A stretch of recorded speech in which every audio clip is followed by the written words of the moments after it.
皆さんこんにちは、我是优美。今日この機会をいただき本当にありがとうございます。精一杯頑張ります。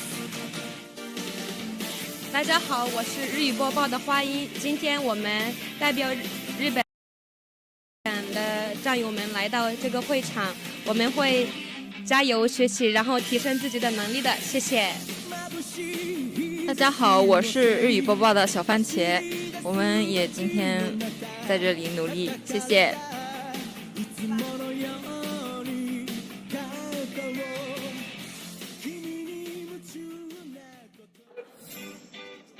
嗨，所有战友们好！12月15号，我们现在是在凤凰城 American Fest 的现场，大家可以看到后边我们战友还有一些工作人员都在紧张的准备当中。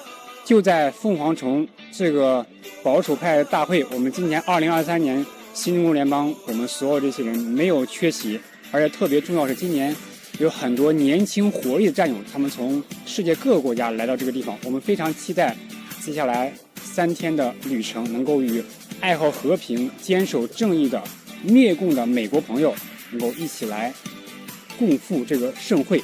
华盛顿第7农场，中原佛手。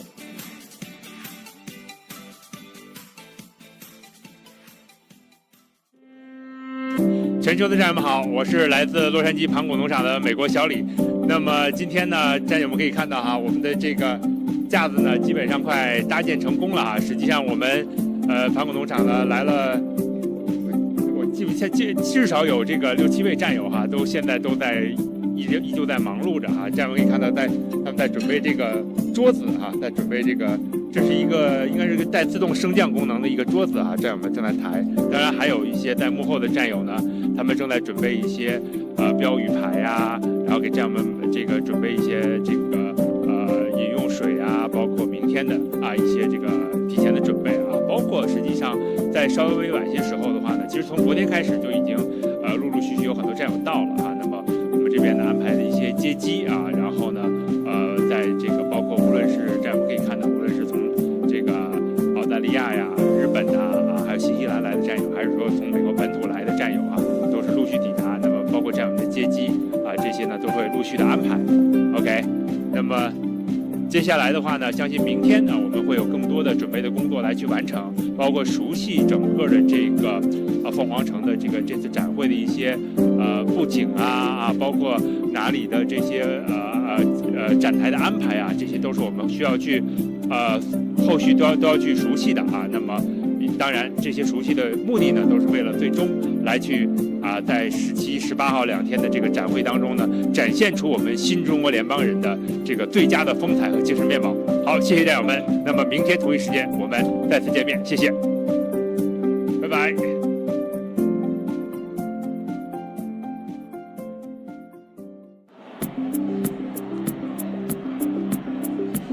战友们好，大家好！现在大家都看到现场非常热烈的气氛，我说一下我现场的感受吧。今年我们 G60 有了地面的推广，特别的激动，跟着现场的气氛也一样。今年的改变其实挺大的，场地呢我们已经挪到了中心位置，是当年那个班农大树最中心的位置。而且大家看一下我们背后的布景，我们背后的布景现在留下的是 Take Down洗 CP， 然后左边有，右边有，后面最大的布景是我们拍照的场景，好多的观众或者说游客吧，不能叫游客，对，就进来的那些观众嘛，都会在那边把它作为大布景来拍照片，还有我们的嘉宾也是谢谢大家。我今天的感受就是还在激动当中，有点梦游，还来不及去归纳自己的感受，正在沉浸式的融入式的学习中，感受中。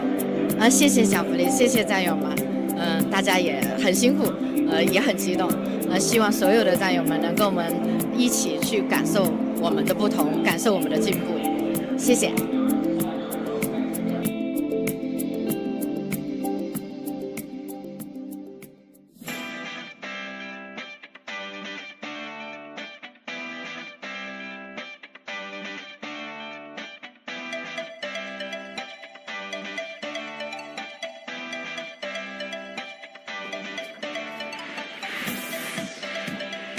战友们好，欢迎大家来到 America Fest 的现场。我是 J， 来自新西兰农场新中国联邦。今天是16号的早上，那么现在呢，已经有很多的群众呢开始慢慢 check in 登入这个会场来参与这次的活动了。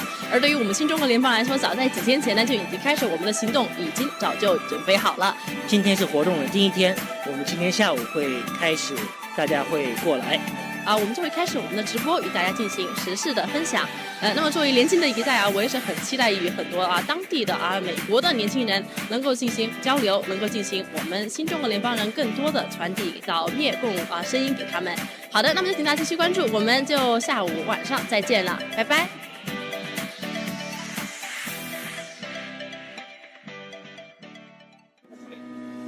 各位战友好，我是香草山农场的直截了当，今天非常开心来到 NFSC， 然后跟各位战友见面。那么现在呢，已经到了我们的战友们开始进入采访新人的阶段了。那其实作为我们很多前台的包括有些接待的战友们来说呢，包括我自己其实今天不得不说超出我的预期我和很多新人交流过后感觉他们都好懂，而且有差不多我这边是接收到有10个人，10来多个人呢，他们都会一会儿去进行采访这些人有年轻的有知名人士也有包括来自各界的不同的有背景的民众认识好多人然后今天真的非常忙碌，感觉各位战友都非常的辛苦所以也请大家一起的期待吧。但是我觉得对于我今天来说是非常的丰富，而且从跟这些民众了解和交流的过程当中来说呢，也发现他们对新中国联邦人是特别的支持，也期待着我们新中国联邦有非常好的一个进展吧。大家加油 ，Take down the CCP。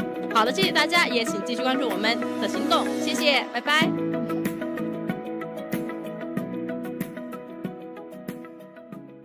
こんにちは。日本語放送のミニトマトです。今日はアメリカフェスト2023の1日目でした。私は今日別の会場でインタビューを行っていましたが、一番印象に残ったインタビューが中国に旅行に行った際にあまりいい思い出がなかったし、中国にはいいイメージを持っていないという意見でした。確かに世界から見た中国はいいイメージはありませんが、中国共産党は国民を代表できないっていう内容を伝えました。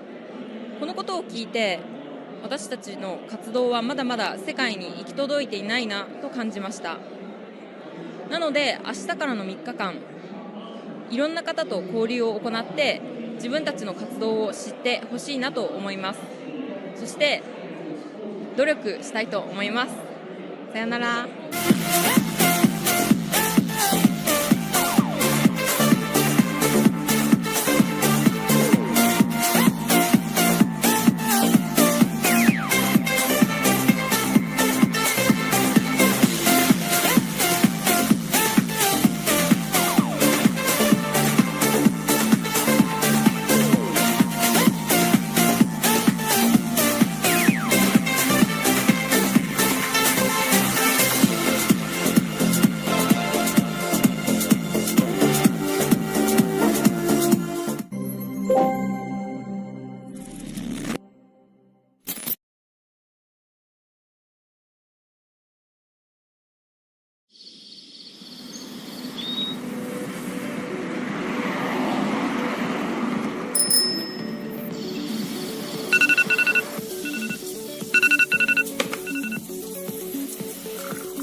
Hi everyone, I'm back here with Linda. Linda, so can you tell me more about yourself? My name is Linda Martinez Hanna. I am a first generation from Mexico. I'm from a border town of Texas in Mexico, Eagle Pass, Texas, and Piedras Negras, Coahuila is the border. It used to not, no one knew where Eagle Pass was at till all the illegals are coming through now. Yeah. So Linda, can you tell me more about what you know about the CCP in America? Well, I know that what China is, the bad people of China and the bad people of the United States decided to get together Yeah. and bring chaos to the world. Yeah.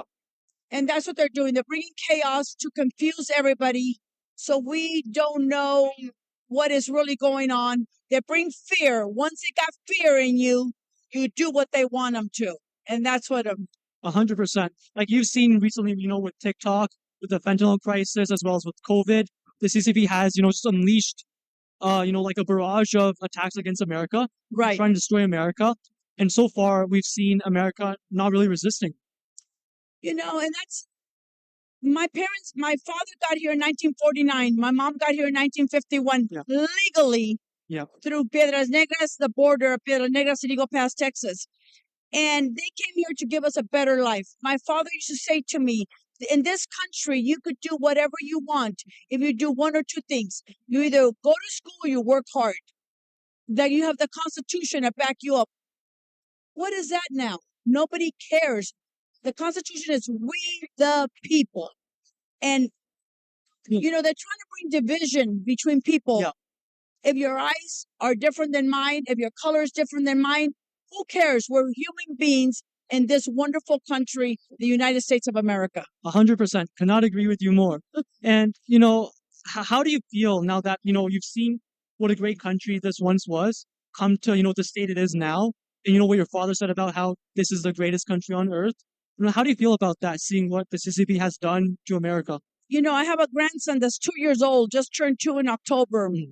And he's going to miss out on the greatness of this country. now they're questioning his gender. Well, there's no question. He is a boy. I'm a woman. You're a man. It's just the way it is. What a shame that this is what we're at now. How did we go? What happened? Did we take God out of everything and now we're questioning what God made man and woman? Mm-hmm. And this is an example of how, the CCP, creates distractions in America, in the Western world, to, distract from the actual issues facing the country, right? Like the infiltration of the CCP and everything. That's exactly it. I used to be a fan of TikTok. It was fun. It was a lot of fun. But I thought, no, you're not going to get our information, especially for people that don't go with your agenda. So, sorry, it's not going to happen. As much as you want to buy things American made, they do come from China. It is what it is. We try not to, but we're aware, but that's what it is. It doesn't matter. They come from China. 100%. Yeah. And it's distraction. And I know you said earlier you're from California. Yes. And recently, Gavin Newsom, he basically rolled out the red carpet for Xi Jinping, right? And had Chinese flags all over the place. Yeah. And there were pro CCP supporters at the rally as well. And we NFSC were the only the anti CCP protesters there. Being a resident of California, how do you feel that your governor, is basically rolling the red carpet for Xi Jinping? I live near Gavin Newsom right now. And that is ridiculous. He cleaned up parts of California so it looks good. California is the most beautiful state of the whole 50 states. Weather and everything. The left, Gavin Newsom and all their family, Pelosi and everybody else, has destroyed California. And how dare they? We bring an American flag. They look at you like if you brought out a person with two heads. But for them to be another flag around, how dare that? I mean, everybody respects their flag. My parents being from Mexico, I keep their flag right here. And I'm an American. I'm red, white, and blue, people. And how dare you put Chinese flags all over the place? He's welcome. But you don't do that. What about the Americans? What about the homeless? California has homeless everywhere. How much money did you spend on him coming here and cleaning up the place, putting up flags? And what happened to us, the American citizens? Yeah.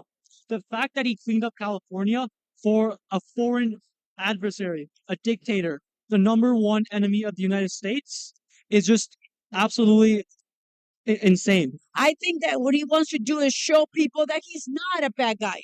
Mm-hmm. I think he wants to show people, look, he's a good guy. Mm-hmm. He came, he smiled, he took pictures. Wake up, people. That's not the way it is. Like certain people, Hitler would never be a good guy. Okay? Saddam Hussein would never be a good guy. These people are not good people. I'm not comparing anybody. They're all evil in their own way.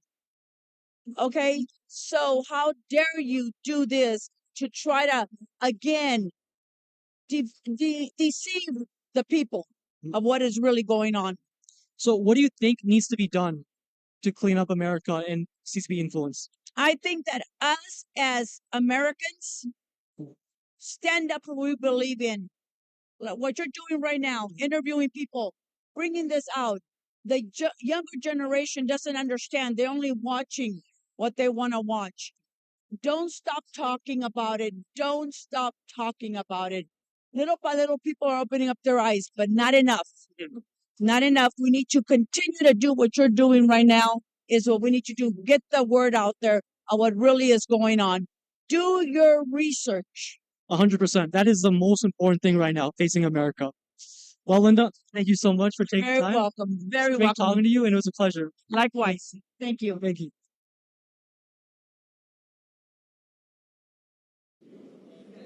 How's it going, everyone? This is Jay from the New Zealand farm of the new federal state of China. I'm here at the 2023 America Fest, and this is the first day. We're starting this afternoon. If you're around Phoenix, Arizona, come and check us out. Cheers, guys. Okay, hi, I'm Ava from reporting from the MFest 2023 in Phoenix. And joining me is a gentleman named Avi with Ava. So Avi actually came in for this event from Israel. Right. So tell us a little bit about why you were here. Flew all the way in. Yeah, thank you so much for having me, Ava. Really a pleasure speaking to you and to your audience. I'm actually in the middle of my IDF reserve duty in the middle of the war. And this event was so important that I took a leave of absence for a little bit from my reserve duty because I'm hearing more and more voices here in America, even in the conservative movement, who are not understanding the reality that Israel, the Jewish people, are up against evil. And they are saying anti-Semitic things, thinking that all the Jews rule the world and Jews run the media. And no, there are some Jews, just like there are some blacks, just like there are some Chinese, who do bad things, but they don't represent the people. And we are up against evil that is out to destroy our country and kill as many Jews as possible. So I came here in order to talk and represent the truth so that people better understand. Because in order to protect freedom, you have to stand up for the others protecting freedom. And Israel is on the front line of the freedom-loving world. The Israeli people, we're the Jewish people, we're one of the oldest people in the world, like the Chinese people. Yes. And we have to regain our independence, our identity, and have pride in our ancestral identity and not be embarrassed by it. And we, the Jewish people, are doing that. And there are powers out there, include people who happen to be Jewish, who do not want us to regain our ancestral identity and strengthen our national homeland. And they want to weaken us, and they want to weaken the freedom-loving world, just like you have Chinese people doing that for your Chinese identity and your Chinese country. Yes. So hence I came here to be able to talk to people. That's so wonderful. And you also share with me that your son at this moment, could you tell us, audience, where is your son? My son is in a commando unit fighting right now in the Gaza Strip. And I think you understand more than many people that the CCP is financing much of the evil that's taking place in the Middle East, whether it's Iran, whether it's Hezbollah, whether it's Hamas. I can't show you the paperwork, but it's pretty well known that the CCP is funding these organizations and the biggest terrorist state of the world, Iran. Yes. That is actually led to over 1,200 innocent women, children, toddlers to be mutilated, to have their heads cut off, to be burnt alive, and total evil. And my son right there is in Gaza together with his fellow soldiers fighting against the Hamas terrorists. Yes. And people don't understand how horrible a battlefield it is. It's not a regular battlefield where you have soldiers fighting against soldiers. Yes. Here we have Hamas terrorists who are not only sometimes they wear IDF, Israeli gear and uniforms. Sometimes they're dressed as civilians. Sometimes they're shooting from snipers from buildings that are still standing. Sometimes they're coming out of terror tunnels under the ground. Yes, Here they're everywhere. And the Biden administration and the world doesn't want us to fight properly to end them and stop this evil against us. And it's our holy sons. It's my personal son and my friends who are on the ground fighting this evil. And again, it's not just about killing Jews and trying to destroy the Jewish state of Israel. We are the front line of the freedom-loving world. If Israel falls, the whole freedom-loving world falls. So everyone who cares about your freedom, whether in America, in Europe, in Australia, or in China, you must stand strong with the Jewish people of Israel in defending this evil and defeating it. Absolutely resonates with you because you know what? It's so important, to separate the evil forces within Jews community from the Jewish people. Just like us, the CCP does not represent us. And the Chinese people do not want it to be represented by the CCP or the CCP. And for, just a very simple illustration, these people who control the world right now, they would never send their sons and daughters to fight for the people. Never. They could be sitting somewhere, luxury apartment penthouse in New York, somewhere around the world, and watching the news and be happy about it and thinking where they can make the next $1 billion. Okay, so this is a distinction. I think what you said will very well resonates with the audiences that we want to separate the evil forces because evil forces are a very small group of people. Tiny minority. They cannot represent the people. They do not speak for us. So I want to, because when you talk about the socialist, the communist agenda, and you educated me something that I didn't know about the early years of the Jewish community and those people was actually wanted to move Israel to a communist state. Could you actually share that with our audience a little bit? Sure, it's my pleasure. So I think one of the strongest connections between us is that the Chinese people and the Jewish people are two of the most ancient peoples in the world who are still living today. One thing I like to say about the Jewish people and what makes us so unique, we are one of the only peoples in the world that I speak the same language as my ancestors 3,000 years ago, the language of the Bible, Hebrew. In my daily life, I am doing the same religious rituals, traditions as my ancestors did 3,000 years ago, and living in my same ancestral homeland as my ancestors did 3,000 years ago. And despite 2,000 years of persecution and exile from all different countries in Europe, from the Middle East, we finally, I think we're the only people in the world to have overcome our oppression and return to be sovereign in our ancestral homeland. So we're a very successful people that should be looked upon as a success story for all other indigenous ancient peoples in the world. But instead, people hate us. Now, the modern history is that in 1948, only 76 years ago, when the United Nations came upon the decision to allow the Jewish people to once again have sovereignty in our ancestral homeland, many of the founders of the Jewish state of Israel were socialists and communists. So they ran the country for the first 30, 40 years. They had an ironclad rule of the country. Then there was, you could say, a revolution in 1977 where more of the voice of the people took over democratically. That's great. But the leaders of the political revolution, of the Jewish people, of the traditional people, they didn't understand the socialist communist agenda. Still stayed in existence, and they allowed the socialist communist parties and the children and grandchildren of those parties to continue working in the ministries and the justice system and the media. So still today, people say, why isn't Israel more of a Jewish country? Why isn't it defending itself properly? Why is it so progressive? Because the socialists and the communists still, and they are anti-Jewish. They don't want Israel to be a proud Jewish state. They want to minimize the Jewish character of the Jewish people. Exactly like the CCP did with the Chinese people. Right. Okay. So, and they're in the justice system. That's why we want to have a justice reform. They have the establishment media. They're still in the government ministry. So when we vote, even though we vote and we've had right-wing conservative governments for like 20 years, but we're always disappointed in our politicians and our governments because whenever they want to do something, all of a sudden, justice cases come out, corruption cases come out. Stop the justice, exactly, and then they stop the ministers from implementing the policies that the people voted for, and we're still stuck with this. It gradually took power away from people rather than increasing it. Correct. So that's the history, and that's what we're dealing with. And like you, I believe we have the same goal. It's about empowering our people so we have a ground from the ground up to retake our identity, also at the political level, and it's a wake-up process. Yes. You know, what you said makes a whole lot of sense right now because in the early days of communism, when Mao took China, the China is a very impoverished nation. Okay, so, but who are the first investors? A lot of people coming from West, Jewish community. That's now makes sense now because they were the communist and socialist embracer. They are the Marxism, Leninism embracer.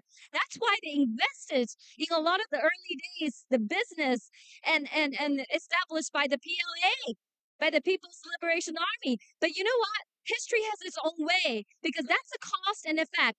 For looking at what's happening in Hamas and the war in Israel, who is funding Hamas? Who is funding Iran? And who is funding Russia? It's China. It's the CCP. Okay, so they are actually using whatever they can, the money, the weapon, the technology, to destroy Israel, to destroy America, to pushing an anti-West agenda. That's a socialist and communist agenda. So I think people need to wide awake, okay, knowing where their enemy is. Who is it? Where the enemy come from, and who is their enemy? I think you put it really well in perspective for a lot of audiences here. Right. And I think, again, something that we have very much similar, Mhm. and we mentioned this before, but as a minority of our people, and I'm talking in terms of the Jewish people, we're a persecuted people. Thousands of years. Anti-Semitism, I think people know the term. Anti-Semitism is growing even in America, where many Jews felt safe for so long. And they don't understand how there are Jews in the media, in the financial system, who are actually working with our enemies. And then they think, oh, they're against the freedom-loving world. No. They are people who made the decision, like, I don't want to be Jewish anymore. I want to assimilate in the world, and I'm going to hurt my own people and then just look after my own interests and connect with the evil powers of the world. Exactly. That's why we call them communist globalists. Okay, so their agenda is to oppress their own people so they can rule the world. Right. Okay, so I think absolutely we're talking same in language. the same language. So I'm so glad that I find you here at Fest, and we want to definitely do more and express the truth and for the people and empower the people. So in front of the camera, there's a lot of freedom-loving and peace-loving Chinese who really thirsty for freedom and liberty. So what do you want to say to them? Because these are the followers of the new federal state of China. Okay, so first of all, be positive. We are part of a wake-up revolution, and I'm a very spiritual person. I'm a religious Jew. I believe ultimately we're going through a spiritual process. Connect with your spirituality, whatever that means to you, because ultimately it's by us connecting to ourselves and to the greater power that out there that I call God. We will overcome. We will win. Yes. There's going to be ups and downs. We're going to be ups and downs, but we are winning. The bad, evil powers of the world are on the run, even though it doesn't always look like it. The wake-up process of humanity, of us freedom-loving people and our spiritual faith-based people, we are on the rise. Be positive. Help your friends and neighbors and family also be part of this wake-up process. And if anyone wants more information about Israel, can I give my own information? Absolutely, go ahead. So I give information specifically about Israel and the Jewish people. I have my own program called the pulseofisrael.com, and as well as a news website called israelunwired.com. And you can follow that. And I hope to work a lot with Ava to help both of our peoples and our ancient, beautiful peoples with such wealth to give over to humanity to overcome together. We stand with Israel. We stand with Israel people. We can only taking back the world with love. So thank you so much. Thank you, Ava. Abby. It's a pleasure. Thank you. It's my pleasure. Thank you. Hello everyone. 皆さんこんにちは。私は新中国連邦のアナウンサーをしているカノンです。私は今アメリカンフェスタ2023の会場に来ています。私は今日思ったことがあるんですけれども、この会場に来てからアメリカ人はほぼいて日本人の方がいないということです。そして私は今日この場で新中国連邦、私たちのしている活動についてお伝えしたいと思います。まず私たちは2020年6月4日に設立したグローバルな家人社会組織として設立されました。私たちはこの新中国連邦で幕僚革命というものを行っていて、中国共産党の悪行を世界に暴露し、そして世界には自由そして民主主義を主張し、日々たゆまぬ努力を続けています。もしこの近くにいる日本人の方々がいらっしゃいましたら、ぜひ明日、明後日、しあさっても私はここにいるので、ぜひ私に声をかけて、私が歓迎しますので、ぜひお越しくださいませ。Thank you, listening.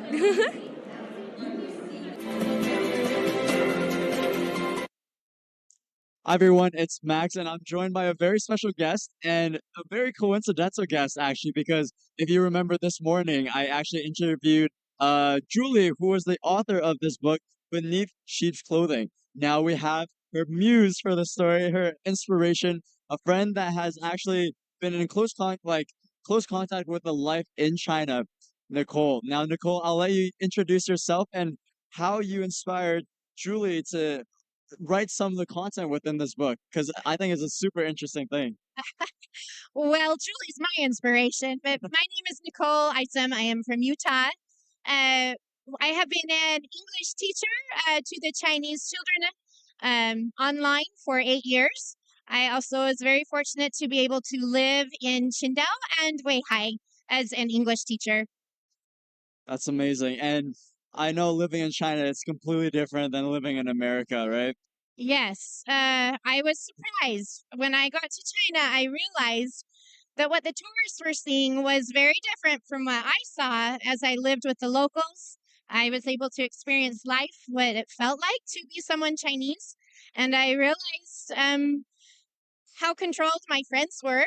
And it was very sad to watch. As I taught in the schools, I could see that the children were given a different respect as well. It's not how we treat students in America. And that really helped me to understand what freedom really is and what is missing for my people my friends in China. That's beautifully said. And I just wanted to point out the symbolism behind beneath sheep's clothing because it's such an accurate representation of this, like the tactics that they're trying to use to push communism out to the rest of the world. Now, you said that you've experienced firsthand what it's like to be Chinese and live under such a controlling government. And I think the main threat to Americans is that they don't understand the severity of what's going on and how they're being infiltrated to this day. Right. Americans are not taught to recognize what communism is. In fact, we are not even explained it in school. We learn a lot about World War II, but nothing about communism. So what I'm seeing now is the smart cities coming to America, the digital currency, as well as the children in the schooling, how that is changing. It's taking away our ability for independence. We are now watched by facial recognition. We are now controlled by the way we spend our money. It's known by our government. These are similar things I saw in China that we did not used to have in America. Oh, for sure. And there's a lot of systems that are in place that can be easily taken advantage to this day. For example, the digital age, like you mentioned, we have our phones on us that's constantly feeding the younger generations propaganda directly pushed out of the CCP. For example, the TikTok epidemic we see to this day as absolutely brainwashing the children to chase like instant gratification. Especially during COVID, people, I would hear from my students of soldiers that had a gun at the bottom of their apartment doors, and they were locked in their apartments for many months and couldn't go outside, or that were desperate and concerned about having access to food. My foster family, I haven't heard from them. I worry about them. It's just very scary how your phones were used to track you down and put you into quarantine. And you didn't have a right to be healthy and still produce an economy during that time. Indeed. And speaking back to our phones, I don't know if you know this, but when the A4 paper revolution was sparked in China a couple months ago, they were sending messages through airdrop, right? That. In an effort to attempt to conceal their identity and reduce the paper trail that leads back to them. So what did China do? They just asked Apple to shut off the airdrop feature in all of China. And it's a crazy thing because you think Apple is an American-born company. Right. That was wrong. I'm sorry that happened. That was very wrong. And it's just not only that, but it's an effort that we have to make as Americans to inform other Americans what's actually happening and help them wake up because exactly as the book is saying, the wolves pretending to be sheep, right? They're trying to downplay how much control they actually have within the global population. And it's been happening very slowly, so Americans aren't recognizing it. Even the school system, the books that are coming out for teaching children are now being swayed to be critical race theory as well as Marxist agenda that did not used to be something we teach as academics. Now the schools believe they want the children to believe the teachers and the government instead of their parents. So they are teaching emotional and social behaviors that is not their job to teach. Absolutely right. And Nicole, as a proper American citizen as yourself living here in America, what are some ways that we can inspect and recognize the efforts pushed by the CCP to spread this evil ideology onto our grounds? It needs every American to wake up and recognize that these are not normal things. We should not expect to be a norm belief that our children should consider who they are. Their identity is now confused. They don't know who to believe. If parents and teachers who are disturbed by this would stand up for what they believe and refuse to teach it, that would be a huge step. Same with during the time of COVID. Those doctors and nurses that could see that the remdesivir and the drugs were killing people, stand up, talk about it, point out those that are dying. And those that are seeing the truth need to point it out so that the rest of our country will recognize it and stop it. Absolutely amazing. And that's exactly what we believe in as well. That's why we're here in Phoenix, Arizona, standing with the new Federal State of China booth to spread this love, positivity, and freedom and truth.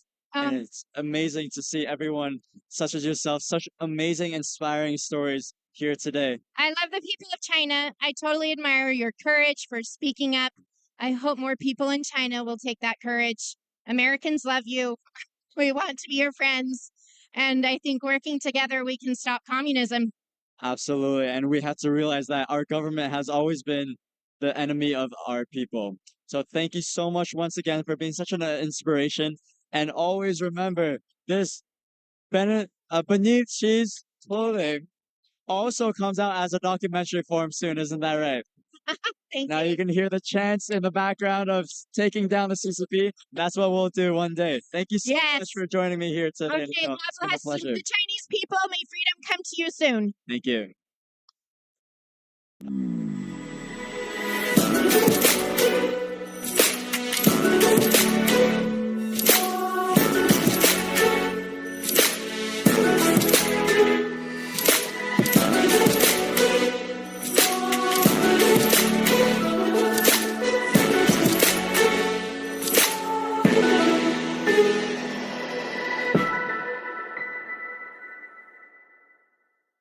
Okay, so very nice to see you, Mark, and very happy to see you here in American Fest. And you told me that you are running for the stage candidates, right? Right, for the Arizona State for the Senate. Arizona stage Uh-huh. for this year. But you previously experienced some corruption in election. So would you tell us more about what happened to you? You put some corruption. We actually experienced a whole lot of corruption. So I am the Republican nominee Yeah. for the 2022 Secretary of State race. All right. Our contention is, and we've shown ample documentation both inside and outside of court, that Kerry Lake, Abe Hamaday, and myself, Yeah. we were actually caught up in an election that is irredeemably compromised. Okay. Over 300,000 ballots that never should have been counted Yeah. were counted. Okay. So how do you have a legitimate election when you have tens of thousands of ballots that are counted, mail-in ballots, Yeah. that are counted that don't even have a signature? That's illegal under the state of Arizona's laws. Definitely. And that's just one example of the corruption that we've seen in Maricopa County. Now, fortunately, not every county in Arizona is as bad as Maricopa. Mm. In fact, one of the better counties is Yavapai County. Okay. Michelle Burchell, who is the Yavapai County recorder, who's responsible for voter registration and getting the ballots out, I think she's done a great job. So not every place is corrupt. Okay. Excuse me. No worries. As far as other, I mean, there's so much corruption in the system. Okay. Voters who are, good luck trying to find them. They're phantoms. Yes. They're registered to vote at addresses like parking lots. How are you supposed to find a voter that is registered someplace that doesn't have a home? Nowhere, yeah. So it's those kinds of things that we're facing. So that's horrible, sounds to me. And you are running this time again. And don't you not worry that this would happen again? And Of what's course I do. causing this kind of thing? Of course. I think that it's we've got to challenge the power brokers Yeah. that are trying to put people into position Yes. through what I will call simulations of elections. Mm. I seriously question whether our elections matter anymore because of what I've seen, not just in the election itself, but in the courts, I mean, the fact that I can't get an attorney to represent my interests in this state when I have a legitimate question Makes sense. because the Arizona bar has threatened them with disbarment. Yeah. That's outrageous. Indeed. That's completely outrageous. The courts in America are there for us to ask questions. Yep. And I would advocate for a serious reduction in the judiciary's budget if they're going to refuse to do the work. Makes sense. Yeah. There are lots of things that happen and it's still going to happen. And literally making lots of elections become invalid nowadays. And you're saying that all the things that are driven behind is like the money and the power. And what do you think, like the role of the Communist Party? Well, they're making a mockery of elections. Okay. And it really makes us look like a banana republic where the power brokers basically pick their candidates and they fashion the election to fit the narrative. Okay. Now, I challenge anyone, Stephen Richer, anyone in this state to produce the cast vote record, to produce the evidence, because we've now proven that they got a problem. Yeah, indeed. They have to prove that they don't. Yes. That's government's job now. Quite frankly, here's another example. In the 2022 election, Maricopa County lied in court. They committed perjury. Yeah. They also used election tabulation software that wasn't approved. That in and of itself should call the election into question and should recall the election and force a new election. Yeah. That's all sounds very horrible. But today I actually listened. I heard there's one saying that something that can against the money and power is faith. Do you think like people will build up faith gradually, and then we can make this we can get rid of the Communist Party from America, and we can restore the election system again?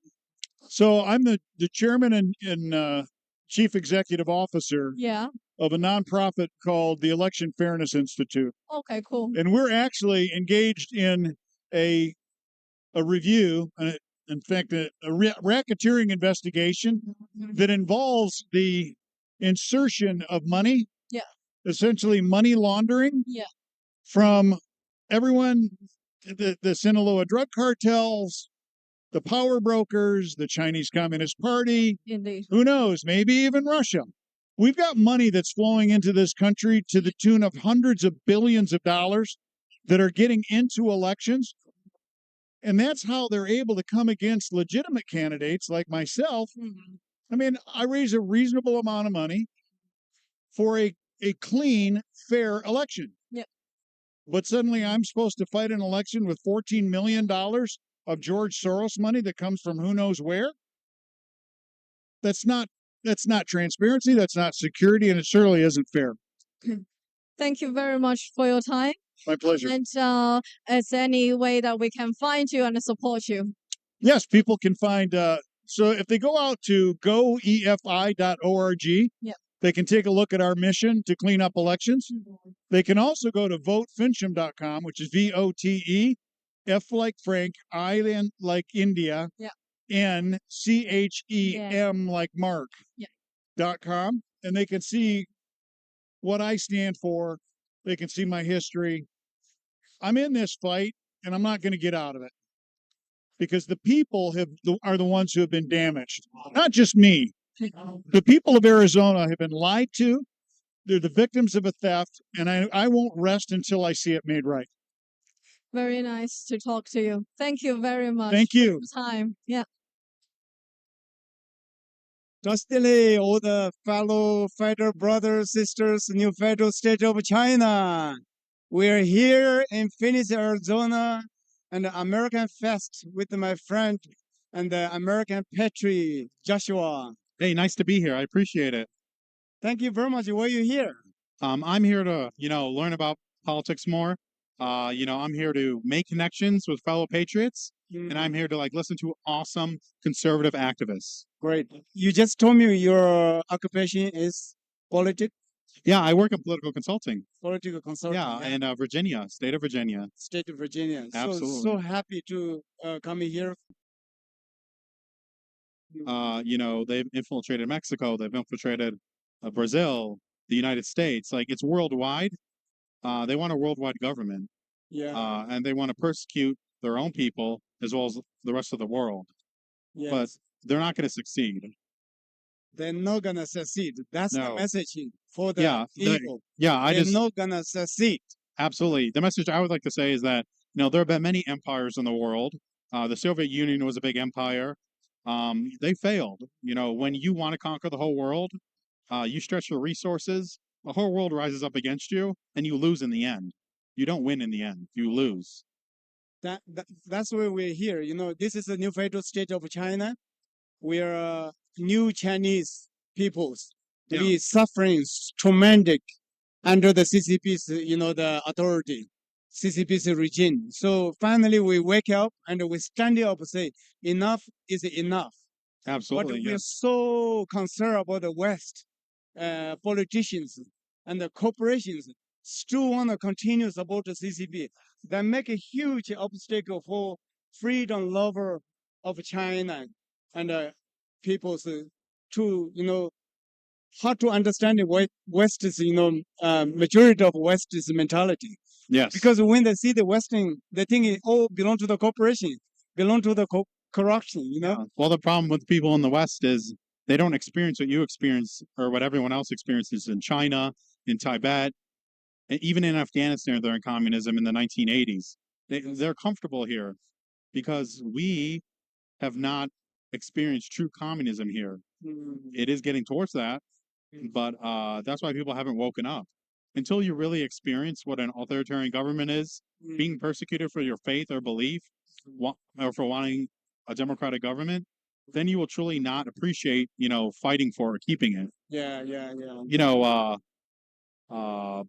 Ben Franklin once said, in order to have a good republic, you got to fight for it. That's what he said. He's a founding father. Wow. And China did have a republic. Yes. And it was, you know, great. And, you know, they got out of one authoritarian government, but, you know, tides were changing and communism offered a false hope. They didn't offer a real hope. They tricked people, which is what, you know, that movement does. Like communism, fascism, that's what they do. They just trick people, prey on people's, you know, desperation. Yeah. But the problem is they make them more desperate. Yes. Whereas America, we want to give people hope and opportunities. Yes. We want opportunities for the whole world. Because of the our understanding of Western, especially American Constitution, is based on the faith. Yeah. Once you don't have a faith, they can manipulate. Yeah. So that's why CCP took the advantage to polluting our politicians and infiltrate to our every our government, our schools, our economies, everything pretty much, even our churches, religions. Yeah. You know? So it's very important for us gathering here is making people awaken their common sense, just basic common sense, evil and good. So don't let evil have a space to manipulate, to rule, govern you. Yes. And you need to take back your schools. You need to take back your local government, the national government, colleges, churches, workplaces. And until people understand that, but they're beginning to understand it, to be honest. People are waking up. Yes. COVID woke a lot of people up. So talking about the COVID, what do you think COVID is coming from part of the CCP, or what do you understand of COVID? Well, I know that it was in a biolab from the CCP. I know that, you know, they're very heavily they were heavily censoring how the disease was spreading in China because it's all about control for them. A disease like that really weakened them economically. Yes. So then they didn't care if it spread to other countries because they're like, well, it's going to weaken us too. Yes. And then if America's weakened, then they can come in on like basically on like a white horse, the savior attitude, and like infiltrate us even more. I'm so happy you say that because what we see of America is like a mirror. Every dictator countries see America is like a mirror, reflect who they are. They don't like that. They want to destroy the mirror to reflect in. Yeah. They let people cannot see who they are. Yeah. So that's why their mission is take it down the American. Yeah. So I really hope our gathering and mutual dialogue between the East and the West, we realize that our common enemy is the system of CCP, communist systematic. Yeah. And because the communists, wherever they go, is to bring the block shake and they bring the destruction, bring Yes. the unharmony. Look Yeah. at from the France, from the Germany, from the Russia, from the Cambodia, from the everywhere, no, in China. So I think really, we need to know, if we want to keep our constitution and healthy, we must face in with this the wound of the poison of the CCP mentality. Absolutely. You Yes. agree with that? I completely agree. Yes, I do. You think no more generation of Americans are weakening see the problem? I think they are. Uh, you know, I've knocked on so many doors, talked to so many people, and one thing I hear is that, hey, we're finally waking up. We understand that freedom's important. Like, we're gonna go out and vote, but we're gonna fight for our values and our freedom. That's what we need people to do. But the problem is that people need to be desperate enough to do that. Yes, yes. Yeah. I mean, I just look around the world and I see, this country is founded on, ideals and fighting against a corrupt king, Yes. against a, dominating government. And those people were farmers. They were like your average folks. And they rose up and were able to take back this country. In Afghanistan, for example, I mean, the Soviet Union was very brutal. Yeah. They killed a lot of people. Yeah. They destroyed Islam and the religion and Christianity in Afghanistan too. And the Afghans who were rural, didn't have any education, they were able to defeat the Soviet Union. Yes. So yes. if they can do that, China can do that 10 times more. The people of China can do that and rise up against the government. They've done it before. They can do it again. Yes, yes. That's where we New Federal State China's mission is like we wanna give more information as possible from the inside the CCP, like all the patriots from the West see their true color. So then you know who you're dealing with. You're dealing with them as a business. Yes. But they're dealing with you is not a business. They want to take your life. They do, yes. They want to take everything from you. It's not a business. So we want to, most Westerners slowly wake up to stop dealing any associated with the devil. Cut your associated with the devil. You're not dealing with the devil. Yeah. What do you think you can accept that? Yeah, Local absolutely. China? Yeah. You think the government should cut any associated with China? See, communist China? Do I think the government should what? You think it's a West to American government to wake up, to kick out CCP? No. Absolutely, yes. And the problem is that all they care about is money here. Yes. If the CCP offers them money, they'll take it. We need to be the opposite of that. You need to have values. Yeah. It doesn't matter how rich the CCP is. Yes. Because we're not going to bow down to them. I want share our federal state of Chinese people what we learn in China, because they're using our generosity, Western democratic value and the society. Then they're using that platform to manipulate the politicians, manipulate the business corporations. Yes. Appear like they do a contract, but every contract they sign is a cheat. You think it because there are no rule of the law. They don't have a concept of a rule of the law. So that's why New Federal State of China's number one mission. We call the rule of the law foundation. Yes. So if you want a healthy society, you must develop free judicial independence. Yeah. So I feel like a communist the last few years infiltrate of our judicial system gonna be the very biggest problem for our freedom of our free speech and free democracy. So in that point, what do you have thought? I mean, I would agree. Yes. I mean, centralized government will try to control all aspects of your life. Judiciary, the jury, so it doesn't matter if you have a trial. They're like, oh, you have a trial, it's okay. And then like, but you're guilty because we control it. We control the outcome. Yes, yes. That's terrible. We need to get rid of that. We need to decouplate ourselves from the CCP in America. Yes. because most people of China right now they're not asking West to help us to take it down the CCP. We just say don't support the CCP financially. Yes. We will take care of if you don't support. Absolutely, yes. And it's time our leaders wake up in this country and realize that. We think the turning point, what is the turning point to make it all this thing change? You see the hope change? It's happening? Yeah, we need, first of all, you need, when there's widespread media and social media, that helps a lot. Giving people the truth also helps. Exposing the evils of a government helps. That's expose. That's a good word. Expose. Truth will lead you free. Yeah. So we speak in truth. Yeah, the truth will set you free. Exactly. Yes. Thank you very much. I'm so happy. Thank you. Joshua and my friend, political consulting from the Virginia. We're so happy to host you here. Thank you. I really appreciate it. Thank you. And I wish you all well, and God bless everyone. Take down the CCP. Take down the CCP. Time for a little Q&A at the end, we'll see, but we really want to hear from our three amazing guests, and we are going to start with David. So David, you are the General Secretary of NFSC and Chairman of Rule of Law Society. Please give us a brief introduction on both organizations and what you're doing to change the world.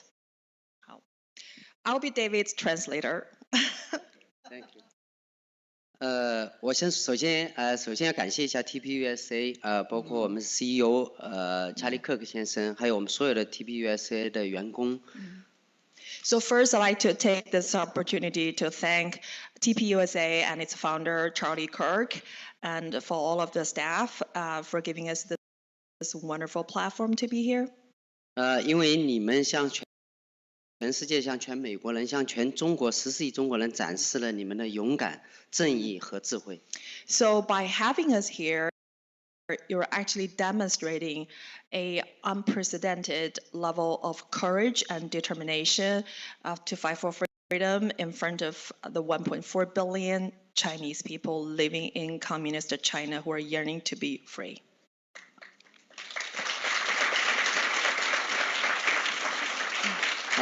因为几乎所有全世界的人都知道我们新中国联邦是干什么的，我们是灭共的，是跟全世界最邪恶的集团在战斗，不是每个人每个组织都愿意跟我们接触，都愿意让我们到这个地方来。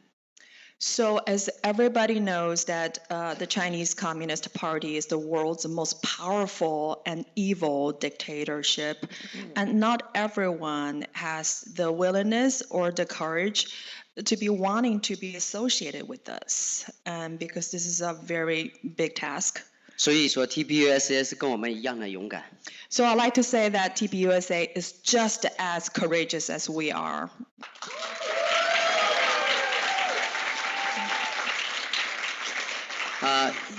还有因为我们新中国联邦是做正义的事情，所以 TPUSA 愿意跟我们合作，愿意邀请我们来到这里，所以 TPUSA 是非常正义的。Because what we do here at NFSC, the new federal state of China, is righteous. And by supporting us and by giving us this platform shows that the TPUSA is also a wonderful and righteous organization. 为什么说 TPUSA 所有的团队都是智慧的？是因为现在所有的全世界都知道灭共是大势所趋。I like to say that TPUSA, by making this decision, also shows their wisdom because it actually works for the best interest of the entire world to take down the CCP. Yes!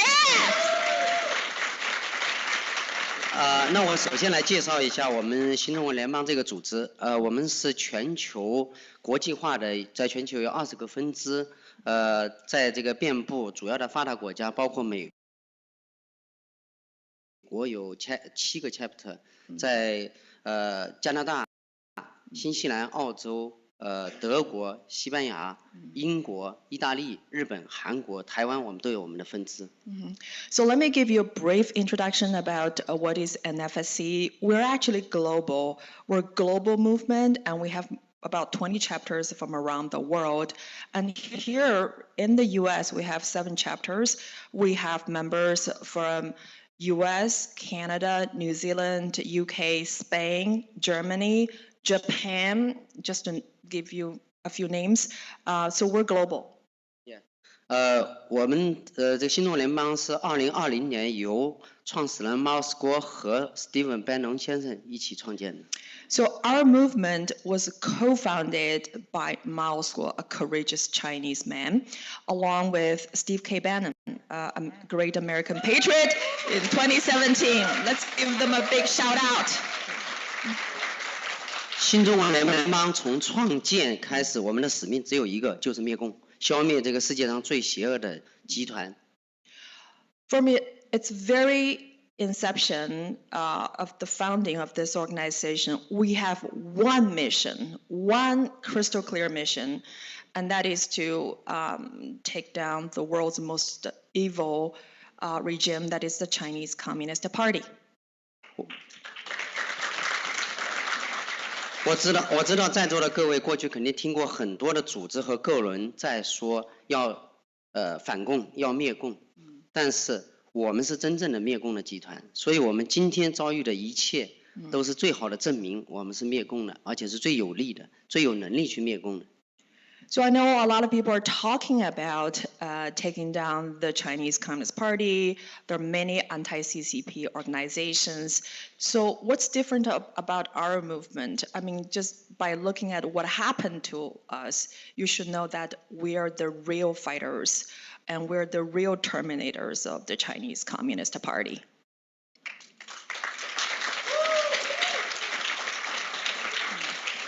我们不仅需要灭共，我们希望给14亿中国人能带来像在座的各位很多美国朋友一样，有1人1票的选举权，有自由的发言的权利。So what we like to do is to help the 1.4 billion people in China to enjoy the same rights that you guys have been enjoying for life, like the right to vote, the constitutional protected First Amendment, and freedom of belief, and all the rights that are being enjoyed by people here every day. We want people in China to have that as well.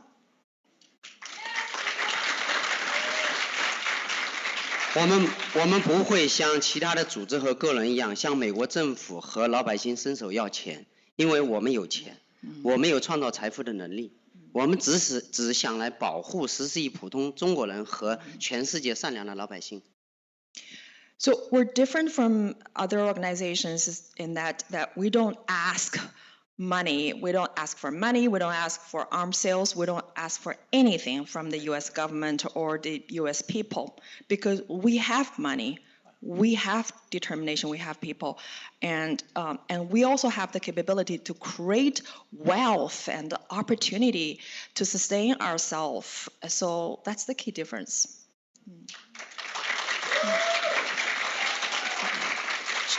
就像我们在2022年初的时候，我们花了将近200万美金到乌克兰波兰交界的地方去帮助乌克兰战火当中的老百姓。So one of the many charitable things that we did is a couple of years ago when the war in Ukraine just broke out, we actually spent over $2 million and sent a group of volunteers to help with the international rescue work at the Ukrainian border in Poland. And that's how we care about humanity and peace. And so we're giving, we're doing charitable work.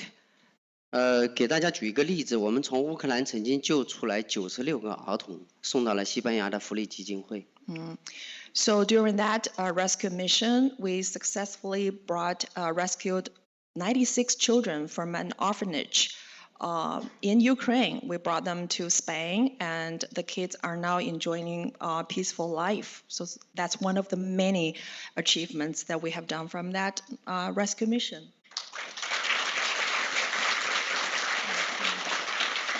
像这样的事情，我们在过去的7年当中做了很多。马斯国曾经向全美国、全世界预告了，共产党的黑暗时刻已经到来。我们只想唤醒更多的美国人、全世界人，告诉他们，共产党已经到了你的家里，到你们的家门口，已经在杀人。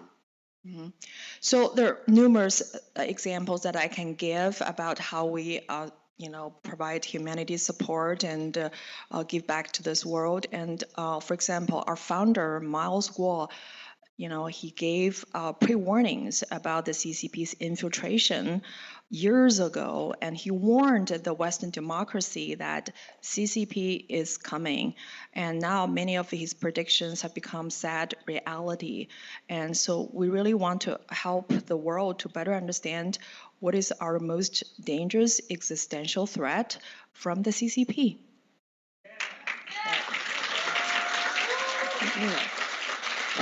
就像在2020年COVID 的来临之前，我们在2019年12月份，我们就向美国人、向全世界告诉了这个病毒一定会来，而且是会非常严重，来自于中共的实验室。但是到今天为止，我们依然还有很多人没有意识到这一点。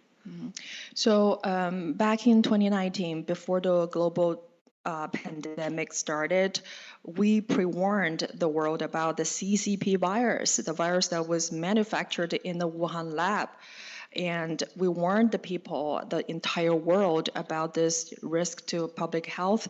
And a lot of people are still not realizing this virus is manufactured and it's by CCP. It's a CCP virus. 但是很幸运的是，川普总统当时听取了我们新中国联邦的建议，实行了旅行暂停的计划。So thankfully, President Trump, when he was in the White House, he took our advice and he issued the travel ban. And so that travel ban saved millions of American people's lives.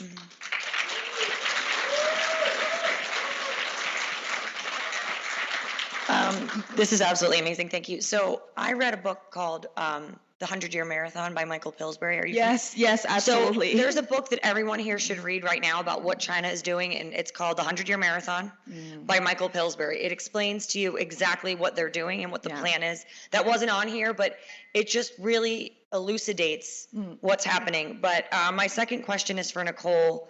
You've been in this country for over 20 years. You're a U.S. citizen. You've worked in corporate America and in the federal government. What inspired you to join NFSC to confront the world's most powerful dictatorship? Well, thank you for that question. I came here as a student more than 20 years ago. And at that time, I feel I was safe in America because the CCP's infiltration in the U.S. was subtle, was not that obvious. And I thought America is a safe haven for Chinese people who have a dissident view from the CCP. And so over the time, I found this country is becoming increasingly socialist. And as we can see from the U.S. campuses and in schools and colleges, there are so many anti-Semitism, pro-Hamas, and according to a survey, that more than half of the millennials in this country prefer socialism over capitalism, and that's starking. And so I felt that this country is no longer as free as it should be, and it takes a lot of people to take back that freedom. And coming from China, I'm fluent in Chinese language and culture, and I pledge my allegiance to the United States Constitution. So it is my duty to defend this country from any foreign adversaries.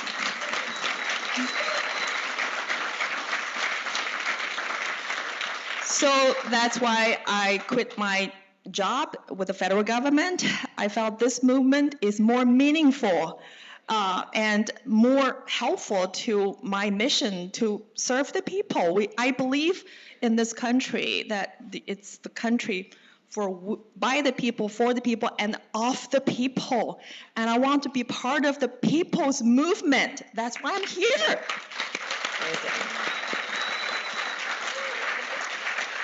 Thank you. Of course. So Ava, you also quit your job. You're a Canadian citizen. You owned a small business. How did you learn about NFSC, and why did you give up all that you had and work so hard for to join this movement?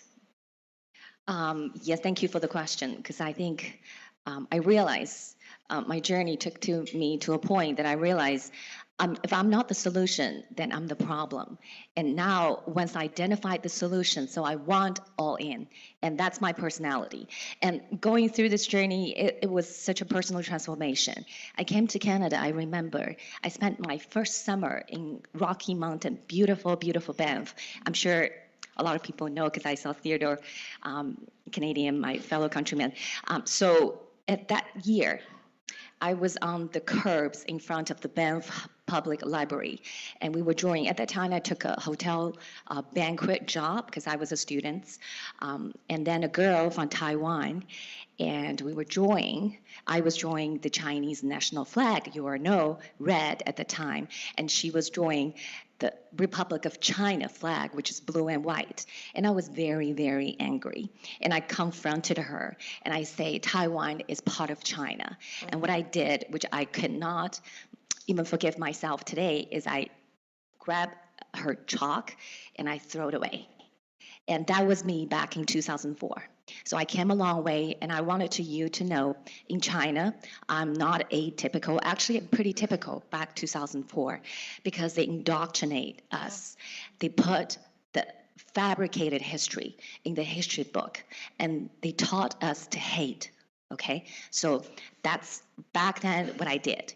And then I'm so lucky in my journey, and I ran into Miles School, and at that time we call whistleblower movement. Basically, he's whistleblowing, revealing how on earth the communism system is working. Because as ordinary people living inside communist China, you have no clue. Okay, the communists are really, really intelligent and smart. They figured it out. How are they gonna willingly take out of all your savings, all your wealth, and move it all offshore and for their own personal benefit? Okay, so through this revelation of my own school, I had an aha moment. As David mentioned, at that time, I followed a lot of pro-democracy activists that doing their broadcast online. I've actually followed 4 or 5 of them. I listened to all of them, but only one person stood out for those years after my own research of my own studying, identify with Miles School, because everything he said is true and made sense. So I follow through and I start volunteer. I get more involved when I see those young Hong Kongers sacrifice their lives at 16, 17, even 15 years old. I said, well, I'm way older than them. If there's anything happened to me, I got a better deal. So that's why I joined the movement. From the very get-go, I thought this is a solution, and I know it is a solution, and this is the right man, and this is the right movement, and we're in a right time in history. Because 2019 did happen. COVID weapon was released by Xi Jinping and his Communist Central Military Commission. And yes, and Hong Kong was fallen, okay, just like a Hitler. Hitler tear off the Treaty of Versailles, what happened? You know, after 1934, he made advancement after advancement after advancement. That's exactly happened in this moment in history. That is why we are the solution. I'm so surprised that so many of you are eager to hear what we have to say in this country. So that's my version. Sorry, I took a little bit long. Back to you. No, it's amazing.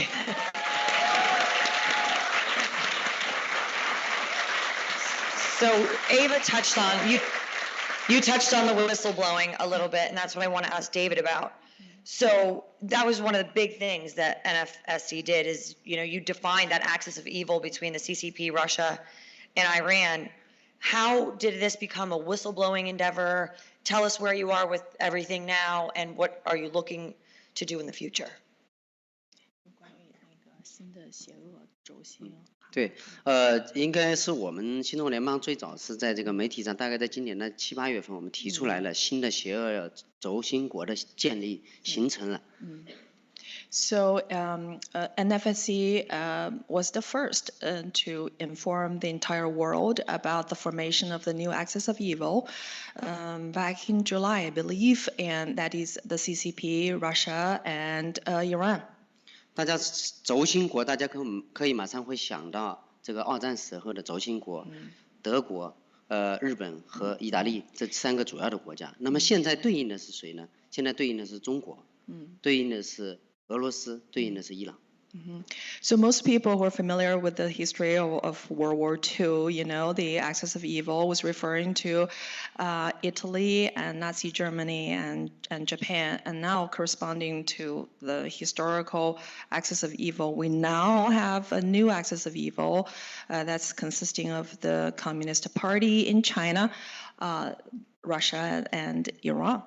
那我们重点就是来讲中共国 CCP， 它今天所做的事情跟二战时候的德国有多么相似。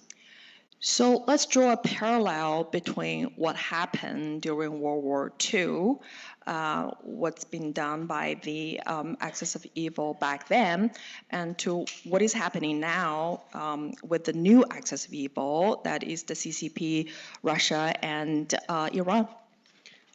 德国应该是在一战以后，1919年以后签署了凡尔赛条约，但是很快它是撕毁了，而且不断的扩张，而且去侵略周边的国家。但是英国、法国和美国都保持了绥靖中立政策。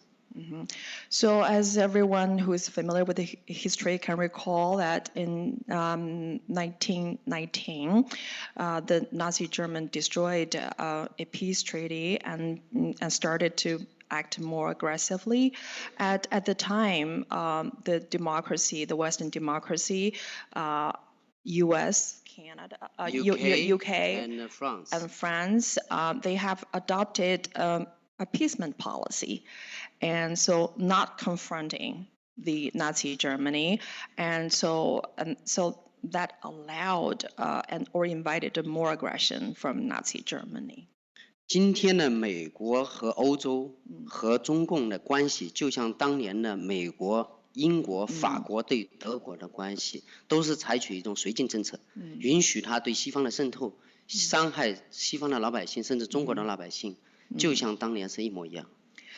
So the Western policies toward Communist China is pretty much the same as the appeasement policy from the World War II. The U.S. foreign policy toward Communist China, along with other Western democracies, have been accommodating, appeasing, détente.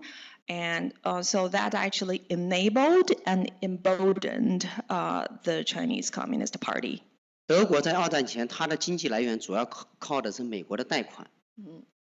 So during World War II, the backbone of Nazi Germany's economy is it's relying on the U.S. loans. So U.S.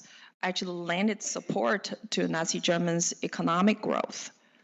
法国希望德国强大以后对付苏联，英国希望德国强大以后对抗法国。So everybody has their own agenda to lend support to Nazi German. For example, France want Nazi German to help them to defeat their rivalry, and so is UK.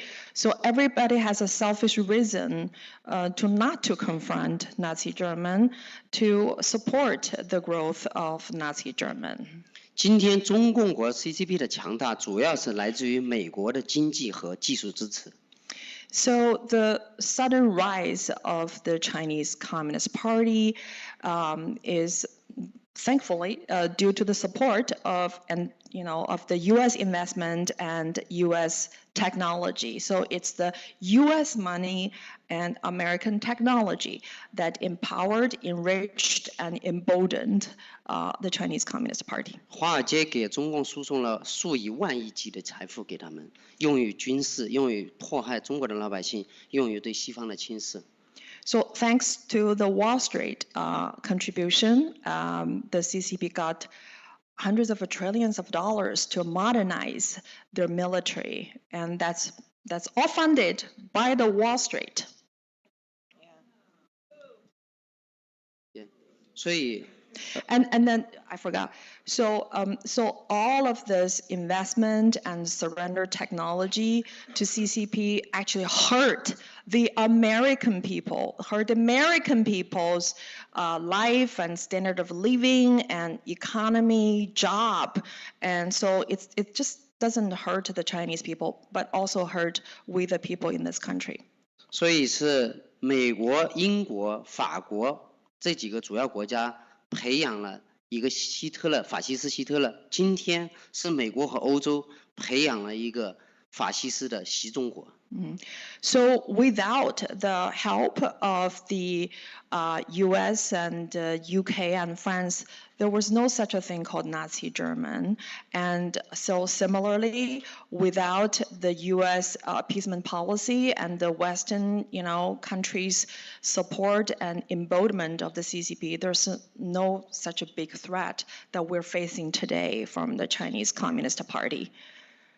所以这就是我的解释，为什么今天邪恶轴心国已经建成，而且已经走到我们的家门口，气球已经飞到你们的门口，已经杀人到你们可能很多人都有亲人因为 COVID 已经去世了，很多人吃了芬太尼去世了，而且是年轻人。So that's why I say the formation of the new axis of evil is so detrimental to American people's national security. It's actually coming to our living room. Some of you might have lost loved ones during the COVID, right? And we have saw the CCP spy balloon flying over the U.S. sky, and they're buying the farmland near our military installation. And so, the ubiquitous presence of the CCP's infiltration is really threatening. Thank you. Of course. So you were talking about the infiltration. You're all over the media, and it's sort of a two-part question. Do you think that the American people are understanding your message, but also in terms of that infiltration, the Belt Road Initiative, can you explain to everyone that's what it's called, right? The Belt Road Initiative. Yeah. And this wasn't on my paperwork, but I think it's really important for everyone to know. Can you explain what the Communist Chinese Party is doing all over the world, and are they understanding your message? I think so, and I think a lot of people in this country are awakening to the threat of the Chinese Communist Party, and I think that that's pretty much one of the very few things that both left and right, because this country is very divided at this moment, but I think this is very common ground for people from all across the political spectrum who have come to the realization that our biggest enemy is our own failed policy toward the communist China. So when we're talking about the threat and the migrants crossing the open border in southern states, let's not blame those people who are crossing the state. Let's blame on our own failed policy. We need to fix our own policy issue so that we're not going to embolden and enriching our biggest enemy. And so I want to comment on your question about the Belt and Road Initiative. As we know that everybody has been paying attention to the military crisis in Middle East. Guess what? Israel is one of those many countries who have signed on the Belt and Road Initiative. Italy. Many countries. Middle East, Africa. Exactly, and many countries in Europe. So that initiative is actually called the Global Colonization Project. And the CCP is infiltrating the railroads, the ports, and everything so that they want to control the entire world. So they have an ambition, not just to take down America. Right. They want to take down the entire free world by destroying our way of life. And another important thing, infiltrating, and about the media. And so I don't see any mainstream media coming to cover this event because they have been bought and owned and paid for by the CCP. That's right. You see LeBron James not standing for our national anthem, but if it was the Chinese national anthem, because he's bought and paid for it, he'd be standing right up. Yes, and Hollywood, we're talking about in the Hollywood celebrities, and they've been censoring the film, and CCP owned AMC. I mean, the CCP owned the Smithfield, meat processing. I mean, 90% of our pharmaceutical precursors are dependent on CCP supply chain. So we are dependent on our enemy for our life-saving, crucial, supply chain. That is dangerous. So we got to hold our elected officials for their accountability. We have to each and every one of you must call your senators, your congressmen, and ask them to correct the past mistake and make sure that they're elected to represent we the people, not the CCP in Beijing. Amen.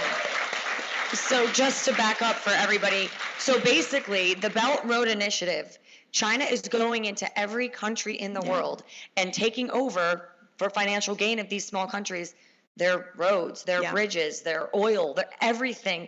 So they are infiltrating themselves into every country in the world. They have a fingerprint right there. And they're not just there on a benevolent mission to help those countries. No. They are there to take over and colonize. Yes. So be very aware of that. Yep. It's not an act of kindness. So my next question is for Ava. So the NFSC first stated that the CCP doesn't represent the Chinese people. Can you explain exactly why that is? Yes, thank you very much for that question, because that question is very important. And I want every single one of you leaving today have a changed behavior. Okay, so let's learn it together. The reason why we want to separate the Chinese Communist Party from China and Chinese people, the reasons are the Chinese government want to purposefully confuse you. They want to binding all three concepts together so they have the perfect human shield. Okay, so when sanction comes, they would hide behind the people. They would hide behind the country called China. But the truth is, the Chinese Communist Party is not a homegrown political movement. The Soviet Union sent their advisor in 1921. They sent them to China at that time, and then they recruited 11 Chinese, very gullible and prone to be brainwashed by communism. And one of them is renowned Mao. Okay, the dictator Mao was among the one of the 11 that Soviet Union recruited. So after the 28 years of their infiltration work, they successfully lied to the people, which are very poor and impoverished country. It's easy to lie because you only have to offer them food and then they will follow you. They think that you are the solution and the hero. So until 1921 all the way to 1949. Okay, so Chiang Kai-shek lost the battle. Guess what? Because the United States did not support Chiang Kai-shek in 1945. That's the Chinese Civil War. So, but on the other hand, the Mao, the Red Army, had full support from the Soviet Union. Weapon, funds, training. So that's why those communists successfully took China. And ever since that, they started killing the Chinese people. Ever stopped violence, bloody history of the last 74 years. So I think if you actually read a history book, you would be amazed how brutal this region is towards their own people. Yep. Because this evil communist ideology, Chinese people never voted, never given an opportunity to vote. So that is why we want you to know that CCP does not represent the Chinese people even for one day. They only represents their own interests. That is why they come up with all those policies and schemes to steal our wealth. Under communist, I want you to remember, there's two features. One, we call them nationalized private wealth. Okay, they come up with all the smart ways to steal from everyday Joe. Nationalized private wealth, and then individualized state power. Okay, so you have all the states supposed to serve and protect people, but if a small group of people seize those power, they serve those small group of people. So that's come up from the two core values written in Communist Manifesto by 1848 by Karl Marx, which is abolish private property. The second one is central planned economy. So what Americans think by engaging free trade, you will enrich China, you will enrich Chinese people, you were under an incorrect assumption. The reason why is the Chinese top officials, they control the economy and market. How much Chinese people buy, what the parents grow, what the parents would grow, and how much they have to sell to the government, at what price, they're all determined by one party state. So by engaging in the free trade, you only enrich a very small people on the top, and they will determine how to distribute the wealth in the country. And guess what? They give only 1%, maybe even less than 1% of the wealth to the 1.4 billion people. That is why we have half of the country, we have more than half of the population living in extreme poverty. Okay, that's why I want you to understand, CCP does not equal to China. CCP does not equal to Chinese people. And the Chinese people has been waking up because of this movement. And now I'm going to say CCP does not equal. Could you all start saying CCP does not equal? You know what to say, right? Let's try that, okay? Once. CCP does not equal. CCP does not equal. Chinese. Thank you so much. Thank you.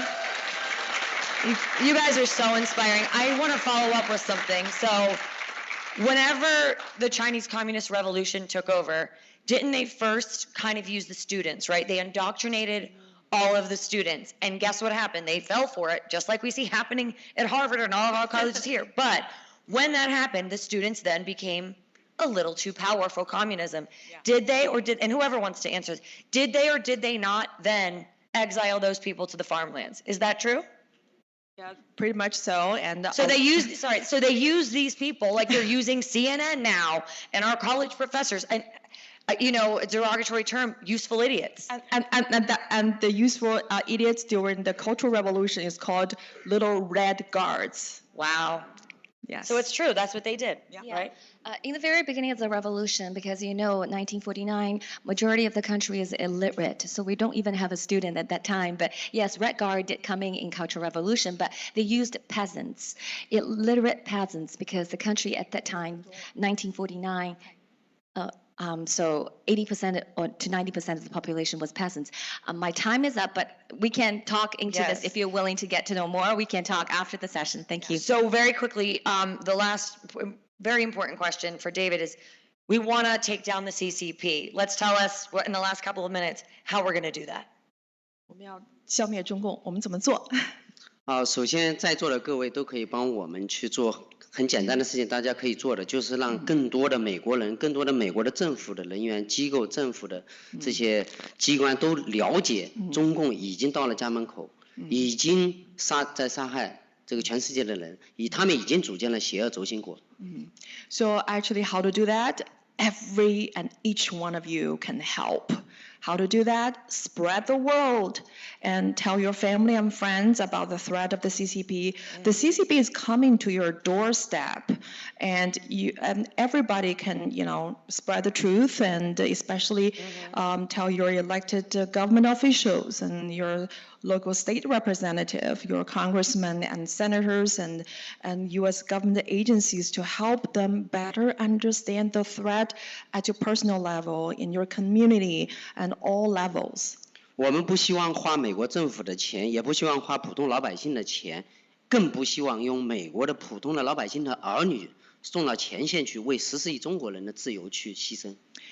So we do not want to send American people's sons and daughters to go fight in China and die. We can prevent this kinetic war by decoupling from the CCP, by changing our policy. We are not asking the U.S. government to give us money or support with us the arms sale. All we need to do is to use the truth. The truth will prevail, and, you know, ask your government officials to stop engaging with the CCP. 我们新中国联邦在全球有数以百万计的支持者和成员，我们也在中国国内也是数以百万计的体制内的战友在支持我们，情报在支持我们，我们有能力、有实力、有经济来支持我们的灭共行动，而且我们也愿意为此去做。This movement is massive. We have hundreds of millions of supporters worldwide, and we also have millions of insiders, people who are working inside the Chinese government, the military. They are our silent friends, and people want to destroy that regime from within. And so we can take down the CCP, within our own financial means, with our own people and the resources. We're confident that we can take down the CCP. 只要美国能斩断中共在美国的所有的手脚，只要能跟他们脱钩，不要给他们任何经济和技术的支持，我们就一定能把中共推翻。So we're not asking U.S. on how to support us. We just ask you not to support the CCP. And it's very easy to do so. The CCP has placed hundreds of trillions of dollars assets in the U.S. They have their spy operations, and Wall Street has been funding that regime. And all we have to do is just stop the funding, stop the support, and decouple. That's how easy it is. This is the most peaceful way to disintegrate the CCP without having to send American sons and daughters to go die to fight another foreign war. 很多人会担心脱钩以后，美国失去了中国的市场，没有生意可做。我可以告诉大家，脱钩以后，有了新中国，把这个合作、这个利益交给美国和中国的老百姓。So there has been a theory talking about, if we disengage the CCP or decouple from the CCP, the world will be in chaos. The world economy will collapse. That's not the truth. So the truth is that once we take down the CCP, all the trade policies and economic relations and diplomatic relations will benefit the people from both countries. Now they're not benefiting people in this country, not benefiting the Laobaixing in China. It's only benefiting the ruling party, the CCP kleptocrats, and the global elites, and Washington's permanent political establishment. And that's why we need to drain the swamp. Yes. Ladies and gentlemen, Nicole, Ava, and David. Oh, thank you. Take down the CCP! Take down the CCP! Take down the CCP! Take down the CCP! Take down the CCP! Thank you. All right, we are out of time. The speakers are going to be right out here, though, to take questions from you guys. Thank you so much for coming, and thank you again to the speakers. Thank you. Thank you.谢谢。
Hello, everybody.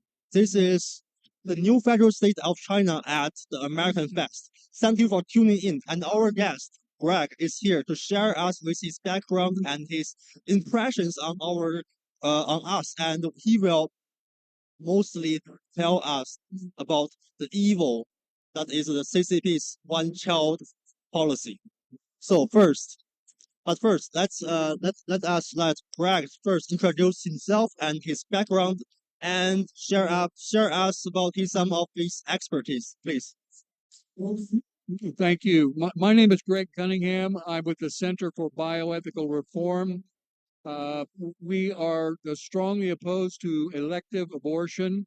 We are strongly opposed to coerced abortion of the type practiced by the forces of Xi Jinping in the People's Republic of China. We oppose organ harvesting on political prisoners. We oppose coerced abortion against the Uyghurs. We oppose the one-child policy. These are barbaric practices that are unworthy of the Chinese people, who are a great people. My wife and I have adopted 3 Chinese baby girls from Chinese orphanages who had cleft lip and palate. They were abandoned on the streets. We love them. We love the people of China.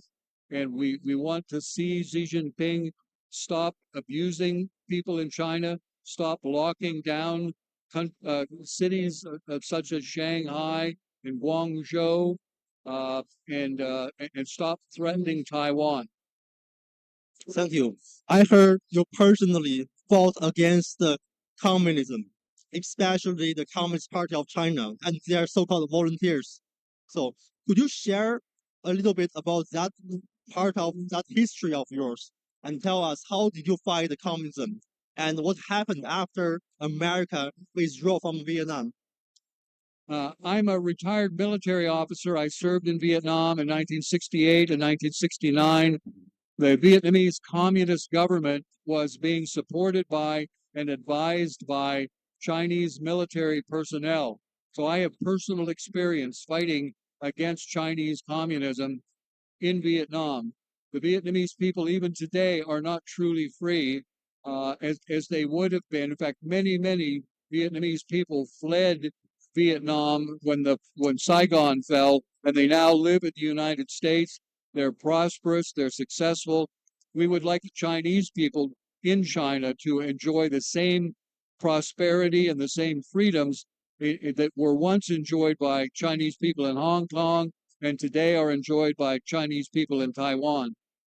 Yes, I agree with the idea that America should put America first. But I think there is some kind of responsibilities that America have. So I want to ask Greg, what is this responsibility that America has over the other countries? Because America first is absolutely correct. But please explain.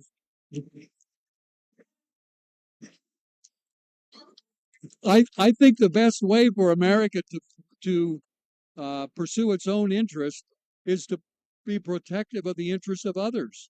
Isolationism is a bad policy. It encourages war. It doesn't discourage war.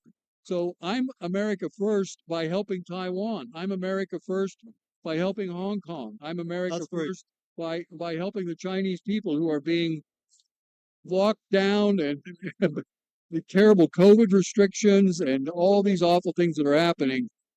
That's what America first means to me. It means not being isolationist and not only caring about ourselves, because we're all one people in a sense. We're all linked together. Thank you. That's a very generous idea because every nation has its own rights to exist in this world. But if America helping other countries, America fighting for the freedom and justice, the world will be a collectively better place. So in the end, I want to ask you about your impressions on us and what you think about us and your impressions on us and our initiatives and what's your opinion on the things we do here. I think the work you're doing is very, very important. I think a lot of Americans don't understand how terribly the Chinese people are being oppressed by Xi Jinping. So this kind of project increases public awareness. Americans need to understand what's going on here and be determined to protect Taiwan.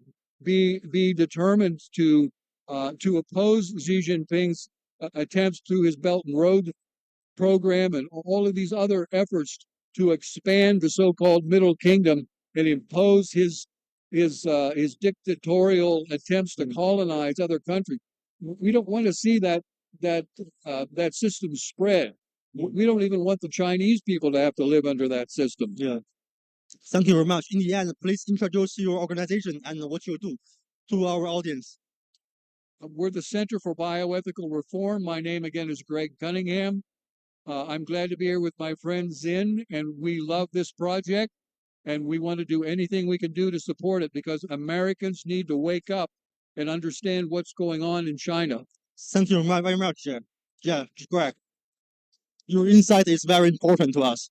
Well, your work is very important to everyone. Right, thank you. Hi everyone, this is Feather again, and while we're in Phoenix, Arizona's M-Fest 2023, and this gentleman standing beside me, his name is Dr. Chris Firestone. Firestone is a really cool last name. How are you today? I'm doing great. So good that you guys are here. Really enjoying the energy. Yes. And yes. all the events. And Right. what a great setting. Yes, I've had a really long conversation with Dr. Chris. So, would you like to tell us about your experience and Yeah, well, what do you do? we started talking. I'm a professor of philosophy. I teach at a school called Trinity International University. But before I did that, I lived in Hong Kong for 4 years. And these were the years 1993 to 1997. And so right before the British handover Yes. to the Chinese government.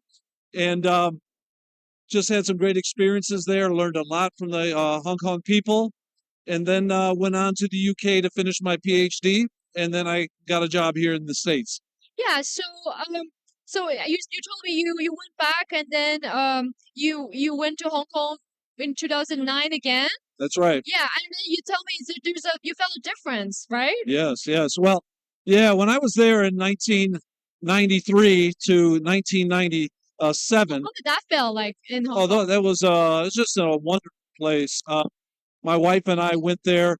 I taught English for 2 years, and then I transferred into the university in Hong Kong at a place called Hong Kong Baptist University. And after teaching 2 years in a Chinese high school, and so I really got to know the young Chinese students, and had some great experiences at a school called Batalei Zhonghua, which is Bethel High School in Yunlong, and we could see Shenzhen, we could see the parallel city. Yes. And we always wondered what it would be like to have them come over, but nobody would really talk about it. But there was kind of a shadow because 1997 was coming. Right. And the university was increasingly getting more tense. What do you mean by tense? Like, do they accept this like a revolutionary change or? Yeah, well, they were clearly nervous. They were worried. My situation was tenuous there because I was a PhD student. However, they made it pretty clear to me that I could not graduate once the Chinese took over. I ended up having to leave and go to the UK to finish my degree because it was made clear to me that I would not be welcome after 1997.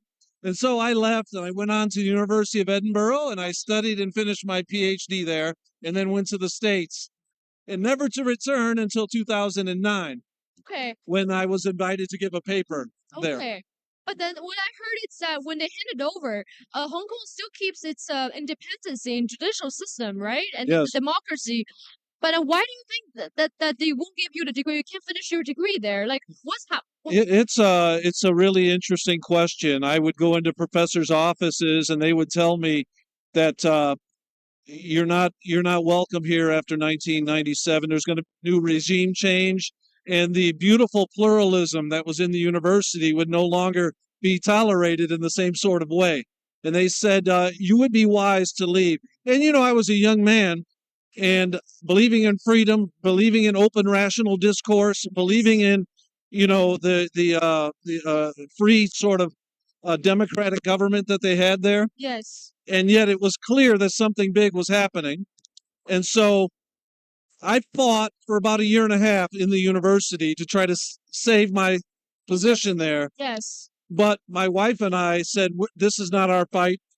We can't really go forward with this. And we transferred from Hong Kong Baptist University to the University of Edinburgh in Scotland, Right. where I completed my PhD. Wow. So I was very sad to leave. I had a lot of students there from high school, my teaching English in high school. I brought 3 of them to the United States. 2 of them have become U.S. citizens. I married one of them. I'm a Christian philosopher, Right. and so I was able to marry them Oh, here in the States. She met a man here in the States, and I was able to preside at their wedding. wow. And it was just a beautiful thing because you could go and come as you like, Yeah. and it was a great relationship. Really changed their fate. Yeah, and I was able to sponsor them, and Yes. but it was clear that after 1997 that whatever you were doing would come to an end, Yes. and you needed to change what you were up to. For sure. And I felt the difference. When I went to Hong Kong for the first time, I was only 5 years old. I don't remember what I did in Hong Kong. I know I went to Disneyland, but I felt the difference since I grew up in mainland, and I felt the difference of how the people are, how the environment is. And even that was in 2008. You know, it was after the Chinese government take over Hong Kong. Like I still feel like there's a difference. Yes. You know, Yes. but between the mainland and Hong Kong. And until 2019, when the anti-extradition amendment bill protest happened, Hong Kong will no longer be the same and will never be the same again. And the young students are seeking plans for their future, for the career, for a better country to live after that happened, because the democracy and the independence of judicial system no longer stand strong in Hong Kong. Yes. And how do you feel about it's heartbreaking when the riot happened, that the Hong Kong police, not the Hong Kong police, the Chinese police getting sent to Hong Kong and did this thing to the Well, students. I was there in 2009, shortly after you. I gave a paper at the university, attended the conference, and it looked the same, but it was clearly a different place, even then. And when I heard about the 2019, events in 2020 and all that was going on with the young people there, it broke my heart because I know a lot of these students, and I know how, I taught at a Band 5 high school. This was the lowest 20% of the students. They were very gifted, and they had so much potential. And if you give them the opportunity, they can rise out of that, right? But after 2019, it just felt much more oppressive, much more you're locked into whatever destiny Yes. you happen to fall into. Yes. And it just broke my heart to see that these students that I'd grown to adore no longer had the freedoms that we once enjoyed. Yes. Well, thank you so much for sharing your story. Thank you, And Heather. that's Appreciate it. yes, and I really felt you were in a similar situation, but the students that experienced that was even worse, and they get their home taken away, they get their future taken away. Their hometown is no longer the same, and they have to leave their hometown. Yes. That's like a political war that's happening for them. So it's definitely horrible. And thank you so much for sharing your story and stand with us. Taking down the Chinese Communist Party. That's the only solution to help the future of Hong Kong. Well, I so much appreciate what you guys are doing here at TPUSA's annual conference. It's a big deal. Yes. The fact that you're invited here, it means you guys are doing some great work. So I have the greatest respect for you, and God bless you guys as you continue to fight for freedom. Yeah, and I want to thank you for standing with us and accepting my interview. It's really well appreciated that what you share, what you stand for, and thank you so much. It's my pleasure. Thank you, everyone, for listening. All right, I'll hope to see you next time. Thank All right. you. Thank you. Bye-bye.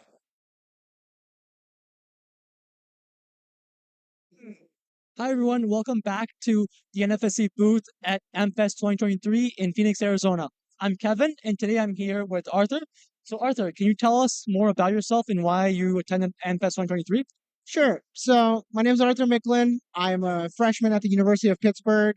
I'm also a member of the College Republicans as well as our Turning Point USA chapter, which is really popular among the country. The party hosted previously Michael Knowles, which was received with a backlash from the students. There was a massive protest. Bombs were thrown at police officers. It was hectic.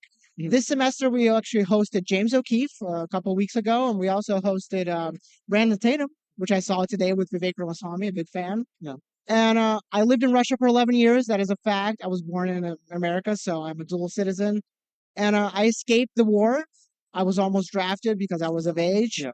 And I'm happy to be here. I was originally applying to go to AmFest to see my senator, Missouri Josh Hawley. Unfortunately, I don't think he's in the agenda list, but I was happy to see Vivek Ramaswamy, the candidate of my choice, and I'm happy to be here. Thank you. Yeah, that's great to hear, and great having you here.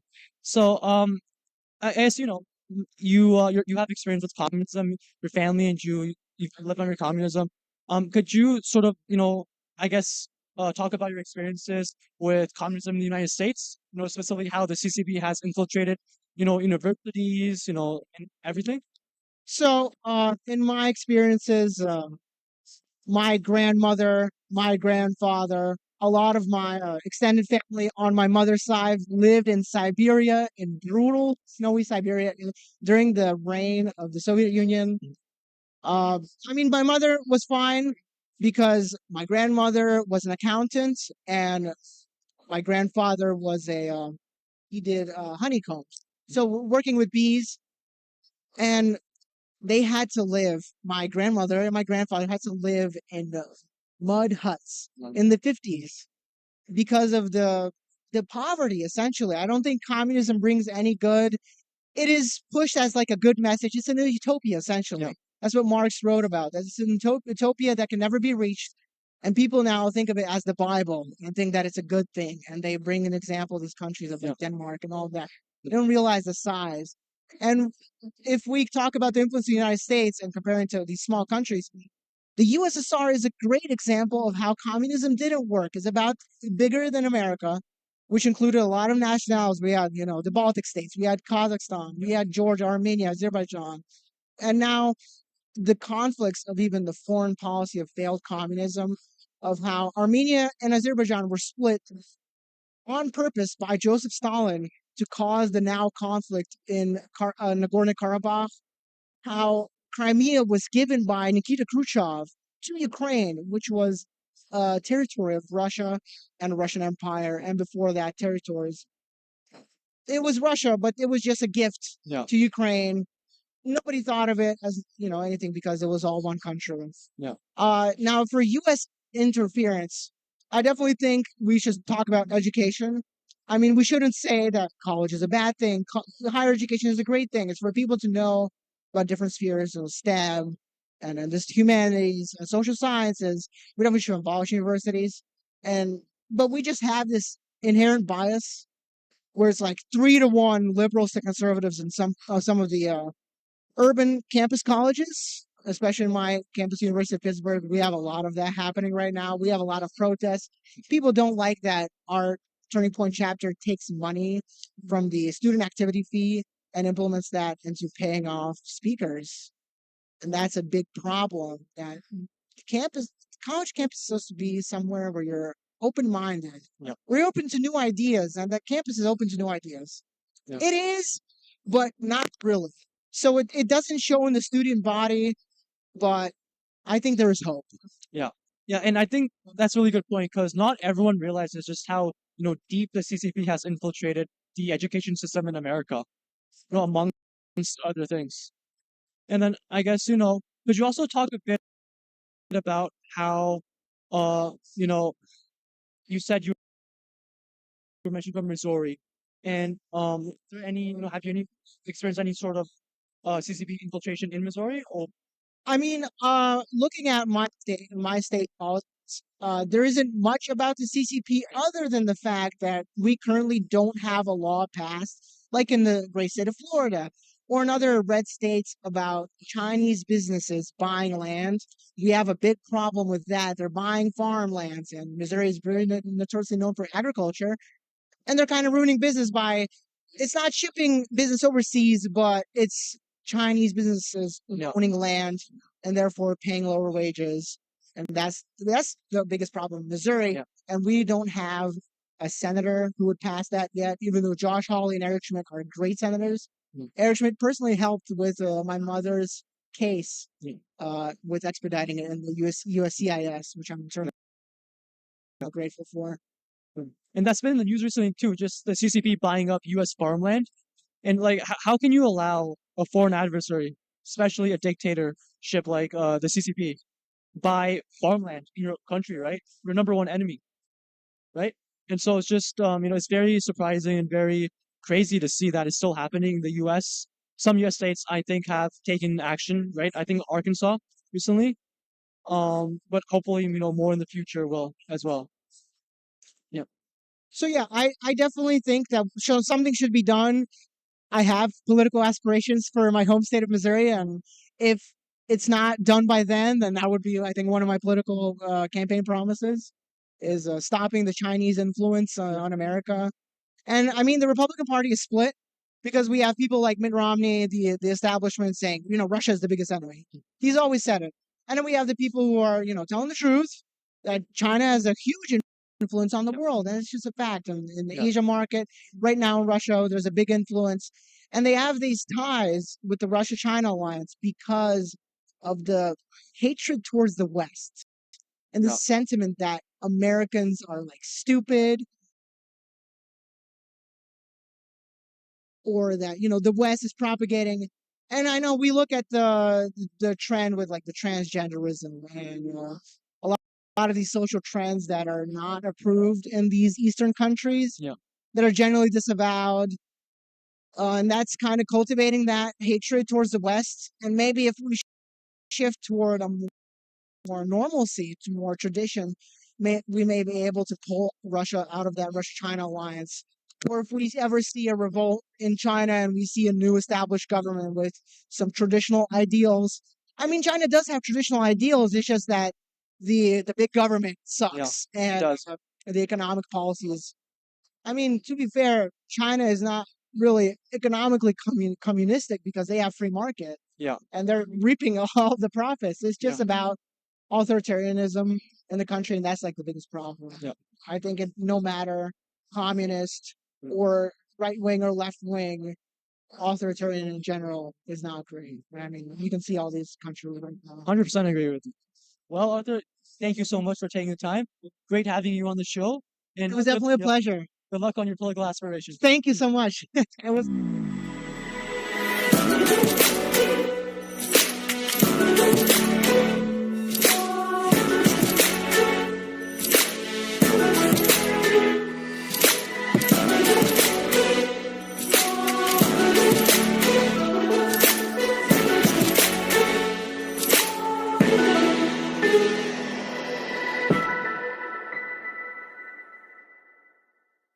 Perfect. All right.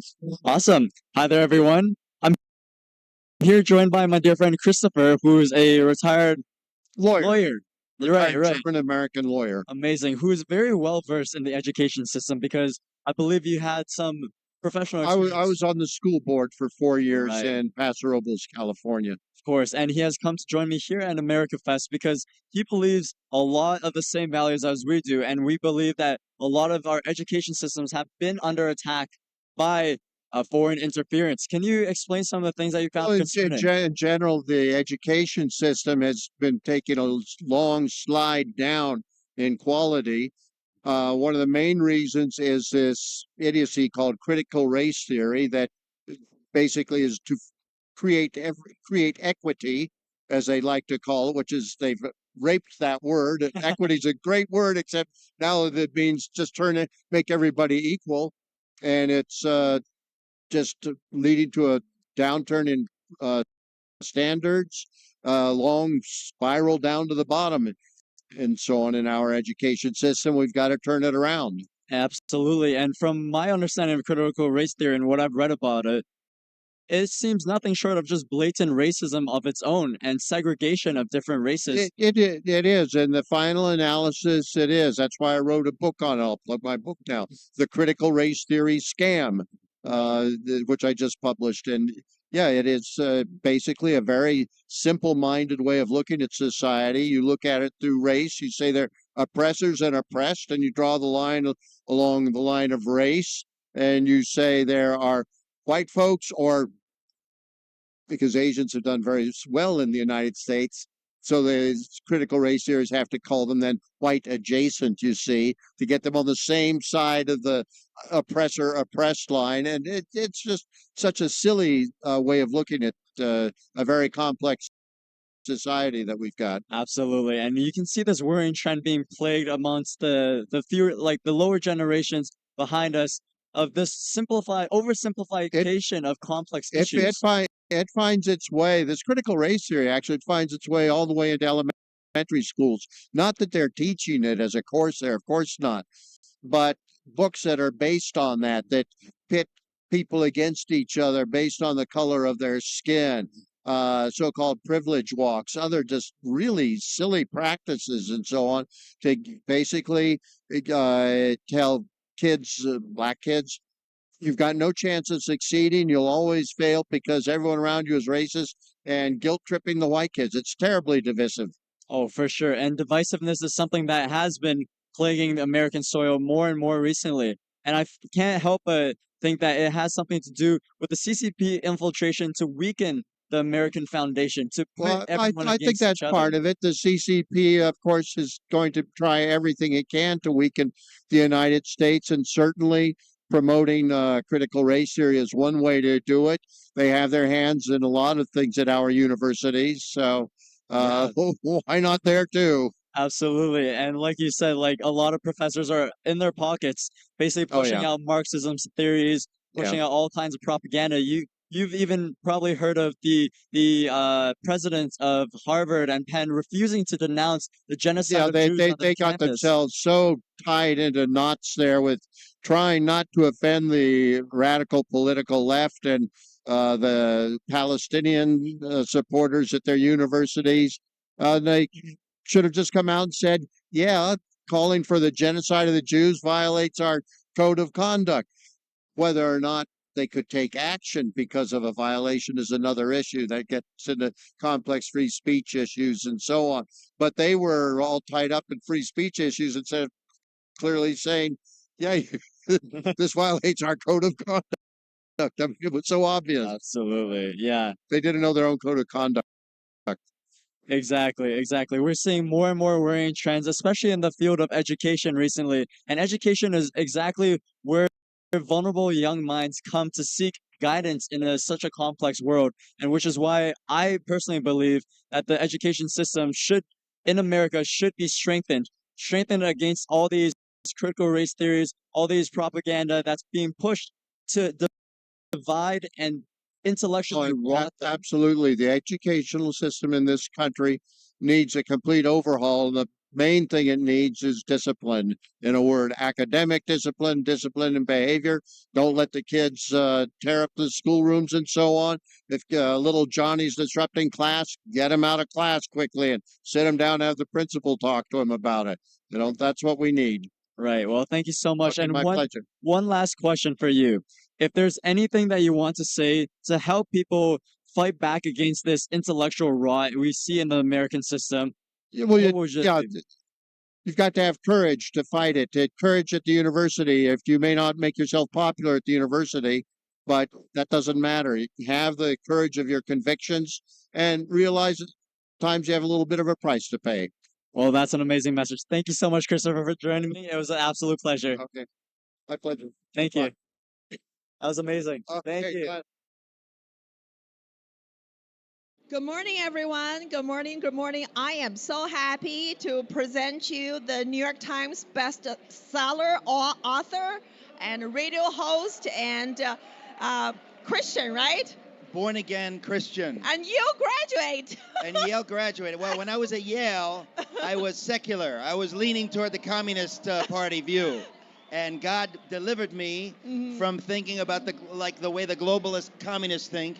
My mother grew up in East Germany. Yes. Under, the former Soviet Union. My father grew up in Greece, which was tried to take over by the communists after World War II. So my parents raised me in America, to love freedom, and to hate communism. And you must be hating the Chinese Communist Party, and that's why you wrote a book about the Chinese, right? The Chinese Communist Party is evil. They are evil. And people in this world, we love the Chinese people, and we hate the Chinese Communist Party. And we know that when you make the state a god, okay, your biggest enemy is God himself, because the Chinese communists, they are afraid of people who love God because it's a threat to their power. And this is why their number one goal is to silence the voice of the church. Yes. And they say, oh, we have official churches. No, Official churches that's are, it's a sanctioned joke. by the Chinese It's a Communist joke. Party. Yes. And I write about this in a number of my books. I speak about it on my radio program. People can find me at ericmetaxas.com because I talk about these things all the time. Well, thank you so much. And so when you talk about the Christian faith, and I know Judeo-Christian value is what this country is founded upon, and we should never ever forget about what makes this country exceptionally a human experiment that is a shining beacon of hope to people from around the world, and that's why you're seeing so many Chinese American immigrants. And so we, like myself, I pledge my allegiance to the United States Constitution. I love this country because of the founding fathers and their values. Well, when you think about it, most Americans who grew up in America and their parents grew up in America, they don't appreciate what we have in America. Because my parents grew up not in America, I was raised realizing that if you don't live in America, you may not have freedom. You may be under the boot of an authoritarian power, and you have to love freedom. And so it has given me a love for this nation that many people in America, they don't understand. Many people are waking up now because we've seen the evil of the last 3 years. When you begin to see what happens when you take your eyes off of God, when you take your eyes away from the founding vision of the United States of America, what begins to happen? You begin to lose your freedoms. The government becomes more authoritarian. And my big message now is mostly to the church. Anybody who says, I'm a Christian, I say, okay, if you're a Christian, it is your duty to take your faith out of the church building on Sunday morning and into every sphere, into every day of the week. Take your faith into every sphere, the school board, into politics. If Christians do not get in this battle to fight for freedom, we will lose our freedoms. And I wrote a book called Letter to the American Church. And in my book, Letter to the American Church, I make the case that the church has a duty to get involved in every sphere, not just stay in the theological sphere, not to just say, oh, we just have our values inside the church building. No, you can have that in China, right? And the Chinese Communist Party will say, that's wonderful. Keep your values in that building on Sunday morning. And when you come out, you bow to the state. No. That is not the Christian faith. And so my book, Letter to the American Church, is turned into a movie. It will be on Epic TV exclusively February 8th.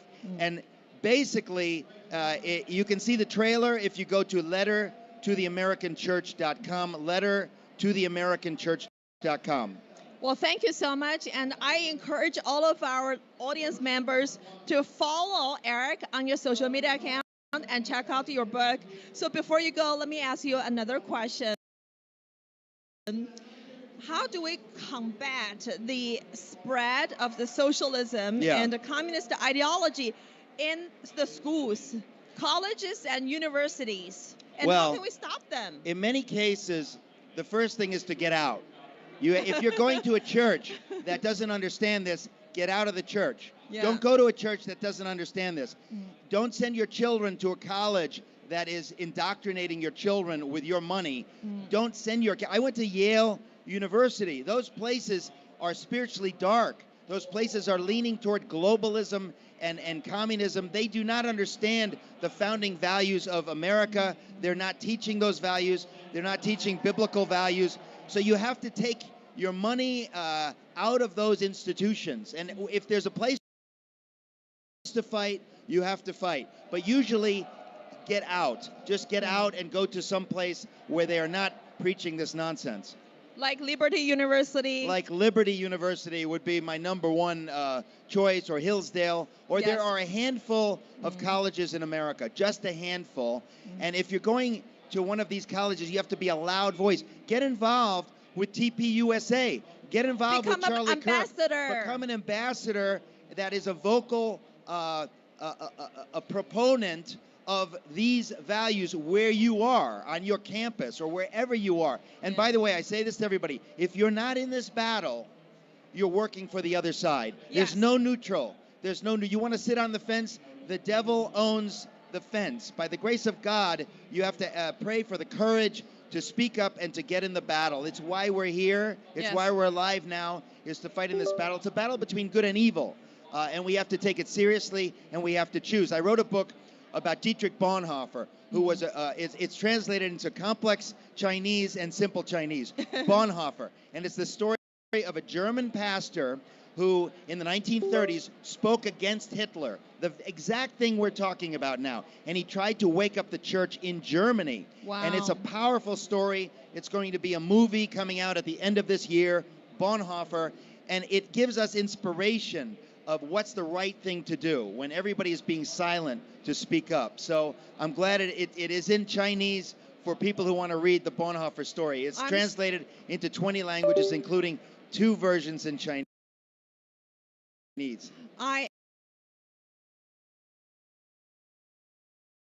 I'm sure this book will become another, equivalent of Thomas Paine's Common Sense, and hopefully that will inspire more Chinese people to stand up I hope so. and fight against the CCP. I Yes. agree with you.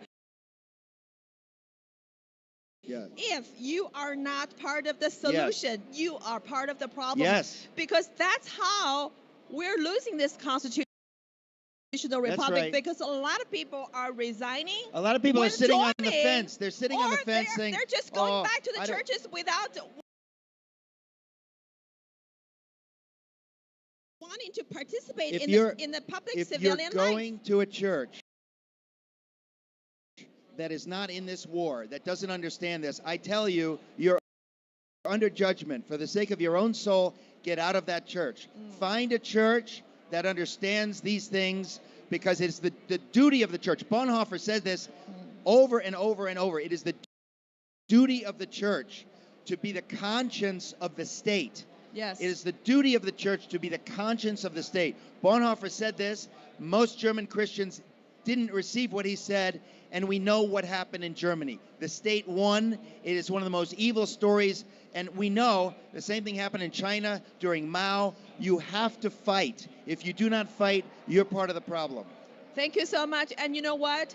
This video is going to be translated into Chinese, into Japanese, and into many languages, because we have members from around the world. So thank you for all you do, and thank you for sharing your great work. It is Thank my you so honor, much. and God bless you for all you're doing here. I'm thrilled to know that you all exist and that you Yes, want to we take do. down the Communist Party in China.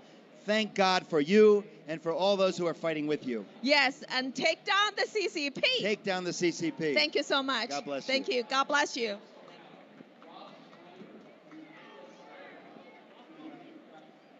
Hi everyone, this is Max, and we're back at another day of interviews here at Phoenix, Arizona, day 3 of the American Fest 2023. It's been absolutely wonderful being able to give the voice back to the people where it belongs. Now, beside me, I have my friend Linda, right?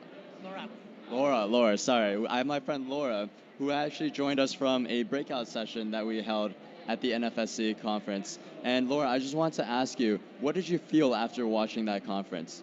I thought it was very enlightening. I had no idea that, especially if there was such a big organization that was interested in taking down a country as big as China.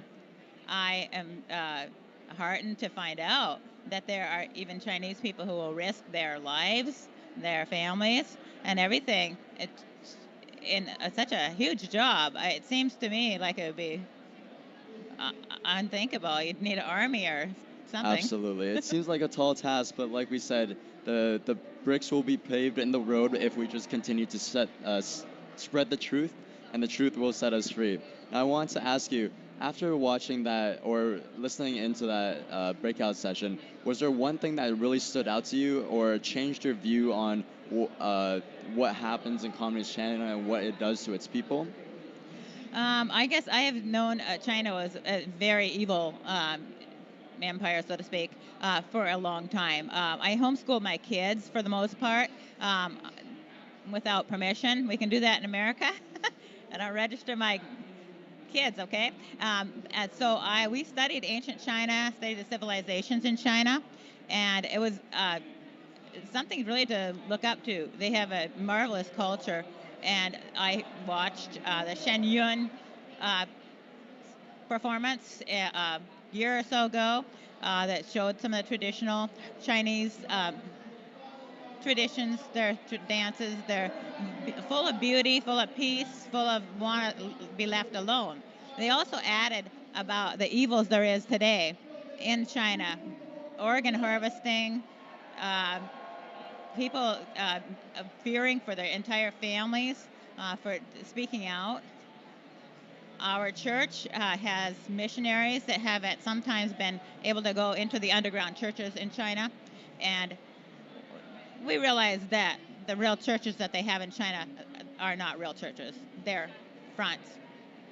So I was most interested in the fact that Wall Street, I thought, what does Wall Street have to do with it? I still don't know. I'm like, well, I know about BlackRock, but I don't know. The rest of them, very enlightening.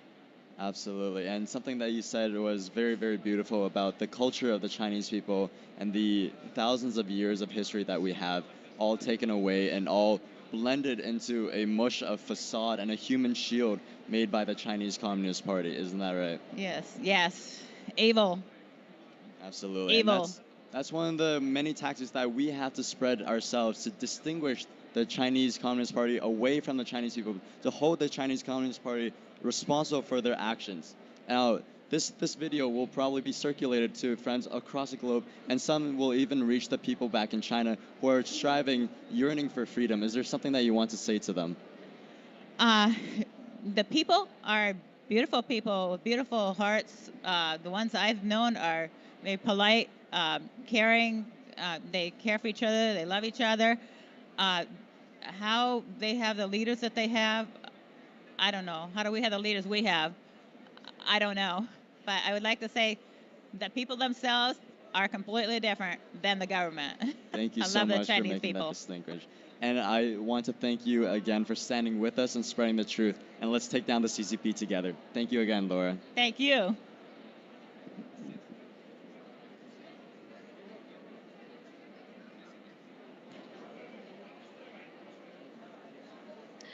Welcome to day 3. It's a feather again, and this young gentleman beside me, it's Angelo. So hi, Angelo. How are you today? Good. How are you doing? Good. So would you tell us a bit about yourself? And you're a student, right? Yes. And what motivates you to be here while in this event first?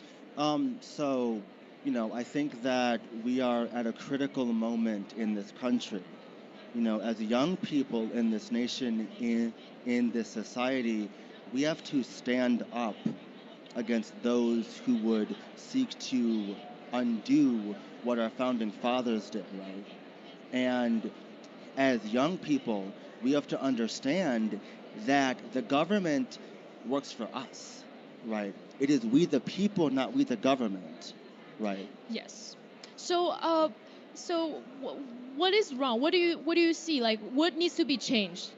So I think that what needs to be changed is that we need young conservative voices to stand up to the CCP and say we are done with,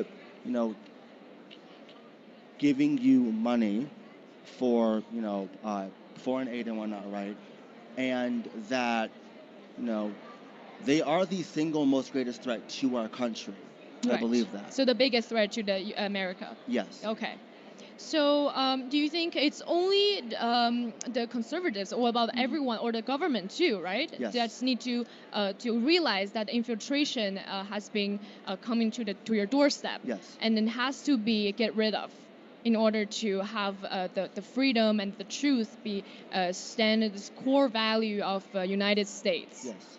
So what do you think about the communism? I think that the Communist Party and those within China who are using tactics from the Communist Manifesto, right, through Russia and China, and how Xi Jinping went and met with Vladimir Putin and the Middle East, that's telling. That's an issue they should not be doing that. You know, you have Gavin Newsom, who is rolling out the red carpet to Xi Jinping. Yes. Meanwhile, we have people who can't afford gas, who can't afford anything within this economy, right? Yes. You know. Yes. So you're saying the solution is to be decouple everything that has to do with Yes. economy Yes. and providing technology to the Communist Party in order to stop supporting the CCP. And that's Yes. like the start, only the start Yes. to take down Chinese Communist Party Yes. and save the Chinese people. Yes. That's correct? Yes. So we're running out of time. And would you like to say anything to the new fighters of China and the fellow fighters? You know, we are with the people who are against the CCP. You know, keep up the good fight, and we will take them down and end this communistic ideology. And God bless you, and God bless the United States of America. Thank you very much. Thank you, Angela, for joining us in Thank NFSC. you. We'll see you around. Thank you. Thank you.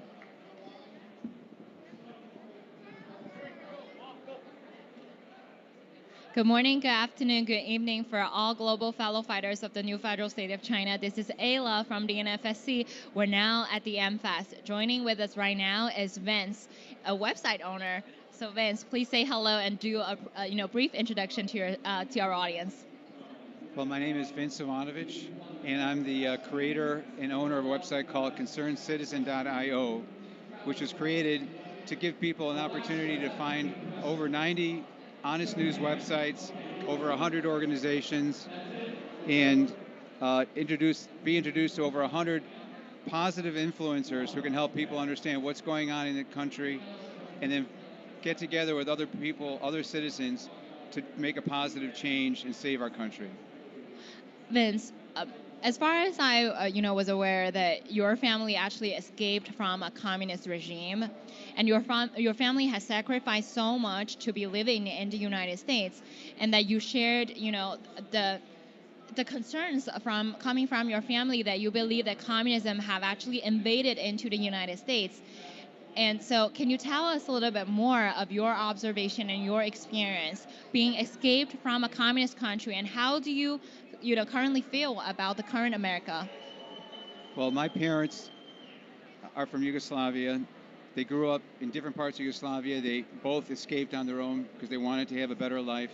They left their families behind. None of their families went with them. They met in a refugee camp in Austria, got married, went to Canada, wanted to come to the United States, and eventually were able to come into the United States. So I grew up knowing about communism, knowing about the evils of communism, and if somebody's willing to risk their life to escape a country and a system, then there's no question about how evil a system like that must be. With what's been happening in the last few years in the United States, I became very concerned about what the reasons were. That I was observing all these changes, and one of the things that I did is I've learned a lot about how communism has been infiltrating our own government since the early part of the 20th century, starting with Woodrow Wilson's administration. The Franklin Delano Roosevelt administration was full of communists. Right. China became a communist country in 1949 because of communists in the United States government that allowed that to happen. And now billions, over 1 billion people are enslaved by communism, and it's coming here to the United States, and I'm very worried about that. Absolutely. And so as you have become aware that the Chinese Communist Party is actually empowered by the United States, and this is primarily why we've seen that the CCP was able to propagate their people, their personnels, and their ideologies into this nation. And the United States is the only nation where the Statue of Liberty stands. And now the CCP wants the Liberty Statue, the Statue of Liberty to hold the book of the communism.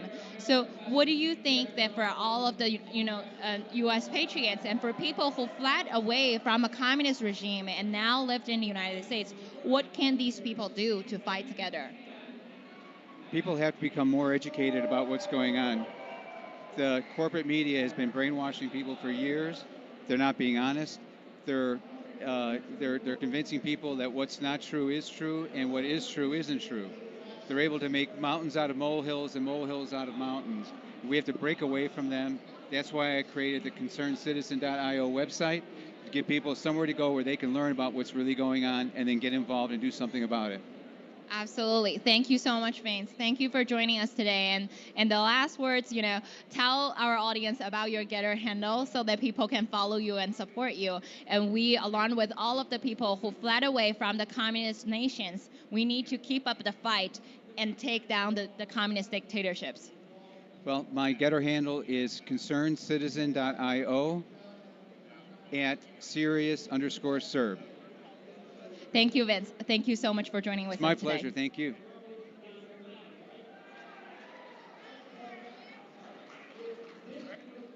Hello， 大家好。站在我身边的这位美国的这个先生呢，他是来自乔治亚州，他曾经参加过越战，然后呢在越南呢去抗击共产主义，然后他又在美国的国土安全局、还有特勤局、还有美国的五角大楼工作了10多年。那么他今天呢，他打扮的这身装束呢，他说他要帮助中国人去消灭共产主义，让中国人民获得美国式的自由。So, William, we're actually being watched by hundreds of millions of freedom-loving and God-fearing Chinese people. Amen. They want to have freedom. They want to live American dream. So tell us about your costume. I know this reminds me of the American Independence War, right? It's right. 1776. Yes. We kicked the British out. Yeah. And we fought them. I was from the governor of Virginia at the time. Yeah. And I refused to sign the Constitution because George Washington and Thomas Jefferson did not want a Bill of Rights. And I said, if we don't have the Bill of Rights, I'm not going to sign the Constitution. And so I finally, being a Scotsman, nobody could stop me. And so they finally adopted a Bill of Rights and added 2 more to give us 10. But the Second Amendment was the most important because it gave us the right to bear arms. And that doesn't mean hunting. Yeah. That Militia. meant that we had the right to protect ourselves because we just defeated the British, the strongest army in the world, by our militia. And we were very cautious about getting a standing army. Yes. As a result of what had gone on in Europe. Yeah. But the Europeans were exploiting the whole world. They were exploiting Southeast Asia, trying to get the spices, the gold, the silver, and the poor Chinese people were having to put up with that kind of exploitation. But America wasn't for building colonies anywhere. We wanted to go west, and we eventually did, from sea to sea. But we had the Bill of Rights. And can you imagine America without a Bill of Rights? I can imagine. So Patrick Henry not only gave us the famous quoting of give me liberty or give me death, but also, most importantly, the Bill of Rights, and especially the Second Amendment, the rights to carry arm, not just for hunting, but for the government overarching and the government intrusion of individual liberty. Because if you didn't have the Second Amendment, you couldn't protect the First Amendment, which was freedom of the press, freedom of speech, and freedom of religion. I'm a Christian, by the way, and a pastor of a church in Brunswick, Georgia. So you know how the CCP controlled the more than 1.4 billion Chinese people? Because people in China, they don't have a right to bear arms. And that's why they don't have the freedom of speech, they don't have freedom of religion. Exactly. And can you imagine in China, even people who want to buy a kitchen knife, they have to be registered with facial recognition. That's how fearful the big government is to people's right to the Second Amendment. Exactly. And China needs to document their own Bill of Rights so that you can't have Chinese soldiers put you in your homes and make you stay there during COVID to where you can't educate your children and telling you what to do. In America, we made the mistake of listening to agencies telling us what we had to do, and they weren't coming from our Congress. So you need to have also a Congress with a Senate, with a House, that you have the freedom to elect your representatives, and then, unlike what's happening in America, be able to send them home once their term is over. Right now, we have a Senate and we have a House, and I learned this when I was with the Secret Service. They go to Washington and they stay there. Yes. So you have seen a lot of government power abuse and corruption, and you also want to help the Chinese people free of communism. Yes. So in 5 seconds, I want you to say a final closing thoughts to our Chinese audiences All who right. want to have freedom. All right, you need to rise up. Your economy is getting bad, and you're going to be the common people who are going to pay the price. And that's going to drive you to a standing revolution. Even your military will have to join in and support you. And thank you so much for being here. Thank you so much, and God bless you. We are with you. And God bless you. Thank you so much. Thank you.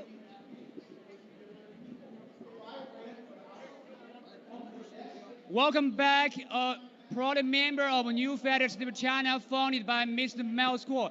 I'm Billy. Hi, Pamela. Welcome. Actually, you are the first one in the morning to come to our booth. Thanks for your time. As an American patriot, why do you support to taking down the Chinese Communist Party? I'll tell you why. Steve Bannon came to us when we knew nothing about your plight. America was in the dark. Our government is a propaganda machine as much as yours. We knew nothing. Steve came to us and said, do you know what's going on around the world? And he has educated us, and we're like, you're threatening us, CCP, and we're not going to take that. We are slow to anger here. You know, our government, they'll fight anyone because they're pigs, they're war pigs. But when it comes to the people and the heart, we are slow to anger. But you better watch out when we do get angry. We have guns. We are a revolutionary people from the start. That is our roots. And to have these elites from all over the world, CCP, WEF, Brussels, they're like, we're going to tell you what to do. And we're like, the hell you are. Yeah. We are sovereign. Our rights are granted by God, not these invisible faces. And CCP is very much, I think they had the blueprint for it. Yeah, you're correct. That's why you choose to stand out, to have your voice, to stand, to take down the Chinese Communist Party. Oh, yeah. So I'm so curious, what's your impression to our brother sister of New Federal State of China? Oh, you know what? Because we didn't know you and they're on Getter, we're getting to know you. And you have to understand that You have Getter as people, we're so much alike. We're not different. I mean, who cares what my skin looks like or my face? We're together. We can, as a people, we can tell these people to back off. Leave us alone. That's what we want. Yeah. We want to be free. You want to be free. The Chinese people deserve to be free. We saw the white papers. We're like, yes, hold up the white paper. Don't let them silence you. We are with you in spirit. Thank you. And it will come a time when we'll be okay. We're in a tough time. It's good. Yeah, we are running out of time. So last question, what do you want to say to our brothers and sisters all over the world, especially in China? Oh my gosh. I pray for you and just keep fighting. Just keep, because if you give up, they're gonna destroy you and they're gonna destroy us. Keep fighting. Fight. Yeah. Love you guys. I love you. I love you too. Yeah. And take down the CCP. Take down the CCP. Take down the CCP. Take down the CCP. CCP. Yeah. Thank you. Thank you so much. I love you. Good morning, team. It's Jay here from the New Federal State of China. And up with me next, I've got Rachel and Simone. Hi, Jay. How are you? Hi, Jay. Nice to see you. I understand you guys have just released a film documentary based on a book. Can you tell us what the name of the book is and what the name of the documentary is, please? Yeah, it's the same name for both. It is Letter to the American Church by Eric Metaxas, who you just had on the program. And we have adapted his best-selling book. He's a New York Times best-selling author. We've adapted his book into a documentary.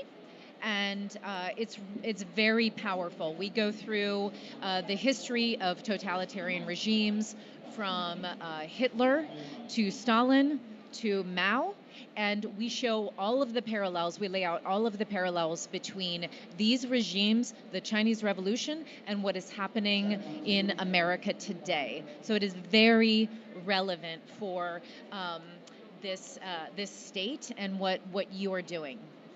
What's the name of the documentary? Letter to the American Church. We're going to be coming out February 8th on Epic Times TV. You can go to lettertotheamericanchurch.com to watch the trailer, find out who's in the film, and learn more about how you can get involved. Everything is just, we got 11 months to take back the country and turn everything back. So we're trying to awaken the church and the rest of America right now. That's right. It sounds like the film covers a wide range of, let's say, modern history from Stalin to Mao Zedong and America today. I want to pick on a couple of points. I don't think we're going to have time to go into everything. So Mao Zedong, as we know, was responsible for over 60 million deaths of Chinese people, which is more than the sum of Stalin and one other person combined. I can't remember what his name is. Can you tell us in the documentary what we can expect to see of Mao Zedong and how it relates to America today?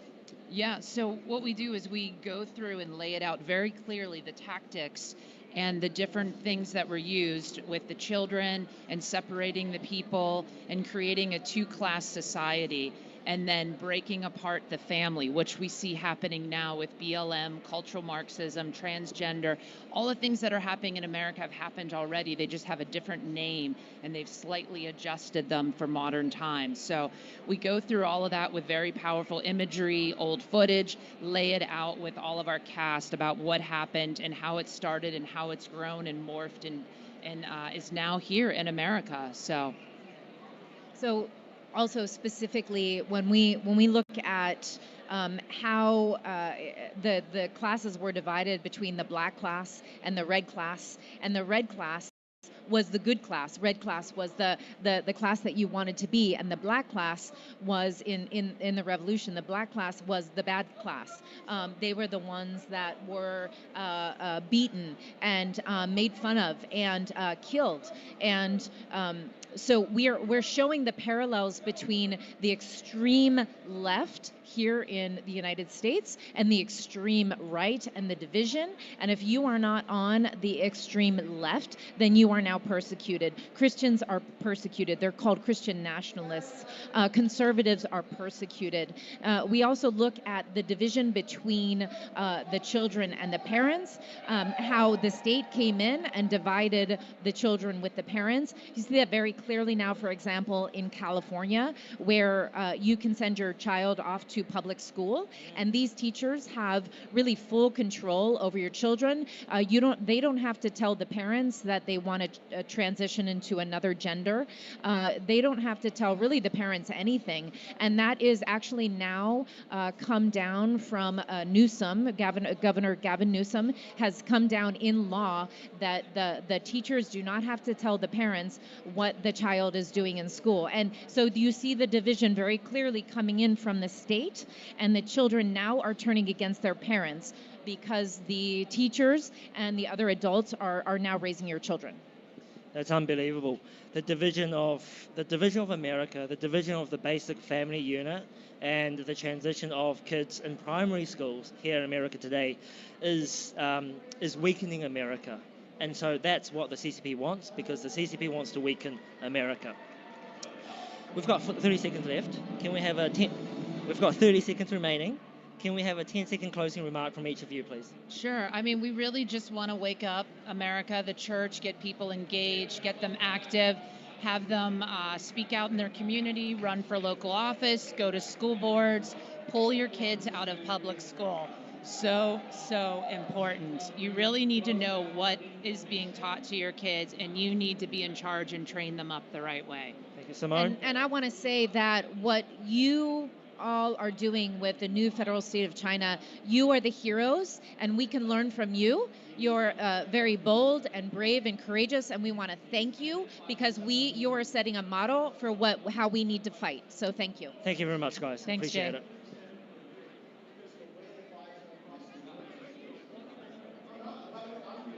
Good morning. This is New Federal State of China, live at American Fest. They are our new special guests, Rebecca and Maria. Please introduce yourself and share a little bit of your background. Hello, my name is Rebecca, and I am an architectural drafter. I was originally born in Spain, but we immigrated to the U.S. in 2001-ish. After that, we became legal citizens, and this is my sister Maria. I was born here in America after my parents immigrated. I am a high school student currently. I am studying culinary, hoping to get a degree in culinary for college. That's wonderful. So actually, you were with us at the TPUSA Breakdown Convention. So which means you actually know more about us than many people here. So please tell us your impressions and your thoughts on our work and our organization, please.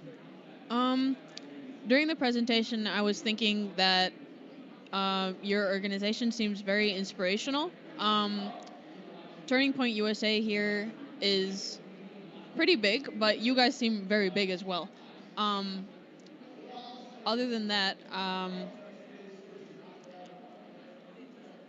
I'm just going to pass it to my sister. Yes. Everybody is so friendly here, so nice, so welcoming. Like everybody is family, like everybody belongs. It's just a really welcoming environment. I really like it. You are very smart and beautiful young ladies. Actually, we never met any losers come to our booth. All the people here come to us are so wonderful, smart, and most important, beautiful, from inside and outside. So I'm really amazed for people who come here. And so you were in Spain, and you immigrated to America. Yes. So could you tell us more about Spain? Because we have a division in Spain for the new federal state of China. We have many good for freedom fellow fighters there. So please tell us, what do you see any communism activities in Spain? And we see there's a lot of Hamas supporters on the street of the major cities in Spain. And what's your take on that? So in Spain, it's not like in the United States. It's mostly on one side there's communism, and on the other side it's fascism, as a speaker was talking about yesterday here at TPUSA. So that creates it's not the case. You can be for freedom as well. And a lot of the people that are for Hamas in Spain seem to be getting confused with like the Jewish, which is very common, actually, I would say on both sides, on communist and fascist sides. Yeah. So that seems to be the main problem there. And then just a lot of people, since the government is socialist and it has been since probably the 70s, that just seems to be the problem there. I have to say that in Spain, everything is very controlled. Like, they're very controlling. They don't let anybody. Like, during COVID, it was like what they said, like when we went over the summer, it was what the people were telling us was a lot worse than what we'd see on TV and like anything we would hear from our family members. It was so much worse than what we thought it was over there. Thank you for your intake. So how do people follow you on social media? I was recently banned from Facebook, but you can find me on Twitter at @AsteriWild. It maybe should be on the screen. I'm not sure. And I'm on Instagram and Facebook for now at Ria Flake Car. Okay, thank you very much for your courage to come to us. Thank you very much. And you did such a wonderful job here. Thank you for the opportunity. Thank you, Scott. Thank you.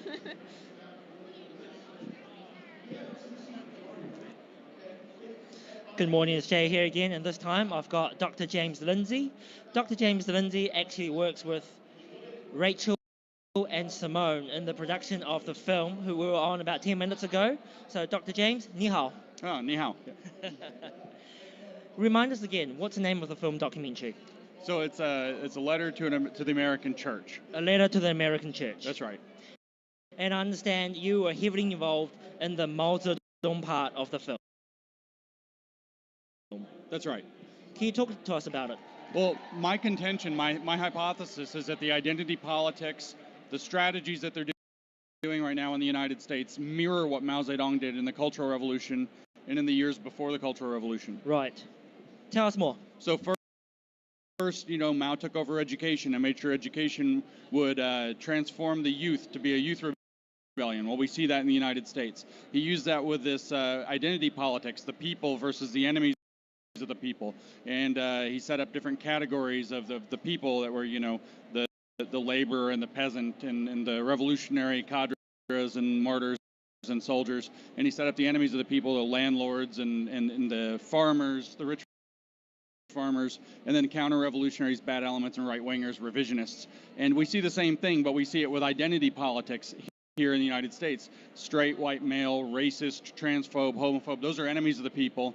But then you have racial minorities, sexual minorities, but also activists, allies, and so on are the people. But those are revolutionary identities. They're not intrinsic identities. So it's reproducing the identity politics that Mao used to divide the people in the Cultural Revolution, coming up from the youth that were radicalized in high schools and colleges.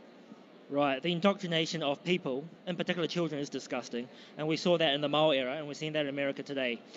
If you were out on the streets of Phoenix, Arizona, and you were talking to someone, an ordinary American on the street, and you told them about Mao Zedong, what do you think is the biggest misconception out there?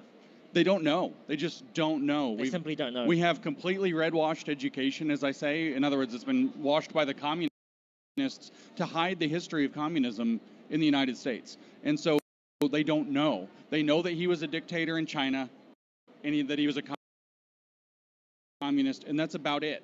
They've never heard of the Great Leap Forward. They don't know about the Cultural Revolution. They've never heard of the Red Guard. They don't know what happened to the Red Guard after Mao was done with them, after he deposed Li Shaoqi. And so they don't know the story. And so if I talk to the average American, I'm telling them a history lesson. And how is that generally received? Shock. People's eyes. Shock. Yeah, well, they see it immediately. Unity, criticism, unity becomes we just want a place where everyone feels like they belong, but we've got to criticize the racists and transphobes so everybody feels welcome, so we can have an inclusive space. And they immediately see this is the same thing. This is a cultural revolution. I see a strong connection between the messages that the film is delivering with the new federal state of China, and that our mission is to take down the Chinese Communist Party. Yeah. And in order to take down the Chinese Communist Party, a crucial element from my perspective is knowledge, and the delivery of knowledge is education. And I see your film as a critical part to the education path of ordinary Americans.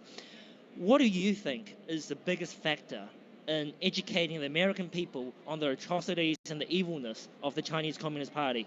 We actually have to just teach the true history. We have to teach real subjects, real math, real reading, real literacy, true, again, history, the history of communism. We teach the history of fascism and Nazism in the West. We don't teach the history of communism.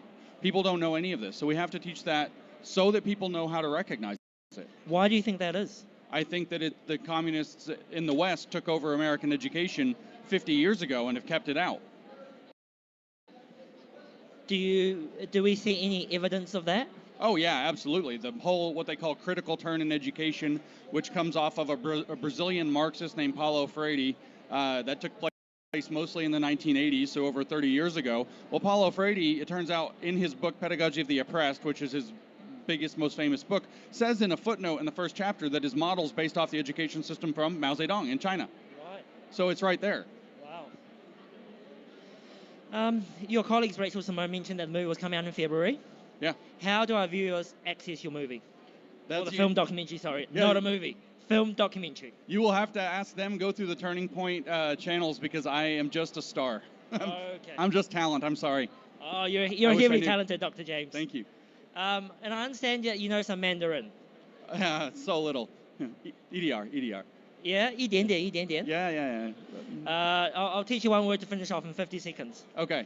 打倒 CCP. 打倒 CCP. 打倒 CCP. 打倒 CCP. That's it. That means take down the CCP. Yeah. Thank you very much, James. I really appreciate your Yeah, time. my pleasure. Thank you.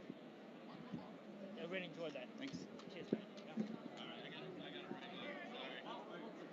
Hi, good morning. This is Ava Chen, day 3 at live from NFSC booth at MFest 2023 in Phoenix. Joining me today is Sam. I'm going to let Sam introduce herself briefly to our audience. Please, Sam. 你好， Oh, great. 你好。打倒 CCP。打倒 CCP. Oh, you're awesome. Yeah, you do have a talent for language because Sam just told me she actually can speak in 5 different languages. Yeah, I do love language. I never learned enough Chinese though. 你好, that's it. So I am an education freedom advocate, and I try to convince parents to take their children out of school, and I re-educate them on what education should be, because what we see in our schools today is the opposite of education. And the opposite of education is really very, very closely linked to Marxism. And the reason that I say that, and communism, the reason I say that is because if they can convince you to not think, they can control you. And if they can convince you that they are right and to believe the lie, they can control you. And of course, communism is all about control. That's right. And so that's why we have to take down the CCP. Yes, absolutely. Absolutely. I love you said educational freedom, because the freedom, the words, is actually luxury for Chinese. Yes. Because we've never tasted. We, from a very young age, we were being indoctrinated. So tell us a little bit about when I mentioned our mission is to taking down the Chinese Communist Party. What's your thoughts? Like when you saw an organization declare their mission is to take down the CCP, what's your my reaction? Yeah, your reaction. Your first yeah, reaction I'm like, to that well, it's about statement? time. I mean, it's about time. The problem is it's here in the United States. Yeah. So it's like a cancer. And Yes. a cancer doesn't stop just because, you're like, you stop paying attention to it. Yes. The cancer just grows. And the only way we're going to beat that, honestly, the only way we're going to keep the United States free, I believe, is through home education. Because they are no longer teaching civics in school. Yeah. And civics is the preservation of our freedom in the United States. Yes. Not in China, but in the United States it is. And so if you're not teaching your children proper civics, if you're not teaching them to think, and what they learn in school is to not think, that's really one of the lessons that they learn in school. And I say that because, for instance, the teacher just wants you to regurgitate for the exam what she's told you. And don't question her or him. They gave you the right answer. Right? They give you Remember the it. answer, so just give it back to me. So that's don't think. Another thing they learn in school is don't ask. Don't question. Because this raise your hand, this is a barrier to entry. And it's a visceral, you learn it viscerally. You embody this negative about asking questions. And we just went through this with the COVID virus. That's right. This whole trust the experts, don't question. Yeah. When they implemented 2 weeks to slow the spread, because I'm a bit of a smart aleck, I was like, why not speed the spread? Good How about for you. speed the spread sounds just as good as slow the spread. Like maybe let's speed it. So I'm just saying, don't ask, don't try. Because failure's bad. So that's right. They make another failure lesson that's bad. in our schools. So don't try. Well, that's anti-entrepreneurial. And this nation is a nation of entrepreneurs. And what is an absolutely entrepreneur? An entrepreneur is somebody who comes up with a good or service that improves the lives of others. It's a very generous sort of point of view. Yeah. But if our schools are teaching children to not be entrepreneurs, And it's that's adventure. the death of the American economy. Yes. I like what you mentioned about say the Chinese communism is a cancer, right? Yes. So when the cancer spread, what does it spread? It takes one cell at a time. So if we make an analogy, the cell is like a family. What the work you do are working on parenting and giving the kids the right environment, and the kids can self-learning. So Yeah. you're actually restoring the health of Yes. the cell, which Right. is the smallest unit in a society, right? So, you see and that? what Yeah. she's getting at, because it's very, very clever, is the school has stolen, our school system has stolen the family from our culture. It has separated children from their parents, and you notice, now they're pushing it into preschool. They want those kids. What I say to people now, because it's so obvious, they want to have sex with your children. I mean, that's really what's coming about in our schools. They've become grooming centers for the kids. So they're backing it up now. They want to have state-sponsored preschool even. The sooner that they can separate the child from the parent, the sooner they can infect that child with communism, with enslavement. Yes. And so the home learning, home education movement is the restitution of the family, the restitution of the parents, and the relationships. And by the way, life is about relationships. Life is not college prep and career readiness like we learned in school. Because they're That's preparing to be a enslavement. slave. That's right. right. Road to serfdom. Right. The There's a road to book, serfdom, yes. exactly. So I think that's why I think we're here.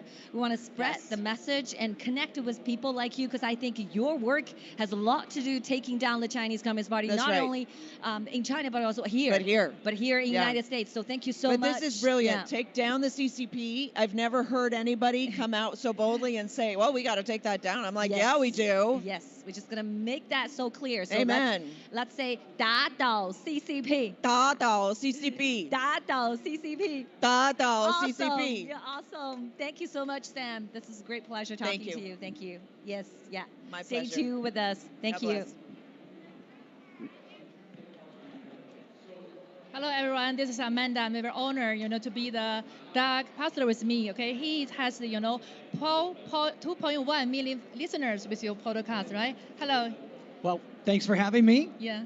Like she said, my name is Doug Bassler. I'm with the radio program Doug and Marty versus the World. We are on the ACN network, the American Christian Network, in Washington State and Idaho, so up in the Northwest. So excited to be here with you at America Fest 2023. Yes, I know you usually do the radio, right? Not show up your faces, but it's very Well, excited for you. They say I have a face for radio. Is that? Yeah. They're kidding. I'm excited to meet you and to hear about a plan to win. So many times we're against things, but it seems to me that the new federal state of China has an actual plan to win. And that is really important. We can't always just be on the defense, right? We need to actually have a goal and move forward towards something. And we love the people of China. I was talking to you before we got on today that there are more Christians in China than there is the whole population of America. And these Christians in China, they're not free to go out and worship and evangelize and do all these things like we are here. And so I'm excited to be with you and to be able to support you and say, hey, there is a plan to bring down the CCP and to win and to bring freedom to China. And I believe that you're going to be successful. Yes. I believe that China will be free. There's going to be a huge revival in China. Many, many millions of Chinese and others around the world coming to Christ, giving their heart to Jesus, being excited about serving God instead of serving the state. You're right. And so thanks again for having me here. I think it's amazing what you're here at America Fest 2023. I was so surprised and excited. Because, all we have the same, the belief and the same, the mission to take down the, the CCP, okay? Because we have follow our heart and we have a belief. That's all we know, our part of the religion, okay? Part of a belief. To take that, we follow our heart, follow our religion, so we don't dare anything. We face, whatever will happen, we'll face. And so that's our mission here. Yeah. And of course, we know that the CCP is wanting to take down America. So this is actually good for us in America too, that we would support you and that we would say down with the CCP and that we would, to protect ourselves, to protect our families, to protect our way of life, and also to promote freedom in China itself so that people can be free to do what God's called them to do. Really, Yes. freedom is God's idea. So even the still in communist China, the people still have no right to to have their religion or their belief. Okay, even some people still have religion, but they don't dare to do in the public. Okay, because their churches is damaged. Okay, damaged, and they don't dare to do to say they have the beliefs. They have to just have they controlled, brainwashed by the Chinese Communist Party. Well, I can't wait for you to be successful, to take down the CCP, and that people all throughout China can worship as they see fit. They can follow God. They can be free to prosper, to be blessed. And so we love you, and we want to see you do well. How did this get started? I'm curious about the federal state of China. How did it get started? It started actually in the 2017, followed by our co-founder, the Miles School and Stephen Bannon actually. Okay. Well, So you're we doing a great job. Yeah, I think So we have so many interviews today and followers with us. So simply keep tuned with us and follow the dog the Bustler's account. Well, you can find out more about our program, Doug and Marty versus the World. We're on the ACN network. You can go to dougandmarty.com. Okay, thank you for being with us. Okay, Thank for you. your support us mission. Thank you. God bless you. Yeah, thank you.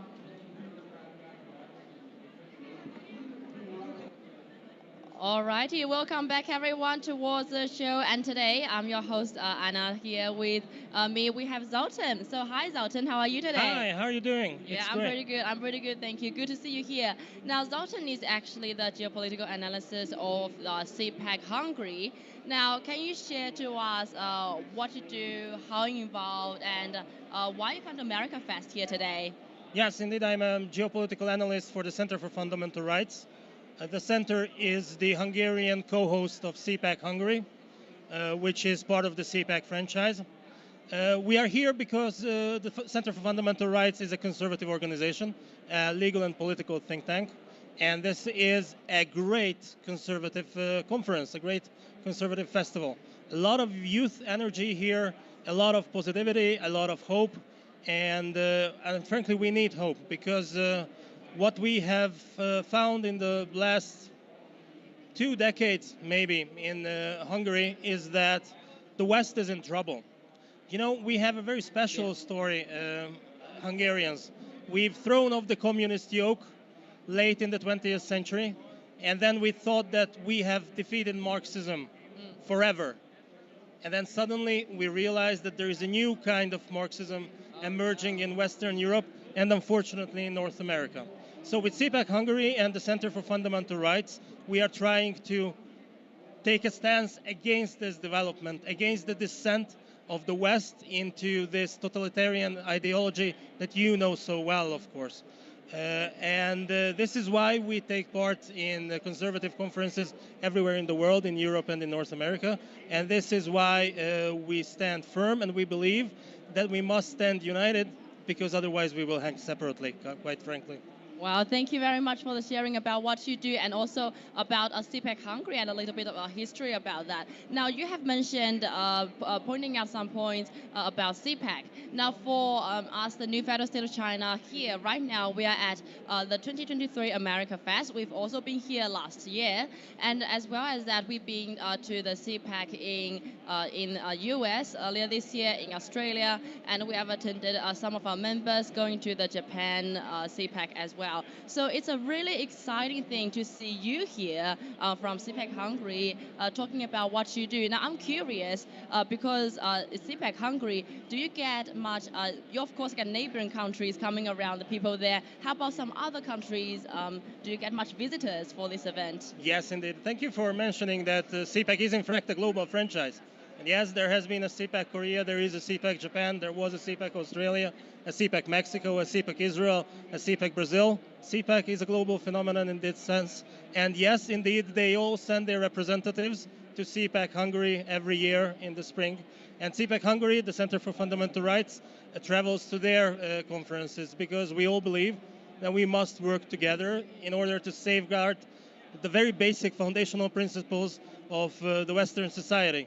of civilized society, I would even say. They go as far. Because look, what the West is doing, what the left in the West is doing right now is attacking our most basic values.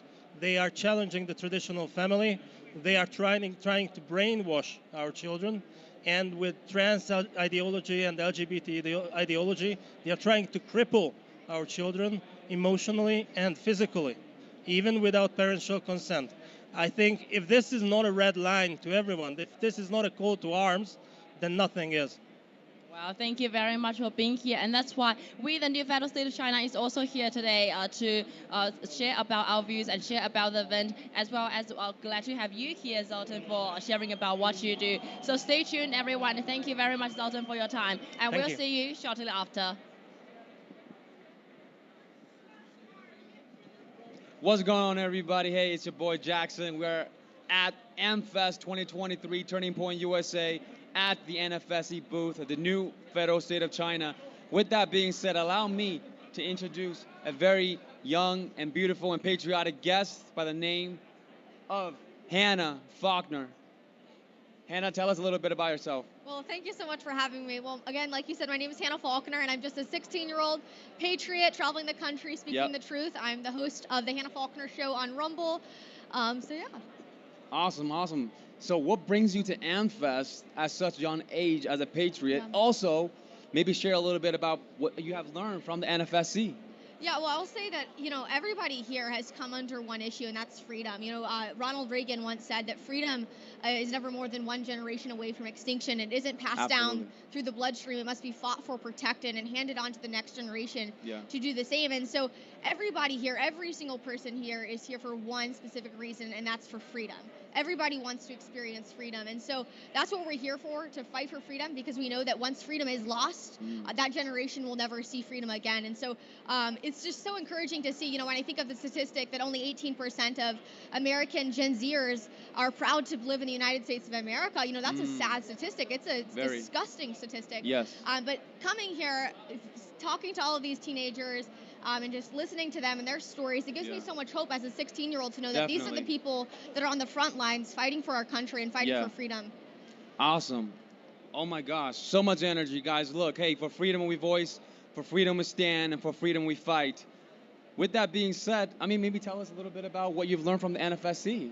Yeah, well, I love what you guys are doing, because the CCP truly is so corrupt, and people don't understand the corruption that goes on with that, with the 13579 plan and all of that. It's so corrupt and so dangerous. And you see, even the UN just came out recently saying, Americans need to reduce their meat consumption because of climate change. And of course, that's a total joke, because we already know that climate change exists. It's called spring, summer, fall, and winter, right? But it's all about fear, and it's the exact same thing that the CCP is doing. They're controlling people, driving them to fear, because if you can drive people to fear, you can do anything you tell them to. If you look back in 2020 with the COVID virus, they drove every single person in our world to fear that if they didn't put on the mask, if they didn't take the virus, then they were going to die from the virus itself. And so that's what we're seeing right now with the CCP and what they're doing, and it's infiltrating America too. Into our educational system, we're seeing the indoctrination of the communist, Chinese Communist Party here in America, and it's very scary what's happening. But I commend you guys for what you're doing, because it's incredible. Thank you so much. This young lady here is only 16 years old. Once again, everybody, absolutely super passionate and patriot of the red, white, and blue. With that being said, you spoke about the 13579 bioweapon plan from the CCP's military. Look at what's happening. Everybody talks about how the corruption, you can point fingers all you want, but the one irrefutable fact is the CCP put out the 13579 bioweapon plan.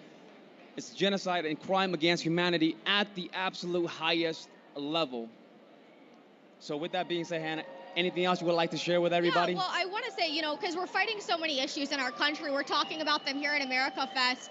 But truly the greatest issue facing our country, it's not Joe Biden, it's not Xi Jinping, it's the brokenness of the nuclear family between one man and one woman. And because if you can collapse the family, you can control the society. And so the communists fear strong, godly, structured families. Why? Because they cannot control them. And so I encourage people, to bring back masculinity, bring back femininity. We need strong families because that's how you have a strong society, with a strong family at the forefront of it. That's amazing. Thank you so much for sharing all that. I mean, we definitely have to take down the CCP because they're the evil forces behind everything that's happening inside of not only the U.S., but around the world as we speak.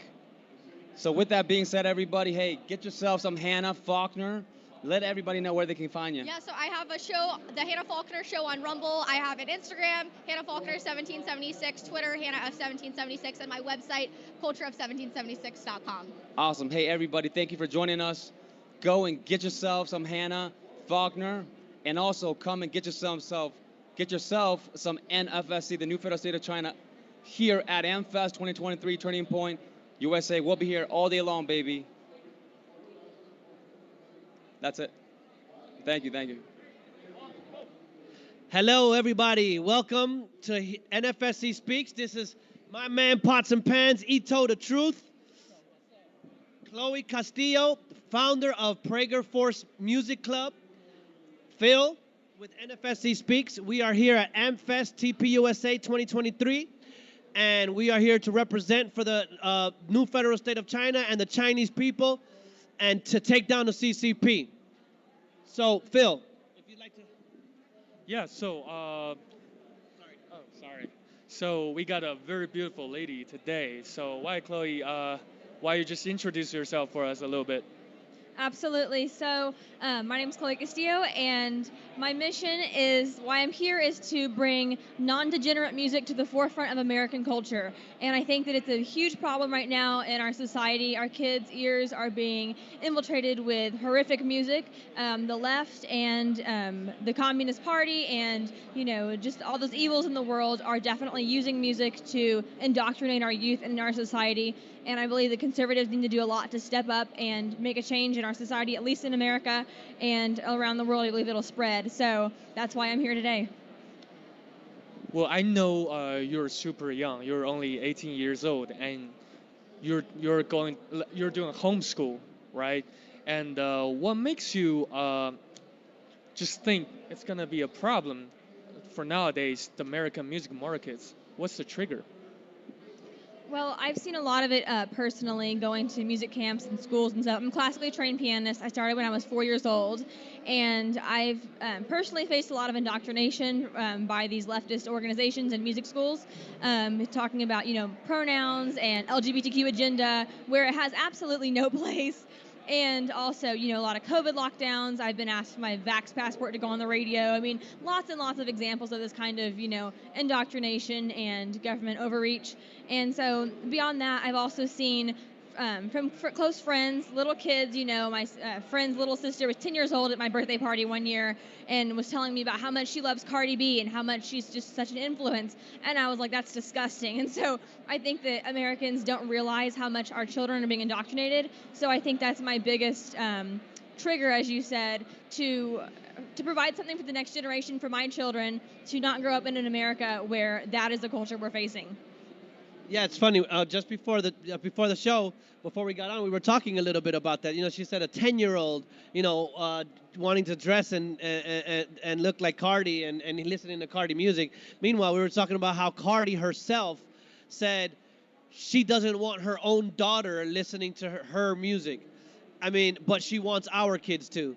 And so, the music that she's talking about, that we're here.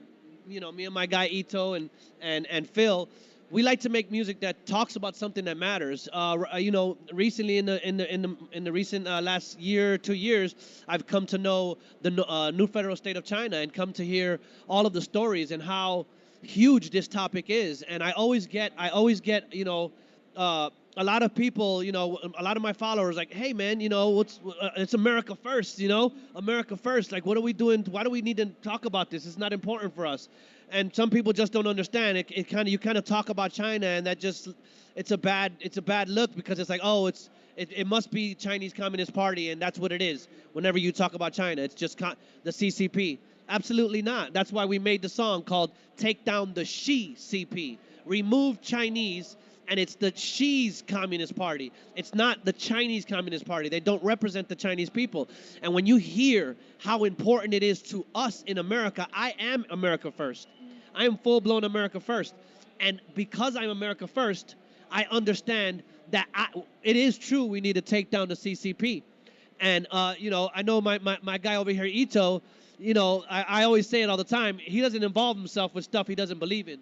When he's on something, it's because he believes it, and he believes in it. And he does his own research, and he finds a passion towards it. And so this is why we make this kind of music, and why we have, you know, people vouching for us like Chloe, who founded the PragerU Musical Club. So it's you know, it's things like this that kind of give us a step forward to try to, you know, move the message forward. And music is the most powerful thing. I don't know if you want to say a few things towards that. Yeah. I also get a question a lot. Why do I support the NFSC? And for example, just like I heard Nicole say earlier, they're an organization that right now just needs the support of the American people, but they don't, like she said earlier, they don't need their government. They don't need their military. They don't need to send the American military to China to fight another foreign war. They just need them to decouple from the CCP, and they will take care of the rest. And that is the kind of inspiring things that make me support this organization so much. Absolutely, I love that part actually. You know, that's another thing that really inspires me. They, you know, Nicole said on stage, and they said all the time, we don't want funding. We don't want charity. We don't ask for money from anybody. We're self-funded. So, you know, that takes away a lot of the scare, because even in our own, you know, party sometimes, it's scary to fund some of our people in our own party, whether you're conservative or Democrat. But we, you know, even as me as a conservative, I'm afraid of some of the people that I would dare to fund in my own party. Right. And because there's just so many things involved, and it opens the window for corruption. And NFSC steps outside of that realm and leaves itself to fund itself. It is self-funded. It's created its own. It creates wealth. They have their own companies. They create wealth, and so it's one of those things where, you know, it's really inspiring. It's something that really, you know, gives me more confidence in this organization and what they stand for. Yeah. So like in the end, I do have a questions for Chloe, because right now you're from Texas, and you know Texas is famous because the country music's there, right? And Blake Shelton's from there, right? And where are those country music go? Where does it go? Where they go? I don't know, honestly. Where did country music go? It's gone down a very bad path, that's for sure. You know, now we have drag queens on the Country Music Awards stage, you know, twerking and dancing and, you know, parading around right after the Nashville shooting with the transgender activist. And it's absolutely ridiculous that that's what's considered country music these days. And so I think that country musicians on a whole need to go back to their roots and to go back to what matters, which is God, family, and country, and, you know, quit trying to align themselves with the left and align themselves with those woke values. Absolutely. I mean, we're running out of time, so, you know, it's a great talk to you guys, and really more than welcome to hang out with us in the future, Chloe, and it's really nice to talk to you. Appreciate it.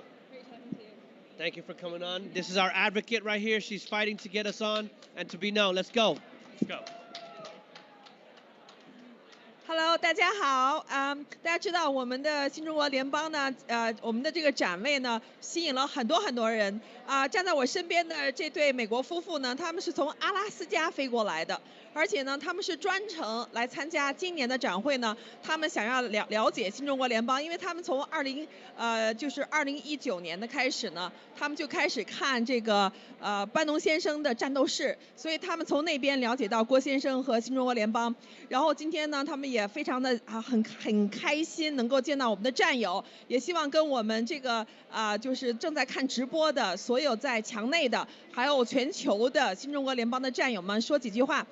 Linda and Ian, thank you so much for being here. So I was just doing a quick intro in Chinese and telling the audiences that you were actually flying from Alaska to be here, and you first learned about Miles School and NFSC from Steve K. Bannon's War Room. So tell us, what came to your mind when you first heard about this movement, which is aimed at taking down the Chinese Communist Party? Well, I think the key point for us was to see the censorship that was taking place in China. Yes. Lao Beijing has been suffering a long time under that censorship. Yes. And we see those same elements here threatening to eliminate the freedoms of Americans. Yes. Although I'm not originally from America, I'm originally from New Zealand, but I see down there also they're losing freedoms very quickly. So I recognize the value of the Constitution, incredible insight of the Founding Fathers. We want to support that every way we can, but we have a common enemy, which is censorship, the CCP, and any ilk that would try to take those freedoms away. Wow, amazing. And Linda, so at what point did you realize that our fight is your fight and your fight becomes ours? I think I'm realizing it more as I come here. But as a child, I grew up in Southern California, and the people that bought our family home are from China. And I had to think about that, especially after coming here. I realized that that affects everybody. Anyway. And so, and now you know that we are starting this movement here in the United States of America because the CCP's infiltration has penetrated into almost every aspect of the American society. So to what extent are you concerned that if we don't stop it, it's going to affect your grandkids and the future generation so that they won't be able to live American dream again? Well, it has to begin with totally restructuring, rebuilding the the segments of government that control censorship or law enforcement. I mean, it's being corrupted so badly. Yeah. And so we really hope that through this coming election that Trump can prevail and that we can begin to remake America in the way that it was originally intended. Yes. Without tyranny, without censorship, freedom to bear arms, all the rights that we should enjoy as Americans. Yeah. And so, Linda, in 10 seconds, I want you to share a few words with our Chinese freedom fighters who are not able to come here personally and who have to fight the censorship in order to watch this live streaming in 5 seconds. Well, I appreciate your courage and your ability to go beyond what you're told there and have faith and stand strong, and this too shall pass. Well, thank you so much, and please keep spreading the words. We love Warren Posse. The Chinese Lao Beijing love you, and God bless you. God bless America. Thank you so much. Thank you, Nicole. Thank you. Lao Beijing. Thank you.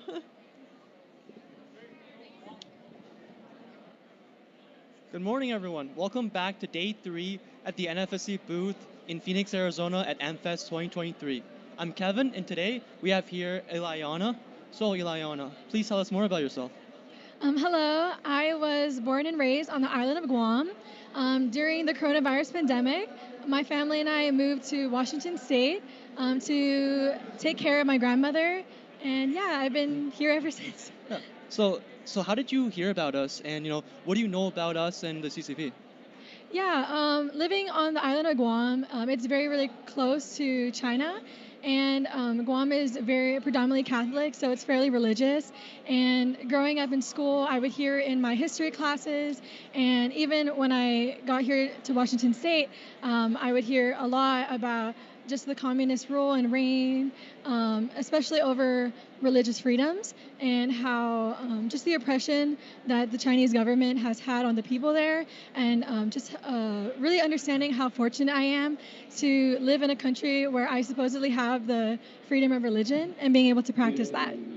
Yeah, and I think that's a really important point because not a lot of people realize just how far the CCP has subverted the American education system. And so, you mentioned that you're now at Washington in high school. Could you tell us a bit more about, how you experienced CCP infiltration?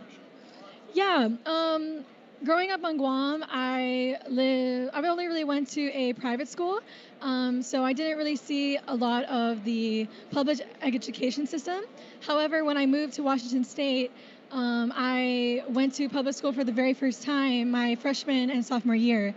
My father was an assistant principal at a high school that I attended, and the very first time, that was when the COVID vaccines came out. My father had to, it was required that any administrator had to have the COVID vaccine, and so my father had to apply for a religious exemption because he did not want to take the vaccine, and that was a decision that my family and I had to make. And with the masks and the mandates, there was a lot of decisions that my family and I had to make really to protect our family and our freedoms. Yeah, and that's crazy to hear, because the vaccine mandates, there's something you would expect in communist China, right? Yes. Not in America, the land of the free democratic nation, right? Yes. Yeah. It's really crazy, especially in Guam.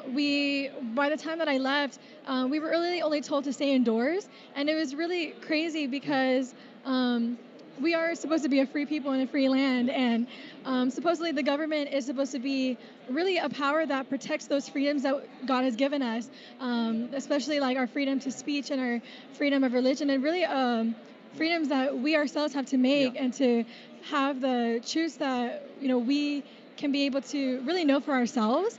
And especially with the media and just the lies that is being so portrayed in the media today, it's really hard for people right now, because right now we're living in really a world of fear. We're living in the end times, and people are afraid, and with the media today, and honestly, our leaders know that, and they know that in fear we turn to a higher power. However, we're turning to the wrong power, I believe. Right now, especially in this time, we have to turn to the Lord, and really only through Him we have peace. And so, especially right now, it's so important that just about what this organization is doing and the way that they're really trying to get the word out is so important, because really we're a majority, and us as a majority have to come together and really speak out against what's wrong. And especially what's going on right now, it's completely horrible and horrendous. And so, yeah, we just really need to come together, especially right now. 100%. Very well said. So one last question. How can people like you, a high school student, help counter CCP influence, in this dark environment?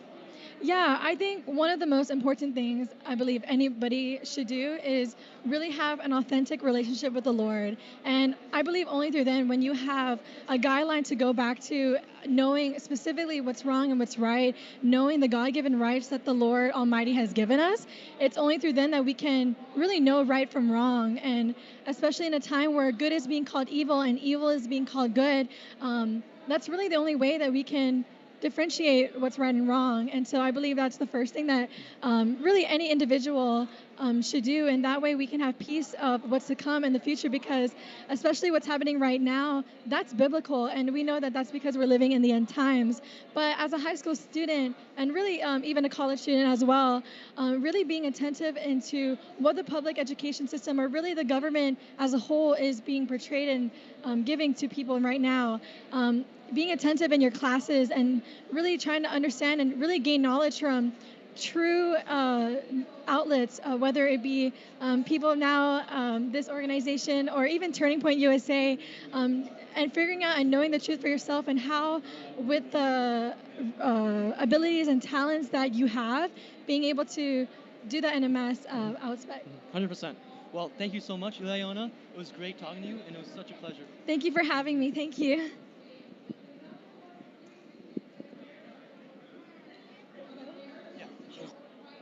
Hi, welcome back. This is Feather again, and we're at NFSC 2023, Phoenix, Arizona.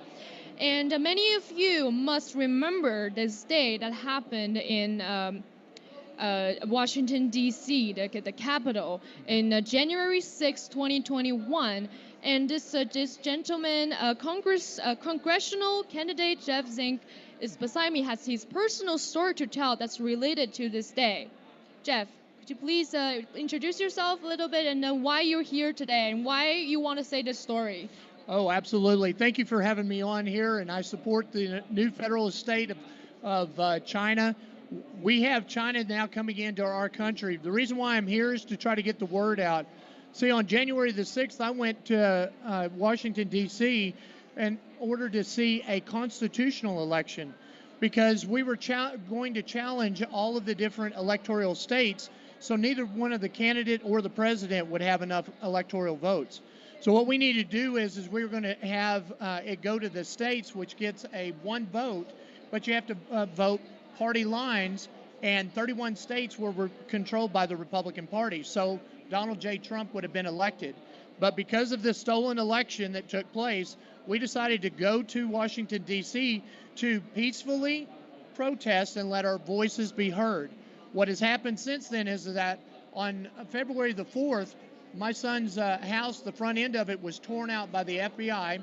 They flashbanged him and his dog, and he was arrested. The difference is that we had actually videotaped a gentleman named Hunter Emke that kicked out 3 windows, punched out 2 others, actually broke the law. And when we sat down and we presented this into court, what happened is that they gave him 4 months incarceration, 3 years probation, $2,921 restitution. Now, my son never entered into the Capitol. He was with me 100% of the time. Yes. I have not been arrested, and I haven't been charged with anything. So why did they go after my son? Yes. Why is he getting treated different? Well, you said he was arrested like a couple days after this happened. It was almost a month after. Almost a month after this happened. So why didn't they arrest other people that actually did the violence, but your son after a month?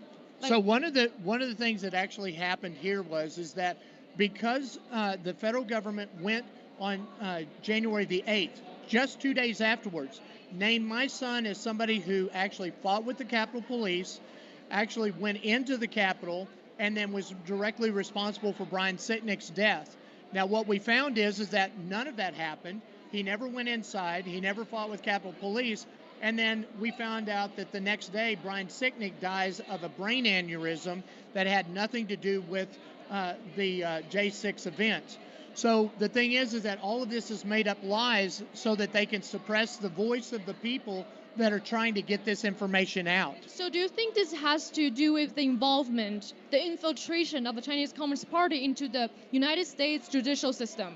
Oh, absolutely, because Judge Boasberg, who is a corrupt judge, actually stated in my son's trial that Ryan was guilty of a crime. We just need to have the trial. Well, what they've done is they've taken China's playbook of how to suppress and to subdue their people, and now they're trying to apply it here in the United States. So we need to bring down the CCP. We need to make sure that our government doesn't follow that playbook, and we need to elect people like myself. And the way that you can find me is to go to jeffzink.vote and take a look at my website and see what I stand for. But more importantly, we need to make sure that this doesn't happen to any other people. Yes. Of course. Thank you so much. I wish you all the best, and also I hope the justice come back to United States, and your son deserves the justice he deserves. Absolutely, and I do appreciate it. Thank you so much, very much, Jeff, and thank you for joining New Federation of China and standing here with us. Thank you. See you next time. Thank you. Bye.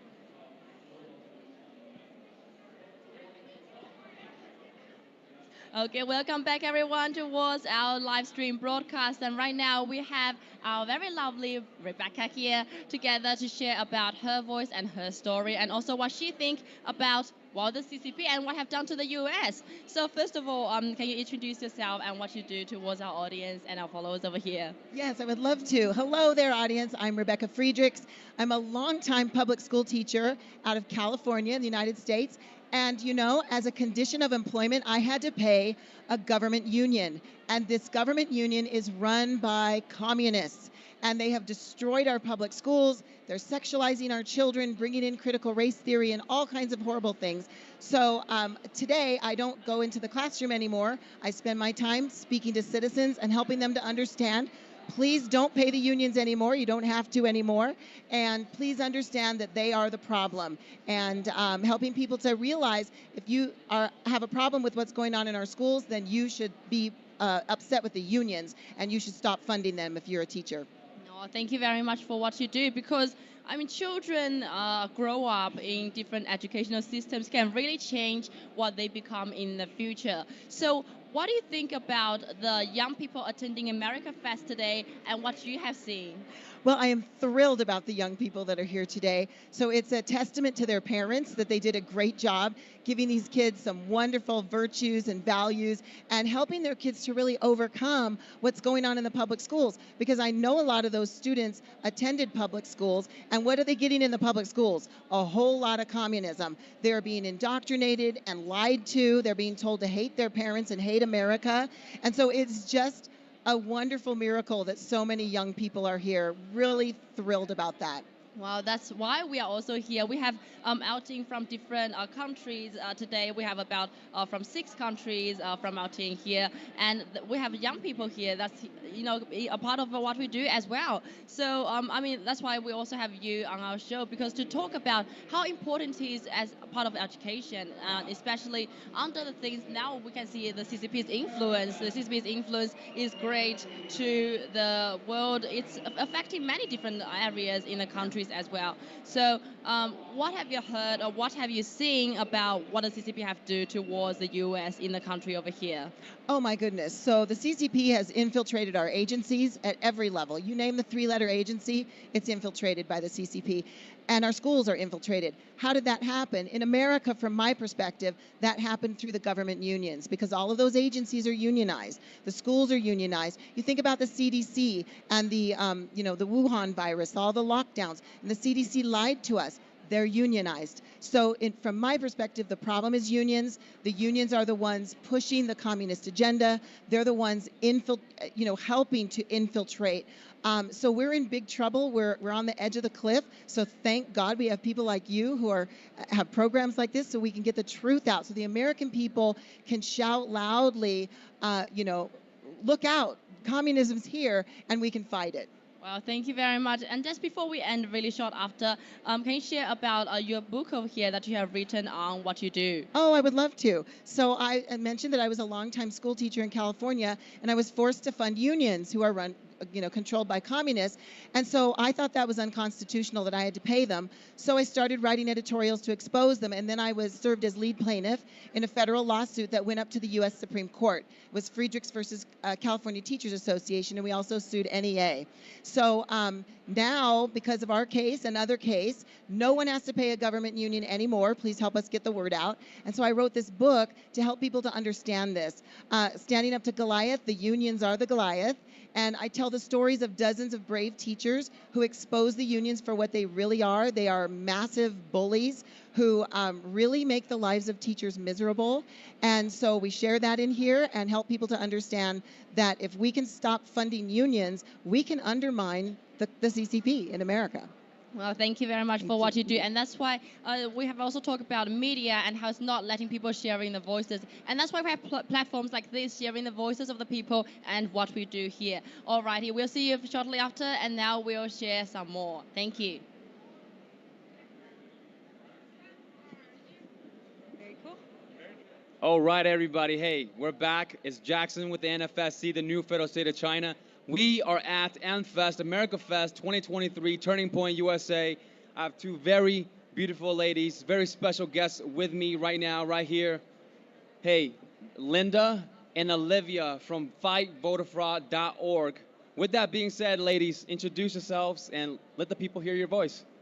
Okay, well, my name is Linda Sinkowitz. I'm the founder and CEO of Fight Voter Fraud. What we believe is one vote for one legal voter. And that's what our organization is doing in cleaning the voter rolls. We're going person by person and doing our investigations. And the only organization doing it, Linda and her team have devised a system that is scalable and unlike anything else that we've seen to really address this issue from the root, which is the individual voter. And we're in 9 states right now. We've been working quietly. I formed the organization back in 2018 before the 2020 election. So to date, we probably have over 40,000 people who have potentially violated election laws that we've investigated. We have to say potentially because we are not law enforcement. And we also are working on removing the deceased voters from the voter rolls. The reason that is so important is because in Connecticut alone, we had 542 deceased voters vote in 2020. So to date, we've removed over 6,000 deceased voters off the Connecticut voter rolls. We're working in Florida, Virginia, Arizona, and that's just on the deceased ones. And then, of course, we have our other ones that we're working on with the NCOA, the National Change of Address. Right. And it's such a critical issue. If you look around AmFest this week, we see political candidates, we see other nonprofit organizations, and the thing that matters most is our vote being heard. And it doesn't matter, the votes matter only when they're counted fairly. So that's what we're fighting for. Go ahead, Linda, go ahead. Apparently we're not holding the mics close enough. Okay. So that's what we're here at AmeriFest, and we are so happy to be here. This is the first time we're actually at AmeriFest, and it's fabulous. And we came across Jackson and their group, and you guys, I mean, are incredible with what you're doing. We really appreciate it. We support your cause. And again, when you have, not if, but when you have elections in China, you've got to make sure they're done fairly. And please, contact us. We can tell you exactly what you need to look for. Okay? I mean, Linda, thank you so much. That's absolutely amazing. And following up with what you just said about voting, bringing voting, the power, the freedom to vote back to the Chinese people in China is absolutely the thing to do, right? With the CCP, we're here blowing the whistle, exposing all of their evil, everything they've been doing. The 13579 bioweapon plan is the ultimate genocide and crime against humanity at the highest level, right? The number 5 within the 13579 bioweapon plan is 5 years of chaos. Why? Why the number 5, right? Because they want to influence not one election, but 2, multiple. So with that being said, it's so important, okay, to dig in, do your homework, everybody, on Linda, on Olivia, on fightvoterfraud.org, to just learn about what they do and their mission, so we can also ultimately bring this freedom to the Chinese people after we take down the CCP. And Linda, anything you want to add? Well, we just need people's support, whether it's helping us doing research, whether it's being a volunteer, or even more importantly, donating to us at fightvoterfraud.org. Olivia? That's it. I mean, elections are a cornerstone of our democracy, and we hope to see that for the Chinese people someday as well. Absolutely amazing. Hey, go get you some. Linda and Olivia at fightvoterfraud.org. Also, come and get you some. NFSC at NFest 2023, Turning Point USA. With that being said, ladies, any final words? Thank you so much for having us on. Like I said, you're supporting our cause, and we support your cause. Yes. I love it. I love it so much. Hey, 2023 is a turning point. 2024, we make history together on a global, international level. Thank you, ladies. Thank you so much. Thank you.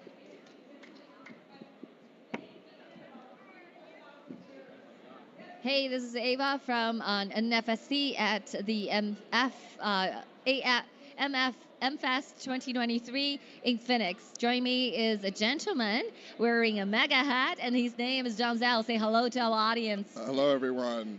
That's awesome. So, Make America great again. Yes, when I talked to Donzel, and he told us that you love NFSC, right? Because you've been watching us on Bannon Warren Show for years. Tell us about what you know about us. Yeah, so first off, I just love the Chinese people in general.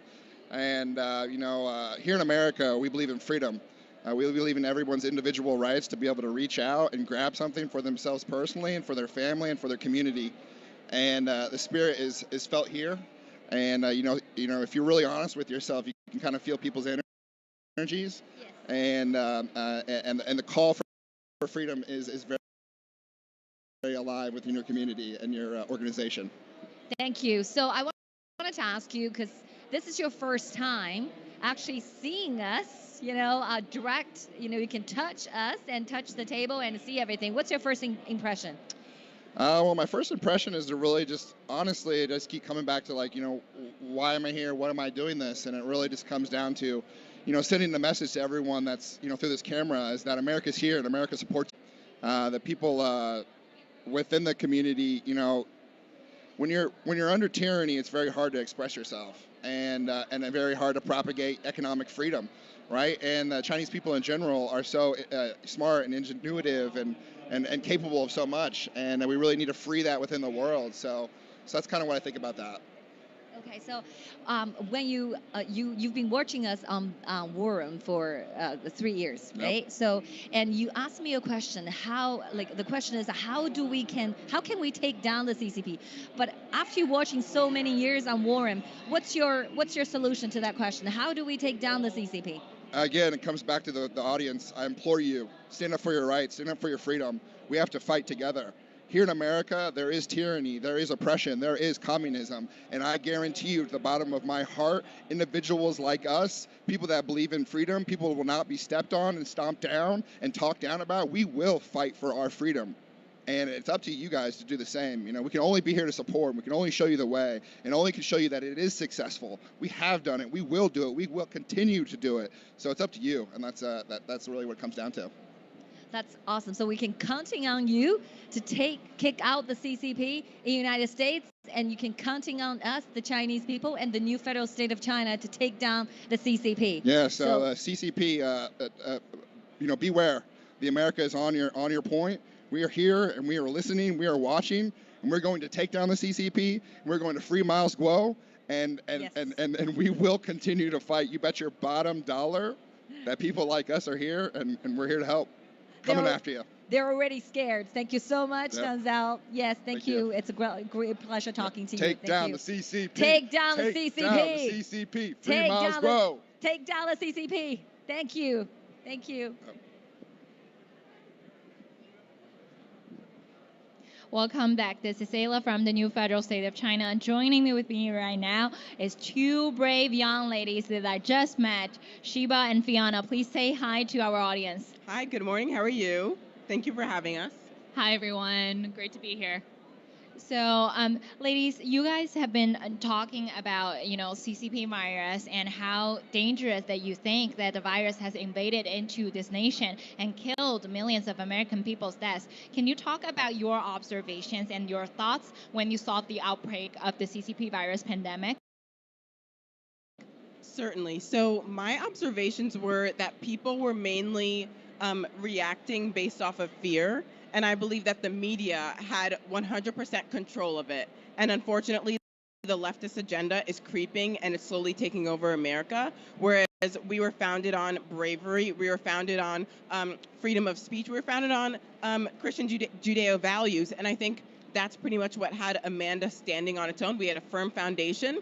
But now that the leftist party, the leftist agenda, where they want communism, where they want younger folks to not be able to think for themselves, it's sweeping the country. And unfortunately, what I saw was people were operating based off of fear. People were tuning into the media and saying that was the end-all, be-all.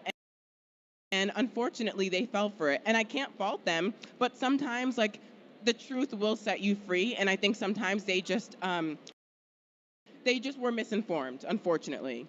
Yes, and I will say another element of that is the peer pressure that you felt. I'm of Gen Z, and I will say at that point in time, I'm going to be completely honest, I did take the vaccine, and I did get boosted. And that was all under the delusion and peer pressure that came to me from my friends, from those in university, from professors, from those in my community. And I didn't have people around me saying, hey, watch out for this. I thought I was saving the world. Little did I know I was not only hurting myself, but everyone around me. And I think that level of delusion, I think that comes from just the misunderstanding of the whole narrative behind it is really scary and harrowing. And it just also looking at other people my age that are totally under this and drinking the Kool-Aid. It makes me come awake and aware and realize that there are ways that I can, maintain my own health in the midst of this. But it really is a herd mentality that's playing out. I totally agree.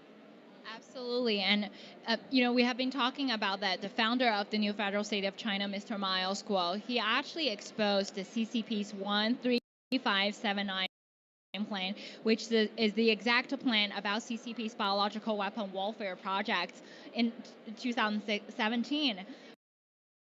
But, that was not reported by the mainstream media. And fast forward to 2020, that the Chinese government released the CCP virus. And just weeks ago, that the head of Wuhan Institute of Virology still denied that the virus was originated from their lab. So do you think, how should American people protect themselves? The Chinese government is still out there.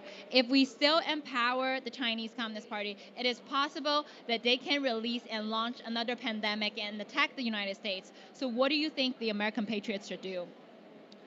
So that's a wonderful question. And unfortunately, I think the CCP it's already here.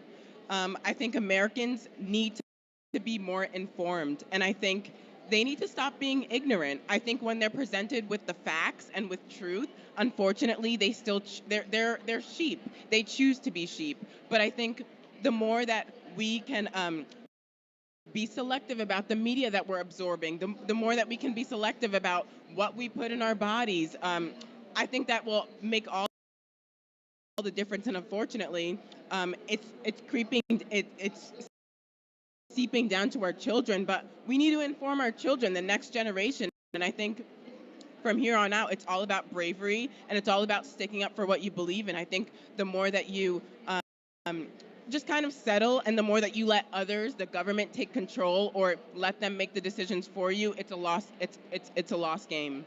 And also, speaking as someone who did fall into that ruse, I think it's important to know that if someone tells you you shouldn't be talking about this, hey, like we're talking about vaccine, you shouldn't be talking about vaccines. That's when you really got to step in and speak louder than ever. And we know this even from AmFest. The whole ethos behind this movement is going against the grain and speaking for the truth when it's not wanted. So I know that that's something we really need to move forward with. Absolutely, and thank you so much for these two young ladies. You ladies are brave, are fearless, and I learned so much, and I'm very proud of you too. Please do know that the new federal state of China, we have a lot of scientists and medical specialists who worked behind the scenes, and they are developing the cure for the vaccines, and they are developing the cures for the CCP virus. So we pray for every people who know about the truth. We pray for people who have suffered from the CCP virus and the loss of their lives during the pandemic. We stand with all American people, and we will take down the Chinese Communist Party. Amen. Awesome. Thank you so much. Welcome back. This is Emma from the new federal state of China. I'm currently at NFSC 2023 in Phoenix, Arizona. And joining me is Todd, a Patriot American. Todd, could you tell us a little bit about yourself and why you're here? So I'm from Utah. I'm a father, a grandfather. I'm here to mix and mingle with fellow America First Patriots and to help the movement to learn from some of the great speakers, from people like Emma, who's Thank great, you. and to just be part of this movement. That's awesome. Yes. What makes you interested in our booth? In your group? Yes. So I think that it's important for the people to know, especially our politicians who are involved with the CCP, whether they know it or they don't know it, right? Whether it's facetious on purpose or whether it's just from ignorance and or, lack of knowledge. Right. For the people of America and China to know that tie and how it's very how dangerous. it is. Exactly, Yes. exactly. So I was talking to Todd a little bit earlier, and you have a very interesting take on the COVID-19 virus, or we call it the CCP virus, and how that has affected American people and the truth behind it. Could you tell us a little bit about that? So the evidence that I've seen has shown that it's likely wasn't a lab leak, its origins were here in the United States and Canada, right? British Columbia, United States, North Carolina, Chapel Hill is where a lot of the research was done. And then because of fears and word of mouth, they had to move the research to Wuhan to continue. Right. I don't think that the theory that it was leaked from a lab is accurate. I think it was generated, produced, and then sent amongst the world's citizens to cause the damage that it's caused. Yeah, exactly. And why is that so important for Americans to realize? Well, it's an attack. Right, it's an attack on free people in the pursuit of power. Basically, ultimately, it's a pursuit to consolidate the power. So Americans should realize that it's deliberately, sent to all over the world instead of just an accident. That means the Chinese Communist Party is actually trying their best to take down the Americans from within, right? Yeah, and not just America, right? Of course, America is probably the most important country, right? To destroy or to take over whatever the goal is. But it's all around the world. So it's like with all the variants of the COVID. Yeah, that's been going on. They're not necessarily variants from mutation. They were variants from another creation in a lab and then taken somewhere else in the globe and let free on the people. Right, that's very well said. So my last question to you is, do you have anything to say to the American policymakers here that is currently being corrupted by the CCP? Do you have anything to say to them? Yeah, I'd like to tell the American policymakers that we got to stop, and we have to stop soon. The American people are waking up. They're finding out. There's going to be a lot to pay for. Exactly. Thank you for standing with us, and thank you for your time today. It was You're a welcome. pleasure to interview you. Nice Thank to meet you so much. We'll be right back. Thank you.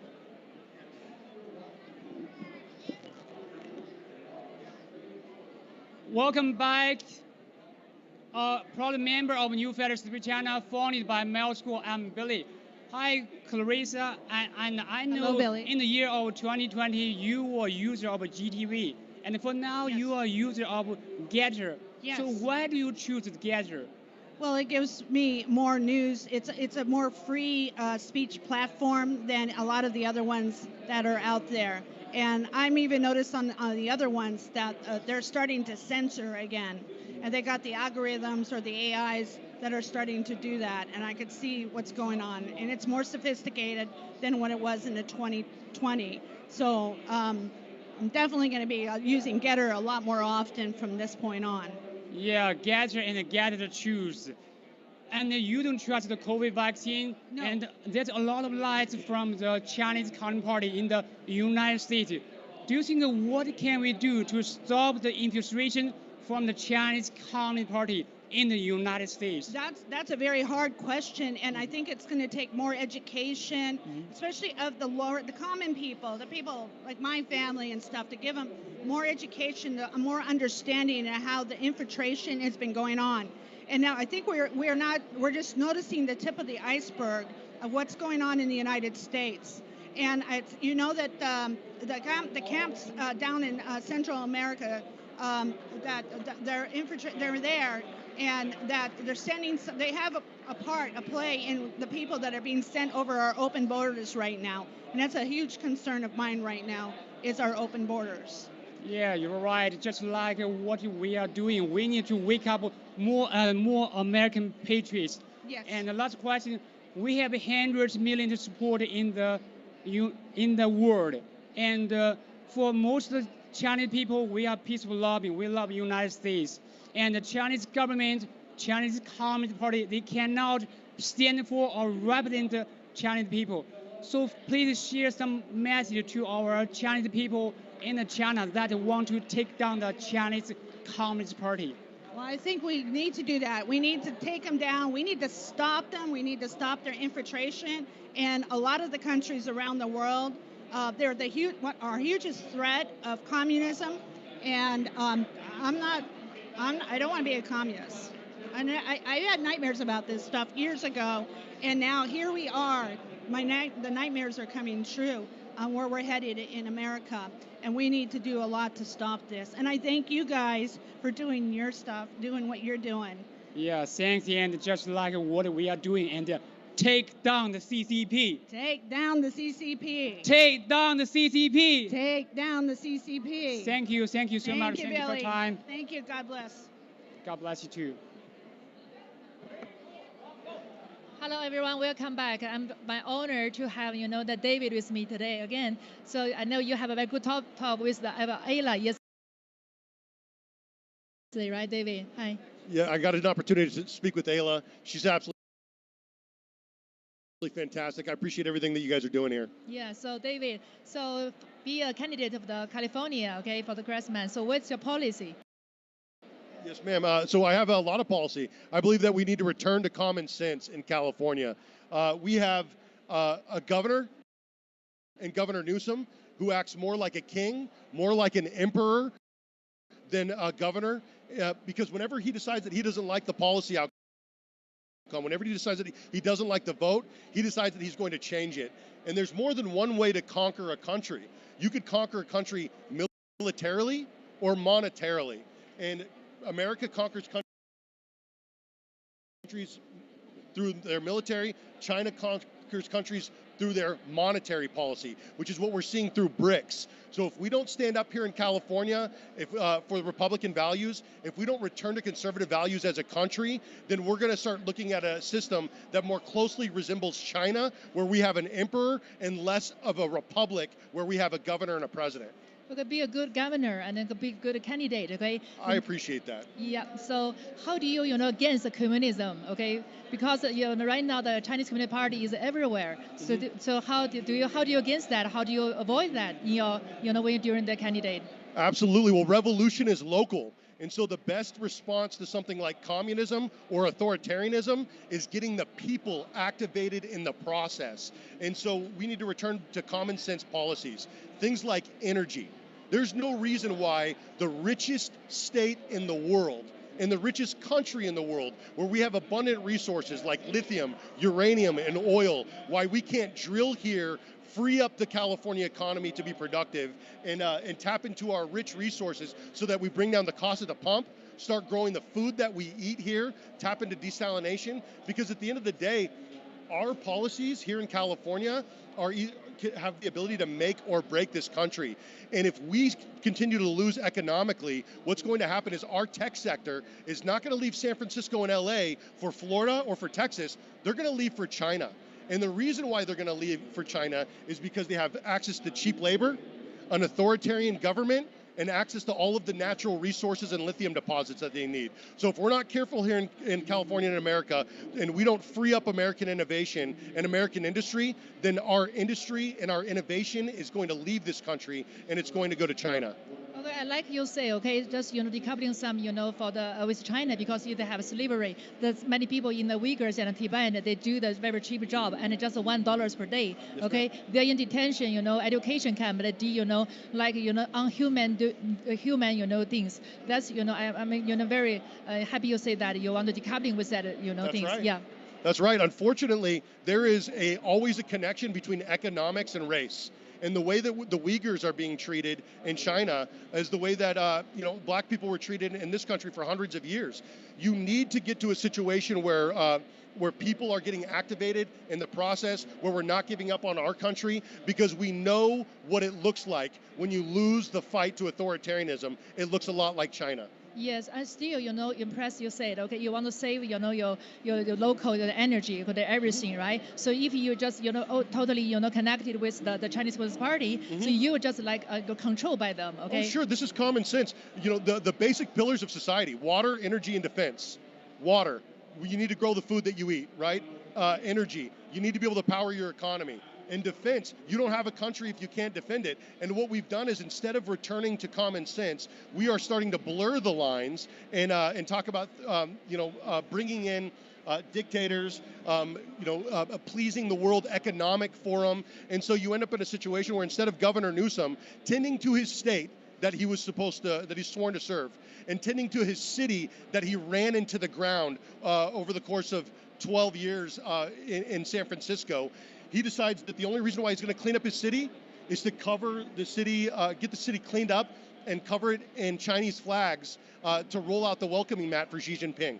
You're right. Okay, so when people right now talking about California, okay, before it was like a golden state, but right now they're looking down of this state. So I'm really happy that the candidate like you, okay, to stand out for the people, stand up for the local California people. That's so right. that's great for the local people. Yeah. Thank you so much. We're the golden state. But unfortunately, we become ground zero in the fight against political corruption. We have a situation in this country where we've got 1.7 million veterans in California. And I'm calling on you, step up, get activated in the fight, serve this country again, but in this time, put on a tie. Yeah, so I'm very appreciative, okay, you want to share so many, your policy and your heart with us. Yeah, absolutely. If we're going to respond, it's time to do so through the strength of this country. I appreciate you so much. Again, my name is David Serpa. Thank you time being with us, okay? Yeah, let's, you do for the people and do for our own, yeah. Thank you, Amanda. Thank you, David.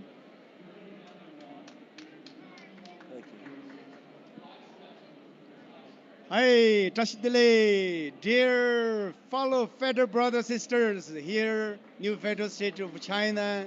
We're in Phoenix, Arizona, American Fest 20-point gathering. Here's my friend, Ro Sha. How are you? I'm doing great since I met you and your wife there. She got me talking about my favorite subject, and that's music. Are you a musician? Yes. Oh, tell me about how you learning music. From the time I was a kid, I started playing guitar. I gotta say, I started playing guitar before the Beatles came on the Ed Sullivan Show. I was in love with the guitar from a young age, and this is back in the early '60s in America. And a lot of young boys were taking up the guitar because we love the Beatles. Good. So what make you come here? Well, Charlie Kirk, for one. Okay. And why I came here to the new federal state of China booth is because I'm familiar with Miles Guo, who I want Miles to get out of jail soon. We got to re-elect Donald Trump so he'll let Miles out of jail. Oh, right? And so that's what brought me here. And all these, I love all these pretty Chinese women too. Thank you very much to support our mission to take it down the CCP. And also thanks for your support of our co-founder and Moscow, such a great freedom fighter. And I'm so happy you heard his song. You say which song you heard? His song, Take Down the CCP. And I hear it on Steve Bannon's War Room. Steve Bannon plays it every day, I think. Yeah, that's where you hear it. And I'm still upset because Miles is in jail. Okay, we got to get Miles out of jail. Thank you very much. Thank you for. And I think re-electing Donald Trump will get Miles out of jail. Thank you for. You say you're learning the Moscow's music, the Take It Down the CCP, the song. Yeah. Mo is not a Chinese musician. Really? Yeah, he used to tell us, say, when he was at home, every time he's speaking, open his mouth, begin to sing it, his son say, his daughter say, Dad, close your mouth. They don't, he's no expect to be a singer. Yeah. But after he take a mission of the take it down this evil region, CCP, then he realized music is very important to awakening the people's mind. So that's why they made the song. which you listen, is the one who have no any Chinese music background, Moscow. So that's his faith of the belief of his the strong belief of taking down the CCP, and the belief of the free of the 1.4 billion Chinese brother sister, also belief of the freedom of religion, freedom of speech, freedom of liberty is the most important for the humanity.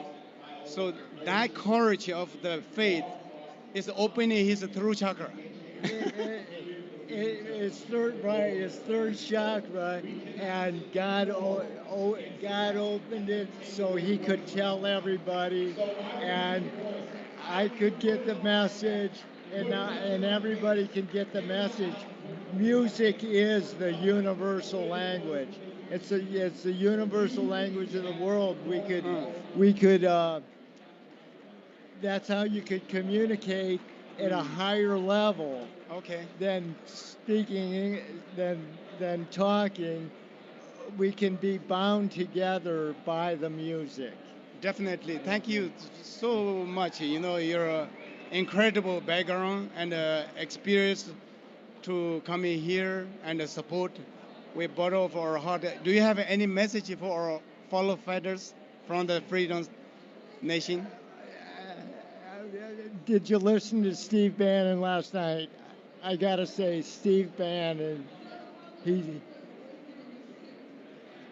he's gonna lead us to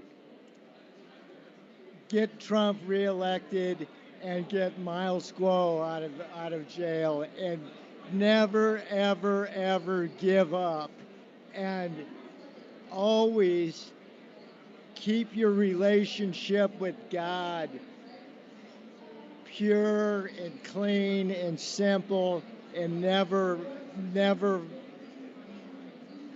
turn your back on God. Thank you very much. Thank you. Great meeting. Thank you.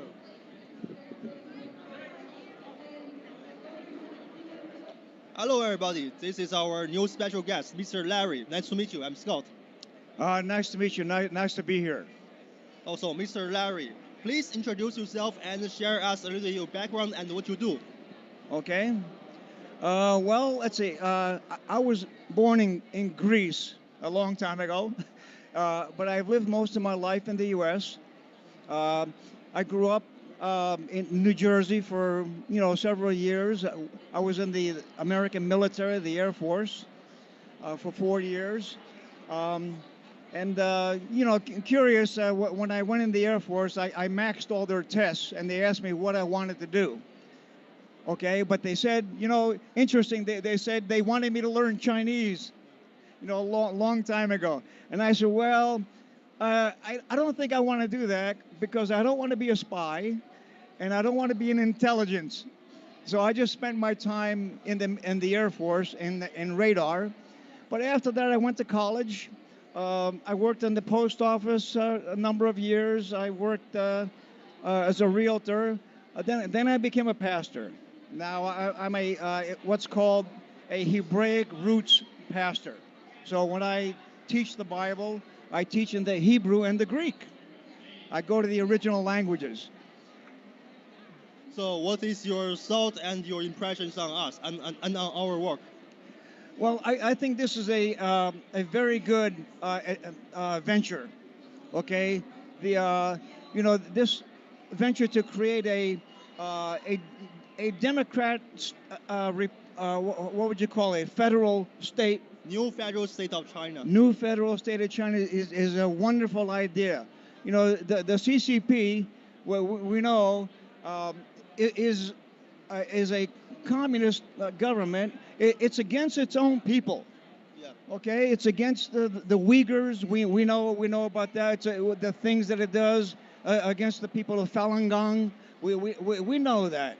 Okay, but also when a country locks down an entire city, Shanghai, of 26 million people, that's a terrible thing to do. The government is against its own people. Of course, we can say, many things like that about America here. Our government is against its own people nowadays. Okay, thank you so much for your insight. It's very nice to meet you. But Mr. Larry, you are a great veteran. You did good service to your country. I thank you very much. Oh, you're quite welcome. May I make a comment about communication? Yes, please. One thing that I do is I send out alerts, information, okay, news items to a list of people, okay, to about 1,000 people. And many of these people have a list of their own that they send information to and true news to other people. Listen, to the people in China and Taiwan and Hong Kong, okay, and to the people in America, I tell you to do the same thing. Make a list of people that you send information to, that you send news to, okay? We must overpower, and we can do this against the CCP, against the communist government. If we are all well informed, the power of the people is greater than the power of any small group that's in the government. So this I would, really adjure the people of China to do, to get together, inform each other, flood the news so that when the state puts out its own news, everybody knows that it's false. That's a great answer. A great message. Thank you very much.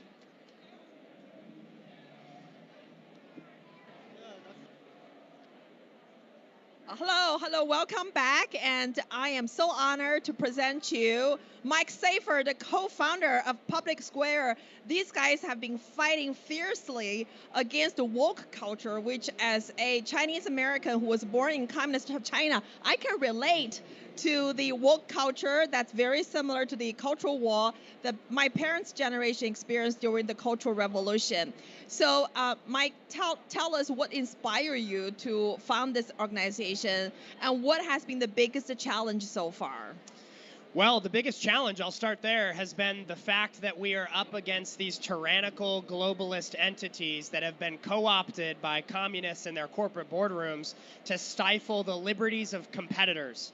So that's what they're trying to do. Yes. The tyrants in our society are trying to stifle your ability to experience liberty, which makes competition very hard. And yet we persist. For a decade, we've watched company after company turn against us and our values. Yes. We've watched companies infringe upon our liberties. We've watched them try to create a social credit score here in the United States with businesses, and we're done with it. So we've created a great solution called Public Square. Yes. It's the nation's largest marketplace of businesses that embrace traditional values and the freedoms and the liberties that are fundamental to being a free human.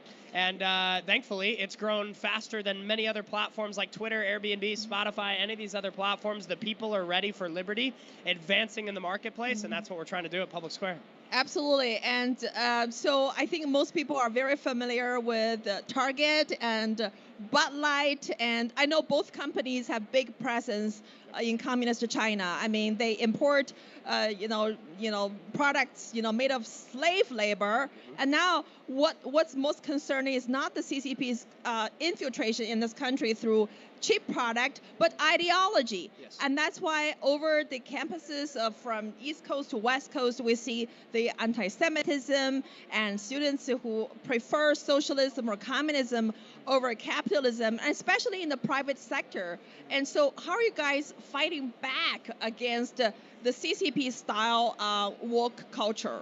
We're trying to shift the monetary supply and shift the profit centers. So if you can stop Disney and Target and Anheuser-Busch from profiting to the degree they have in the past, they will listen, and you're elevating a network of alternatives. So if we can move the profit centers back to the values of we the people, we will win. We are in an economic war, not just a political one. You can vote in the United States every 2 and 4 years, and so we claim we're a democracy. But at the end of the day, every time I swipe my card, I am voting. It's just a matter of what I'm voting for. Am I voting for a small business that will cheer on the liberties that are fundamental to being an American, or am I voting for a corrupted company like a Nike who will lecture me about climate change while they are utilizing slave labor and lobbying for the continuation of that slave labor?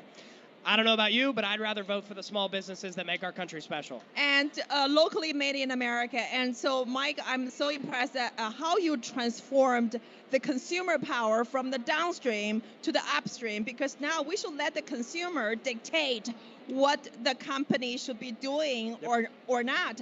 And remember, we have 1.4 billion consumer market in China. So this interview will be translated into Chinese and Japanese and many other languages, so we can mobilize the consumer power to take down the corrupted, corporate America culture. Well, and I think it's really important that people around the world recognize that the corporate boardrooms from some of the largest companies that we're all familiar with by name have been co-opted by communists. They have placed these Marxists on the boards of these companies to hijack away the prioritization of the consumer and the shareholder, and in the process, your experience has become degraded. Not only that, we've seen the collapse of meritocracy, the collapse of excellence in our economy, the collapse of customer service. And one warning I have for people of the world is that if you want to live in a free society, you have to protect the freedom of the transaction. If you look at communist cultures around the world for the last 150 years, since communism has really originated, they have all one thing in common. The communist authoritarians go after your ability to transact. They will try to silence you and cancel your bank account, stifle your economic liberty if you disagree with the regime in power. The only way to fight that is by exercising your financial freedom, removing the profit centers from the woke tyrants, and taking back your sovereignty as an individual consumer. And that's why, that's how the people have won the cultural war launched by Bud Light.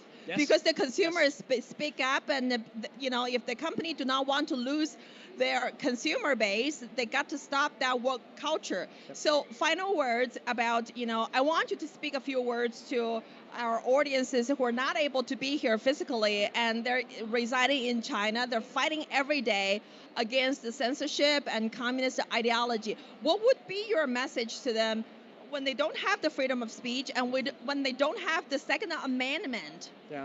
I would say continue fighting, continue prioritizing the freedoms to the greatest degree that you can. Push back when you have the ability to against the authoritarianism. Recognize that you're inspiring the world.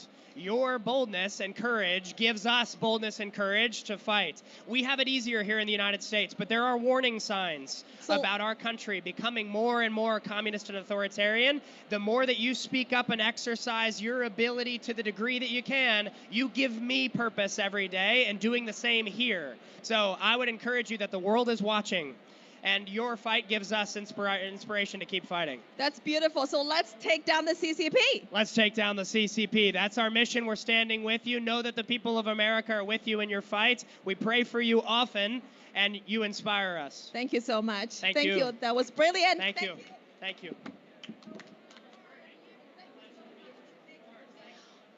Welcome back. This is Ayla from the new federal state of China. Joining with us right now is Phil Lyman. Mr. Lyman is running for governor for the state of Utah. Mr. Lyman, thank you for joining with us today. Thank you. It's great to be here.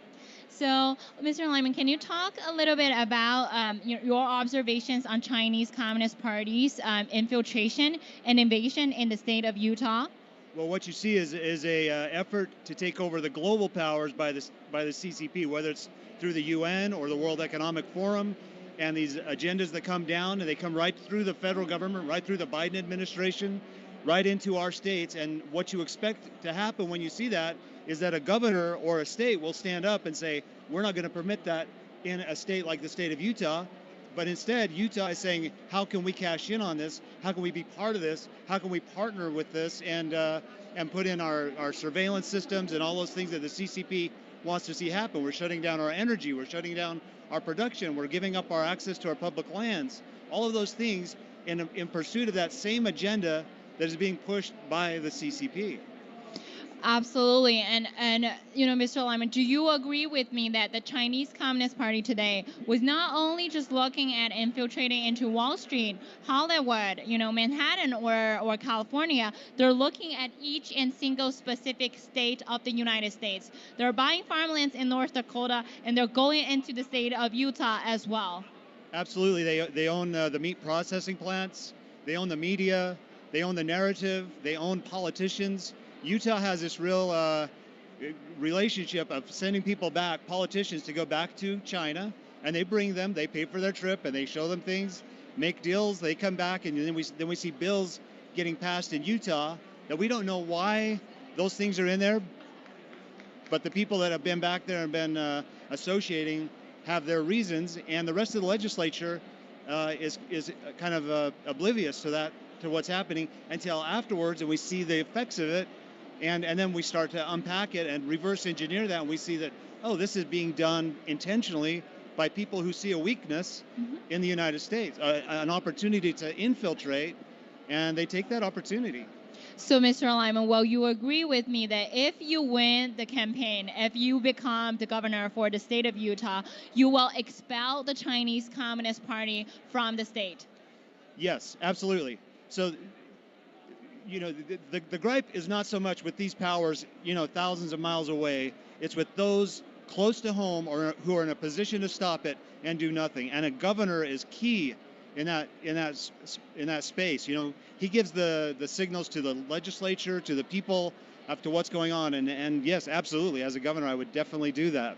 And do you agree with me that in order to save America and in order to make America great again, the first thing to do is to decouple with the Chinese Communist Party, is for the United States to stop funding U.S., the biggest enemy of the United States? Well, you've got these new natural asset companies that are being formed by BlackRock, trillions of dollars. You know, we're looking at $14 trillion in assets with BlackRock alone. They're valuing the planet at $4 quadrillion. And if you get back in and you start finding, well, who are these deals being done with?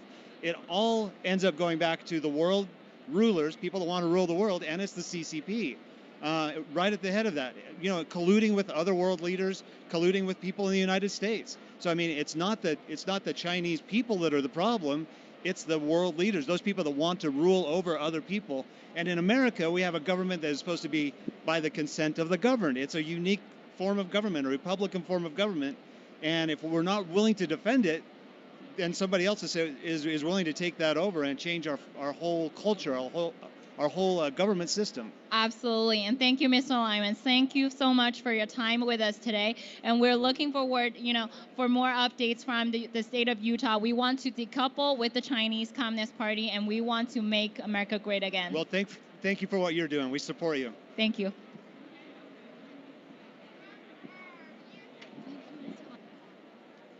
Hello, Mark Shushkevich with the NFSC at the place to be, AmFest 2023. And I am here with apprentice guest, lawyer, Turning Point USA contributor, the lovely Erin Elmore. Thank you for joining us today. Thank you for having me. Now, you did an excellent breakout session as the moderator for the new federal state of China.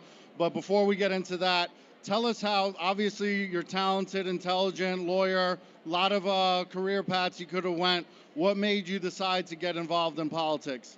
Well, it was an accident. Although I did major in undergraduate in political science and broadcasting, I didn't really think I was going to have a career in politics, but I was on the show The Apprentice with Donald Trump. It was the #1 show on television. And in 2015-16, when he started saying he was going to run, I was like, I am here for you. And it was baptismal by fire. I learned everything there was to know about politics and being a conservative. And I just sort of... Good person to learn from. Yeah. So I really just dove in head first, and somehow I started to swim, and now I'm swimming with the fishes. Now, during the breakout session, you brought up some of the dangers of the Communist Party on what they're doing globally, the Belts and Roads initiative. Can you tell us about that? Well, yeah, I think a really important book to read is Michael Pillsbury's 100-Year Marathon, and it just explains exactly what the CCP is doing. And we know that China controls our production of antibiotics and medication. 90% plus is made in China. But the Belt Road Initiative is basically a way that China is going all over the world and colonizing, basically saying, hey, we'll give you money and we'll build these infrastructure, bridges, roads, tunnels for you. And basically they're colonizing every place on our planet. and digging their tentacles in deeper. And it's basically a war, but they're not using guns and bombs. They're using infrastructure, TikTok, intellectual property, taking our manufacturing, and that's really what's going on.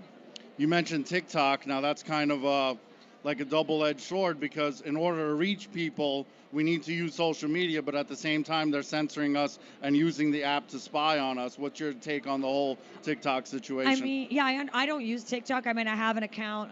I'm not perfect, but I don't really go on it. But it is a Chinese Communist Party spying tool. And maybe scarier to some people than the spying is what they're doing to your children. They're indoctrinating them. They're brainwashing them.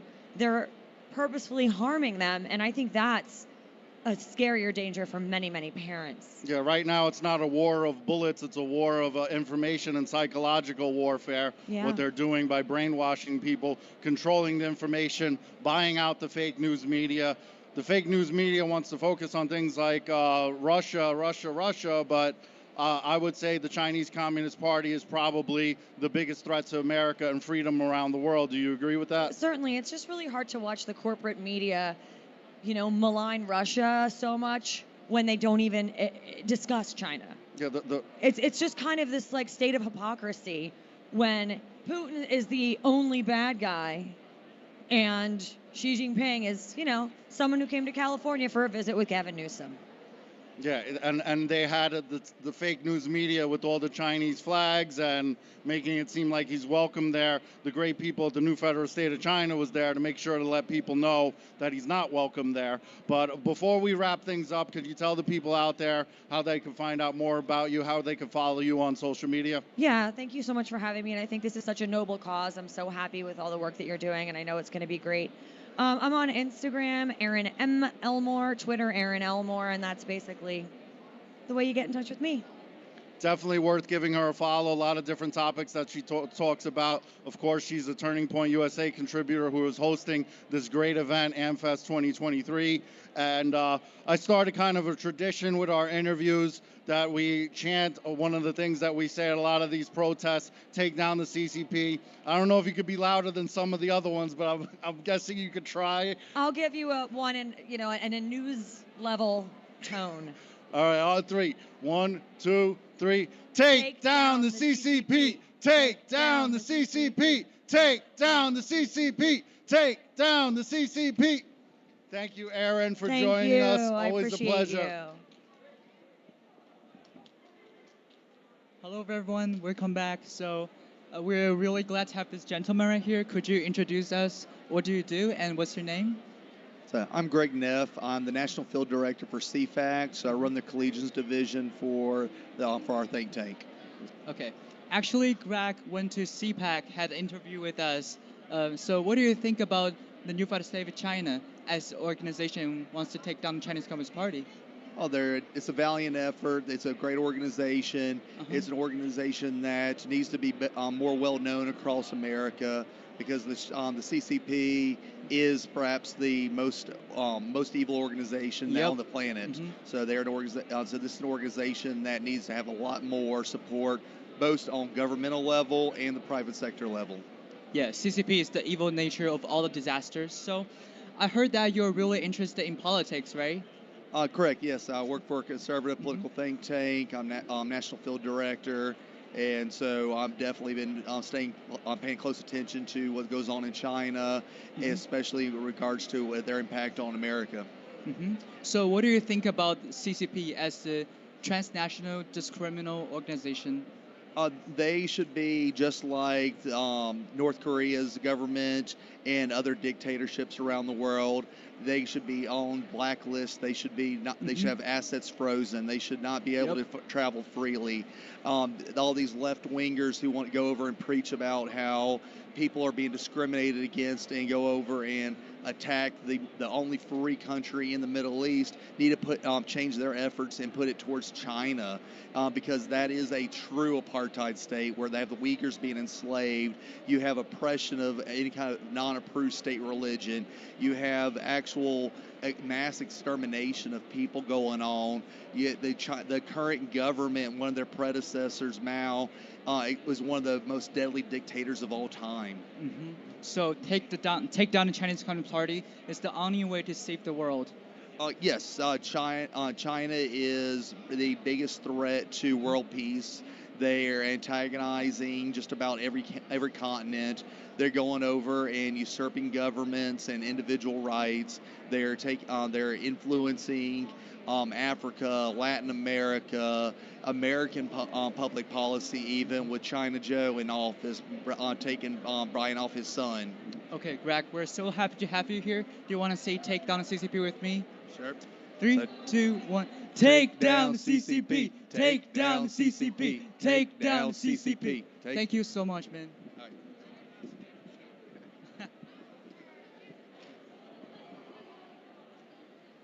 Next, we are so honored to have amazing author Bible Davis. Welcome to our booth, and please introduce yourself to our audience. It's so good to be here today. I'm Bible Davis, and I'm here just to talk about the ongoing revolution and the culture shift that's happening here in the United States. There's a lot of people that are connecting together, voices with conservative values, and they are pushing the return of the President Donald Trump back into the office. So we are joining our voices alongside those high-value citizens, and we're producing a book called Pray for Donald Trump. So that's one of the things that we're doing at the moment. Wow, that's amazing. What motivated you to write the book?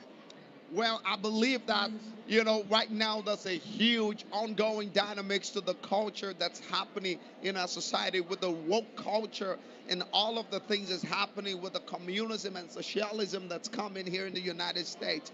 And so there's need for people of faith to come together and just seek ways to pray and to pursue civil activities that's going to get the president back to the office.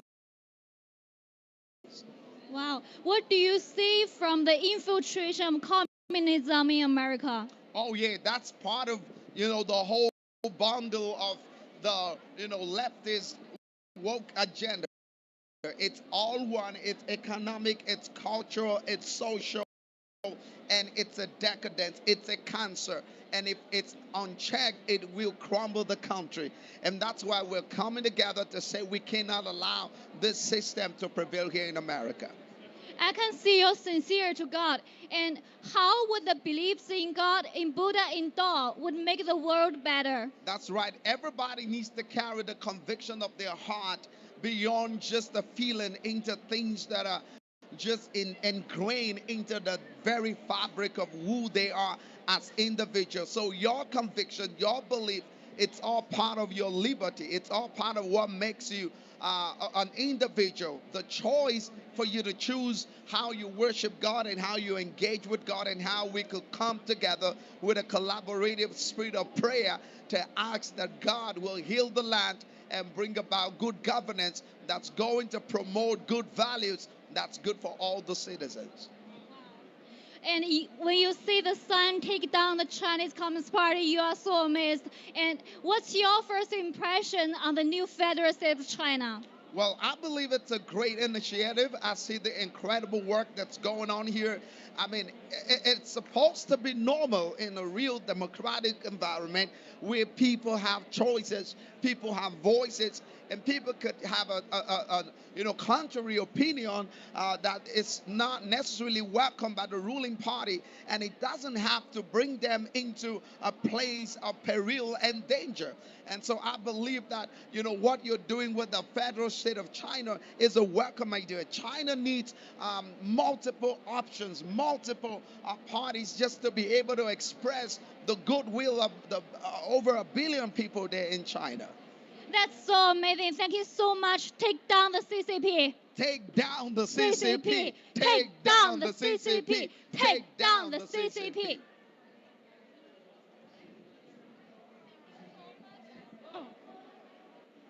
Hello， 你可以讲中文吗？不会。OK， 跟我们的观众打个招呼吧，用中文。好了，我给你介绍，我很久以前，1983年到1984年，我过了在北京师范大学学习中文和中国古代历史和哲学。但是最后40年，我的机会说中文不多，我都忘记了。Wow, that is so endearing. So you must have an affinity with the Chinese people and Chinese culture. Absolutely. My heart is Chinese. Absolutely. Wow. My face is white. My heart is Chinese.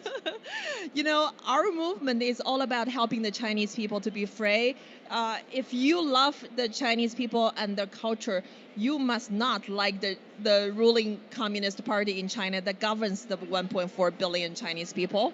Well, I had always hoped that it would be possible that there would be peace between the U.S. and China, and I was a student there and I dreamed in my lifetime that sort of the world's youngest country, the United States, and the oldest civilization could get together someday and forge a new world order that would have the best of both sides involved.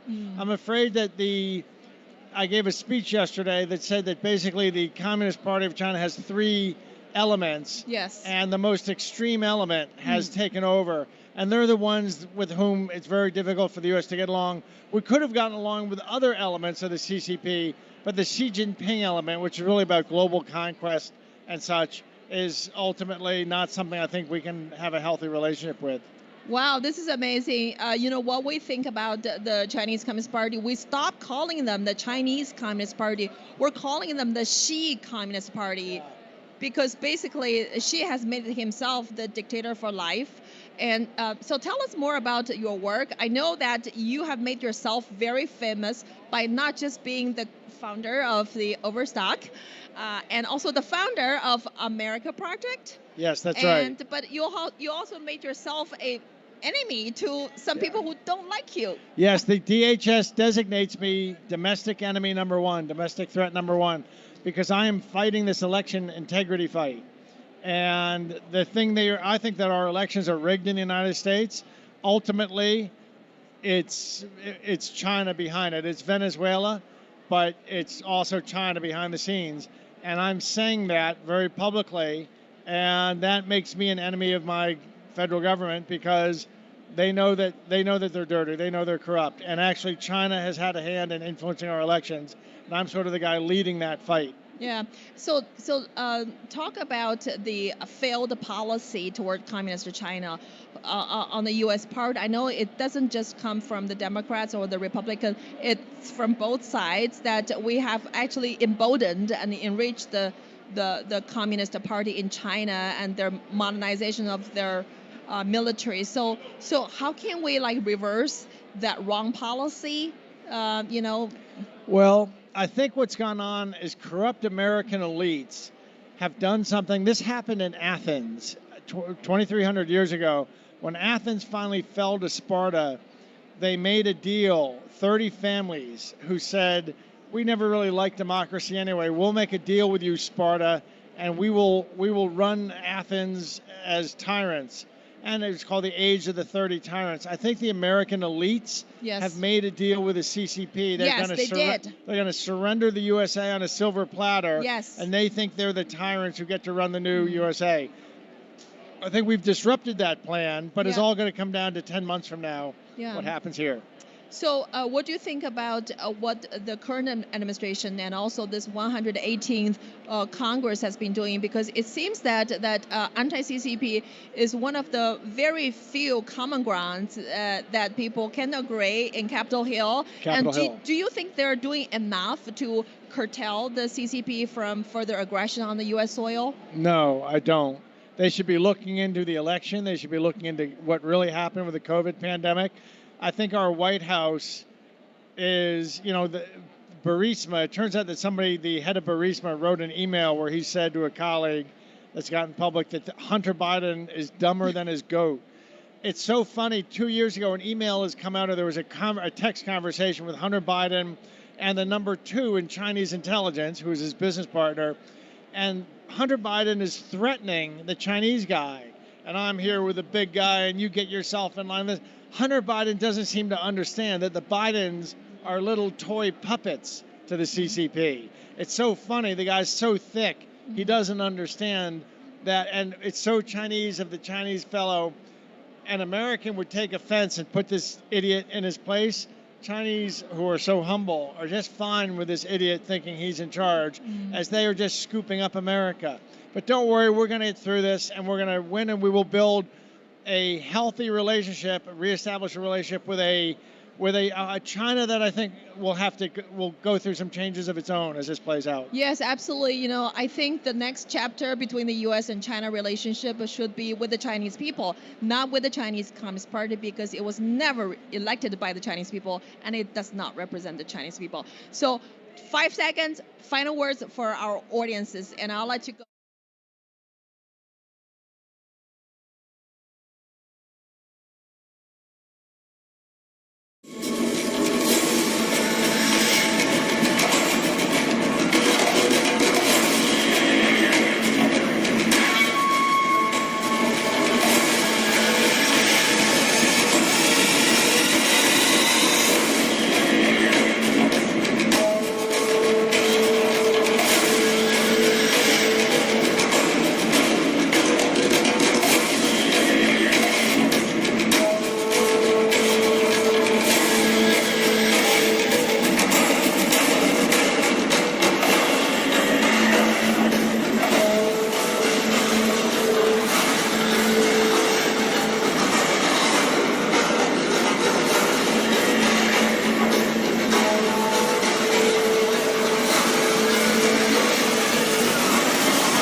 The Chinese Communist Party does not represent China or Chinese people. Chinese people, American people, and the people of the world.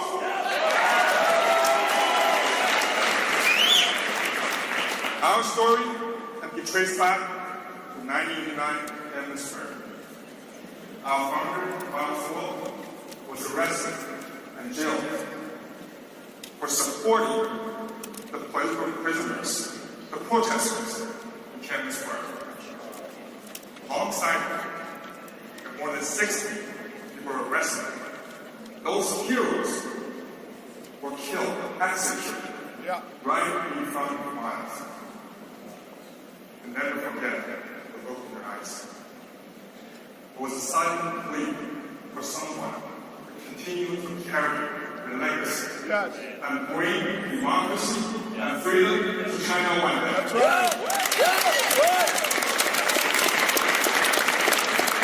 Mao survived, and many years later, he started a movement called the Whistleblowers Movement, with sole purpose of taking down the CCP. He started to reveal all the intelligence on the CCP, the hidden flanks of the CCP. Of course, as a result, he became the most targeted and persecuted Chinese dissident, but he never stopped fighting. Chinese people are the biggest victims of the Chinese Communist Party. As we speak, millions of Uyghurs are jailed in concentration camps. Tibetans and youth are victims of pedophilia and organ harvesting. Hong Kong protesters or any other people who dare to speak against the regime will be disappeared, silenced, and executed. As we speak, over 400 million forced abortions were executed since the CCP adopted one-child policy. The Chinese people never had a chance to vote for their government. They never had the right to own land. They never had freedom of speech, freedom of religion, or rule of law. They became more than slaves of the CCP autocrats. But I'm here only to share our own stories. I'm here to prevent our stories becoming American stories.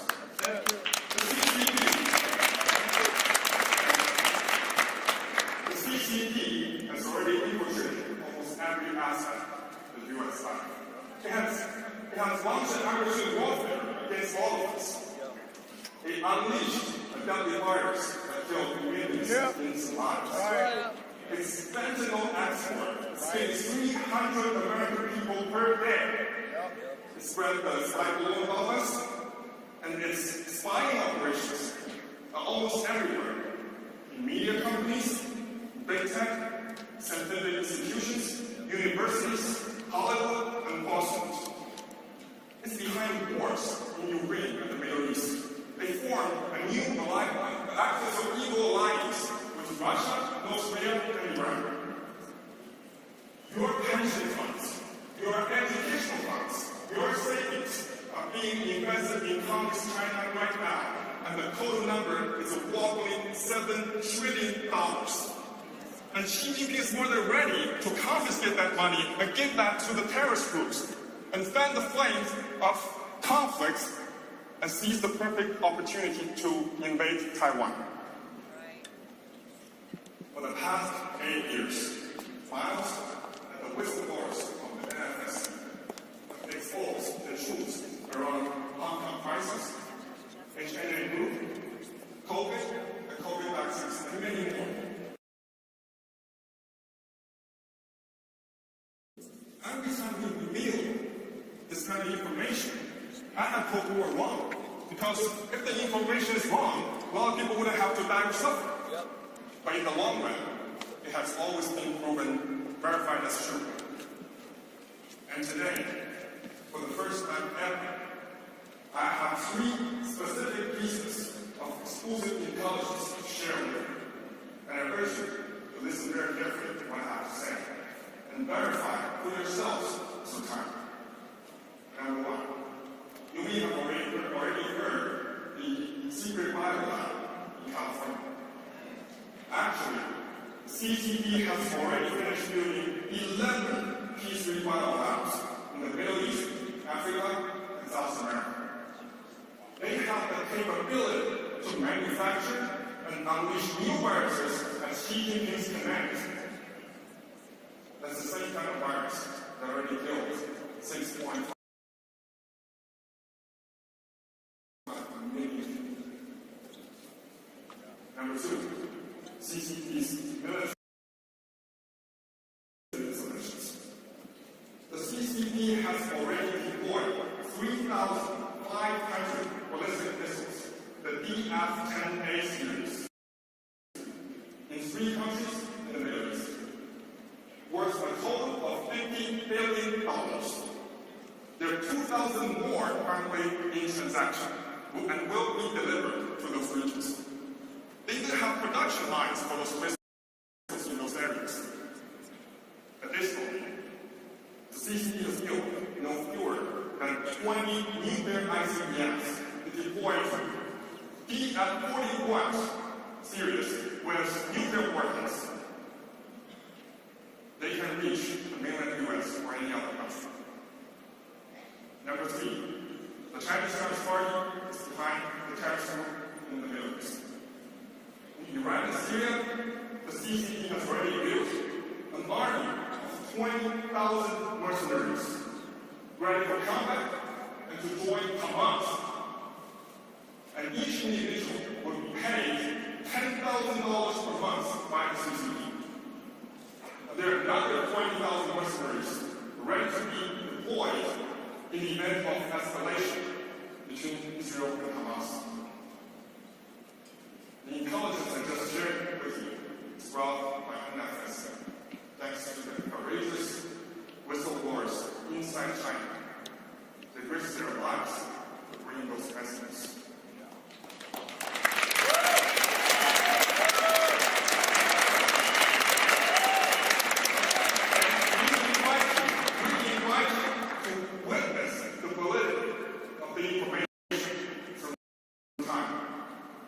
In the past, we have provided many similar pieces of intelligence to authorities. The information should have been disclosed by the U.S. government. But due to CCP's infiltration, failed. So we now have to come out and speak out. As our revelations continue to be verified, we now hope American people will join us in eliminating the Chinese Communist Party.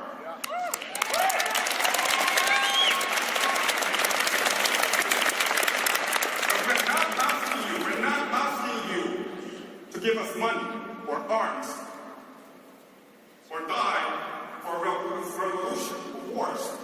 All America needs to do is very simple. Stop supporting the Chinese Communist Party.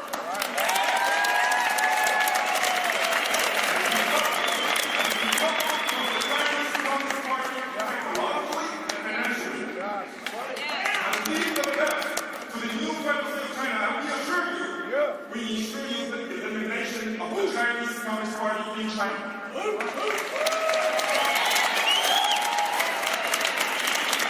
Today, hundreds of millions of people join our causes. The majority of them are working over in the heart in China and supporting us. We have 21 chapters around the globe, and we are more united and determined than ever. And I truly believe, soon enough, we'll stand tall, the Beijing Hangu Plaza again, and push Xi Jinping, the dictator, on a Nuremberg trial for his crimes and make it the devil's last night.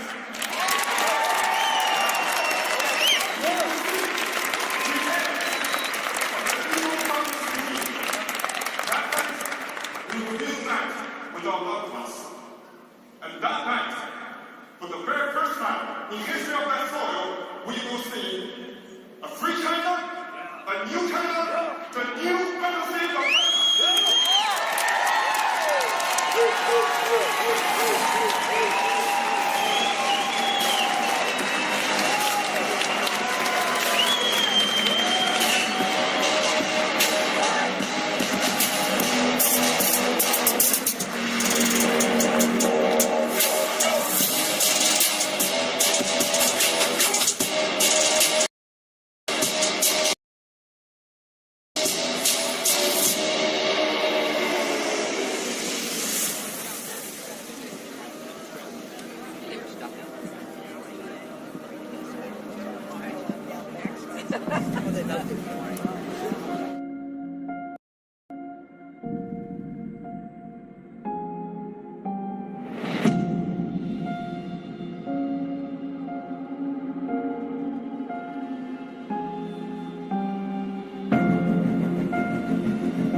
This is Lynn here.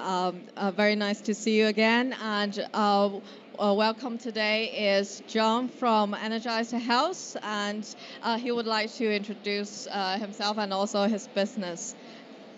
John? Yes, I'm John Jubilee with Energized Health, and I am honored to be here. And this is super exciting.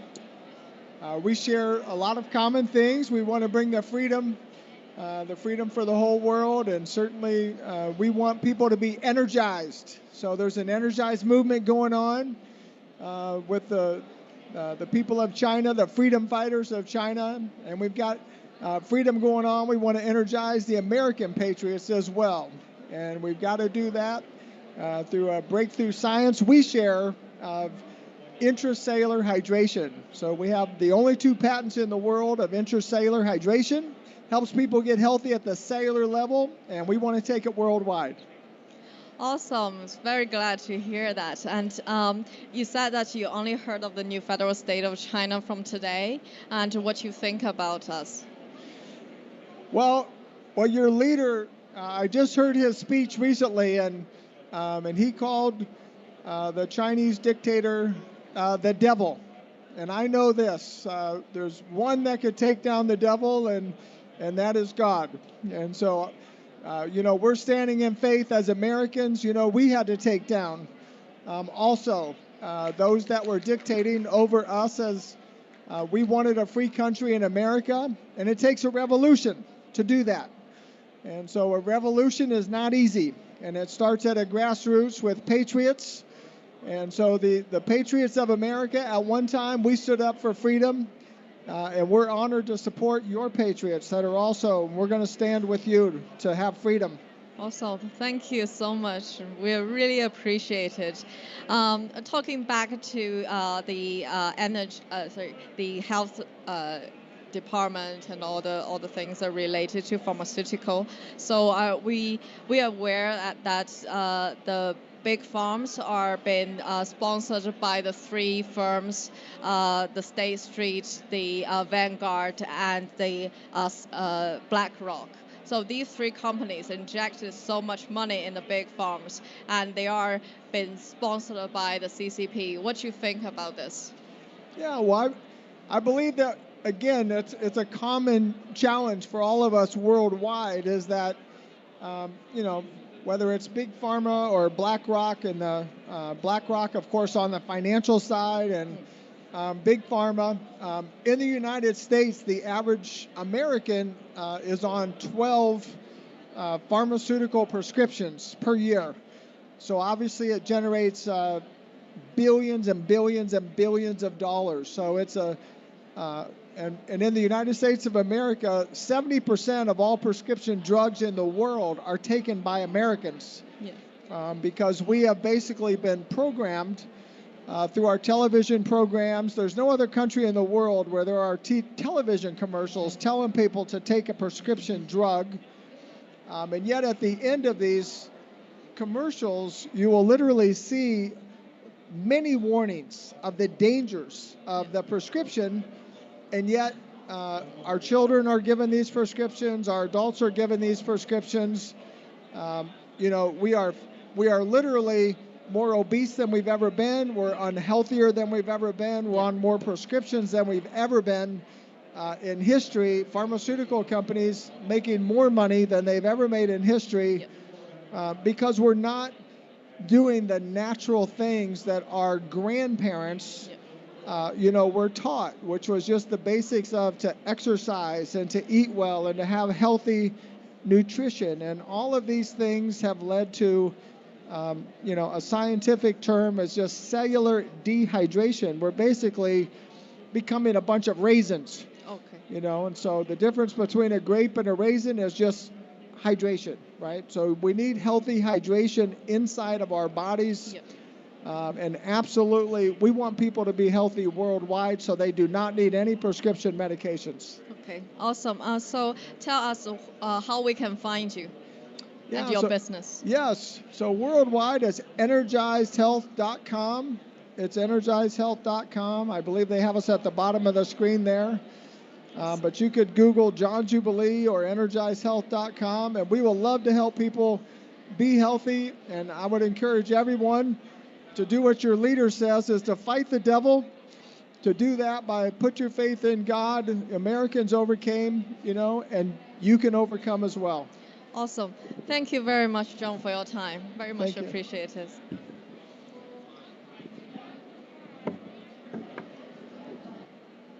Good morning, everybody. You're back here with Jay, and here with me I've got Michelle, who's running for the United States Senate in Arizona. For Arizona. Can you do a quick introduction? Actually, my name is Michelle Altair, and I'm actually the chairman of my legislative district, 23, and in that I am running for the Arizona Senate for my district. Thanks, Michelle. We've just heard from an amazing, energetic speech by Roy of the new federal state of China over there in the main exhibition hall. And I thought this would be a great opportunity to get your reactions as future senator for the United States. What are your reactions to what's just been shared by Roy? First of all, it's like, let me stop my heart from beating so fast. It was just so energizing. And unfortunately, not many people know what the threat is because we've never had to deal with it in the States. In other countries, they see it happening to them. They know what it's like. But over here, we're just been lulled to sleep in the sense that we don't understand what is right at our back, what is knocking on our door. It's not back door anymore. They're now knocking on our door, but we're still asleep, and we need to be awakened. People here in the States need to hear that information so that we can start rising up. Yeah. The CCP are already here in America. Yes. We've seen the spy balloons fly across our skies.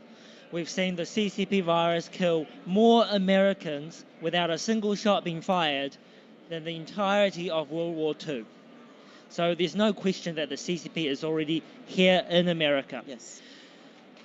I wanted to get some of your thoughts as someone from Arizona and going to be representing Arizona in the Senate. What do you think of CCP-affiliated organizations who have come to Arizona and bought up large amounts of farmland?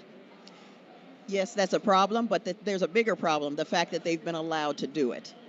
And when we have legislatures that are in the pockets, then it's not a surprise that this type of thing that would happen. So that's why I'm actually running, is because I'm tired of, politicians or those politicians coming alongside you and wanting and saying, we're for you, we're gonna help you, And here in Arizona, it gets really hot, So we're out there beating the doors at 115-degree heat. They tell us one thing, and then when they get in, they do another thing, and they just say, we don't need you anymore. We're going to do our own thing. And so many times I've heard from men politicians that there's so much pressure. Well, that's why you're in there, to be able to come against that pressure. But unfortunately, they can't, because it is what we know it is a spiritual battle. And if you do not know how to wage war in the spirit, then the pressure is going to weigh you down, because it is a demonic presence that you just aren't equipped to battle. Sure, expect some pressure if you want to be in the Senate. Yes. That's what you sign up for. Yes. So tell me, Michelle, Roy depicted the CCP as a devil, and rightly so. And I know you're a religious woman. So what is it about you that differentiates you and that makes you able to cope with the pressure that will inevitably come from the Chinese Communist Party? The reason why I'm running, and when someone asked me, and they said it in a derogatory way, what will you bring to it? And I said the power of God. And it's not just words. I have been groomed in that arena. In order to be able to fight in that battle, you have to be prepared and know what your enemy is doing. And so I've been, in the presence of God. I have been in His Word, which is our weapon of warfare, because that's how we fight the spiritual battle.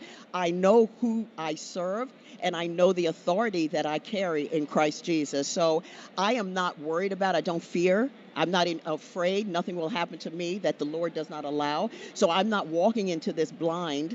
I do know the authority that I walk in when I come into a room. So it's bringing that authority with me that will allow me to stand against whatever wants to come at me.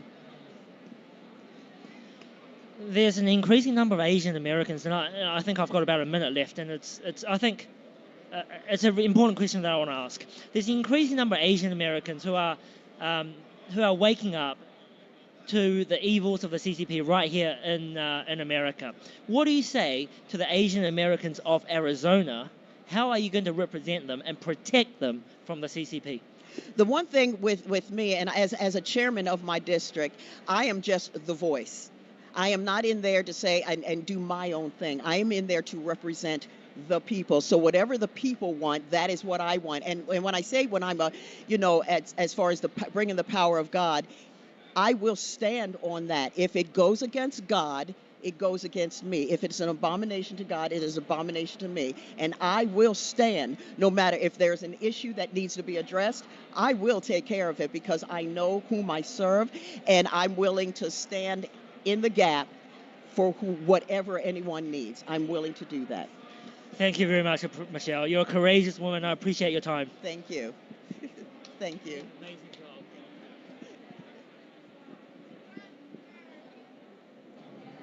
Welcome back. This is Emma from NFSC. I'm here at MFest 2023 in Phoenix, Arizona. And joining me is Kevin. He is a recent college graduate. He's also the host of a radio show plus podcast called the Speechless with Kev Ferris. Welcome to our show. Thank you so much for having me on today, guys. I'm so excited to be talking to you guys about everything. So like you said, my show is called Speechless, right. And there is no community right now on the face of the planet that is more speechless than those that are living under Winnie the Pooh, Xi Jinping's regime in correct. the CCP. That is very much correct. So how did you learn about the CCP's terrible acts inside China and also in America? How did you learn? Yeah, well, a lot of it actually came. There was a clip that went viral a few years ago during Taiwanese protests in which, when Donald Trump was still president, there was a Taiwanese man who said, "Donald Trump, don't trust China because China is a bunch of assholes."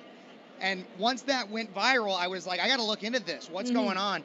And seeing what China is currently trying to do to basically become the global superpower is insanity. Right. Look, everybody will always talk about, they'll say, well, we got TikTok as a problem. We had the CCP virus that was bioterrorism against the United States. And while that is all terrible, the biggest threat that we have is if China were to succeed in their goal of taking over Taiwan. 92%, I'm going to tell you guys some truth right here. Listen up. Turn your volume up. 92% of logic semiconductors, which are microchips that are in the screens that you're watching right now, the cameras recording this, on this microphone, everything, all of it comes from Taiwan, 92% of it. And so if China were to be able to take over our semiconductor, our microchip market by taking over Taiwan, they would have control over basically the entire tech market. What currently controls the American government right now? Money coming from big business, a lot from the tech, from our tech market. China wants to become the global superpower, take over everybody, and that means taking down America. And they want to do it not only through bioterrorism, not only through brainwashing us and obviously their own people, but they want to do it by taking over big business and thus taking over America. That's very, very well said. You're so educated on this problem. Thank you. So I also have another question for you. So what do you think that American businessmen can do to prevent, the Chinese Communist Party's corruption in America? Well, the thing is when it comes to big business in America, they've already been corrupted. Right. A lot of our institutions have been corrupted. China's buying up farmland across the United States. They have infiltrated big business through things like the WEF and BlackRock, Vanguard, whatever will just push money towards them. Right. And so really what we need to do as American citizens is try to step back from big business as much as possible. Support local support. You guys had the CEO and founder of Public Square on earlier. Look on Public Square. Find those local businesses that support your values and will not give in to the tyranny and fascism that comes along with the communism of the CCP. That is very much correct. Thank you so much for your awesome insight. I want to have the last question. Do you have anything to say to our supporters watching this interview from inside of China and all over the world? Absolutely. Everybody, we need to stand up to the CCP. If you want to support America, if you want to support freedom, the freedom of speech, the freedom to criticize a government, then you need to be criticizing the CCP more than anything. Yes, Joe Biden's awful. I'm telling you, if you're in America, you know Joe Biden's awful. But he is just a precursor to what could happen in America.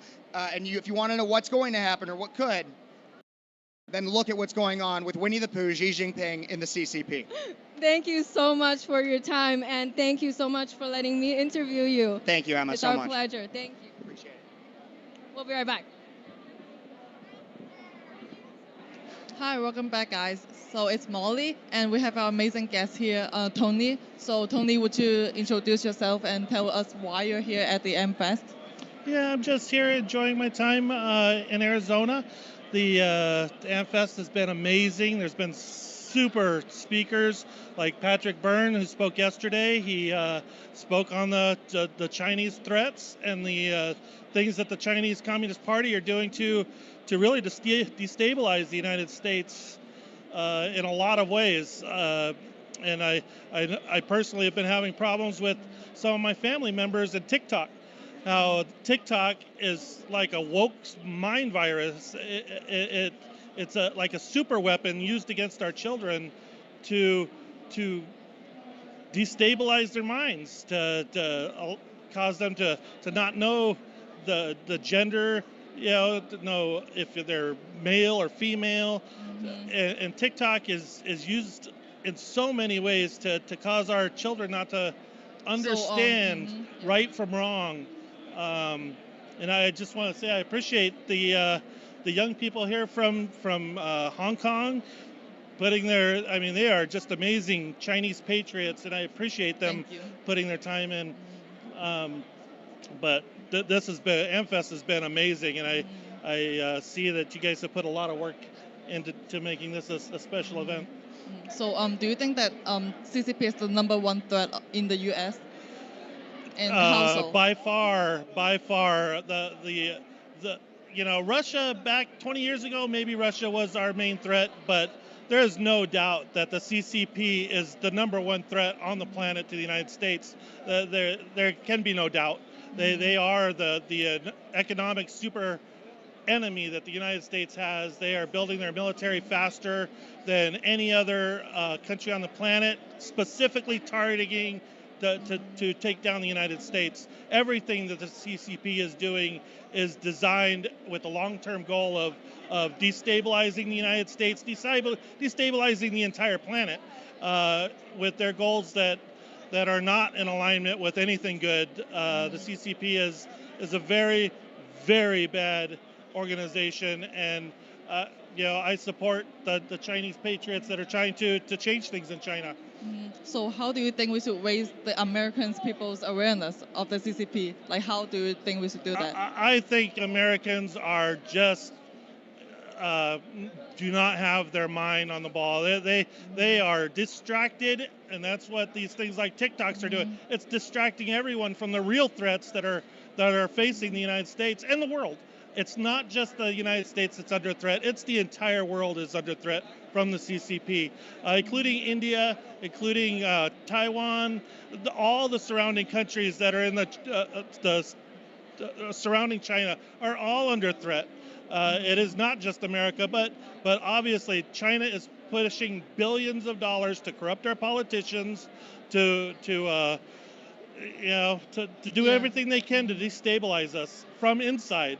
They wouldn't be able to defeat us militarily from outside, but they are pushing money and influence into the United States, into the minds of our young people, to destabilize the United States from the inside. And unfortunately, it's very effective and it's working.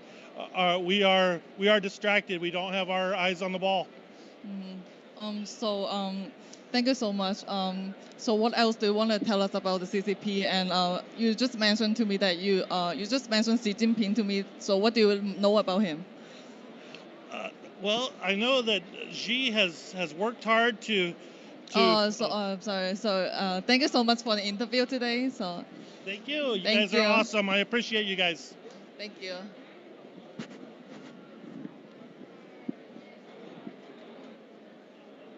Hi everyone, it's Max, and I'm super excited to bring forth another guest. This is my friend Mason. Mason, if you can say hi to the viewers. Sure. 你好，我是中文学生，我是美国人，我爱中国人。I've been studying Chinese for 4 years in high school. I'm continuing to take it in college. It's a great experience. I love the culture. I love the language. I love the people. I love the food, especially我爱吃中国吃饭. But seriously, there's one issue, and that's the Chinese Communist Party, and that's why I met Max today, and we're excited to talk about it. Thank you so much for that. That was amazing, Mason. And we were talking just about how badly the CCP wants to incorporate their image with China, with the Chinese people. Like you said, the Chinese people have such an amazing culture and a rich history that you've probably studied a lot. Isn't that correct? That's correct. I mean, I've learned, the course I took in high school was Mandarin Chinese, but we've learned everything from, the culture, holidays, traditions, study different types of food, instruments. I've even watched Chinese shows. I've seen Journey to the West with Sun Wukong and Shu Bajie and all of that stuff. I mean, it's great literature, great stories, but it all gets corrupted by the CCP, and that's the problem. And they're ruining the culture. They really are. Absolutely right. And you can see exactly why the CCP wants to use us as a human shield. And the interesting part, the suspicious part, as they were never elected. They should not be able to represent the Chinese people. And now, despite being able to take over China as a whole and implore their vicious, evil, anti-humanitarian values onto the Chinese people, they're trying to do it to America as well. You can see it on many fronts, the economic front, the political front, even the social front, influencing us and the younger generation through TikTok and stuff. What are some issues that you think should be brought up that can be corresponding to the roots of the Chinese Communist Party, and we should be aware on American soil? Well, let me start off by saying this. What happens in China is China, but here in America, Winnie the Pooh, you're not touching our country, okay? Xi Jinping, you're not coming over here. And the amount of farmland that's bought up, the amount of industrial complexes that are owned by the Chinese Communist Party and associates of the CCP is very concerning. You see how they're close to military bases. You see how they're close to things important with U.S. intelligence, education systems. I mean, the CCP has had a very large impact in the U.S. education systems. Why are they doing that? I think it could be simply because they, want to start spreading their message over here. Maybe they want to expand their regime, or they simply believe that their stronghold in China is or has something to do with their stronghold here. I mean, you look at the amount of youth on TikTok. The youth does not understand that their data is being stolen, it's being tracked by the CCP. I mean, listen, after doing this interview, I'll never be able to step foot in China probably, and that's A-okay for the meantime. But once Winnie the Pooh is out and the Chinese people can be freed and liberated from the CCP, as they all want, we all know that nobody likes the CCP in China. Hopefully, we'll all be able to go there and enjoy the culture and everything. But in the meantime, it's very important that us Americans and us on the home front in the USA really make sure that the CCP does not impede on our lifestyle, does not dictate the way we live, does not steal our data, and has no influence on how we live here, because they shouldn't, That's what I got to say. That's absolutely wonderful. That's an amazing message, and we should be defending our core American values. Not just American, but humanitarian. Absolutely. For humans. What it means to love, what it means to have a life, what it means to reach a greater purpose. These are values that have been under attack by the CCP directly because they don't want us to have that. They want us to follow blindly in a globalist agenda under the totalitarian rule of the CCP. Yep. So now one last thing I want to ask you. If there's anything that you want to say, because this message might reach the freedom-loving people of the Chinese people within the walls that want to be liberated and want to enjoy the freedoms that we have here today, is there any message that you want to share with them real quick? Absolutely. There are people all over the world that are struggling under, dictatorships and regimes, and it's all in different forms. Here in the United States, we're dealing with our own struggle. We have people that want to be like Mr. Winnie the Pooh, if you know who I mean. But you know what? Like I said at the beginning, the people of America are with you. We're aware of what's going on, and we got your back. And I'm telling you, here on the American home front, we will spread the message about the dictatorship and the Chinese Communist Party and how terrible it is. But we are with you. Keep fighting there, and we'll do our part fighting here. And hopefully, we'll all be able to go visit China together. I'd love to get there someday. It's a beautiful nation. Woo! Thank you so much, Mason. Thank you, guys. Okay. Awesome. Thank you very much.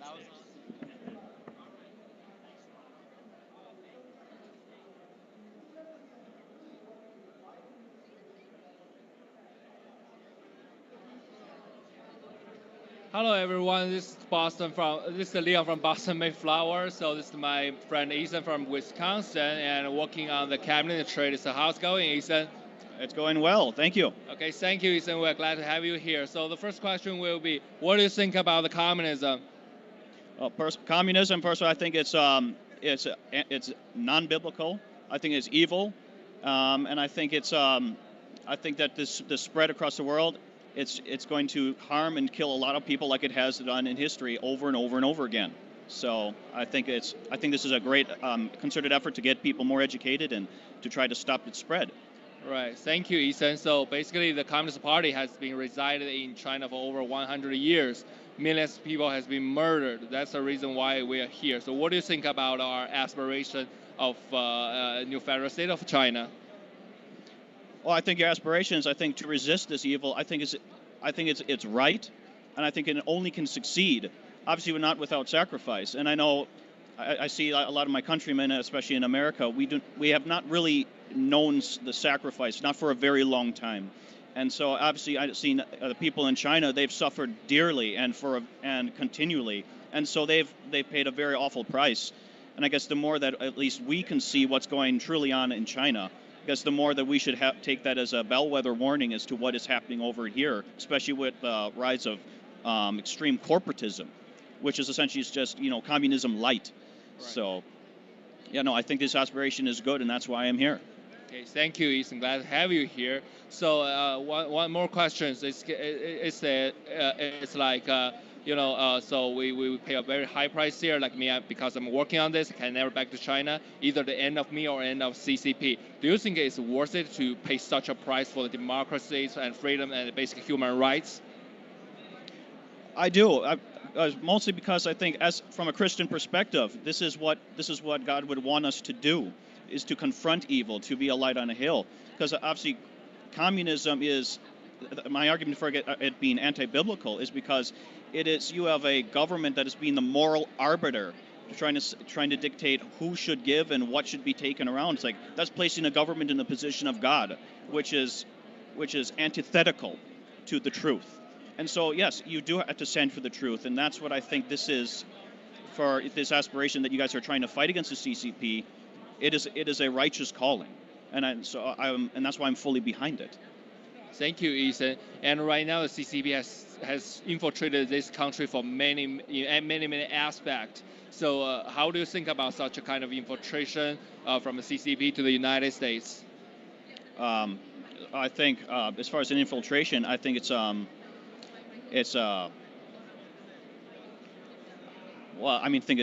evil, but I also think it's been allowed, and that's because as a country we've given up, you could say, the moral foundations that were given to us by our founding fathers, and so that's where I think we can fight back. It's not too late, but we just need to stop. We need to actually start acknowledging what real truth is, where morality comes from, and stop, you could say, acquiescing to, you could say, the pressures of the CCP. Mm-hmm. We need to actually start fighting back on it. Okay. Yeah, thank you, Ethan. That's the reason why we're here. We not only want to pursue our own right and freedom, we also want to help Americans to keep strong. So that's the reason why we put our flags together with the American flag. So thank you, Ethan. Glad to have you here, okay? Yeah. See you guys soon, to be here. Okay? Bye. Bye.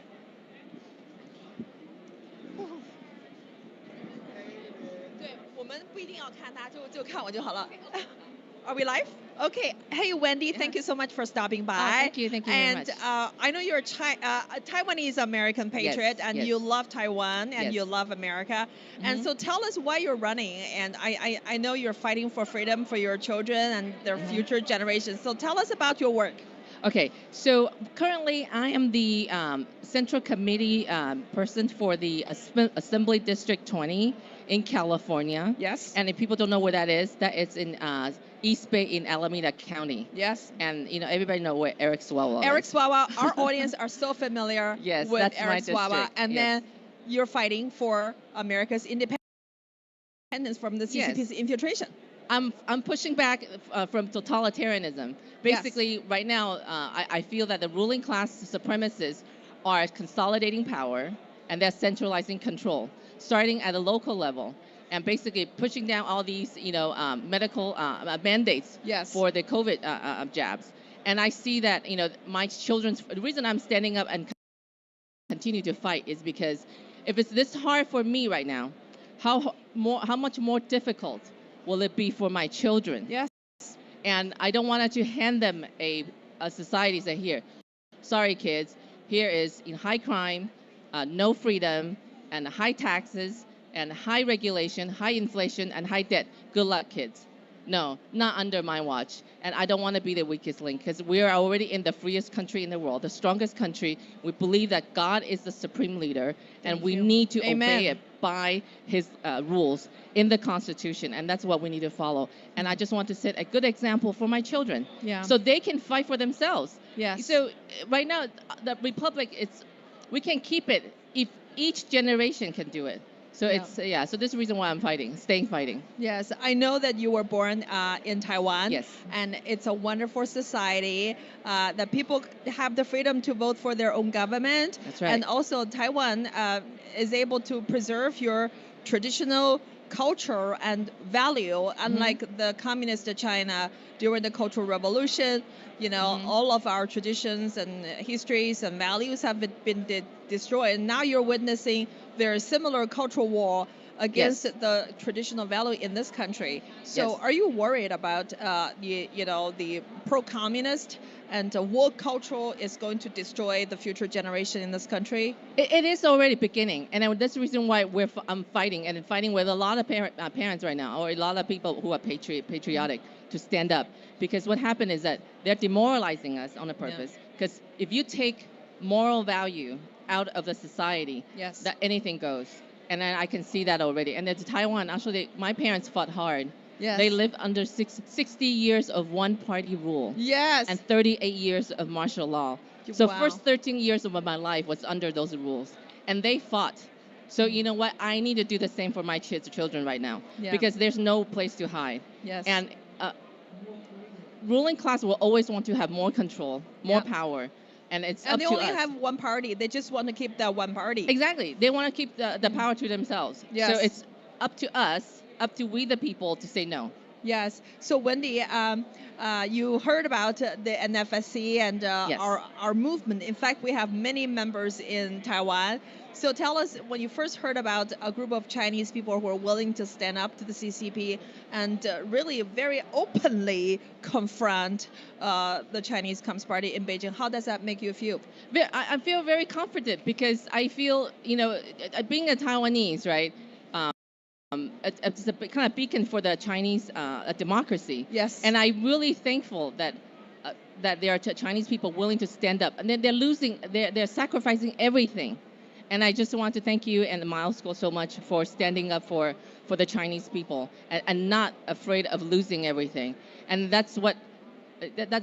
We're making a good example for future generations. Absolutely. And Wendy, I fully agree with you. We have to make America great again. And if America falls, Taiwan falls. I mean, we already lost Hong Kong to Beijing. Right. That's right. And we must keep America strong and fight for Taiwan's independence from the CCP's coercion and attack. So thank you so much for being here. Thank you. And so tell us, how can our viewers residing in California and especially in your district follow you and learn more about your work?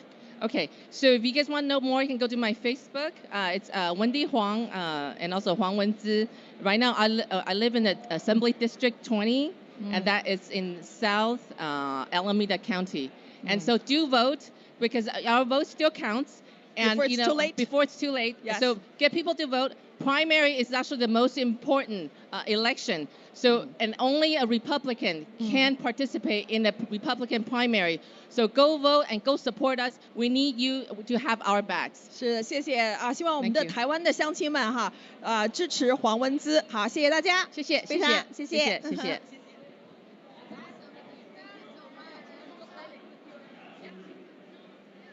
Welcome back, America Fest in Phoenix, a proud member of NFSC founded by Mr. Miles School. I'm Billy. Hannah and Tanya, a very lovely couple. So I have the question. So how much do you know about the infiltration of Chinese Communist Party in the United States? I mean, just a little bit. I know that they funded a lot of the vaccine and mask efforts in the United States, which was very totalitarian in nature, the way they forced it upon us and forced us to, force people to either decide to take the vaccine or lose their jobs or wear a mask or not go to school. And just knowing that was funded by the CCP is very angering to know that a foreign entity forced us to do those things. So. Yeah, I also only know a little bit just about the education system and how they've tried to rig it based on certain topics to not let us pursue educational freedom and just learn for ourselves and learn what we want to do with our lives, and just having them be involved in that and controlling that selective education rather than free education is just really frustrating.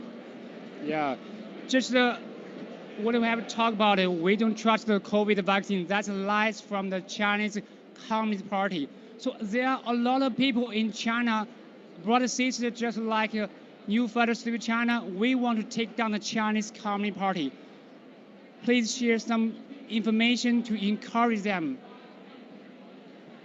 So, I mean, especially like the Christians and the believers of Christ in China, I mean, it was never meant to be easy to be Christian. So, especially in a, an evil nation like that, it's just Christ asks you to keep enduring to the end and keep trying your best because your reward in heaven is going to be great. So just keep fighting for what's right. Amen. Yeah, I totally agree. Just like your divine potential and just knowing who you are as children of God and knowing that when we come together, that's when we can feel the Spirit the most, and that you have people praying for you from all over the world, and yeah. Yeah, we all believe in God. Thanks for your time. Please share the message, just like the good message to your friend, to your classmates, and we believe we will win. This land will be the last land we have freedom to speak out, taking down the CCP. Amen. Amen. Yeah, thanks.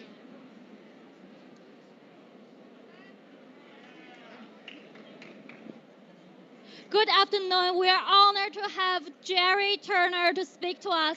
Sir, first I want you to introduce yourself to our audience. Yes, thank you very much for having me. My name is Jerry Turner.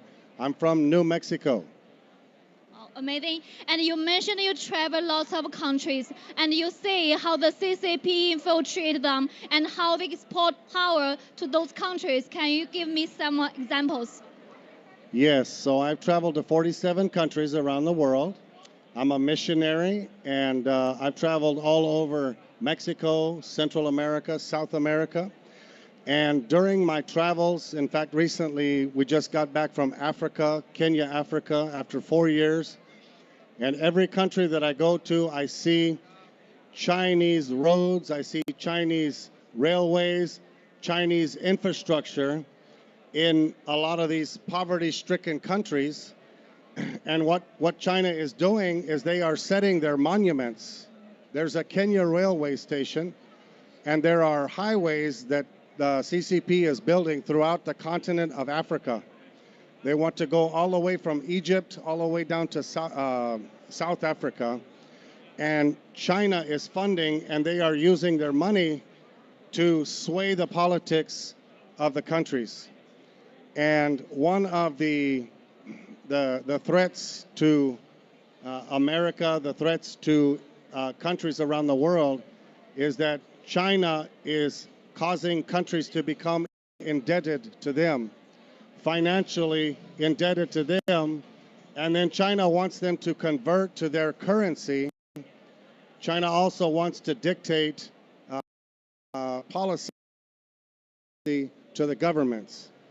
Many times the governments, because they owe China so much money, they cannot make a decision that is based upon the welfare of the people. But they must bow down to Xi Jinping's policy because he has the money in that country. And so I have seen many countries that they owe China a lot of money, and they owe them so much money, and with the economy, they continue to keep getting more and more in debt. And so therefore, now the countries, the presidents of the countries cannot make decisions without the CCP's permission. Oh my God, it's tragedy. And you have a very well understanding of communism. And you say they're not only brainwash Chinese people, they also brainwash American people. So can you explain that to me? Yes. So I am 55 years old, and my whole life I have grown up in America buying Chinese products.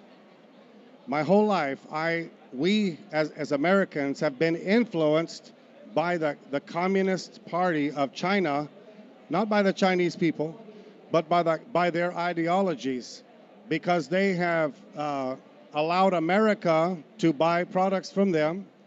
And so we in America, we are buying cheap products, very inexpensive products. So we have been influenced because our American dollars are going to fund Xi Jinping's regime. We are funding the CCP through American dollars.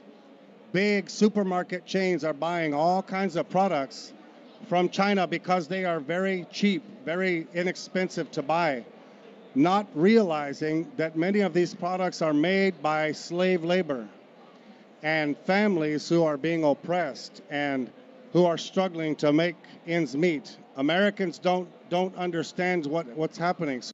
So we have been influenced by many, many different things. We buy Chinese technology through cell phones. We use Chinese products like TikTok, which we don't realize, a lot of Americans don't realize, China is gaining very, very much intelligence from Americans, but not only getting intelligence, but also through TikTok, they're able to feed America that intelligence. And so, because here in America, we have not been educated as to the Communist Party's regime. School kids, I grew up not understanding the ideology behind Communist Party. So I've had to learn this on my own by traveling. Wow, thank you, sir. Do you have any solution at this moment to American to decouple CCP? So I think that's the main thing is decoupling. And that's an interesting word. When you have a big vehicle, like a semi-truck, you have a big vehicle, it backs up and it hooks up to a big trailer. And that trailer, you can carry a lot of weight. But in order to get rid of that trailer, you must decouple. You must unhook from that. But a message to America is this. Are you willing to give up TikTok? Are you willing to stop buying these products? At Christmas time, we go out and we buy Christmas lights and we put them on our trees and we celebrate with our families in our homes. And we don't realize that those Christmas lights were made by slave labor, made by Christian prisoners in Chinese prisons for next to nothing. And these people are, they're not treated right. They're abused. They are oppressed. And so communism, are you done? Are we done? I'm sorry. Communism at its greatest form is control. And controlling people, if you peel back a few layers, it is insecurity. And here in America, we don't have to be afraid of the truth. So if we can stop using these products that are actually feeding our enemy, it's not the Chinese people. If we stop using these products, if we stop the funding to CCP, it's actually going to benefit the Chinese people. Go ahead, I'm sorry. Thank you, Jerry Turner. Thank you so much for your education.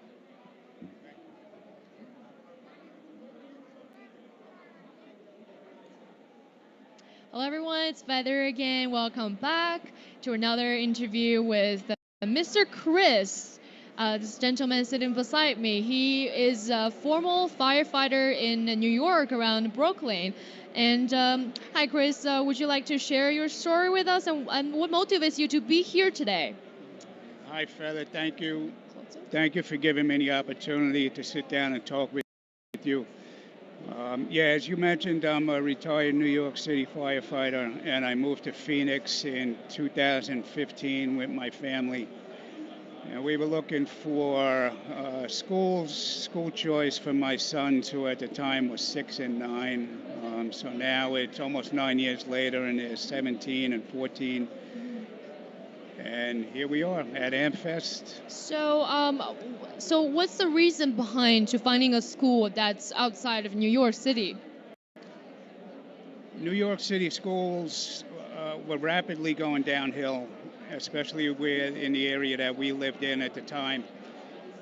And my wife had read that Arizona had a lot of school choice, which was important to us. Right. I mean, there's charter schools, private schools, religious schools, and public schools. So we settled in the charter school system, and mostly over the past 9 years, it's been good for my boys, my 2 sons. And that's when you moved that's when you retired, right? When you decide to retire is when you moved to Arizona. Correct? Yeah, I retired in 2012, and it took us about 3 years to move out to Arizona. We needed a change. Could you elaborate about the change in the education in schools? Like, what is making you to make this decision? What's happening in the school and in this the system? Right, New York schools have always been, but around that time, and especially as of recently, New York schools are overcrowded. Less and less attention by the schools to the student, per student. I think family is a very big part of a child's education. Sure. And as far as school choice out here, with the schools being smaller, classes being smaller, Yes. we believed that it was going to be able for our kids to get a better education with more attention to what they needed as individuals. And in smaller classes, we were hoping that the teachers would have a more personal relationship with the kids, so the teachers themselves would care more about the kids and relay any messages or education issues that might be happening with our children. You could just talk to the parents, and the parents can be more Sure. involved. So do you think this corruption in this current schools education school system in the United States, it's under the influence of Chinese Communist Party and their ideology?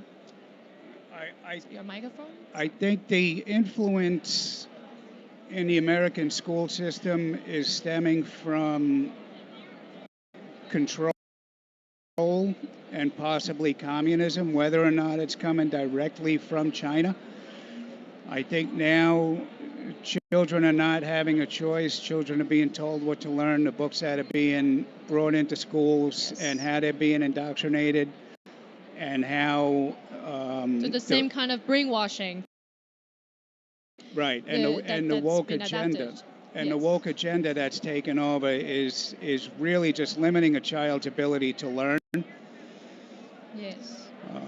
It's really good to be able to identify, to see the problem, and then that's when you can find a solution to it. Well, that's the other problem.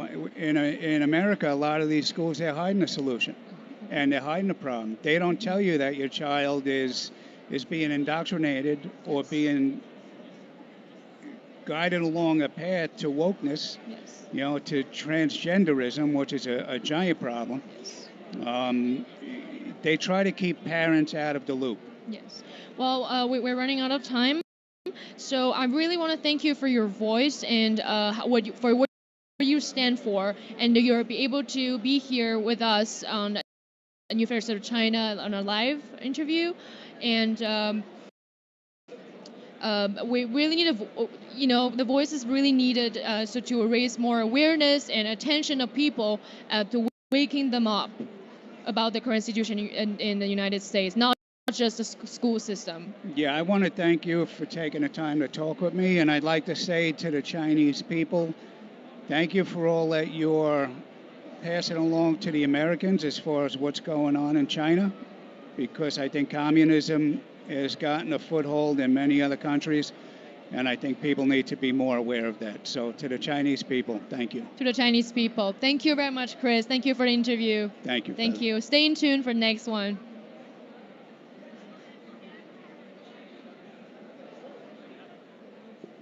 Hey guys, welcome back. It's Phil, and right now with me the lady. What's her name? Dr. Sherry O'Donnell. So, what do you do for a living? I run my own medical practice. I'm an internal medicine physician in Michigan, but currently I'm running for United States Senate in Michigan. Nice, nice. So I believe this is the first time you hear about us, right? It is. What's your first impression? I like what you're standing for, and as a national Chinese person, you've got a voice that the people will understand that. We've got some great American Chinese people, and they need to hear what you're saying. You understand what's going on. Thank you so much. Because if we're talking about the new federal state of China, it's relevant to the CCP because we're against them. We're trying to take down the CCP. And I know you're being a physician, you've definitely been through a lot through the pandemic. So what's going on during the pandemic? Can you share a little bit of story with us? So, Phil, the pandemic, I think, was very much planned. But I was asked to go to New York City when the pandemic first came out because I do a lot of disaster relief. I've been in 35 different countries and mostly on disaster relief. So I went back and forth and I had a very keen bird's eye view and understanding that people were being forbidden to take medications, physicians were forbidden to prescribe the medications, and then on the tail end of that came the jab that was not a validated vaccine.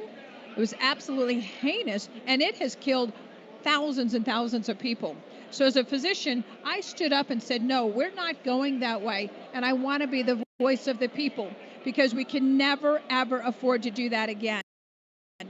Of course.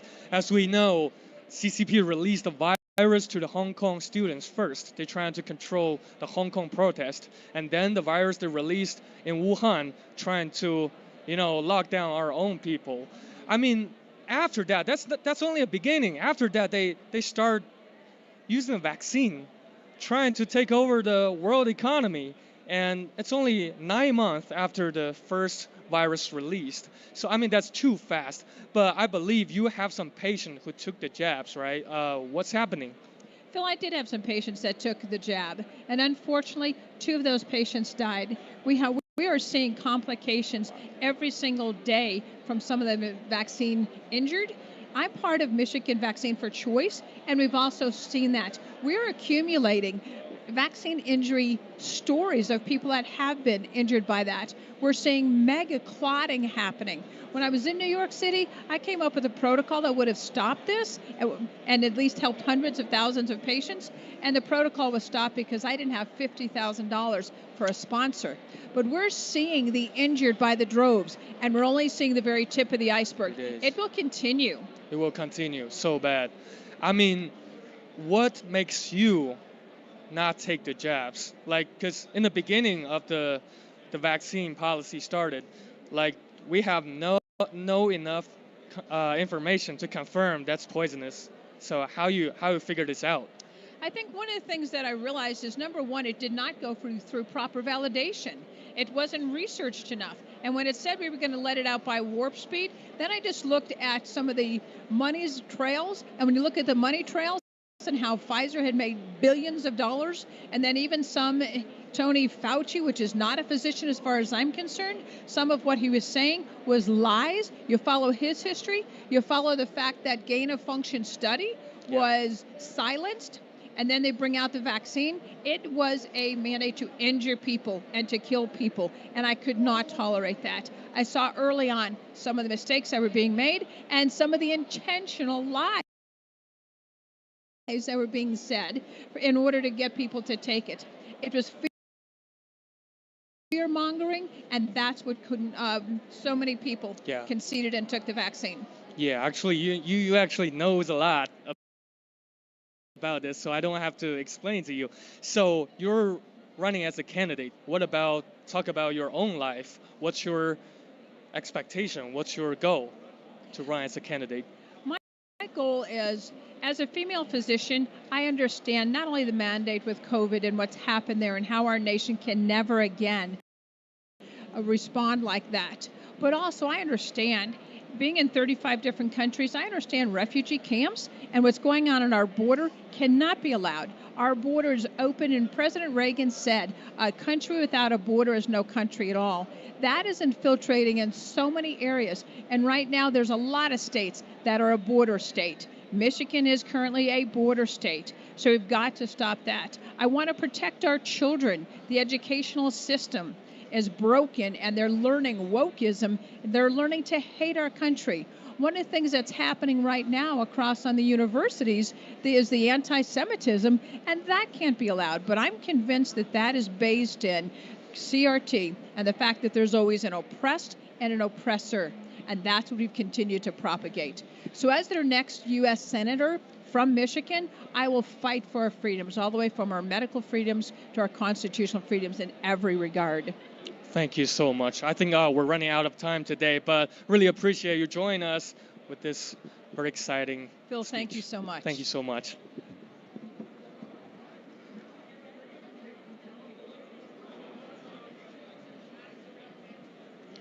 Hello, Mark Shushkevich with the NFSC at the place to be, AmFest 2023, and I am here with one of the young student activists, Carson Wolf. Thank you for joining us.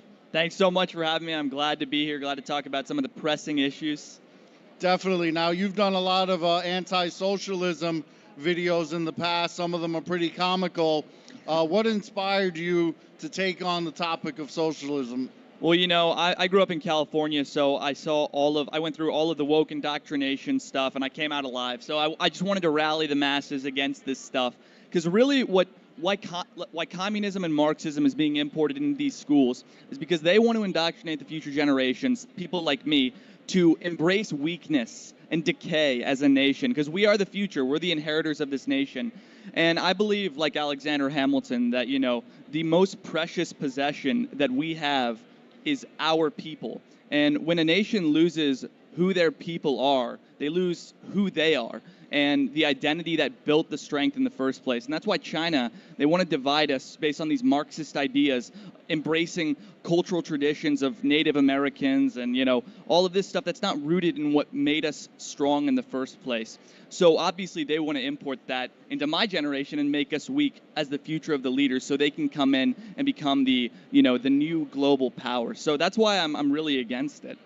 Definitely. Now, the new federal state of China is doing a good job getting the information out there that the Chinese Communist Party is evil. They have a stranglehold on America. They want to take America's freedom away. Now, the young people especially, they hear socialism. There's a romantic relationship now with this fairy tale of socialism. Yeah. And when you use examples like Cuba or China, they say that's not real socialism. Well, we've tried socialism numerous times. It ends up leading to communism, and communism kills. So that's basically the ultimate goal. So you put that message out there. Yeah. And how important is it for young people to wake up and get involved like yourself, as opposed to being quiet and spread the message that socialism leads to communism? Yeah, and you know, it's a really important thing too, because Marxism is so much bigger than even conservatives know. Marxism went through something during the mid-20th century where they restructured it to where it's cultural now. It's social. It's not about dividing the classes. It's about dividing the people. They want to divide the American people based on their race, their class, all combined in this idea of intersectionality. And that's what neo-socialism and neo-Marxism is. It's embracing this division in our nation and dividing the people. But conservatives need to offer unity, you know, unity of the American people under the cultural traditions that have built us. And that's why it's so important to teach authentic history, like you're talking about, that this all goes to communism and decay and weakness. But we, through our cultural traditions as Americans and our heritage, we can embrace the strength that built the most powerful, most prosperous, most Christian nation that history has ever seen. Yeah, united we stand, divided we fall. Divide and conquer is pretty much part of the Marxist playbook. They try to divide us based on vaccination status, on race, you name it. They've done it, but we've stayed strong as a country. And I appreciate the fact that you are out there putting that information out there. You don't need to have a large following. I mean, you have a pretty decent following over the years, but you could get started at any point in time. We need more and more people to wake up. What is the final message that you have for the people out here listening? I would just say embrace your community, embrace your people, you know, like that's what we need to do as Americans, because the reason that they push this Marxism is so that we will be weak as Americans, as the future generation. They want us to be weak. but you can't be weak when you know who you are and where you come from. And I truly believe that's the antidote to everything. If we as Christians, if we as Americans, if we all just embraced one another and became community and understood our cultural heritage, I truly believe that there's nothing that can stop us and from being strong and from defending our shores against communism. The message of the 20th century is that communism is wicked and we need to do everything to stop it, everything in our power. And I truly believe that we can do that now. We can stop it now if we embrace strength and not decay. So that's what I would say. So just engage in your communities, have conversations with people, treat people as human beings. Don't buy into the division narrative. So yeah. Really quick, how can they find you on social media? You can find me on Instagram at Carson Wolf Official, and then you can also find me on YouTube at Carson Wolf. Definitely. Now, I have this chant that I end off all my interviews with. You're young and energetic, so I'm expecting you to be louder than the previous I got guest. it. The chant is take down the CCP, all right? You ready? I'm ready. Take down the CCP! Take down the CCP! Take down the CCP! Take down the CCP! Thank you, Carson, for Thank you. Appreciate it. Hello, hi, this is Ava. I'm back at the NFSC at MF 2023 in downtown Phoenix. Joining me is a very handsome gentleman named Brett and CEO of Galileo. So say hello to our audience. How's it going? How are you? Thanks for having me. Pleasure to talk with you. Yes, Brett told me he stopped because he wanted to save humanity. Tell me more about that. Your mission, saving humanity. Well, yeah, your team is very educating, right? They're very knowledgeable, and I'm not very familiar with things that are happening outside the United States because I'm focused very much on just trying to help people of the United States. But honestly, it's about humanity, and it's about people saving people, whatever the country is. If it's China, the Chinese people need to take care of China and work together as a Chinese people to help their country. The United States, very much the same. We need to work together to preserve our nation and our national beliefs. Our nation was founded on one nation under God, so Christianity is at the core of the United States. China has some Christians as well, I know. We were just talking about that. Underground church. Yeah, a very secret too. But I mean, at the end of the day, if humans are not getting along and we're not working together, then there's no point, and we're all going to end up punished or enslaved or sad or poor or whatever happens. So yeah, it is. We're in a fight. Humanity is in a fight to free ourselves from evil. I mean, it's a spiritual battle. I personally would say everyone needs to find Christ and to walk in his way, and but yeah, family, home, nations, we need to work together. This is the bottom line. Mm-hmm. You very well said, because we always say the CCP will be taken down by the Chinese Communist Party. And you're very modest because you said you're not informed, but during our brief conversation, I think you're very informed of the communist agenda and how the Chinese Communist Party and partnering with those communists international to take over humanity. So tell us a little bit more about you talking about the World Economic Forum, the party of Davos. Do you want to Yeah, I mean, share with us? you can just go listen to anything that they're saying. I mean, I don't have to tell you what they say. They say it very openly and clearly that they are a depopulation movement. They don't like people. They don't like any people, and wherever. They kind of want to do what Thanos did. This is how I look at it. If you ever watch the end of the Marvel movies, Thanos kills off, a third of the people, and then he builds a campfire and he cooks stew in a log cabin. And it seems to me like, a small group of very wealthy people are trying to wipe out the rest of us selfishly. And again, I think it's a spiritual thing. I think they're doing it because they all work for Satan, and they've sold their souls and they don't know any better. But either way, whatever you feel, yeah, the small group of people trying to kill a large group of people, that's always been bad. I mean, democide is the number one killer of all people of all times. Exactly. It's when the governments kill their people. So you can just look through history and follow the patterns and then see what's happening today, and you can put two and two together. Yeah. Or you can just go listen to what they say, because they're saying it. I'm not saying it. I don't want to kill Klaus Schwab or Bill Gates. I'm really annoyed with them. I think they should stop doing what they're doing and just go mind their business. They have money, they have power. I mean, what else do you need? So this whole, go ahead. So yeah, we talk please. a lot about problems. I'll keep talking. Yes. So what are the solutions, especially, you know, when the CCP has been infiltrating the United States pretty well, you know, almost every sector, including your civil organizations, your universities, your tycoons, your Wall Street. So as American, as a concerned, you know, God-loving, peaceful-loving Americans, what are you seeing the solutions? I mean, the solution is always to love thy neighbor.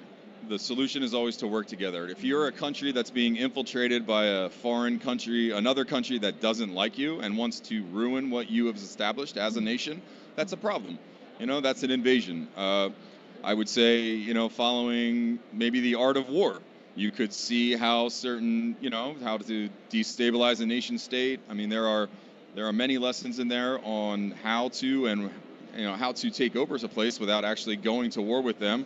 I think we can see a lot of those things playing out. I think if everyone familiarized themselves with the art of the war, they might be able to open their eyes a little bit. But in the end, I mean, God saves all. You know, your belief, your love of God and His love of you, and working together again with that family, with your community.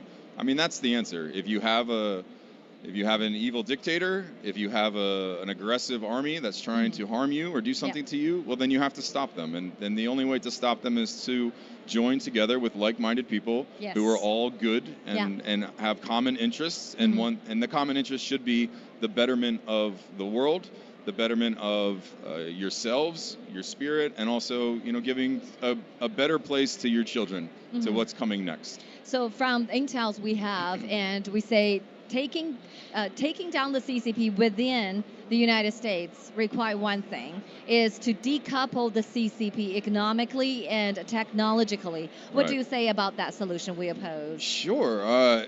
We propose. Yeah, I mean, you know, again, I can't speak too much about, you know, what's going on in other countries. I can tell you that we as Americans give almost 50% of our income to a territory that's not even a state, it's a territory. And those people in that territory do not have our best interest in mind.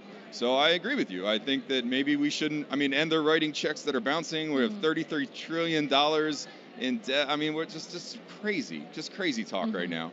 And so I mean, why are we funding people that want you dead?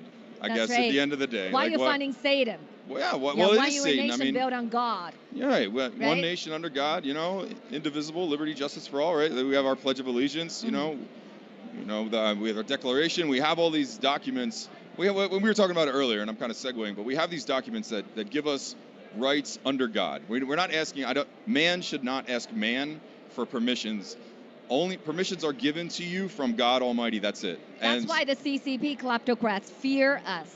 Right? Because we are connected with the higher power that coming from our Creator. So, yeah, thank you very much. I would say I don't think people need to fear each other. I think they should fear the Lord, and I think that they should really take a good look at what they're doing with their souls. That would be mine. So last question, 20 seconds. Please. We have a lot of Chinese watching this live streaming back, you know, living in communist China. What would you say to them? I would say stand together. Join. Love your neighbor. Love your family. Do what's right. Do what God tells you to do, and what will be, will be.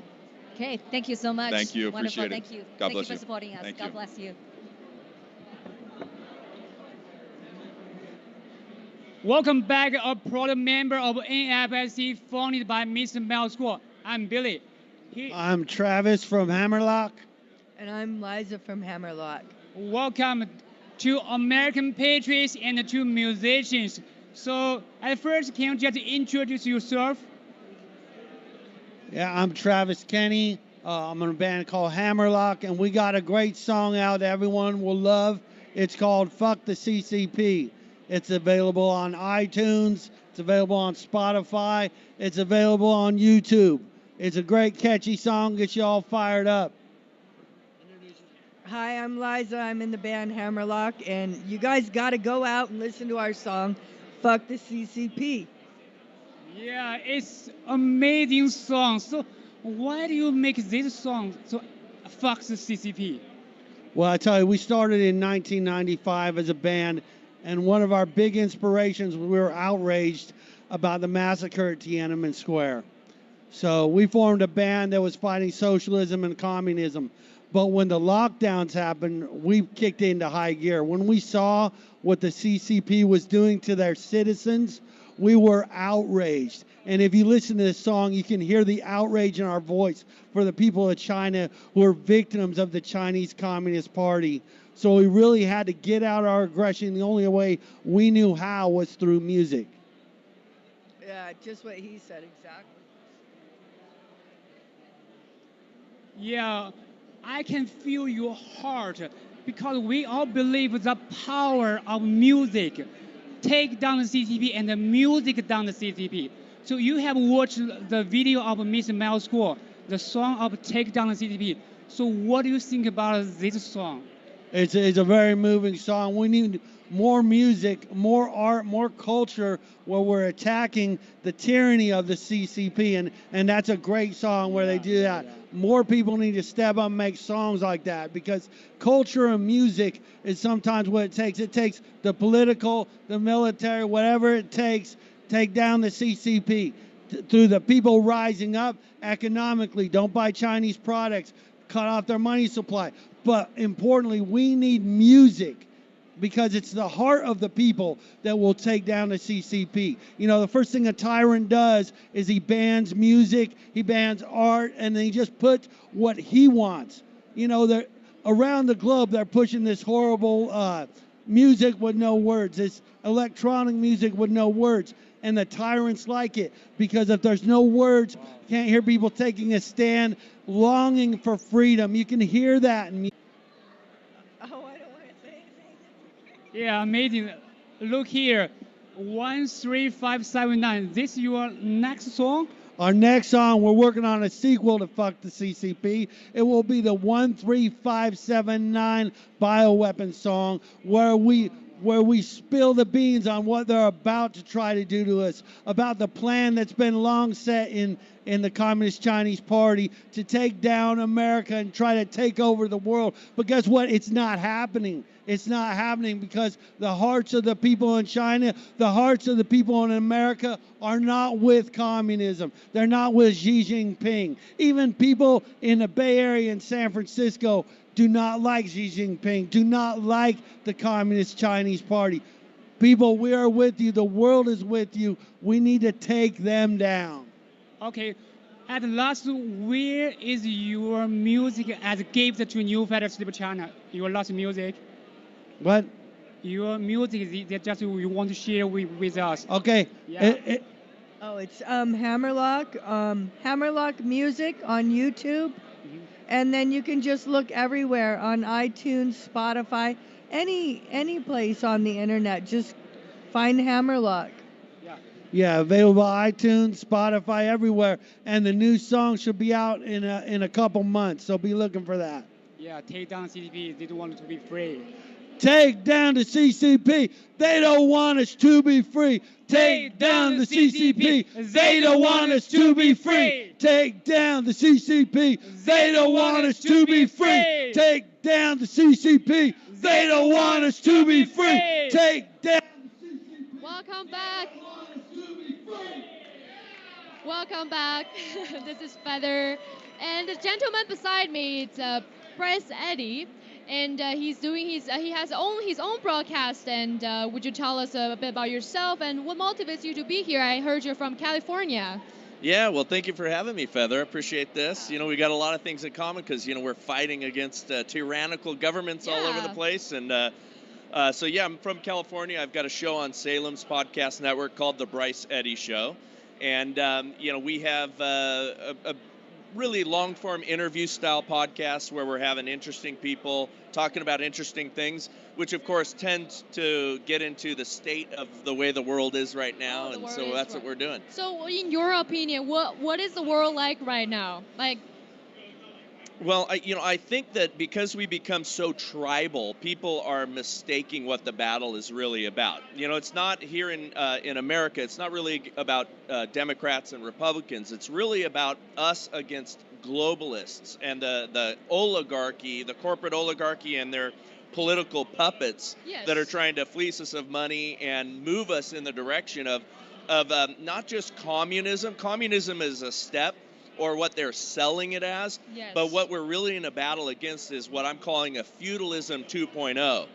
They want very few people to control all of the world's resources, and then all of the rest of us just be their slaves or their serfs, like in the days of feudalism. And the Chinese Communist Party work with the feudalism?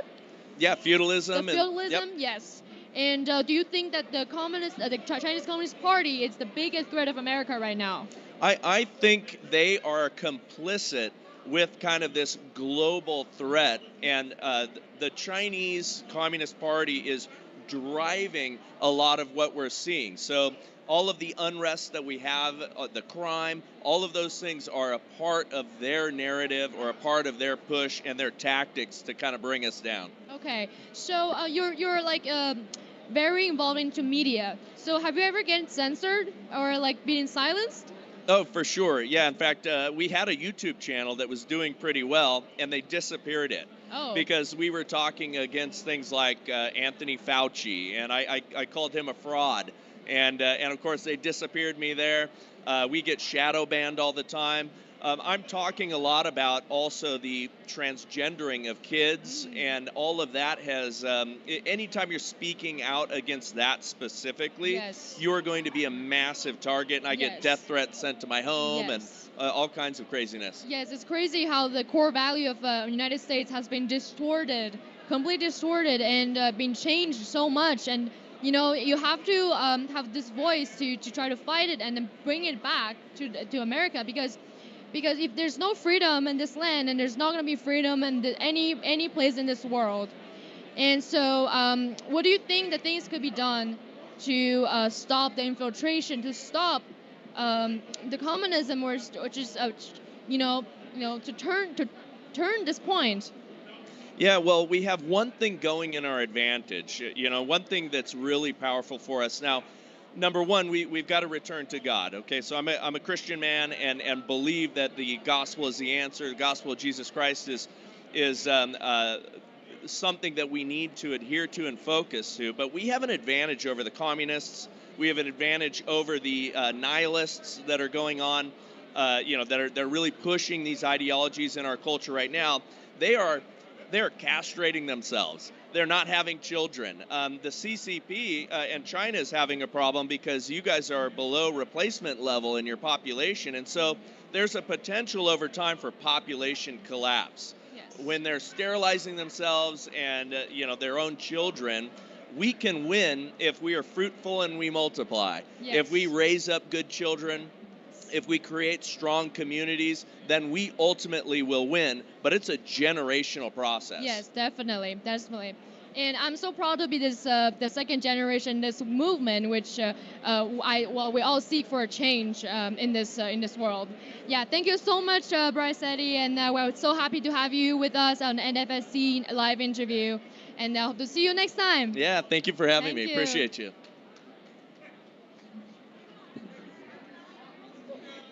Welcome back. I'm Roy with Nick Fiorillo. He is the founder of God-Space Data. Now, Nick, tell us about your company and yourself. Hi, Roy. I'm the founder of God-Space Data. It's a digital infrastructure development company developing the New England Data Corridor, and it is the largest digital infrastructure project in the United States at the moment. It is a 12 million square foot development pipeline putting up 50 data centers on 5 campuses. And I'm here at America Fest to talk about how it was victimized by the CCP, along with the Biden administration, George Soros, and also directly related to the weaponization of the political judicial system in Boston, Massachusetts, and how Soros and the CCP have taken an attack on me to attempt to take control of what is a $100 billion digital infrastructure project and partner with the Chinese and the CCP to take over rule of the world. Wait, you started an amazing company, a big company, and you have first-hand experience of how Chinese Communist Party and their cronies victimize you.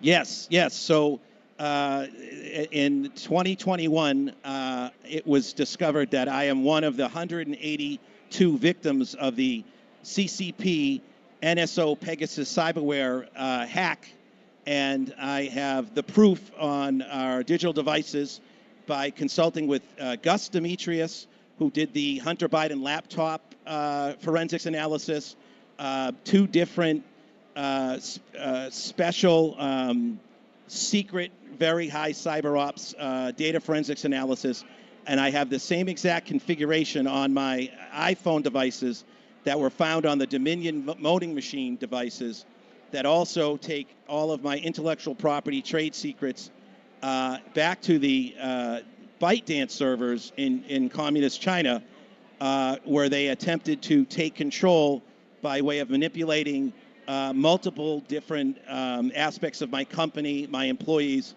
and all the trade secrets within the political judicial system in Massachusetts, and hacking into our entire legal defense as we try to defeat George Soros and the corruption in Massachusetts. So ByteDance company is the mother company of TikTok, right? Yes, it is. Back in 2015, Hunter Biden formed a partnership with the Bulger family, which is the Whitey Bulger family and the organized crime unit, along with the Biden family, George Soros and Thomas O'Neill, the Clintons, and they put together an attempt to bring data center development to the state of Connecticut in the land connected to Mohegan Hill, and they failed at the project. My company was founded in 2021, and we positioned ourselves to build not just one data center, but the largest data center campus in the history of the United States.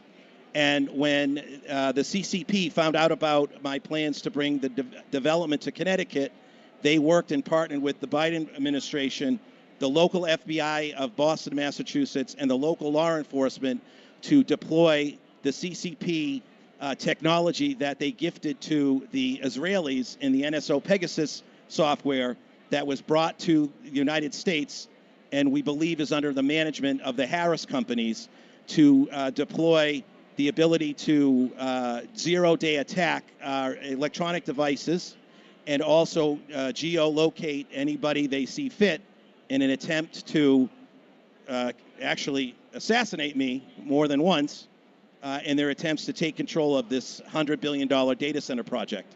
Well, it seems like your experience line with our founder, Miles Guo, because when Miles first came out and started to review CCP's heinous plans, like his phones got hacked and his yacht got hacked. Actually, his yacht lost control in Hudson River, spinning in the middle of a river. It seems like they can use your phone and control your devices, control your vehicles. Yes, the technology changes by the minute, but we are one of the first 181 victims of the technology, which gives the ability to hack into any electronic device they say fit, with the cooperation of the CCP, with working with, I believe, the Israelis, and also local law enforcement and federal agencies ran by the Biden administration to manipulate every aspect of our lives, from making yachts go in circles to grounding planes to I'm a victim of over 32 different hacks where I'll be in a public place like this. I'll be in a Las Vegas casino, the Fontainebleau Hotel or the Satai Hotel, and there'll be a fire alarm that will magically appear in their attempts to evacuate the entire hotel in search of trying to find me. Well, outside the facilities, there will be what we call police state or ghost vehicles in an attempt to take me into custody unlawfully because I've been victimized in Boston by the former U.S. Attorney Rachel Rollins and the former FBI Director Joseph Bonavallata, working with the Biden administration, the CCP, and the NSO, unlawfully deploying this Pegasus zero-day attack software against me. Look, your experience is so amazing. We're definitely going to have you back to talk a little bit more. But last question, how do people find you online? So if you guys would like to find more about just the victimization and the weaponization of what's happened to me, you can go to gottruthAmerica.com, gottruthAmerica.com, and check out all the receipts and the evidence. And I'll just let everyone know, Whitey Bulger's not dead. I met him in Cannes, France in 2023. And when the world finds out how they hid him and the FBI has been protecting him to keep the secret quiet about the CCP and the partnership with the Biden family in an attempt to take over my company, get ready, America. You're going to get to the bottom of the truth. GotTruthAmerica.com. Yeah. Thank you. Thank you so much. Thank you, Roy. Yeah.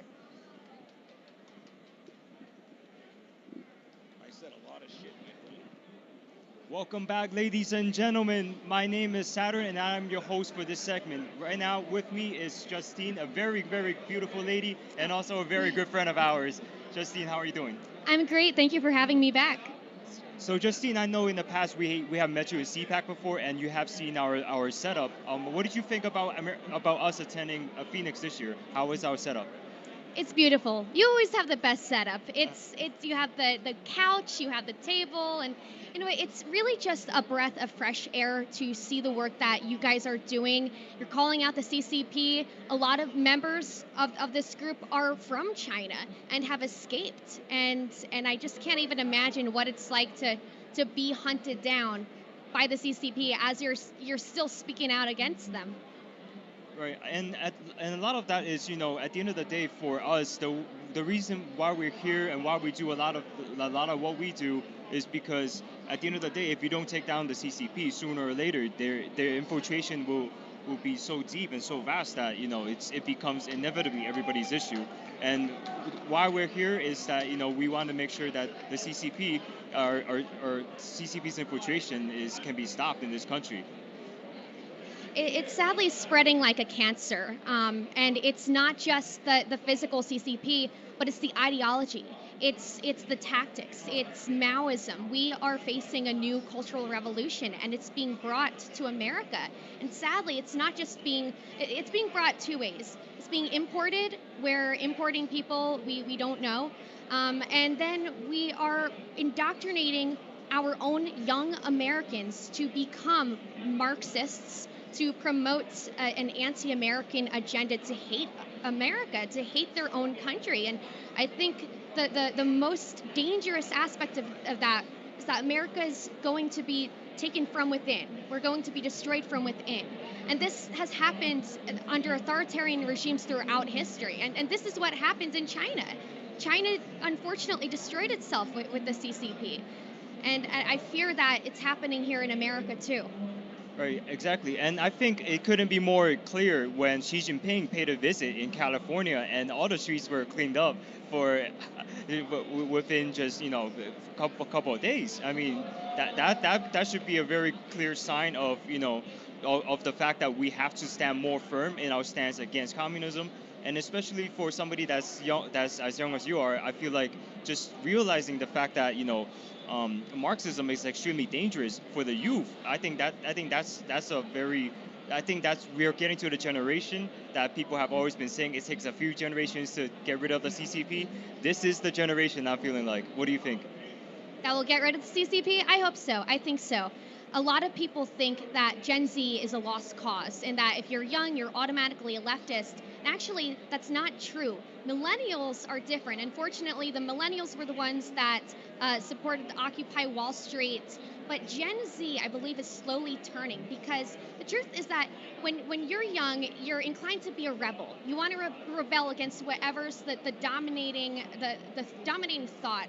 And right now, Young people are tired of being told what to think. They're tired of being told that they're bad because of their skin color. They're tired of being lectured by college professors. And that's why Turning Point is so successful, because a lot of young people come here and their voices aren't being heard.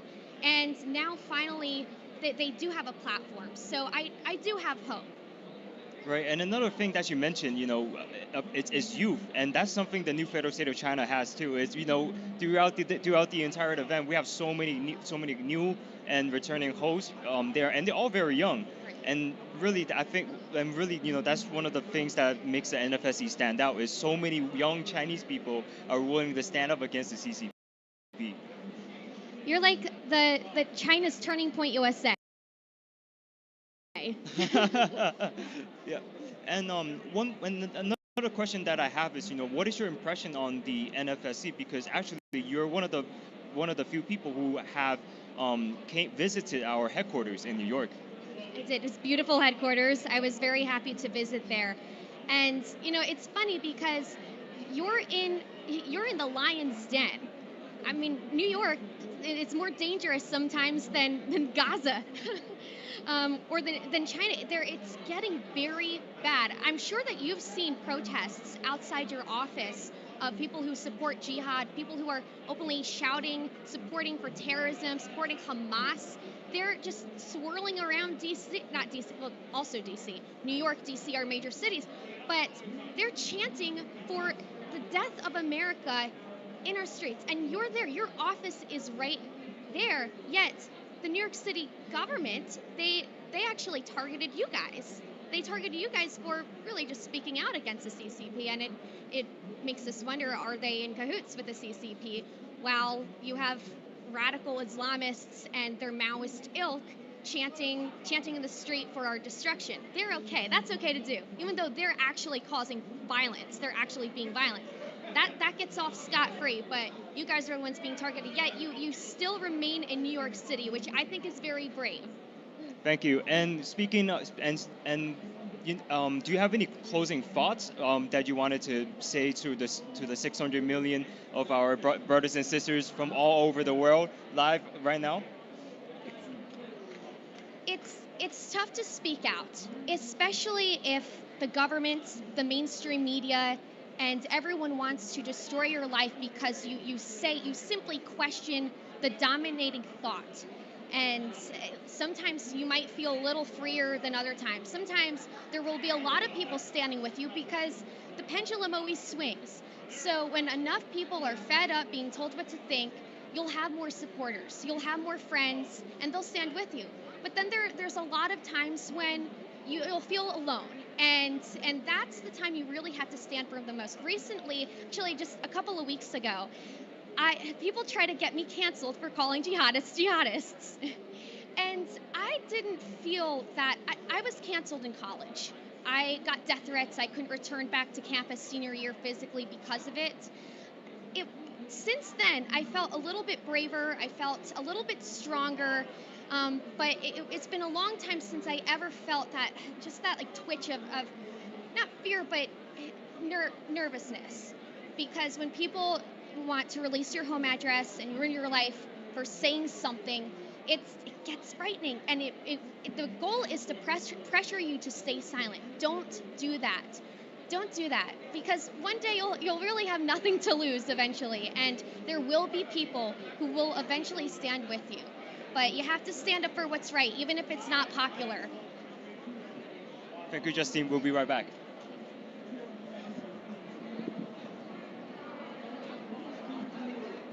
Hi, welcome back, guys. It's Molly. So we have our amazing guest here. His name is Fred. So Fred, what do you think is the biggest threat to America right now? Well, a real big threat right now is the Chinese Communist Party. And there's been encroachment over the past several decades that has only gotten worse with America's weakening stance toward China. And that has increased their expansion overseas, increased the oppression on their people, and made it a danger for the world. And that's why here at this conference, we get a chance to talk about this and really expose some of these things that Americans can take an interest and become aware of this threat. So we talked about TikTok before. So what do you think about TikTok?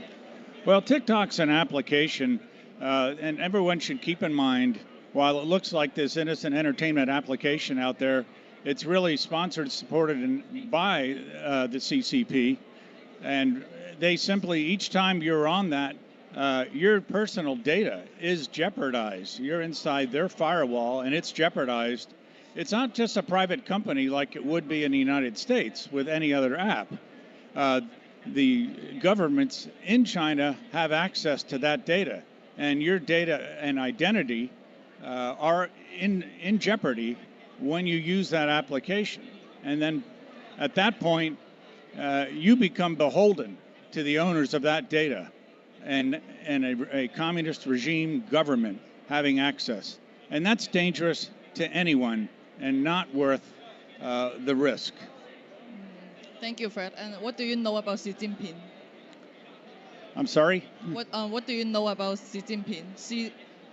So they've been in power for many, many years. We know, me studying my own history, you go way back to after the revolution in the late 40s that pushed nationalist China out to Taiwan. Ever since then, the CCP has really been undermining the U.S. and the Western world, undermining their technology. Just a quick example is they even accused the Americans of using biological weapons against North Korea in the early 50s and told their own Chinese people that Americans were doing that. Total misinformation. And they've been spreading misinformation ever since that. That's just the first example, and it's escalated and been exasperated over the last 50 years since their existence. And what do you think about the new federal state of China, the NFSC? You know, I think it's really time for this movement, time for this initiative. The federal state of China is a great initiative to bring awareness to the people of the U.S. and the rest of the world, for that matter, to ensure that there is concern and care for the real people of China that are under this totalitarian regime with no free speech, no freedom of press, no freedom of anything on the internet, only what their government wants them to see. And I think the new federal state of China is now bringing some exposure to that. And I think that events like this and other events that they participate in are really going to pay off. And I really encourage all Americans and anyone to research the new federal state of China and support them in any way you can, because a support for them is really a support to maintain our freedoms and our liberties. We're all at stake for this. And the new federal state of China is going out on a limb for freedom, and we need to support them. Thank you so much, Fred. Thank you for the Thank you. Thank you.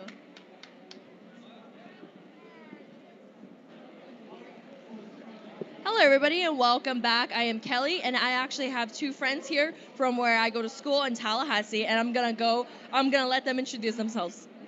My name is Owen Gerard. I am 19 years old. I'm a student at Florida State University, and I am also a journalist with Florida's Voice News. My name is James Hart. I'm 20 years old, and I also live in Tallahassee and go to Florida State University. Go Noles! Go Noles! All right, so my first question is going to be for you. So the question is, what do you think the biggest external threat to the United States is today? Yeah, well, the biggest external threat to the United States is definitely the Chinese Communist Party. And I would say, you know, a lot of people talk about the military influence, technological influence that the Chinese have in America, but I would say even bigger is the social influence and the way that they are literally degrading our youth through TikTok and other social media platforms. You know, when you live in a society that is godless, that does not believe in a moral authority, that does not stand for moral biblical values, a society where the government persecutes Christians, persecutes, as we see in China, the Uyghur Muslims. That's a serious issue, and we can never have that happen here in the United States, and it is absolutely our responsibility to make sure that all threats of authoritarian regimes are completely eradicated for the benefit and freedom of our people.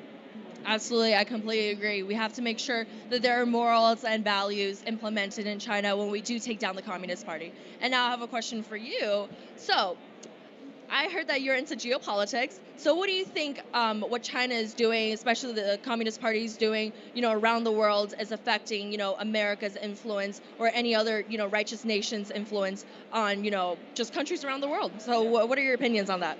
Well, I think what we really have to look at is the fact that the South China Sea has a lot of important imports going through, from several countries, whether that's Vietnam, the Philippines, but especially the United States. China is trying to build islands out there to secure dominance. We need to let them know we stand with our allies and we will not allow them to control the entire area, because all of our interests, international treaties, international deals go through that area. We cannot let China think it's in control, because it's not. Frankly, it's the United States that's in control. We're the powerhouse and we will win. Yes, absolutely. So I have a follow-up question.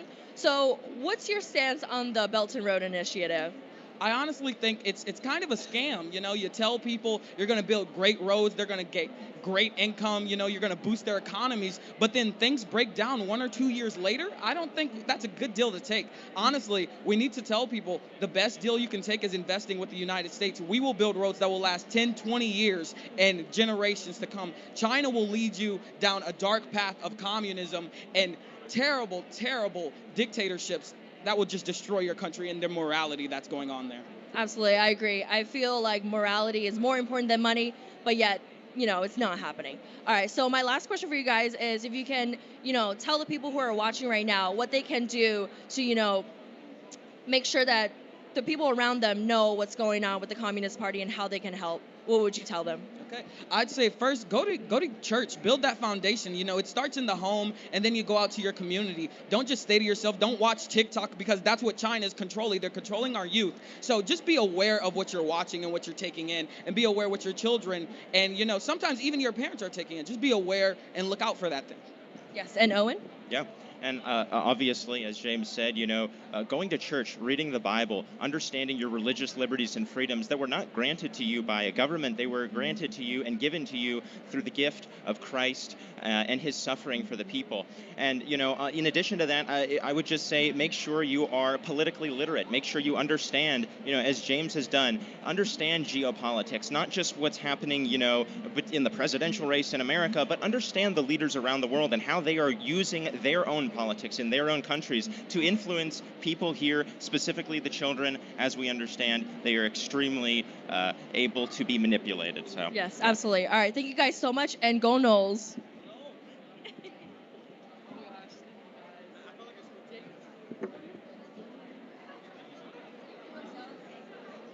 Hello everyone, welcome back. This is Z from MFest 2023.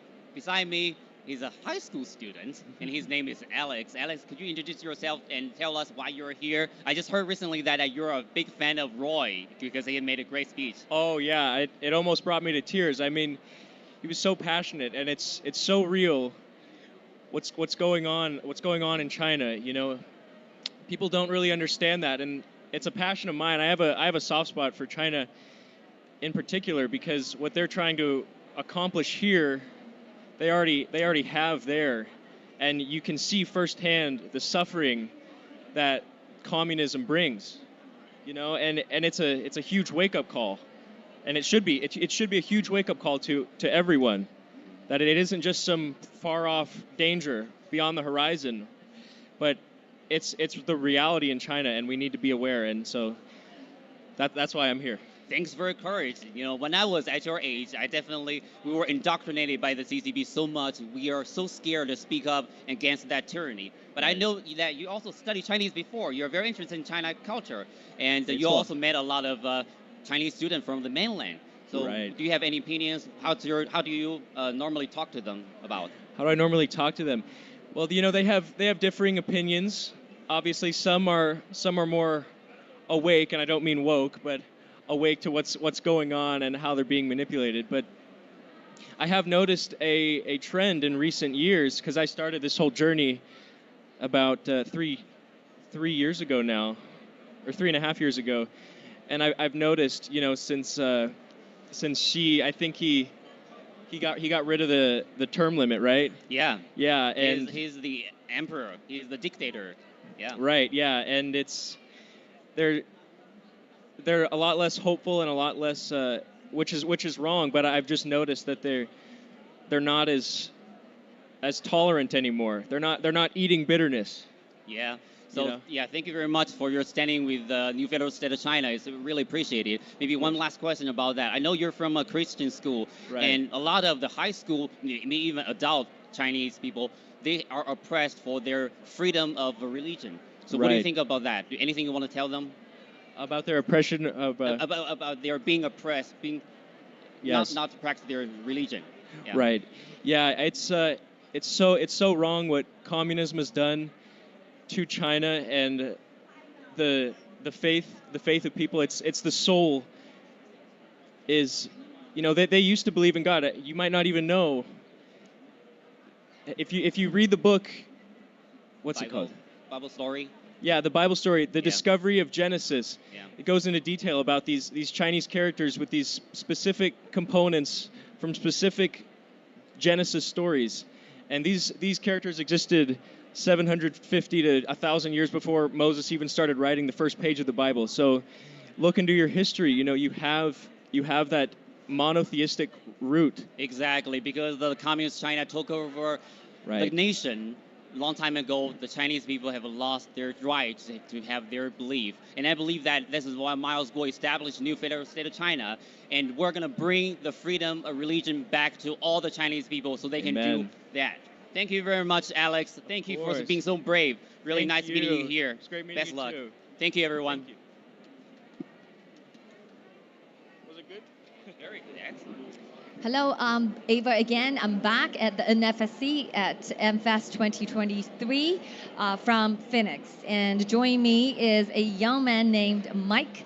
And Mike is very ambitious because you started your podcast, right? I'm going to be starting my podcast. It's Okay. called The Mike Marshall Perspective. It's going to be streaming exclusively on X. New episodes have a 24-hour exclusive window on X.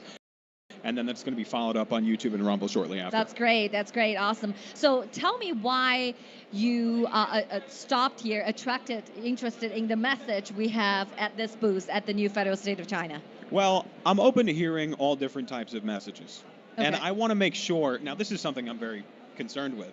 Mm-hmm. I was telling my friend the other night, I'm going to be very careful about who I network with, connect with, because I don't want to be compromised in any way. This is something That's right. I'm hyper focused on. So you're aware of the communist, Yes. the tactics, I'm how they aware about compromise. how the CIA ran a blackmail ring with Jeffrey Epstein to blackmail almost everybody in Hollywood and everybody involved with the government in the United States Oh, here. good for you. And I understand the influence that the CCP has in our own government. But we were having a conversation earlier. We had a very interesting dialogue about how the CCP has some ties to X, and I would like to hear more about that. Okay, so this is supposed to be you, but yes, in short, the CCP has back into before the social media even becoming what we see today. So the social media first came out in 1998. I'm not sure whether you were aware of that or not. Yes. The first social media platform called Six Program or something, Six something, and then according to our intel, the Chinese Communist Party, leader at that time is Jiang Zemin.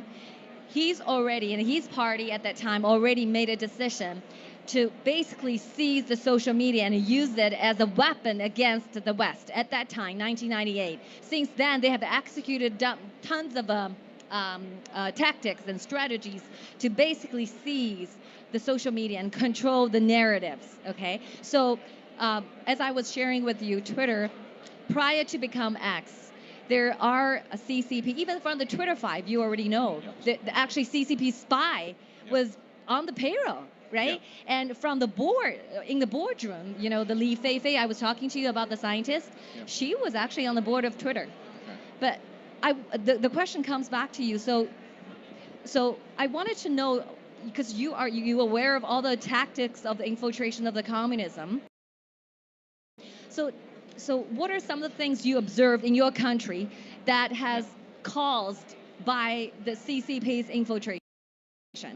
Okay, well, it's interesting. I was in Washington, D.C. the other day, and I walked into a restaurant in Washington, D.C. Yeah. very high-priced meals. And they do that to weed out anybody who couldn't afford to eat there. But what I also acknowledged in Washington, D.C. was that the reason they weed out the people that can't afford to eat at those establishments is they want the elitists, the freshman congressmen, new people maybe in business, to go to those places. And I was looking around, I'm like, oh, look, that's a high-paid escort. That's an escort there, right? And I was having a talk with a friend, and I realized what they do is they send in these sex operatives, okay, in the United States. Yeah. And all of a sudden, next day, you got somebody knocking on your door. This woman said that you raped her last night. Oh, wow. I didn't rape her. I had consensual sex with that woman. Well, she said that you didn't. And we also have images outside your hotel of you actually being involved with this woman. And then all of a sudden, the freshman congressman from Alabama or Arkansas or wherever they're coming from is blackmailed. And they're now beholden to special interests that didn't contribute to their campaign or couldn't get them by any other traditional means of control, so they had to blackmail those individuals. Now, the CIA, and this is something I was just listening to on Tucker Carlson's show, which is also on X, he's starting TCN on X, used Jeffrey Epstein as a blackmail ring, like we were talking about, to infiltrate Hollywood, to infiltrate government. I mean, where are the flight logs, right? Mm-hmm. And then I was also looking at the bill that was passed the other day in the House. 147 GOP congressmen in the House voted completely against their constituents' wants and needs. Okay, when they voted to extend the FISA court that allows the CIA and the FBI to continue spying on the American people without a warrant. And now I'm from New York. My congressman in my district is Mark Molinaro. This is a man with integrity that fights, we have a pretty big chant, Yes. that is supposed to have integrity and fight for what we actually want, our constituency, his That's right. constituency. And he voted to extend that FISA court to continue spying on the American people. Yeah, I want to know puzzling. why 147 GOP congressmen voted to allow the American people to continue being spied on. And it must be they're either beholden to special interests in the United States or on Wall Street, et cetera, right? Or they're compromised by an even bigger threat, which is why I'm here, because I recognize that the CCP has serious ties with the United States government, elected officials, and other people within media. Yeah. You actually pointed out a very good point, which I think, Congressman Matt Gaetz was mentioned on Team Poor, the podcast, when he mentioned, there's a norm, a lot of interest groups and hijack those norms because politicians has to exchange power for endorsement. And that's kind of, they have to raise certain amount of money to be a leader of certain party. So guess who is watching? Who is wanted to taking and lurking around the thing? The CCP. They know this is how the structure is set up. And if they want to take down America, the best way to do is subjugate your constitution within firing shots, right? So this is how they seize those people in power, in position of power, using what you just described, the BGY, the G tactics, the Y honey traps, and the surveillance and internet and social media attack. So I'm going to come down to a question to you. So as a influencer about to start your podcast on X, what are some of the key messages you will be able to help your fellow countrymen to understand the threat coming from the Chinese Communist Party and what they have to do? Call to action. First off and foremost, one of the things I pride myself on is not being involved with the wrong people. You could be saying the right things, but also be a terrible person. That's something I've learned. A lot of people are self-absorbed and are engulfed in narcissism, especially within media. That's something I've noticed. Not a lot of people have integrity. This is something that I've realized recently. A lot of people go around parading and saying, oh, this is such a big sacrifice to fight for what we actually believe in. And I make the case, you could also get rich and find fame saying these populist messages. Okay. Donald Trump often says something. I had a very nice life before I got into politics. And yes, Mr. President, you were indicted 4 times. But you also have 75 million loyalists that give you praise and admiration on a daily basis. So it's not such a sacrifice to say the right things. It's a sacrifice to stand on principle and be willing to die for those things. And that's exactly what we're demonstrating here at the new federal state of China. We're willing to die for the cause, which is taking down the Chinese Communist Party, and that's the root cause of all the disasters around the world. So thank you so much. And I'd also like to make one more point. Okay, Elon Musk is somebody who I've watched evolve on issues over time. He was talking about the other day on the Spaces with Alex Jones, Vivek Ramaswamy, Andrew Tate, a lot of other populist figures that are very outspoken about fighting globalism. And he said, this is team humanity. And I've watched him evolve on Alex Jones. A year ago, he was saying, well, Alex Jones is a terrible person because he lied about kids in Sandy Hook. And I because we're running out of shout, but we have a lot to talk about X because we know a lot about what Elon Musk's assets, where he parked his assets. But I think you appeal to Elon Musk. You make your case just like you evolved on Alex Jones and the Israel-Hamas war. We'll welcome Elon Musk to come down to the new Federal State of China booth and have a conversation with him. Thank you so much, Mike. Thank you. The Mike Marshall perspective on X. Thank you. Bye. January 1st. Yes. Thank you very much. Good afternoon, everyone. It's Jay here from New Federal State of China. I've got a beautiful, amazing guest with me, Janice, and I understand you have a Chinese name, Junmei. 欢迎你。我叫 Junmei. Can you say that again? 我叫 Junmei. Junmei, 欢迎你。我是美国人。Again, a little bit closer. 我是美国人。你是美国人，你来自 Oregon。是。Amazing. Amazing. Hey, tell us a bit about yourself. You're from Oregon for Trump. Yeah, I'm from Oregon Women for Trump. Here's my shirt. Oregon Women for Trump. And we're just a fun group of ladies that like to go out and wave flags over overpasses and go to rallies and support anything that's Trump. We have lots of Trump gear that we wear, Trump stickers, you name it. But we are all about President Trump. He's the best president we've ever had, and he will continue to be the best president we ever had, coming next November 2024. You're a Trump supporter, so Yes. I think I can safely assume that we share some of the fundamental values. Yes. Basic human rights, Yes. rule of law, freedom. My colleague Roy, he had an amazing speech in the main exhibition hall. Yes. And I understand you caught some of that speech. Yes. What are some of your reactions? Can you share that with us? I thought he did a fantastic job. He didn't try to sugarcoat it. He didn't try to make it, look nice or anything. He was very frank and said, this is the problem and this is what we're doing about it. And we need to take down the CCP. And we need to get rid of Xi Jinping, or Xi Jinping will take over the world. I love it. We need to destroy Xi Jinping, Yes. or Xi Jinping will destroy the world, Absolutely. including America. Yes. Well, I feel like we're already a colony of China myself, because everything's made in China and everything is Chinese. And I love the Chinese people, but I just don't like the CCP. The Chinese people are not represented by the CCP. We both agree on that. Coming back to your point about the CCP being here in America, they're already here. CCP infiltration is real. We can see that with the spy balloons that have come across to America.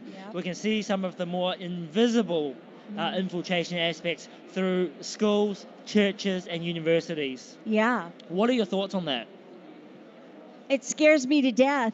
I'm from the People's Republic of Oregon, and I know that they are bought and paid for by the Chinese party. And it's really sad because it doesn't represent the people of Oregon. The people of Oregon have traditionally been very conservative, hardworking, frontiersmen, do it yourself, pull yourself up by the bootstraps. But, now I know there's a lot of Chinese money floating around in Oregon through the teachers' unions, all the different unions, and the politicians. They're not even qualified for their jobs. It's almost like they just need a placeholder for the position so that the people in the background can orchestrate everything. Thank you very much. I really appreciate your time. Yeah. Take down the CCP, right? Yeah. Take down the CCP. Take down the CCP. Thank you Take very much. down the CCP. Take down the CCP. Take down the Hello, everyone. Welcome back to NFSC at the AmFest 2023 in Phoenix, Arizona. I'm Kevin, and today I'm here with Ben. So, Ben, could you tell us more about yourself and what you do? Yeah, so I'm Benjamin Williams. I'm also known as PraxBen Online. I make online content, and I work for the Foundation for Economic Education. So I believe in the importance of educating people on how economics works, how the economy works, making sure they don't get corrupted by communism, socialism, thinking that that's the answer to our economic hardships. Yeah. And so the folks over at fee.org, that's what we're really about. Yeah. And as we all know, education is one of the cornerstones of society, right? Especially in a a democratic nation like America. And these past decades, it's really scary to see how much the CCP has infiltrated American education. Absolutely, yeah. And that you see more and more people embracing communism. I encounter people, just regular Americans, defending the CCP, defending Mao even, saying, oh, Mao did right with the landlords. We should do that in America. It's just absolutely absurd. They're not educated on these things, and that just shows the importance of making sure people know what happened. Making sure they know things like, you look at 1950 in China, you fast forward to 1978, 2/3 of Chinese citizens were poorer than before. Mao made them poorer. And not to mention the tens of millions who died. And they just kind of gloss over this in history. Yeah. And so you are an economist, right? Could you sort of give us a crash course on why this matters? Yeah, absolutely. I mean, just look at how communism spreads. What Karl Marx did is he incorporated economics in order to corrupt people with his evil ideas. He wanted to steal. He wanted to, make himself more powerful, make corrupt people like him more powerful. So he incorporated economics. He wrote economics books, and he wanted to appeal to poor people. Say, look, I have the solution. So that kind of shows us how important economics is, because that's exactly what those people use to corrupt people. So we need to use it to get rid of their corruption. Yeah, and it's crazy to see how many people here in America support communism, right? What was that?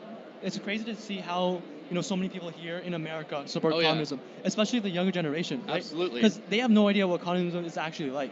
They haven't lived under the CCP, right? Yeah. They haven't lived under Soviet Union, right? Yeah. And here they are, just supporting communism, the textbook version of communism, which we know doesn't work, right? Yeah, they don't even know what true poverty is like. I've traveled around the world a bit. I've been to Beijing. I've also been to Myanmar. It's a lot of very poor people in Myanmar. They don't comprehend how poor other people are. Yeah. Well, Ben, thank you so much for the crash course on economics. So, can you please tell the audience how we can follow you, how we can keep up to date? Absolutely, yeah. So I am PraxBen on almost all social media. That's PraxBen. Or you can go to fee.org and read articles I wrote. Perfect. Thank you so much, Ben. Absolutely. It's a pleasure talking to you. Thank you. All right, welcome back. I'm Roy. I'm with beautiful Lisa. Yes. Hi, everyone. My name is Liza Kelly. Nice to meet you. Yes, we talked a little bit about the infiltration of the Chinese Communist Party. So what's your understanding of that? So I think the Chinese government is doing very bad things to Chinese people, and they're suffering a lot with that. Also, the concentration camps, which nobody talks about them. There are a million people starving and working to death. And I think a lot of people are benefiting from that. So we really have to take measures to stop that, and NFSC are doing an amazing job, and I'm very proud of you guys. Yeah, thank you so much. So you mentioned about the concentration camps. So to our understanding, millions of Uyghurs are being jailed in those concentration camps, but they name it like re-education camps. So we know this huge prison, and people in there has no freedom, right? And this is genocidal, actually. Yes. Right. So how do you, and another thing is that those genocidal the idea of communism and oppression is coming to the United States. So how do we counter? How do we stop that? We need to teach people early. It starts very early. It starts actually in your house. How your parents are teaching you, the beliefs they're passing on to you. And not only that, people who are homeschooled, you have your parents who are teaching everything, and then they go to school, and then you have these ideals of, that racism is okay, and if it's like black, if it's white versus black, and then that's okay. But if it's reverse, it's not racism, but it is. And we see also Asian hate, people who are committing, crimes against like Asian people for no reason. So I think we should, implement ideas of freedom and, teach these people the real truth, just like you guys are doing. Yeah, that's exactly what we are doing, right? Like Yes. we're doing this interview to just raise the awareness of how this idea of segregation is not okay. It's a game designed by elites. Those elites had a tea party, and then we never had us join their party, and then they make the decisions for us, and we become poorer, more oppressed. So it seems like that's the issue. And you mentioned Asian hate, and we one of the major things we did is to prevent people confuse the concept between Chinese people and the Chinese government. Actually, Chinese people never had a chance to vote for its own government. This Yes. is such a foreign idea. So do you have something to say about that? Yes, I feel like people has a very bad view over Chinese, like a certain, aversion against Chinese people for like not knowing out of ignorance. The Chinese people is not the Chinese government. They're not the same. These people, they don't have a chance. They don't, and like you guys are, bringing voice to the Chinese people. So yeah. The government is kidnapping 1 billion people, right? And the majority of them didn't really agree, and they want to take them down. They do not support the CCP government. CCP is scared to death to have people like understand that, right? Yes. So last question: how do people follow you on social media? So my social media, I have Instagram at Liza Kelly, and feel free to follow me. I post content about, I'm a pastor. I post content about Christianity, about Jesus, God, and freedom. So, yeah. Oh my God, it was a can't wait. pleasure. Thank you so much. Thank you so much. Thank you. 谢谢.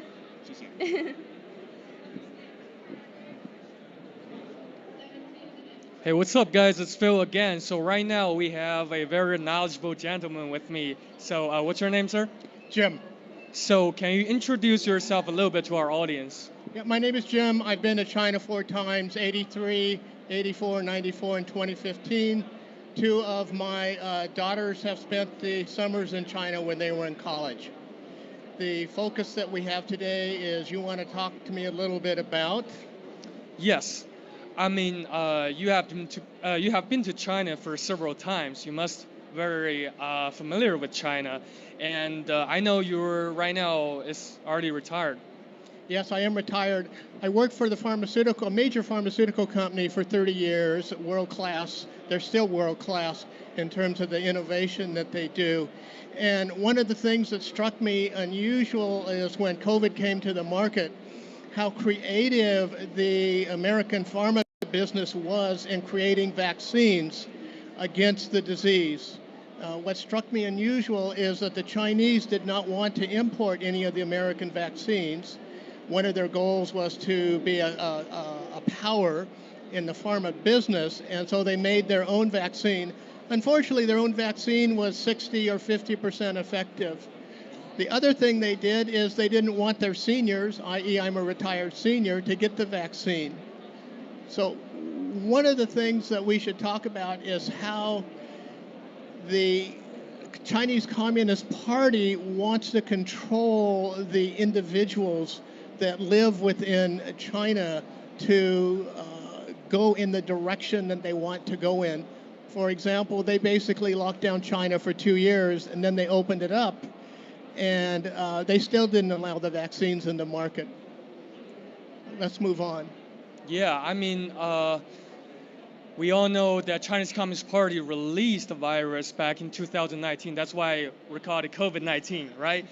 I mean, there's a lot of things relevant with this, including the economy. And I know you know a lot about the Chinese economy, and especially in the real estate. Let's talk about that a little bit.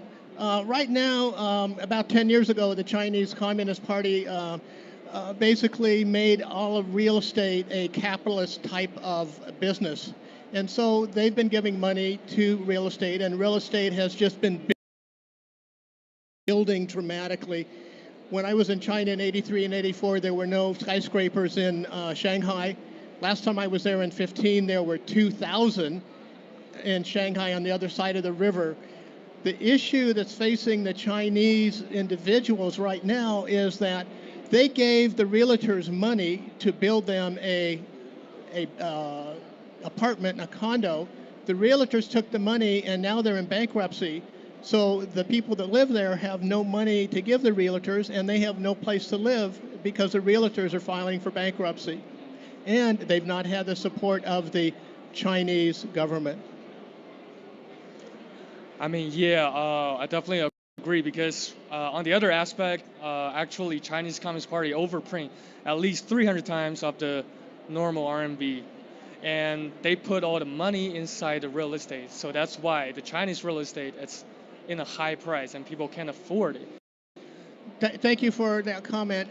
Unfortunately, in China, they can't afford to pay money to live in the apartment or condo that they want to live in, because with realtors going bankrupt is they have to charge more for the apartment, and the people that live there, the everyday people like you and I, can't afford to purchase the product because it's outside of their income earning ability. Yeah. Yeah, sir. So we're running out of time, but it's my great honor to talk to you, and you're so knowledgeable. Thank you for your time, and thank you for the opportunity to have this dialogue. Appreciate it. You're welcome. Thank you.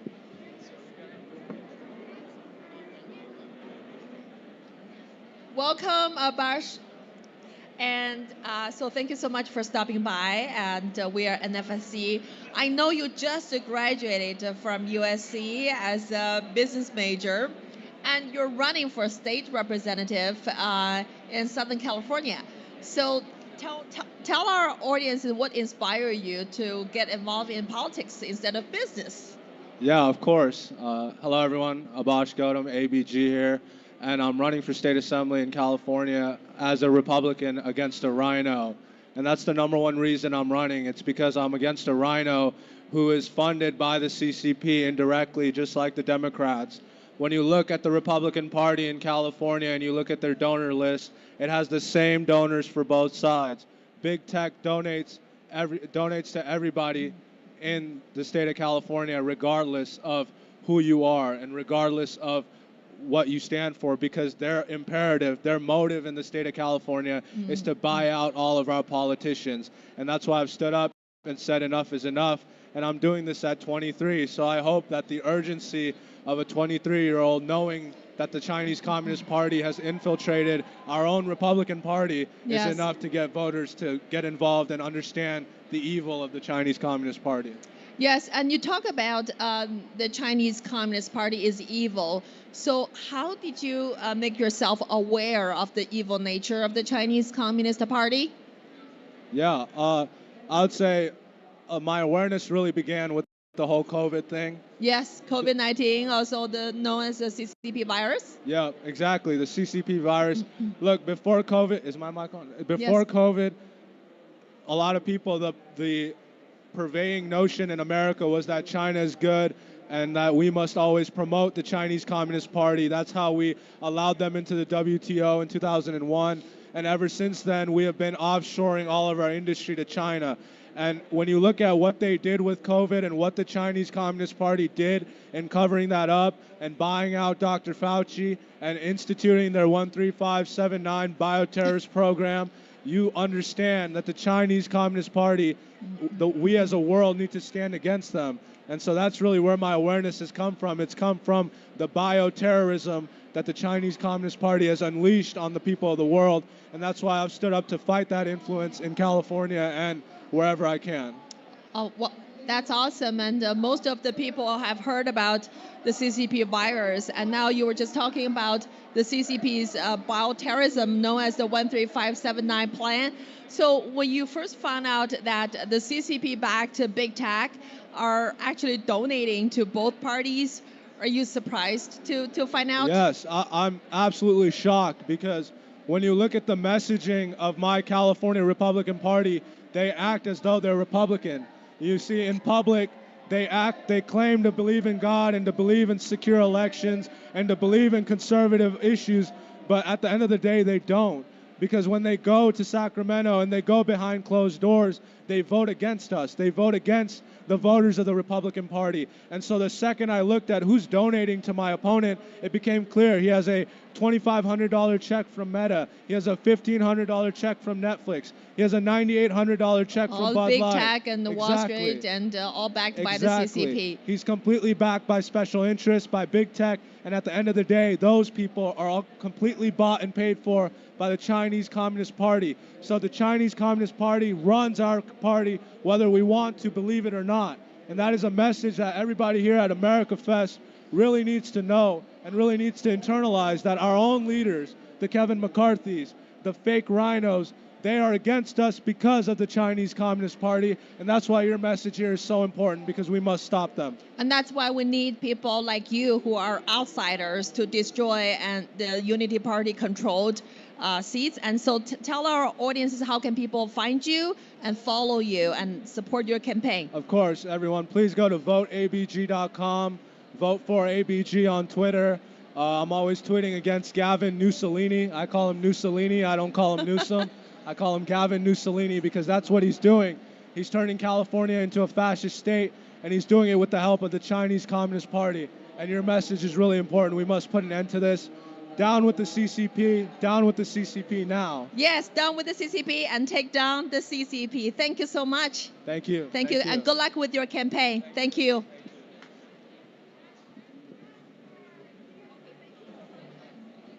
Hello, everybody, and welcome back. I am Kelly, and we have another amazing guest with us. He is a pastor, and I will hand it off to him for an introduction. Hey, how are you doing? My name is Richard Vega out of Houston, Texas, and we are so grateful to be able to partner with you guys in taking down the CCP. Yes. So my first question for you is, what do you think the youth is doing in America with, all these social media surrounding them, telling them to go left, to go progressive, versus, going against just the conservative and the righteous way? How do you respond to that? Well, we know that there's a ton of money being dumped into social media to be able to bring confusion. If you can bring confusion, you can lure people away from truth, and then there's nothing to stand on. We stand on truth, right? So we stand on the Constitution in this state. We stand on our Bill of Rights in this country, and in the Constitution in this country. And most people don't even know the Constitution of the United States, right? We don't read it, we don't teach it, they don't know the history of it. And so a lot of the youth, they get on, Twitter or X now, or they get on TikTok, they get on Instagram, they get on all these other different social media platforms that is funded by a far leftist agenda and the CCP. And what it is, it's able to push certain videos to our children to be able to drag them away from truth and really truthfully just give them trash for hours and hours, and it takes away from what is real life and what's going on. And so they're almost living in a world of a disillusion and in the fantasy world, that they're clueless. It's really sad in the direction of our youth and which way they've gone, and it's not their fault. I blame us. I blame the parents. Because we got to do a better job at censorship within our own home. We got to do a better job at making sure we hold our children accountable, even though we're tired from a long day's work or whatever it may be. There's enough parental guidance out there to be able to put on at phones to be able to say, hey, look, you can't watch this, can't watch that. So. Yeah, there's a lot of restrictions that we have to focus on, within our homes as well as from the outside. So my next question is about just, because you're a pastor and the importance of religious freedom. So how would you, want to talk about what's happening in China, the, restrictions on religious freedom, because there is none. So, for example, the Uyghurs, and then just like Christianity and how people want to practice it, but they can't. So what's your stance and opinion on that? Yeah, so we definitely support, Christianity across the globe, right? Our job as Christians is to be able to go out and make disciples of the world. And in China, they're suppressed because of the government, which is wrong. And it's fearful for the government to allow their people to be able to get Christianity movement going on, but what they don't realize is that how much good could come out of it, right? I had a conversation recently with an atheist, And he was talking about all these different books and things like that, but he never brought up the Bible. And says, okay, well, why is the Bible the most banned book globally? Why is the word Jesus the most feared name and word globally? Why am I not able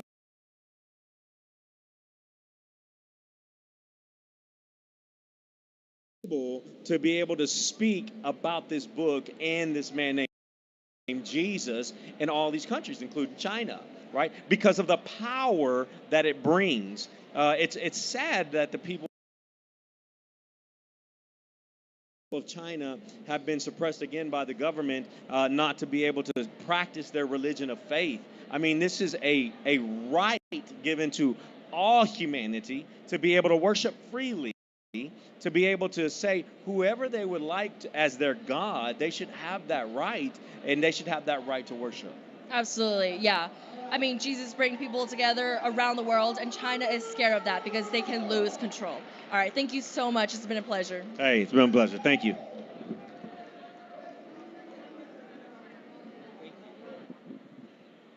Hello, everyone. This is Feather, and now I'm with the president of Pacific Justice Institute, Mr. Brad Dacus. Hello. Hello, Feather. Thank you for letting me be on your show. Appreciate it. Thank you. How are you today, and what brought you here to our booth? Well, we at Pacific Justice Institute are so supportive of PTUSA. We defend religious freedom, parents' rights, the sanctity of human life. So we go to bat for students on college campuses and in high schools where they're attacked because of their faith or their religious beliefs. So that's one of the reasons why we really respect TPUSA. And also, this is the future. Yes. This generation, they are the future for America, whether we're going to have freedom and liberty in the future or whether we're going to become oppressive and silenced and instead have to surrender our freedoms to radical leftists who are trying to really take over our country and our freedoms. Yes. So what do you think is the biggest problem, the biggest threat to the school system and also the religion in America, and in general, other like judicial system to the United States? What's the biggest threat? Well, our public schools are a huge threat to freedom. They are known for major indoctrination of the radical LGBTQ. They're very anti-faith. They demean children of faith and the beliefs of their parents. They have woke, they have CRT. It's very problematic. So that's the biggest challenge actually right now is to empower parents to know what their rights are to have kids in public schools. So we have, for example, opt-out forms for parents all throughout the country they can use to help protect their kids if they have children in public schools. We also are actively engaged in helping parents keep their children from being taken by social workers. Yes. And then we're also working hard to enable churches to start church homeschool co-ops to provide alternatives to public education. But religious freedom is it's under attack in the workplace as well. We're defending thousands of people who are who've been purged from their job because of their faith, and specifically because they didn't want to use a pronoun that violated their faith, affirming confusion in a child, for example, or they didn't want to take a vaccine that violated their conscience. We defend all of these people without charge, coast to coast. So do you think this is a consequence of the deep infiltration of the communism in America? Oh, without a doubt. Yeah. Without a doubt. In fact, the communism, in fact, the Chinese communists, to be specific, have a major influence on our universities across the country.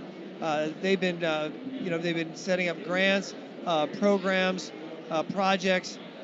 They've been involved in the media as well to help control. They did on the internet, trying to influence without identifying where it's coming from. Yes. In fact, we're very concerned with regard to the next election, what role the Chinese, not the Russians, but the Chinese will try to play to twist the outcome to prevent a strong leader like President Donald Trump from being elected, who they know will stand up against their tyranny and their attempts to conquer other countries like Taiwan.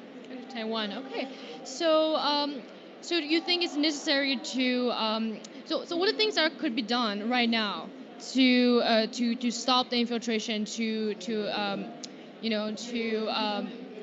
help the younger generation to Yes, well, one thing is dealing with TikTok. okay. That is a major tool for China. Yes. And, we need to address the role that it's playing and the influence and the information it's gathering. Yes. That's very important. And other vehicles they have via the internet as well. We also need to be aware that we as a nation need to become economically independent of China. So decouple with Chinese doing business with them and providing technology. Oh, right, and yes. also resources like rare earth, for example. Yes. I mean, we need that for our technology, for chips, etc. It's very important. And then also, of course, Taiwan and the large chip manufacturer there in Taiwan. If the Chinese take Taiwan and they get that chip manufacturer, it's economic checkmate against the United States and the whole Western world. So we need to make sure that that does not happen one way or the other. I like how the United States is working with that company to set up plants in Arizona and other parts of the country and other parts of Europe. So economically, we have to be involved.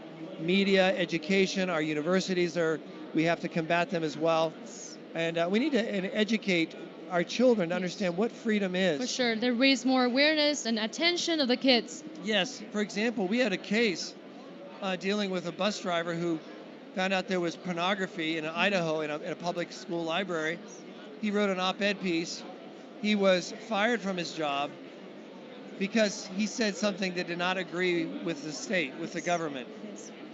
Now that may be fine for communist China. That's what they do all the time. If you work for the government of China, you have to agree with everything they say or else. Yes. That is not the United States. So we at Pacific Justice are working hard in cases all across the nation to prevent that kind of tyrannical thinking to take place in our universities and in our public schools. Yes. If they are influencing universities, they're influencing a whole new generation, and we need to make sure that our young people remember our Constitution, what fundamental rights are, our freedoms, our liberties, and we have to be willing to sacrifice, and we at PJ are doing just that. Yes, thank you so much, Mr. Bradakis, and thank you so much for talking to me, and thank you so much for your work you have done for America's future, and really appreciate it, and then thank you for standing with me and with New Federal State of China. Thank you. Thank you.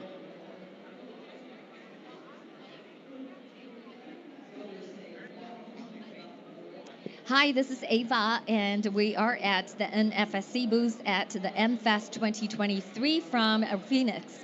And I have a media influencer, Bobby. So Bobby, say hi to our audience and briefly introduce yourself. Sure. I'm Bobby Sauce, known on Instagram as @TakeNaps, political commentator, comedian, and all-around truth teller with jokes involved, I guess you could say.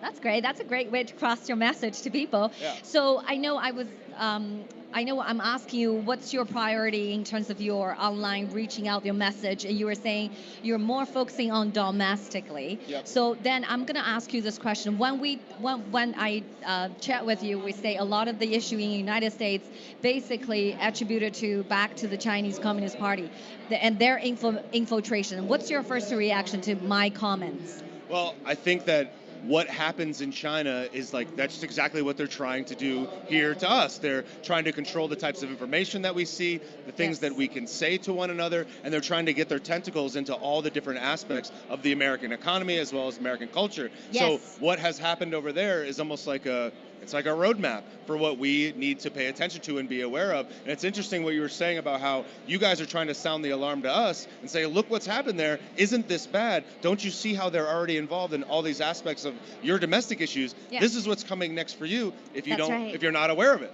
That's so beautifully well said. Yes, that's why we're here by NFSC and talking to friends and American patriots to pay attention to this, right? So everything happened to us because I briefly introduced, our founder of the New Federal State. It's how he has been attacked and persecuted by CCP in China, but here also in the United States because, everywhere the social media is censoring us. So as a media influencer, and you see more and more censoring happening on the social media. do to Americans. What do you think? Some of the solutions? How do people fight back? Well, I think that the thing that I always tell people to do is to be not afraid to distribute the truth and to play the game in a way that will allow your message to get distributed. And look, I don't like the censorship, of course I don't, but I have to figure out a way to make sure that I stay in the town square, to make sure that I can still be there telling the truth. So a lot of people will fight it and say, I'm not gonna download TikTok because TikTok has all these influences in there and it's bad. It's like, well, if your voice isn't on TikTok, then their voice is on TikTok. That's the dominant voice that's there. So instead of being mad and rejecting it completely and letting their ideas run free and infiltrate the youth in such a pervasive way, we have to also be there and not be afraid to be in a place that we might not want to be in order to push the message forward. So I think it's really important that people go to where the people are and talk about things that matter and not be afraid of the blowback from it, because people will recognize you being real and honest, and they'll stick with you in the long term as long as you're not a liar. That's true. So you mentioned about we're showing you the way and hoping American people learn from, what Chinese had to experience. But how do we make our message connect? Because not a lot of Americans know us. I mean, today we have 30,000 patriots. Of course, they heard us, but we're trying to spread the message more to the everyday American. What's your experience? How would you suggest to reach everyday American more effectively in the United States about the danger and the threats that posed by the Chinese Communist Party on American soil? I think that our attention spans are short, just in general, as people. Yeah. And I think that you have to be cool. It's like nobody wants to be where nobody wants to be. So you have to be cool. It has to be entertaining. It has to be interesting. It has to be fun. It has to be digestible. And more, I think, than anything, the key to my success in distribution has been making things that are easily shareable.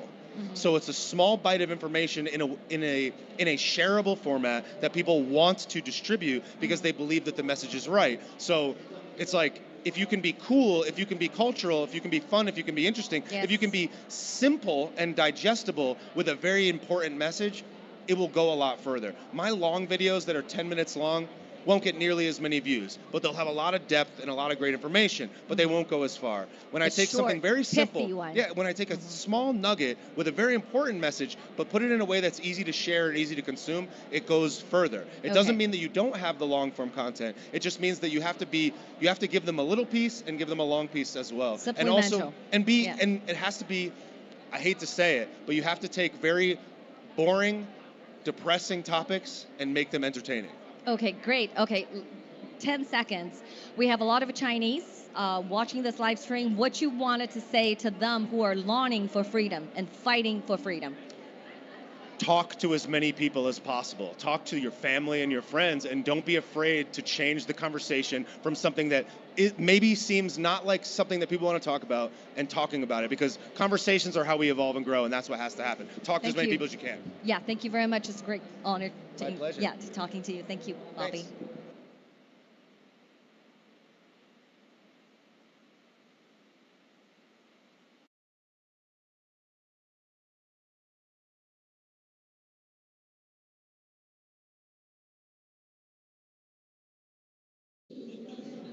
Hi, this is Ava. I'm back right away. So from downtown Phoenix at the NFSC booth at NFest 2023. So I will have introduce yourself, Jason. I'm Jason Whitlock. I'm the host of Fearless with Jason Whitlock on Blaze TV, where we talk about issues related to sports, politics, culture, try to inspire men to live up to their biblical responsibilities. Oh, that's a great mission. Absolutely, we need God. So what attracts you to stop at this booth at the new federal state of China? Tell me a little bit about that. What attracted me is you have a very good producer who stopped me when I was over listening to Steve Bannon and some other people. It's like, hey, would you come on our show? And so, I spoke here probably an hour ago. What's your topic? My topic was about men needing to stop apologizing. That men and our desire to apologize and to cop for things that went on in the past that we had no responsibility for is stopping us from standing on truth. And so, I got a T-shirt here that we're selling with the Blaze. says, stop apologizing. Mm-hmm. Be fearless. Let's see, I can hold that up. Stop apologizing. Be fearless. Be Yes. fearless. And on the back, it says, America's history inspires gratitude, not shame. Absolutely, amen So, to that. We Yes. need to quit apologizing for the mistakes that happened in the past. Yes, for sure, and move forward, right? Yes. So I think as you're thinking about mistakes and blunders that U.S. has made, I think one of the defining one, I believe, is to choose to be a partner of a totalitarian regime called the CCP. Because American people believed by engaging in free trade with CCP, you're going to help enrich China and Chinese people. But that couldn't be true, far from the truth, because you're dealing with a totalitarian regime and a communist states who control the central economy and distribute the wealth.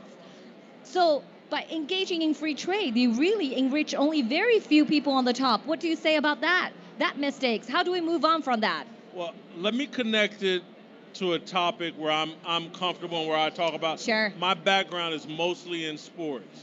Okay. And so I've been trying to explain to people for years now about the NBA, the National Basketball Association's connection to China and why so many NBA athletes speak so disparagingly about America. Yes. LeBron James and all of these athletes Bingo, the connection. Yes. are controlled by China and the CCP. Yeah. They're controlled by Nike and Nike's desire to have access to those 1.4 billion consumers in China. And so we're selling out American values to do what's in the best business interest of Nike, which gets us in bed with a totalitarian government that, again, and I try to explain to athletes like LeBron James, is like, you think there's racism here in America? Try to be a black person in China who can't dunk a basketball and see how you're treated there. So Absolutely. You very well said. You call them out. Okay. You cannot hold a two standards on human rights. Okay. So if anybody tell you that they are so dearly the human rights in the United States so dearly at heart, they should not be engaging any practice or business, let alone business in China, because that's called hypocrisy. So thank you, Jason, for calling them out. So our mission is to taking down the evil Chinese Communist Party, the Chinese people, okay? So a lot of people say, wow, this is lofty mission you have. What's your first reaction to that mission of ours? I respect that you guys have a lofty mission, and you should stay the course. And my reaction is, I'll be praying for you guys. Thank you. And wishing you success and trying to put positive energy. I'm glad I stopped and had this conversation. Didn't know you guys had such a huge agenda. But, hats off to you. There, 250 years ago, our founders came here to America with some lofty goals about getting rid of England and Tyranny, British control and tyranny and having freedom. And so that's an American journey, and you guys are expressing American values. Yes, thank you. And knowing that your background is in sports, I want to mention one thing. So when NBA, Rocket, the manager of Rocket, tweeted out, stand with Hong Kong and fight for freedom, and he got sacked. He got big trouble. And the CCP stopped the broadcasting of NBA's matches in China, led to $1 billion contract loss. So that's a non-coercive measurements that the CCP would inflict on the business partner, right? Absolutely. And look, the NBA's goal started years ago with David Stern when he wanted to make it an international game, and he dreamed of getting a mega television contract from the CCP. That's right. And so this is why globalism is so dangerous, and why I'm an American first, American patriot, because if you sell out to these global entities, you're now injecting their values into your country, and we need to be very careful of that. Again, I want to wish you guys well, and thanks for having me on. Thank you so much, Jason, for your time, and thank you. A great pleasure. Thank you. Yeah, thank you. Bye-bye.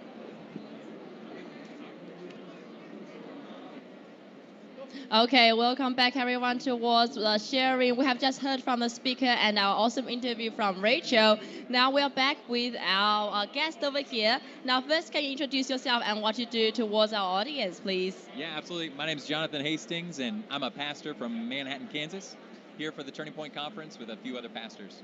Okay, thank you very much. Well, great to have you here. As pastors, like you have mentioned, we know there are a lot of people involving in religions, a lot of people that's knowing what's going on in the world. And that's why we are here at America Fest as well, to share our thoughts and discuss with people more with the same values. So well, I have a question for you, because right now we are under the booth for the new federal state of China, and our mission is to take down the Chinese Communist Party. So what do you know, and what are your thoughts about what CCP have done so far?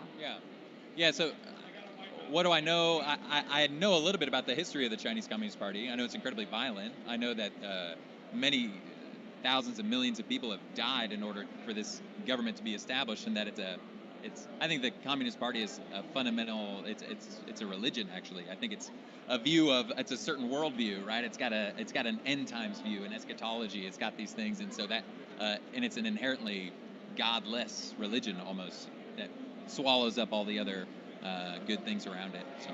Yeah, well, that's what the CCP want. The CCP wants them to be the one single and the one absolute voice that is in the world. And that's why they want world dominance. And that's why they don't want any other religion inside communist China, inside with the Chinese people, or even for the people around the world. Because if you have religion, you wouldn't believe in them. If you have religion, have the faith, then you would think what they are doing it wrong. So upon that, we know there are many people inside China that is currently fighting against the Chinese Communist Party, and that is they're having religion and they have a lot of faith, but they are being suppressed. So what is your words and your message to these people? Well, I would want to specifically talk to the Christians as a Christian, and I would just want them to know there's never been a country that hasn't required sacrifice and loss and even bloodshed in the advance of the gospel. That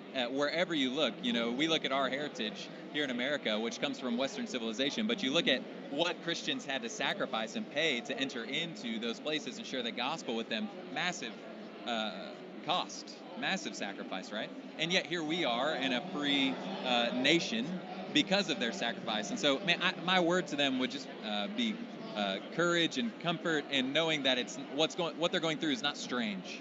It's not a unique thing to history, right? It's something that Christians have gone through every time they're breaking new frontier in a country. And so I would just want to speak hope to them. I would want to encourage them that what they're doing is against a real evil. It's not against, it is something that's worth sacrifice. So. Yeah, but that's what I mean. There are, like you said, it's a historical thing that we have seen happening before. But essentially, we don't want these people to, you can say, pass away for no reason, pass away for the happening because the CCP have created, when their lives could have been saved, when they could have been doing better things. Especially for the young generation, they could have so much life to go on to, but then they died because of the Chinese Communist Party, their causes, for example, the CCP virus, as what we call the COVID-19, or any of the other reasons that has been occurring inside the US or in communist China. And that's why we share. Well, thank you very much for your time, Jonathan, and we'll see you next time, maybe probably on the show. Alrighty, thank you very much, and thank you to our audience. We'll see you soon after.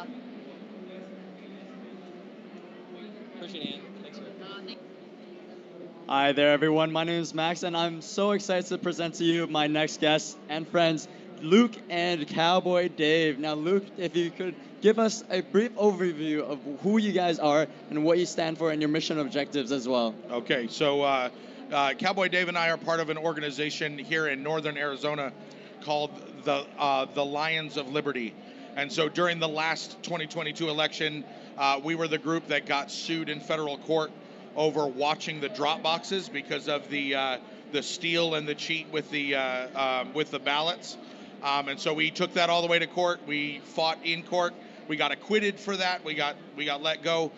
Because of that, our local county recorder took steps to secure our drop boxes. So now in Yavapai County, we have super secure drop boxes. So we decided that for the next election, we needed to do something bigger and something a little bit more grassroots to lock in. And so with Cowboy Dave's help, we chartered the Yavapai County chapter of ASRA, which is Arizona Republican Assembly. And we needed, I think it was 12 people to charter with that, and we chartered with 32.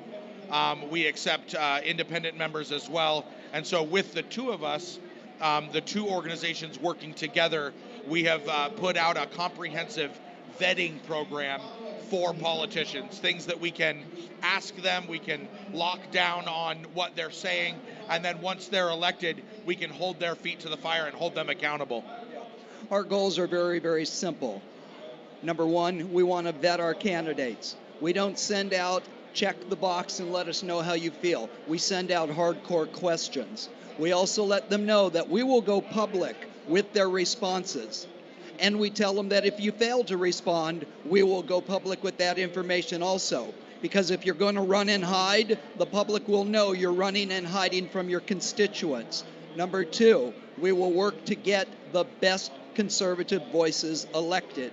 And number three, if those conservative voices or any voices turn their back on God, the Constitution, we the people, or the rule of law, we will work to get them out of office because they have proven that they do not any longer earn our trust. Absolutely, and that's an amazing mission statement. And we here at NFSC believe that we should be holding our leaders, our government, accountable for their actions, accountable for their words. And what other than the transnational criminal organization that is the CCP that has not been able to be held accountable. And I feel like the fight that you guys are having, this influx of corrupt politicians that are pushing Marxist ideas into our schools, that are pushing woke ideology into social constructs, they won't not stop until the Communist Party's funding has stopped funding our politicians. Now, I want you guys to quickly remind each other remind us what it means to be an American in your words. Oh, to be an American, the idea that literally anything is possible. The sky's the limit. You know, we have the greatest country in the world. We have supported so many different countries around the world with what we do here. But I think the most important ideal would be the fact that every American at their core has the ability to be a patriot, to really care about their country, to give their life for the country.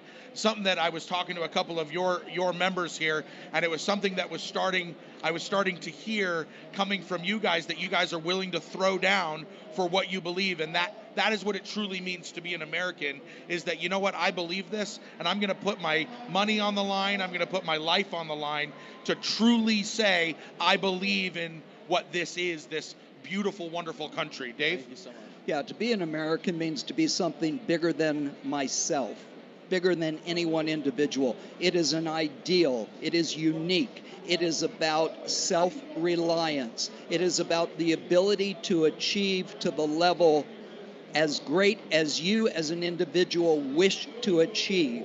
It's all on you. The biggest problem that we see as a challenge today is not so much just the politicians themselves, because yes, they get pulled in to this go along to get along mentality, unfortunately. But what we're also seeing is that our education system is no longer an education system, it is an indoctrination. And yes, a lot of that is because of the big money that comes in through the CCP. Just look at a number of our athletes. They'd rather give up the benefits that they have been bestowed by our country and kneel in front of our flag and yet stand in front of the flag for the CCP. I'm sorry, I have no tolerance for that whatsoever.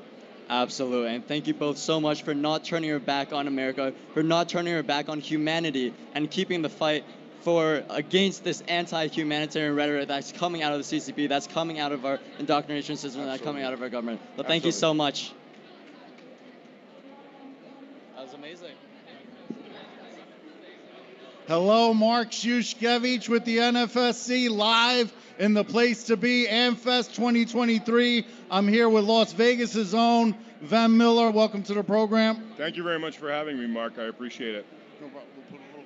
mic, by the way. Yeah. So we can't count on the fake news media to expose the evils of the Chinese Communist Party. So independent media is now more important than ever. Can you tell us about why you decided to get political and start a media company? So, like, my experience in media started around the mid-90s, right? So in the mid-90s, I started directing music videos, then transitioned to television. I actually worked in the mainstream media, worked for most of the networks out there. I was a producer. I would create and sell shows. So I had kind of like an inside scoop on how that world works, right? In terms of the Mockingbird media, in terms of memos coming in the morning that changed the nature of the news, that determined the narrative. And this is stuff that I saw with my own eyes behind the scenes, right? Now, cut to 2020, we have individuals like Project Veritas, James O'Keefe, exposing what is going on out there. And really, it spoke to my heart because I had seen the corruption. I had seen the narrative being altered in order to fit a certain agenda throughout my 25 years. And I said, this is wrong. We need a mainstream media that is really reflective of our Constitution, freedom of speech, freedom of press, but most importantly, the truth, right? They get us riled up about all these foreign wars. They want to brainwash us, and that's really what it is. It's a brainwashing mechanism, and especially when you've been behind the scenes, for people that are like, oh, the news is real, TV is real stuff. No. I've been behind the scenes. And the sad thing is, just like we see in our freedom movement, there's not a lot of people that have the courage to actually talk about this stuff because it does determine your paycheck. You do become unemployable in Hollywood if you talk about this stuff. But the risk that we take by not talking about this stuff is literally losing our country to tyranny, losing our country to lies, and essentially becoming a communist country. And that's just absolutely unacceptable. Definitely, I agree with you.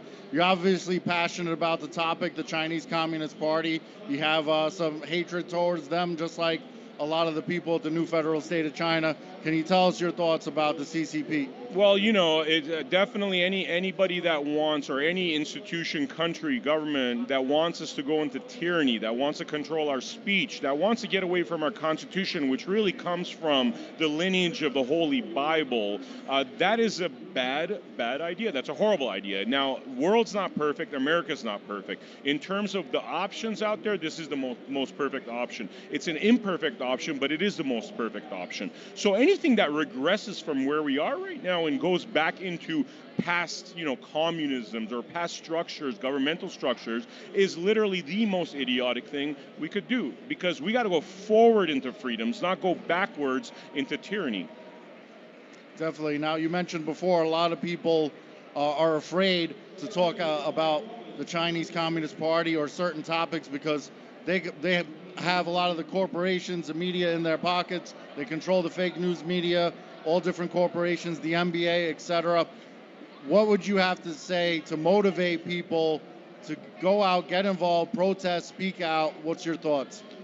Man, there's so much we have to do. There's really a lot we have to do. I mean, the men of this country need to step up. We're out here with the America Happens Network doing a show called Where Are the Men? We're asking where are the men, because men seem to have been, MIA right now.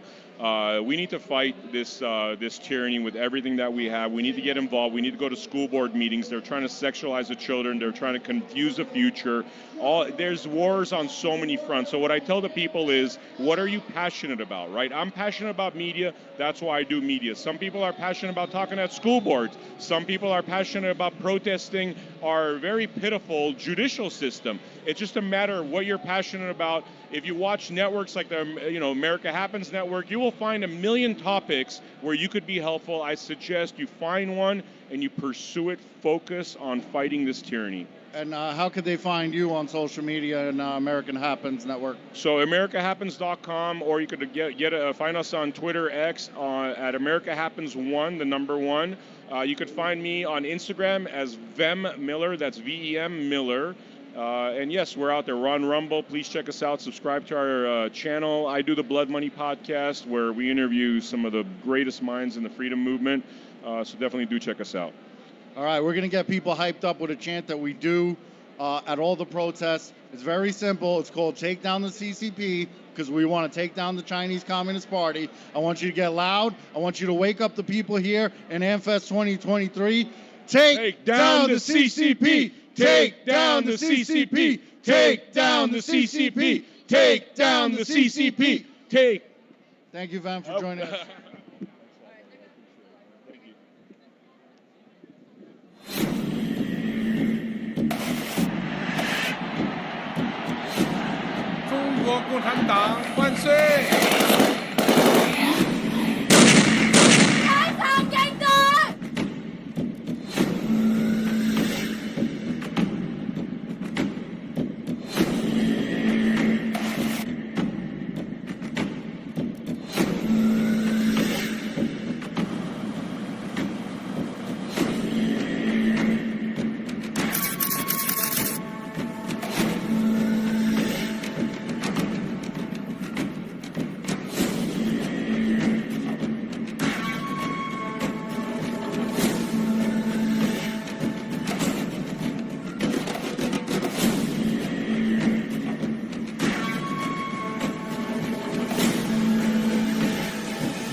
Welcome back. My name is Emma. I'm with the NFSC at the MFest 2023 in Phoenix, Arizona. And joining me is Jason Jones, who is a human rights activist, an author, and also the filmmaker. And I want to mention that we actually connected by faith because I'm a musician and he made a film on Beethoven, and today is Beethoven's birthday, right? Yes, it's fate. Today is Beethoven's birthday. Exactly. You're a pianist. Yes. And I made it with Justin Bieber's mom and Eduardo Verastegui. Patty Millette is a friend of mine. We produced it together with Eduardo Verastegui, a dear friend of mine who's running for president in Mexico. So if you're in Mexico, vote for Eduardo Verastegui. Okay, That's there awesome. we go. Could you tell us a little bit about your work? And because you've been actually fighting with the CCP since you were very young, right? Yeah, well, I'm from Hawaii, and I went to the University of Hawaii. I founded an organization shortly after graduate school called the Vulnerable People Project. Our very first initiative was working to push back on the one-child policy. The roots of my organization go back to being a young conservative at the University of Hawaii, and I helped a group of Chinese students organize an event to commemorate Tiananmen Square. And I realized that they were having trouble getting a lot of folks. But when I leveraged being chairman of the College Republicans and conservative and faith-based groups, we had a massive showing of support. Right. And I had this idea of the Vulnerable People Project that we would leverage communities of faith and the conservative movement to serve those facing genocide, democide, tyranny, totalitarianism. That's awesome. That's awesome work that you're doing, and thank you so much for doing it. It's a privilege. Yes, exactly. And I want to ask you, is there anything like personal to you that it's happening in China right now that is really, that you want people to focus their awareness on? Yeah, I think when we talk about take down the CCP, I hear liberate the people of China, you know, and and Tibet, and keep the people free of Taiwan, and the people of Hong Kong, the 3 million Uyghur in concentration camps. When we're fighting to take down the CCP, it's really a battle to free the people of China, and this is personal to me. First of all, my grandfather fought in the Korean War, and on his deathbed, I was crying, and he told me not to cry for him. He said, if you want to cry, I would like you to cry for all of the Chinese boys that I saw their government throw at us. He said that they were so piled up, we would have to knock them down to have fields of fire. And he said, I want you to cry for those Chinese boys. Now, this was 1987. My grandfather was a 6'5" guy, 1987, crying on his deathbed. He began to cry for the boys of China who were the victims of the CCP. Now, my children, my wife's Chinese. He would never know that all of his descendants would be Chinese. That is also fate. It's fate. And in college, when I graduated, I wrote my goals. And two of my goals were defeat the CCP CCP, topple the CCP, free the people of China, Mm-hmm. and first let's end the one-child policy.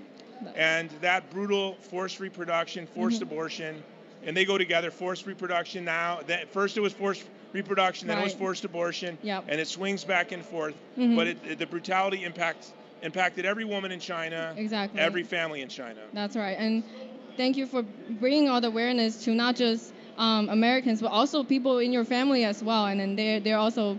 Well, they were know that victims. they're- My mother yes. and father-in-law fled in Mhm. the late 40s and early 50s. Their Right. families eventually made it to the United States. Mhm. And of course, like all families, they have horror stories. I see. I'm so sorry that that happened to all the Chinese Communist Party, on Chinese people under the CCP regime. They're actually the one that's suffering, and then we need to free them. And, I want to ask you one last question. What do you have to say to all the CCP officials that's watching right now to our show? What do you have to say I to love them? it. I love that you guys are watching. First of all, I know something about you. You have a commitment to your community. I'm a veteran. I was an infantryman. You're concerned for your country, your people. Well, you have to remember this. They have waged, the CCP, the regime that you serve, does not serve the people of China. That's correct. The regime that you serve is waging a war against the people of China. And you know it, because your family was brutalized by the one-child policy. And you know it. Your family was brutalized by the Cultural Revolution. One of the greatest tragedies in world history was the decimation of Chinese culture through the Cultural Revolution. And then the Great Famine, the great sorrow that led to so many children dying that paved the way for the Cultural Revolution and the one-child policy. The key to freeing the people of China are those of you who are being paid to watch this program, to monitor the work of this organization. And you can be key to a free China. That's correct. So I know that you're a patriot. I know that you are concerned for the good of your country. And you need to know that America and China, a free China and a free America, and hey, we got our battles here. We're fighting for freedom here. But a free China and a free America is a wealthy, prosperous, and peaceful world. And we will be partners, not competitors. That is my message to you. And I'm so grateful that you give me this opportunity to speak directly to intelligence officers who are monitoring the show. We know you're watching the show, and I'm so grateful for the opportunity to talk to you. Yeah, thank you for that strong message. Last thing, how can we find you on social media? I don't want to tell them. Oh, No, I'll tell you. This is how you follow me. The Vulnerable People Project. Exactly. Our website is thegreatcampaign.org, and you can follow us on Instagram. Right now, we're distributing 5,000 tons of coal to the poorest families in Afghanistan, Mongolia, across the world. It's going to be a brutal winter. Mhm. Russia's cut back on fuel for Mongolia in half. So you can go to our website, thegreatcampaign.org. Oh, and free Jimmy Lai. Free Jimmy Lai. There's 7 Catholic bishops. You have disappeared. You don't think we know? We know. Stop your war on religion. Stop your war on your own culture. Free Jimmy Lai. Thank you so much, and thank you for your time. Thank you. you. Thank you.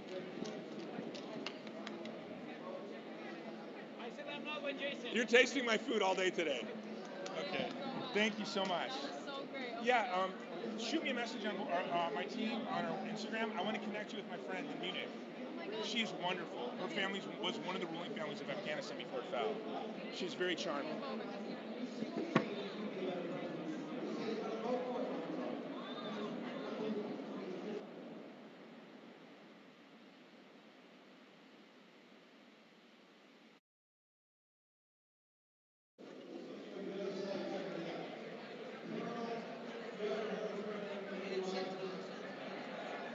Hello, everybody, and welcome back. I am Kelly, and I'm here with another wonderful guest, as he calls himself the influencer of influencers. Let me let you introduce yourself. My name is King. Bow. Bow. All right, so my first question for you is, what do you do? What are some of the projects that you're working on right now that's related to the, pushback of the Communist Party? So I fight professionally, and I fight to eradicate childhood malnutrition from the planet. And I think that saving the lives of children is very important. And part of saving children's lives is giving them a free country to pursue everything that they need to live their highest potential and their highest ideals, to have dreams. So as I pursue my dream, I hope to be an influence and an inspiration to others. And when we look at China, you can't really do the things that you might want to do. And that is a problem for me as someone who fights for freedom. Yeah, absolutely. I mean, in China, you see children, across the country is being indoctrinated by, the Communist Party, and they're being taught things that are completely wrong. For example, I came from China, and I didn't learn about, Tiananmen Square and the truth until I actually took a course in college, which is ridiculous because I'm like 21 when I found out. So I completely agree with you. Like, children needs to be, led in the right way rather than Information is power.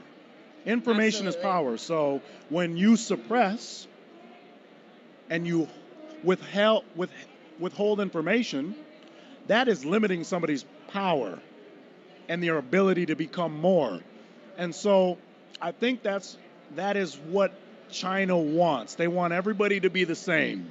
They want everybody to just kind of follow steps, lockstep, right in order. And America is about individuality. And so us as the individuals, we have power. And there's a lot of people, I'm sure, that are powerful in China, but they aren't given the opportunity to be all that they are. And as a sovereign being, that's a problem for me when you start suppressing information. I've been banned off of TikTok for talking about China. I've been banned off of YouTube for talking about China. And communism is the problem. That's what suppresses. That's what withholds information. So as a freedom fighter, China's got to change. Yeah, China's got to change. Yep. I mean, we're here in America, and we have like these platforms that we're supposed to use to, express your opinions, and yet you are, silenced, and you can't even use that channel to make sure that people know what's actually happening. Well, it's opportunity, right? So if I wasn't banned from YouTube and I wasn't banned from TikTok, I believe I would be making millions of dollars right now from those platforms. I would have millions of followers on TikTok. I would have millions of followers on YouTube. So for me, it's like communism has already taken away from me and my opportunities because they're trying to usher in communism here in America. So I have children.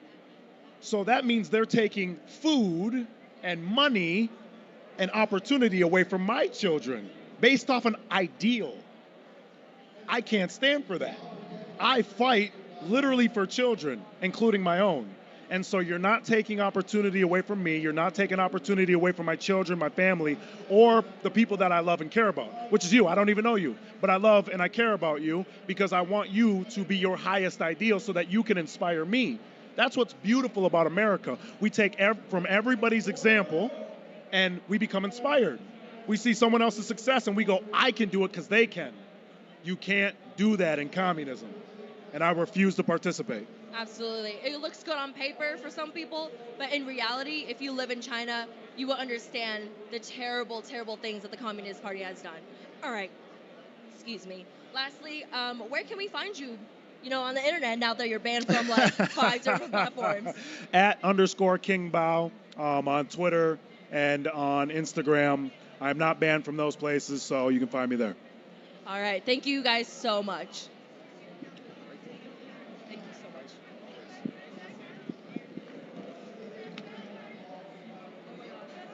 Hey guys, it's Phil again, here with me, a very beautiful lady. What's your name? My name is Juliana Lombard. So what do you do for a living? So I'm a professional mental health counselor and a life coach. I mean, so right now, is this the first time you hear about us? No, so I've been to CPAC and I've been to some other conservative conferences with Turning Point USA, and I've seen you guys here, and I am just totally inspired by the work that you guys do. What do you think of the NFSC?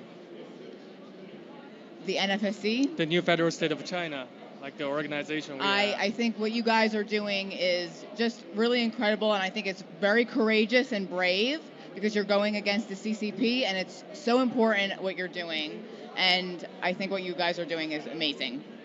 Yeah, and we're against the CCP. Right now, it's a big problem. I know you're a mental coach, and you have a lot of patients. And right now, CCP trying to use the TikTok to ruin young people's mental health in America, which is happening. Yes. What do you think about it? I think it's really horrible because I absolutely know that TikTok is destroying young people's mental health. And I really do see, I do a lot of drug and alcohol addiction counseling. I do a lot of alcohol counseling. And I always say that social media addiction is the new addiction in this new generation. And it will destroy the younger generation by being obsessed with getting, clicks and views and followers, and they will do anything to get these things. And then I always say, like, if something happens to them, if they're if they're having an illness and they're in the hospital, will your followers do anything for you? No, it's your family and it's your friends that are going to be there for you. But if you spend all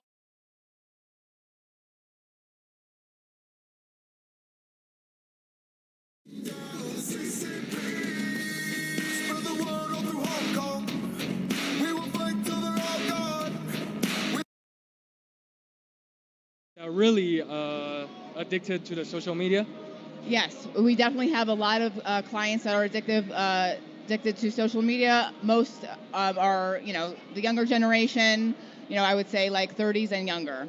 Thank you so much. Actually, I want to talk more, but we're running out of time. And thank you so much for joining us to the interview. And really nice to talk to you. Yes, wonderful to talk to you too. Thank you. Thank you so much.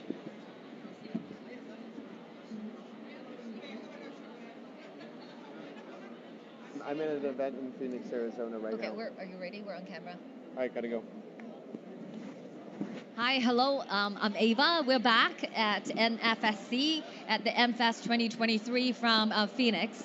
I actually sitting with two gentlemen who actually started a great company, and I would love you to introduce your company, Fisher Capital. Thank you, Ava. Alexandra. Yeah. My name is Alexander Spillane. I'm the CEO of Fisher Capital. My name is Nick Scott. I'm one of the vice presidents of sales of Fisher Capital. That's awesome, because we were talking, and you're very knowledgeable about the existential threat the CCP pose to your nation. So tell us about it. The CCP and the involvement that they've had with big corporations, I think, is going to continue to just bleed into the agenda that we have as conservatives to protect our freedoms, right?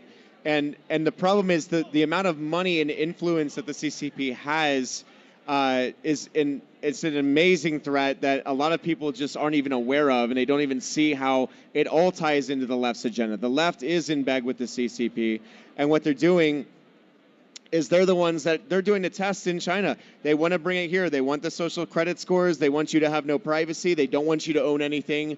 And I think that it really goes against everything America stands for, and I'm very concerned about it for sure. Thank you. So do you have anything to add, Nick? Absolutely. As we move toward a digital age, social credit score system, who's to say they're not going to be able to control what you spend your money on, who you give your political contributions to, and that's the direction that our country's moving in. So I think that by being able to limit the CCP, that's going to be a big step forward in protecting democracy, protecting our freedoms, especially when it comes to our finances, and that's why we help people secure physical assets like gold and silver.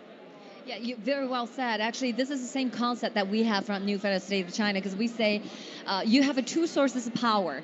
One is given by God, your faith, and the other one is your pocket, your money book, right? So you know all about it, because that's why you started Fisher Capital. It is one of the reasons I started Fisher Capital. I saw a demand that's not being met. What's in short supply right now is true ownership. If you invest your money with a bank, or you hold your money in custody, your savings account, your checking accounts with a bank, a lot of conservatives have ignored this, but Wall Street collectively donated $74 million to Joe Biden's campaign.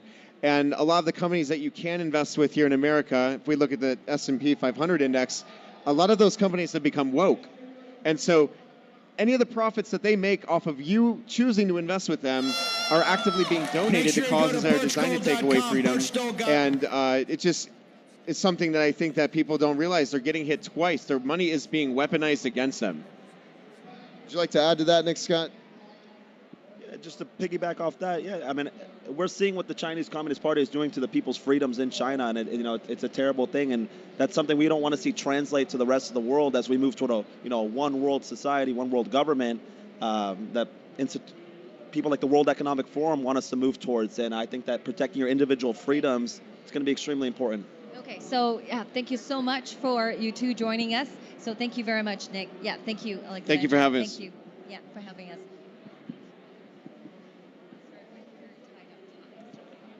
That is very quick.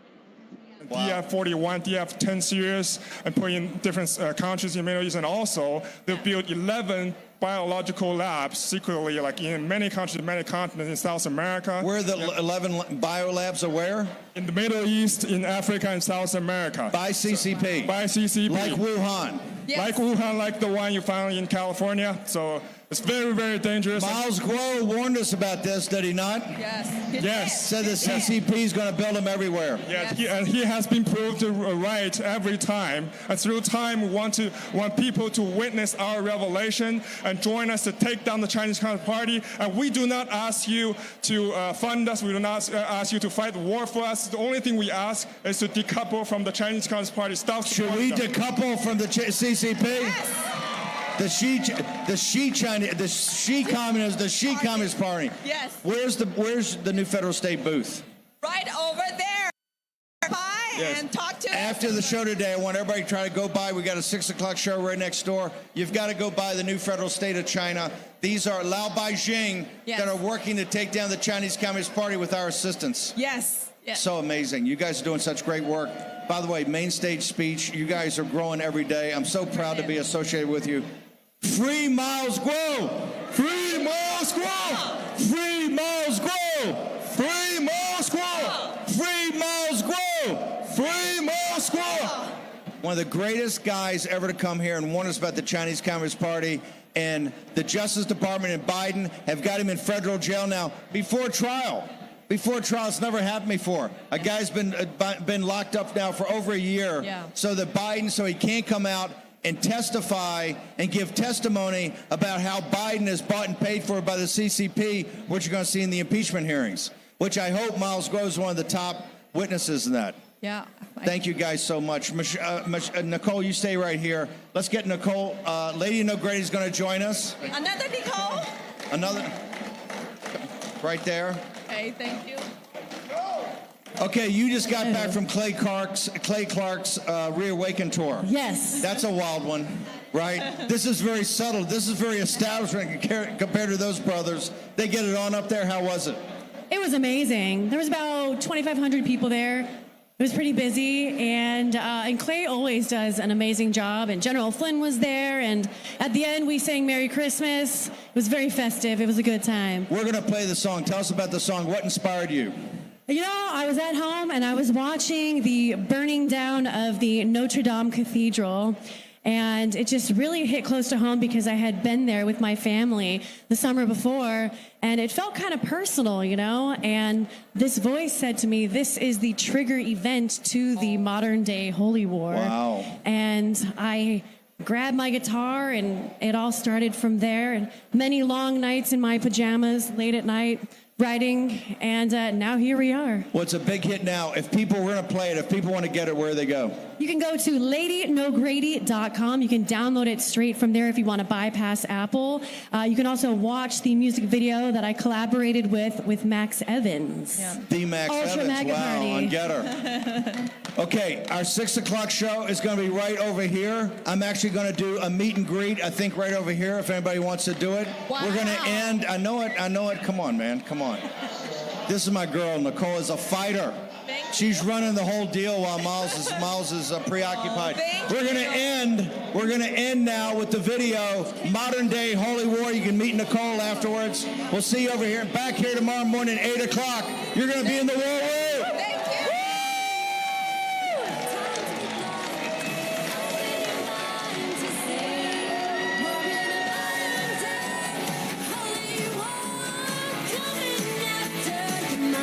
Thank you.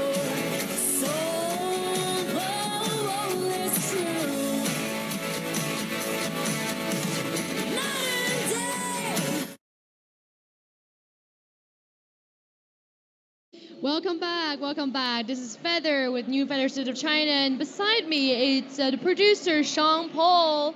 Yes. And would you please introduce yourself? Where are you from? I live in Los Angeles, California. I'm not proud of that fact. It's just where I am, have to be. And I produce a show called American Live on Lore TV. It's a new Patriot network that just started, and I would encourage everyone to subscribe so they can see our content. For sure. So what motivates you? What brought you here in NFSC 2023 in Phoenix? To promote the show. The reason we did a comedy show is I feel like basically our country is getting taken over by like a communist overthrow of our republic.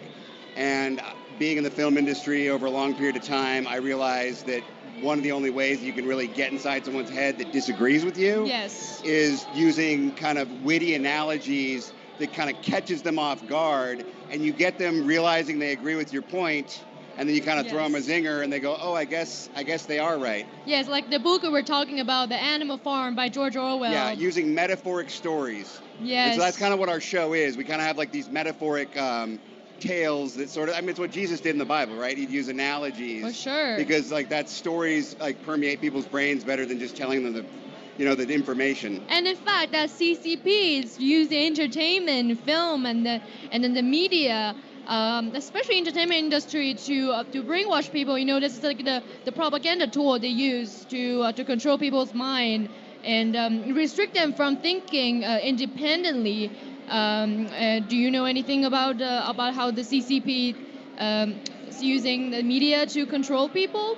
I mean, I think it's just pretty obvious from watching what Hollywood is putting out that it's starting to become communist propaganda. Yes. I mean, suddenly it's all the American values are gone, and they're trying to pump this very poison agenda. I mean, if you followed what like Hollywood is pumping out, human beings would stop reproducing and we'd be done in a generation, right? Exactly. And if you follow the box office, you know, the records in China, a lot of American movies, especially the ones that reinforce the diversity, are not really being released, or they can't be really released in China. Oh, interesting. Yes, instead they have to like really to follow what Chinese government want them to put on in Chinese cinema. So that's it's like a bit of box office research. So what do you think the things that could be done to to fix this? Well, I think because the American public is so hungry for content that supports its values, basically what we need to start doing is what me and people like what they did with Sound of Freedom, right? That movie actually beat Indiana Jones, which is one of the biggest franchises in Hollywood, at the box office during the summer. Yes. And so it shows that the American people are hungry for like patriotic content. And so the thing is, Hollywood doesn't want to put it out, so they had to come up with a very clever way of marketing it. And Angel Studios finally came in and helped them out. So basically, what we need is patriot networks like Lore TV, plugging it again, LOOR.TV. And we need content creators to just boldly put the content out there, and I believe that the American public will support it. For sure. And also, so you do think that the Chinese Communist Party, the communism is infiltrating Hollywood and how the cinema is today in the United States? I think that it's been basically Hollywood has been co-opted by the Chinese Communist Party. Right.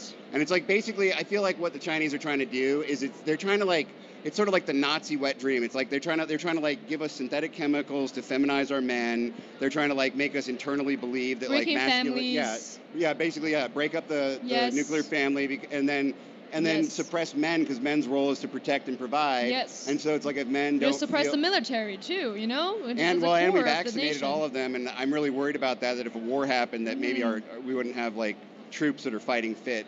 That's a big concern. Yes. Thank you very much. So, is there anything you want to say to new federal state of China and who in China? To new federal state of China. Oh, and the fellow fighters. Yeah. Okay. So don't give up ever. That's the American spirit, and you're in America now, and you got to fight for your freedom with everything you have. And I think that basically, the fight for freedom on Earth is happening in America right now. And if America falls, the world falls. Yes. So keep fighting, and thank you for standing with us with New Federal State of China.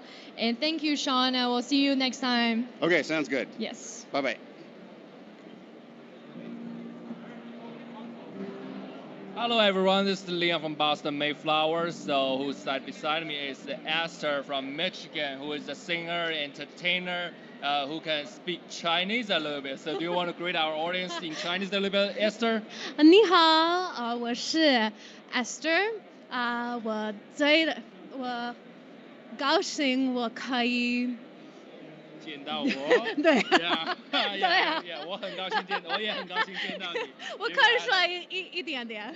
Yeah, you can also sing a little bit, right? Yes, I'll sing a little bit for you. It's like, Please. 你问我爱你有多深，我爱你有几分。Wow, that's awesome. Thank you, Esther. 谢谢。Thank you, Esther. Thank you, Esther. So Esther was in China for 6 times in the past days. So Esther, what about telling us what you did over there? So for about half of those times, I actually went and I volunteered at a disabled Chinese orphanage there. And I worked with the orphans there many times. And the first time I went to China, we actually ended up meeting a young boy who was 12 at the time, who ended up becoming my little brother, and we adopted him. At 13 years old, he came to America and became an American citizen 3 months before he turned 14, which in China, they cut off the adoption age at 14. Oh, wow. So he's my little brother now. He's been here 9 years. He's an American citizen, and he is the best little brother. 他是我的弟弟. Wow, Didi. Yeah. Didi from China, right? Wow, Yes. It looks like you have a lot of bonds and connections with China, right? Yes, I have a great love of the Chinese people, and through the Chinese culture and the language. My heart is with them.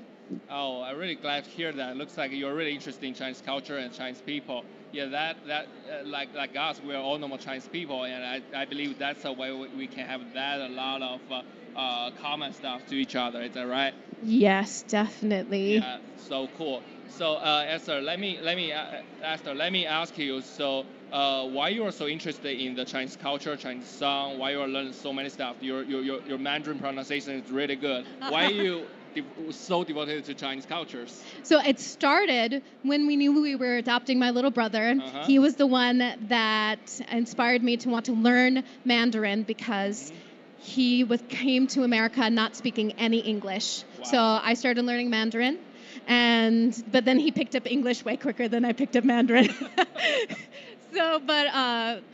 I have had the opportunity for many Chinese events in my community. I sing for them. Oh, wow. That's cool. That's cool. Wow. Thank you, Esther. I'm really glad to have you here and know you have such a lot of passion to the Chinese cultures. So let me ask you the last question, Esther. So what do you think what we're doing here at the NFSC, what we're doing is taking down the CCP so that we can bring back the democracies and the freedom back to China. So what do you think about the things we're doing here? I am completely in support of this. This is a wonderful thing that you guys are doing to promote freedom for all of the dear people in China whom I love, and to help give them a taste of what we get to experience here in America is a wonderful thing. And my hopes and prayers are with every person in China. Okay, thank you, Esther. We're really glad to have you here, and we really appreciate your support and your standing with us, and we will definitely keep fighting. Okay? Yes, keep fighting and look into where you are buying things from, and make sure it's not from China. Thank you, Esther, and see you guys. Bye. Bye.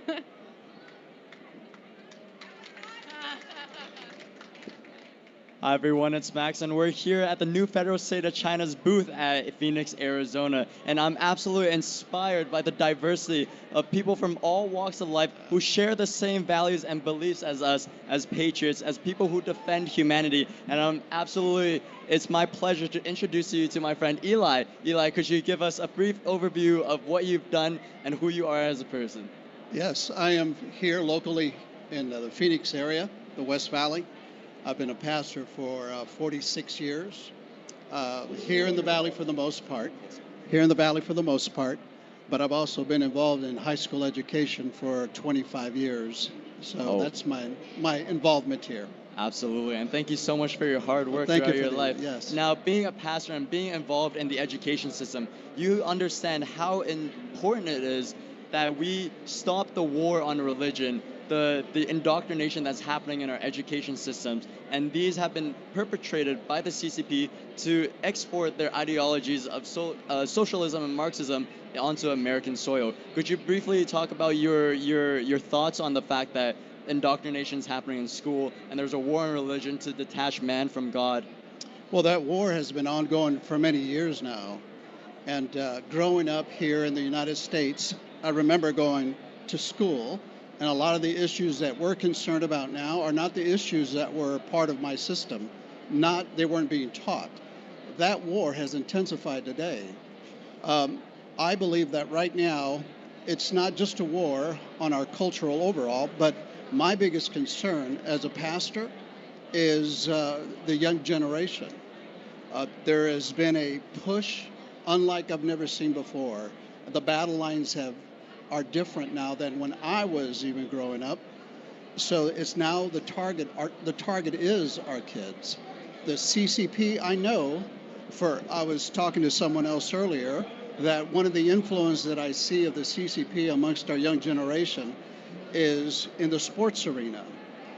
Being involved in high school education, I would see our kids coming in with the LeBron James, and I'm going to call him out because he's figures like him, they refuse to speak against the CCP because they're being funded. Millions of dollars are being poured into that sports arena that influence our kids.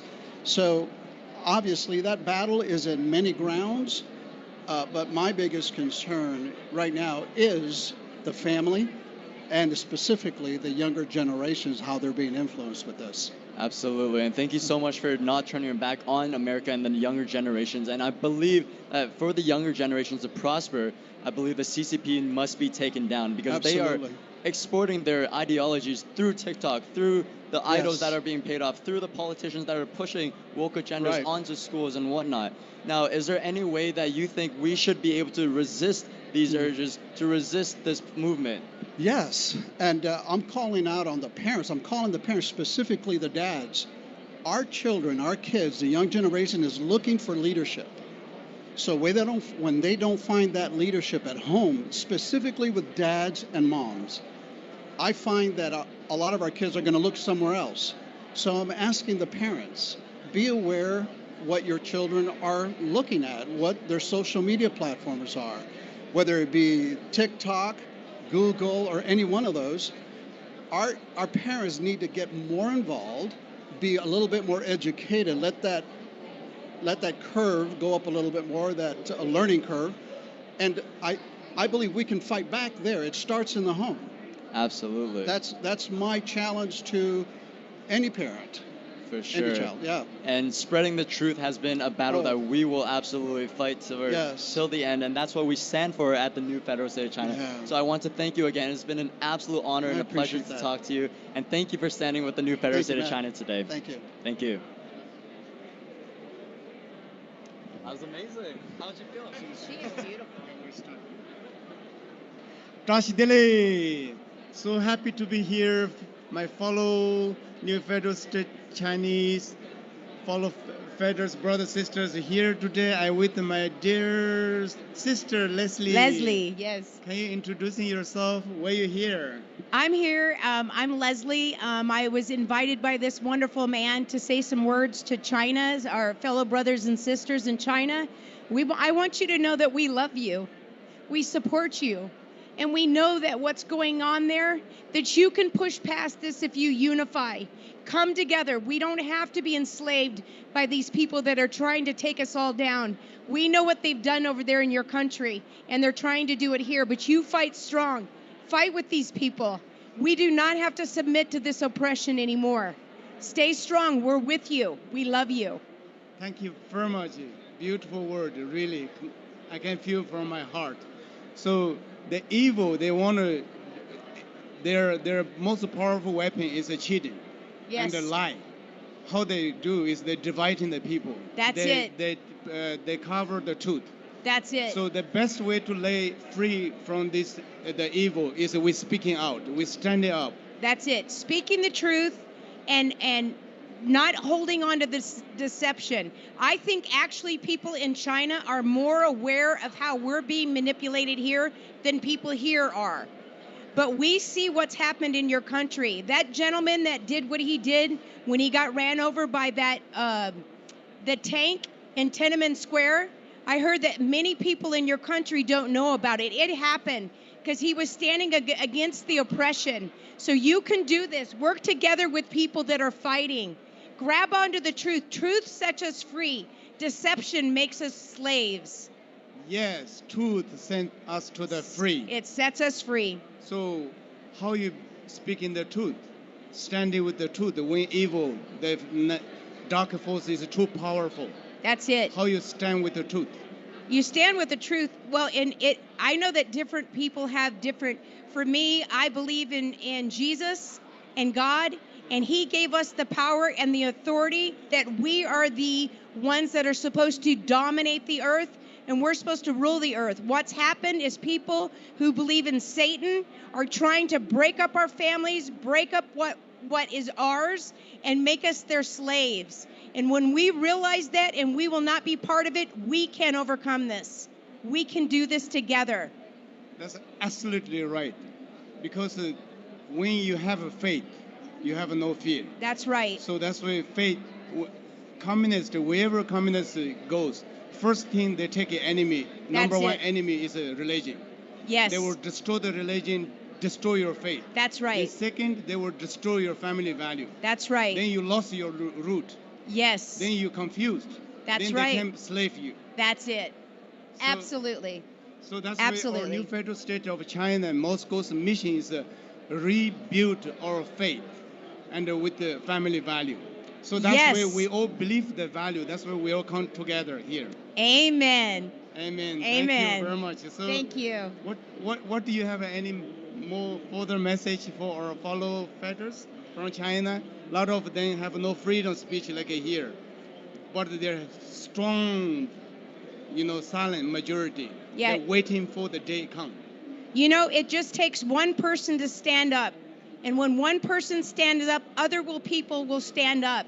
So when you feel like you're the only one standing up, somebody's paying attention and they'll stand up. So don't give in. It's not worth it living as a slave on this earth. It's not. Please stand up. Thank you very much, Leslie. So happy to see you. Bye-bye.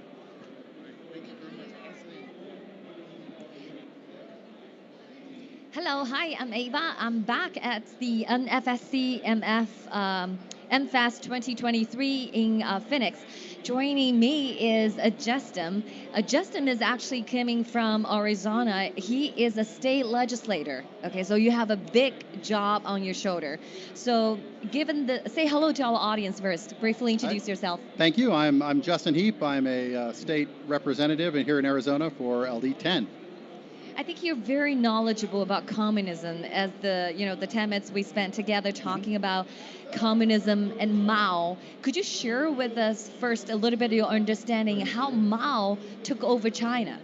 Sure. Well, I think Mao Zedong probably did more than any other Marxist theorist in figuring out how to effectively destabilize a country. He wrote books, he gave long lectures on exactly how this can be done, how you destabilize a country and leave only the government in power.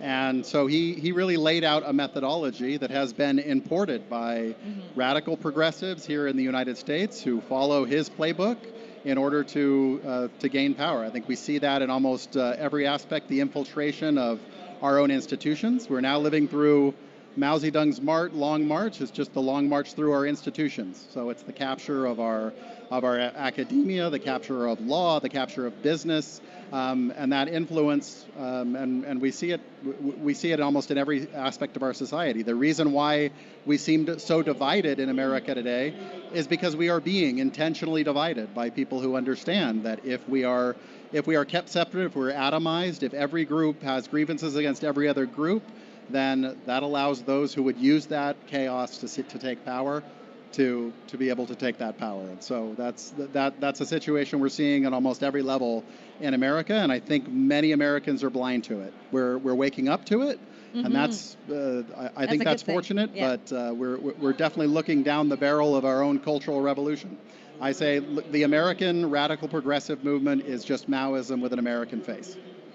So conquer and divide. Conquer and divide. That's the old tricks. So I've actually shared with you a little bit how the NFSC and sounding alarms in terms of how the CCP infiltrate your judicial system. So I talked a lot about the history, about the law firms, international law firms. What's your reaction to what I shared with you just momentarily before this interview? Well, obviously it's definitely concerning, but I'm not surprised. It wouldn't surprise me to know that China is infiltrating our law firms, infiltrating our justice system, because they're infiltrating every other system that they can.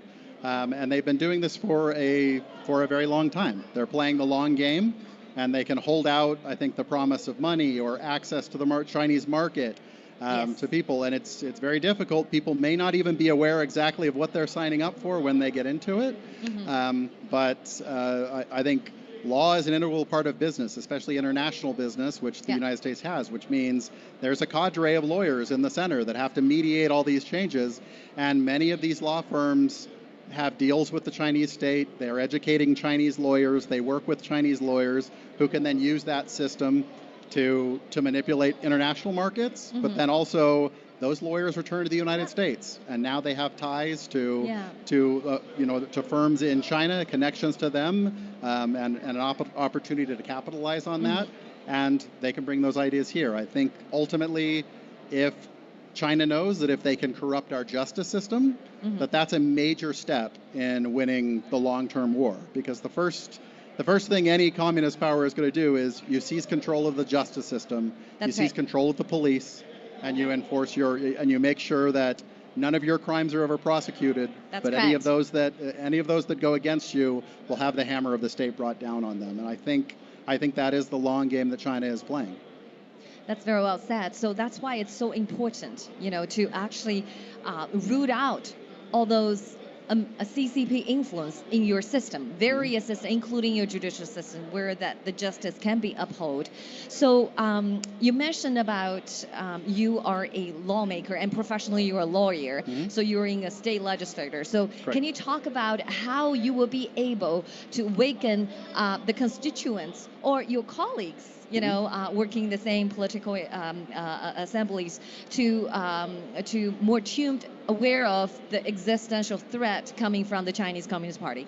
What can you do to help them?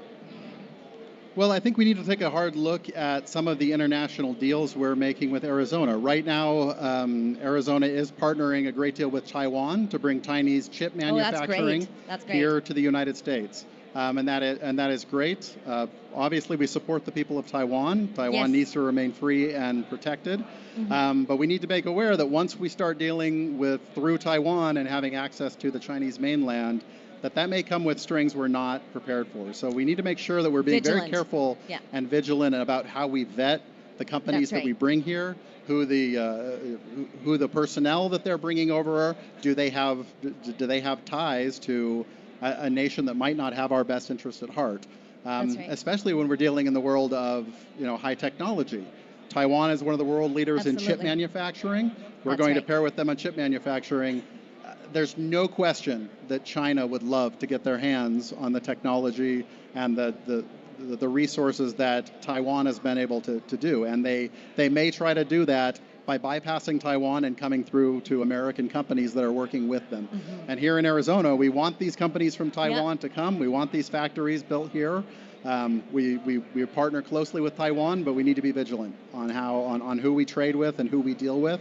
If we're gonna keep infiltration and ultimately lose that technology to a state that does not have our interests. I'm so glad that you're so well informed and you know where to watch, and I'm happy you are elected official because you were given a task to protect and serve the people, and you're doing your job very well. One thing I want to leave with you thinking is we wanted to separate China with CCP and Chinese people because the CCP love to confuse people with the three distinct concepts. And we say the CCP does not represent the Chinese people and does not represent China. And we suggest people next time when they describe China, please call them out, call the evil regime out, just say the CCP did this, the CCP does that. So that way they would not be able to hide behind the human shields because we are taking down the CCP, the Chinese people are. Yeah, I agree, and look, we definitely have to make that distinction between the people.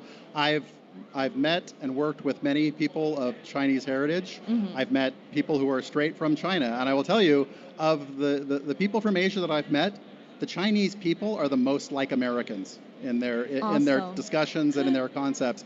They are great people, but we have to understand that they've lived under a thrall of a very sophisticated state that understands how to make sure that people are kept in their place, that people are divided and separated, and that the only thing uniting Chinese people is the Chinese Communist state. They do not tolerate any sort of freedom of dissent or expression. Yes. They're happy to embrace quote unquote freedom of speech here on their documents. Mm-hmm. They send TikTok to the United States Yeah. for us to use, but they don't let their own children use it.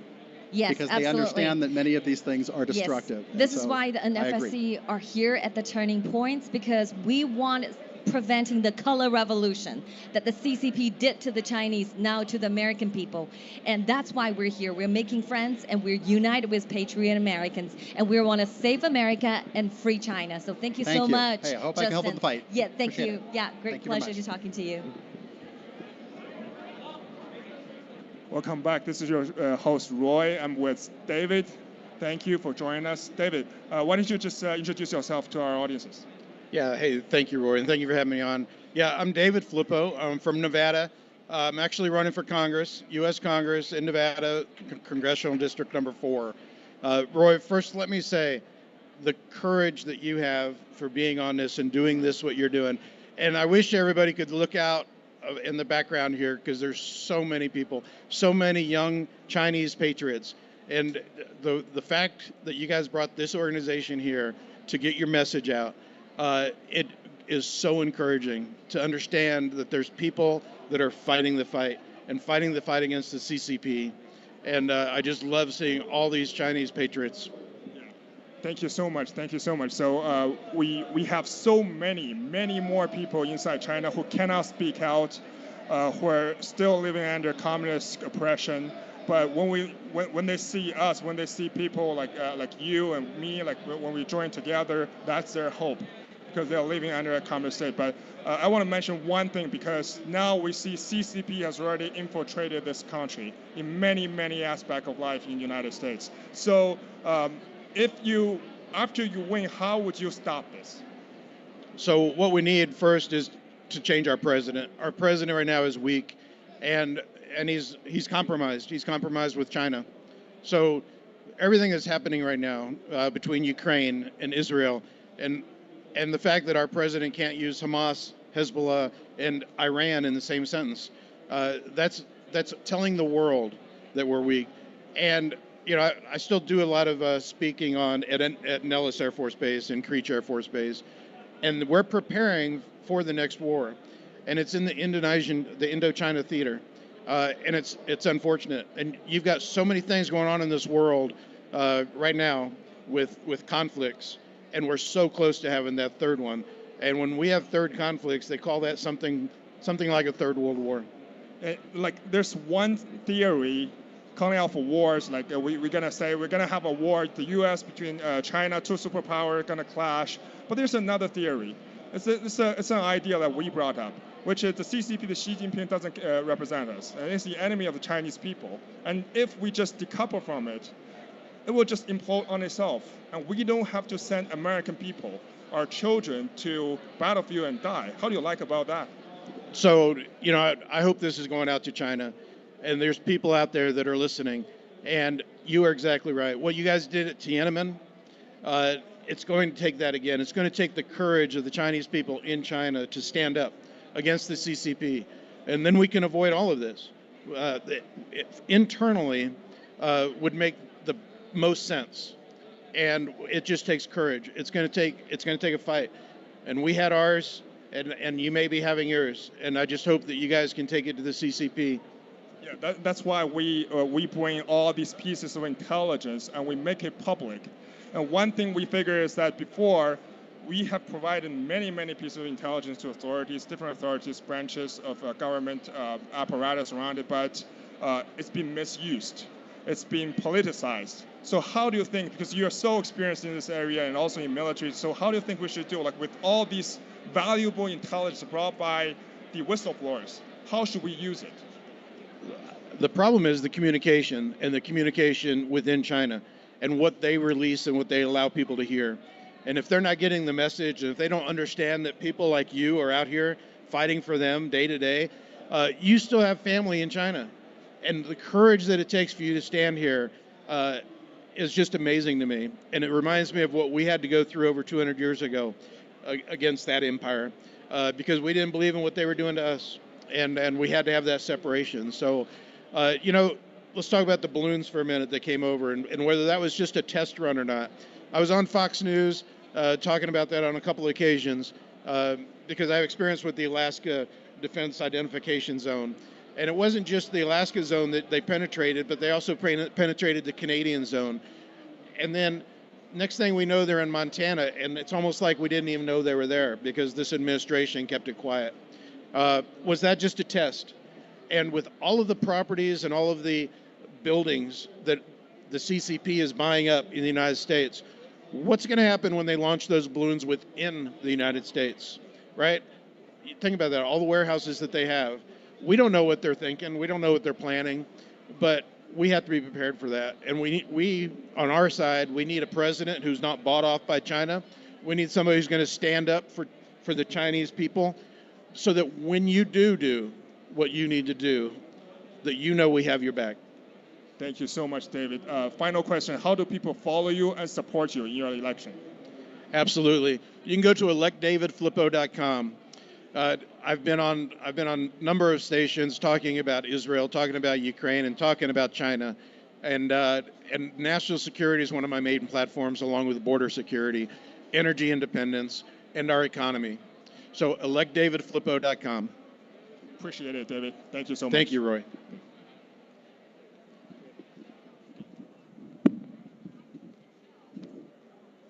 Perfect. All right. Awesome. Hi there, everyone. I'm here joined by my dear friend Christopher, who's a retired lawyer.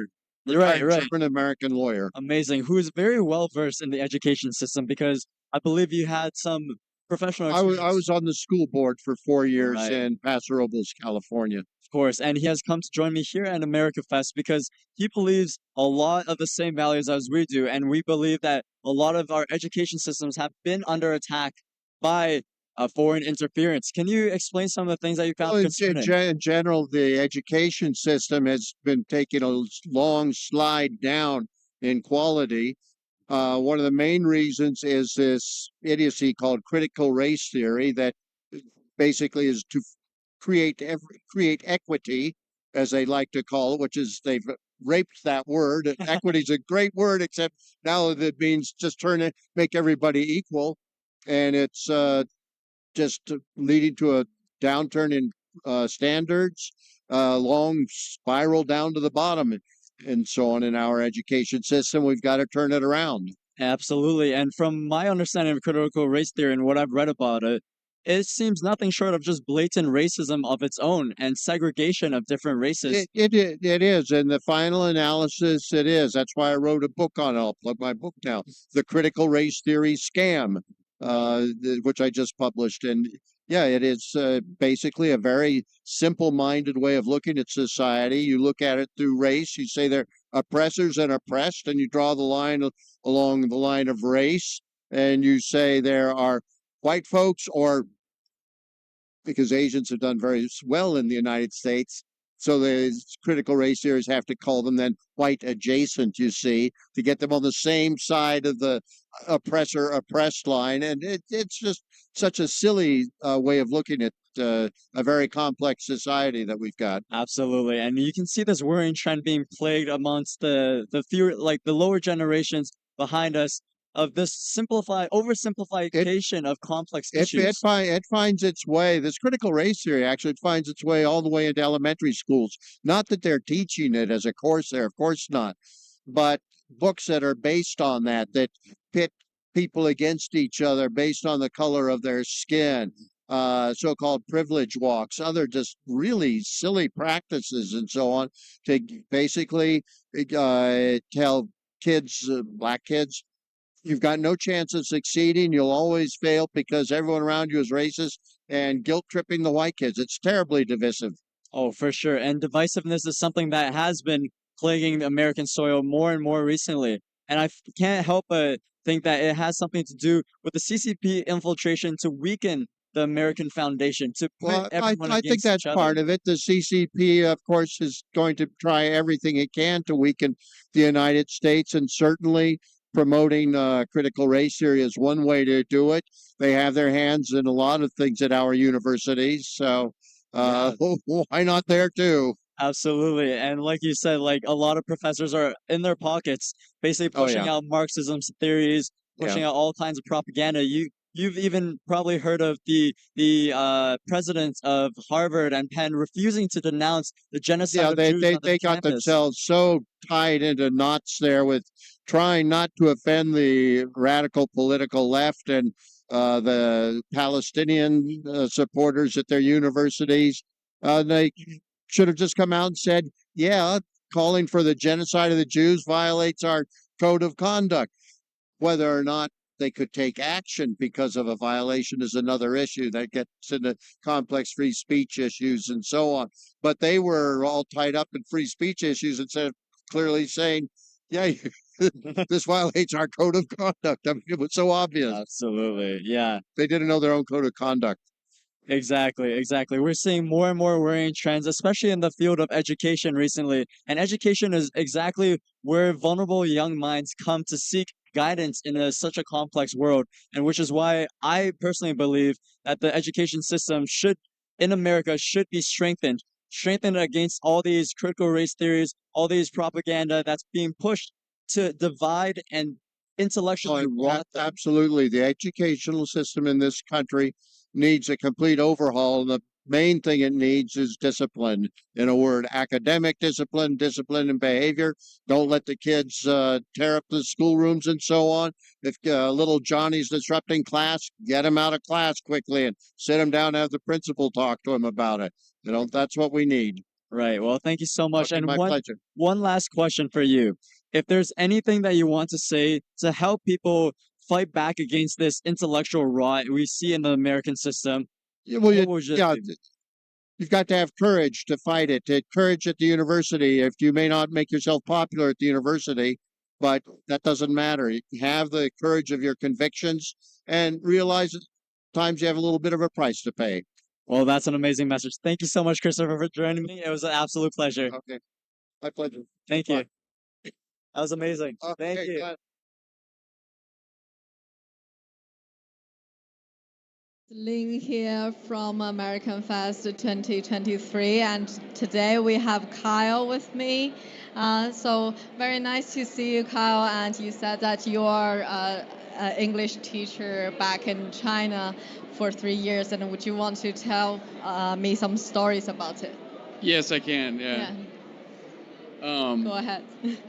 Well, it was I think it was 2010 to 2012. I just wanted something different to do, so I decided to move to Nanjing, China, and I taught English over there for 3 years. I had a mix. Well, 1 year I was teaching young kids in the elementary school. Another year I studied Chinese, and then the last year I taught around high school age kids. I had a good time living in China, but there's pros and cons to living over there. So what you found regarding the Communist Party there? The Communist Party, it didn't feel like when you hear about the Great Reset in China under Mao Zedong and them killing people, and it wasn't anything like that, but it was very restrictive of free speech. You couldn't say anything bad about the CCP over there. You couldn't talk about Taiwan or Tiananmen Square. Yeah, for sure. And that was very restrictive. So you knew that you couldn't say anything bad about the CCP. And what else? Have you said something bad before? Never. I would never say anything bad about the CCP. Yeah, so I think as long as someone living within the China, they would know there's a kind of a rule there. You can't really say something bad about the Chinese Communist Party. So we are saying all the bad things about the Chinese Communist Party here. Now for the new in the new federal state of China, what do you think about this? And About the organization here? yes. It's interesting talking to everyone here and learning about what is the strategy to take down the CCP. Hearing a lot of great ideas about just spreading the message about what's dangerous and how we can divert business away from away from China and bring it back to the United States or put it in other countries where you don't have to worry about the risk of them stealing your technology or your business idea. And that's one great way to try to take down the CCP is by taking a lot of the money that's being invested there and taking it and putting it somewhere where it's safer, where you don't have to worry about the risk. Yeah, awesome. And you also mentioned some impact of TikTok. And do you want to elaborate on that? About TikTok. Yeah. In the United States, TikTok, it's run by a Chinese company, and they have the power to change the algorithm and to change the algorithm and to put certain ideas into our youth head. There's so many kids nowadays that are using TikTok. I run a business, and so I'm around a lot of the younger kids in our community, and a lot of them, they say they spend 6 to 8 hours a day on this program. And what you find out is, there was a girl that I knew from my business, and she said, oh, she's famous on TikTok. And so I asked my friends, well, what made her famous on TikTok? It was her dancing provocatively on the platform, and she's a young girl. This is not something that you want to glorify with young girls, is dancing provocatively on the internet. And so, China is essentially making this stuff popular. They have the control of the algorithm. Yep. And if you're promoting degenerate behavior, woke ideas, communist ideas, bad work ethic, it's destroying the youth in the United States. And I really want to see TikTok be banned in the United States. Yep. Because they could potentially even control an election by telling, oh, kids, you got to go out and vote. If this guy gets elected, he's going to kill you, or he's going to cause a lot of racist things. He's the next Hitler. If they say those things, the kids could believe it because they have so much 6 to 8 hours a day. Yeah. This is a huge national threat, and it's something that needs to be taken seriously. Yeah. Okay. Thank you very much, Kyle, for your time and Thank you for being with us. Very much appreciated. Uh-huh.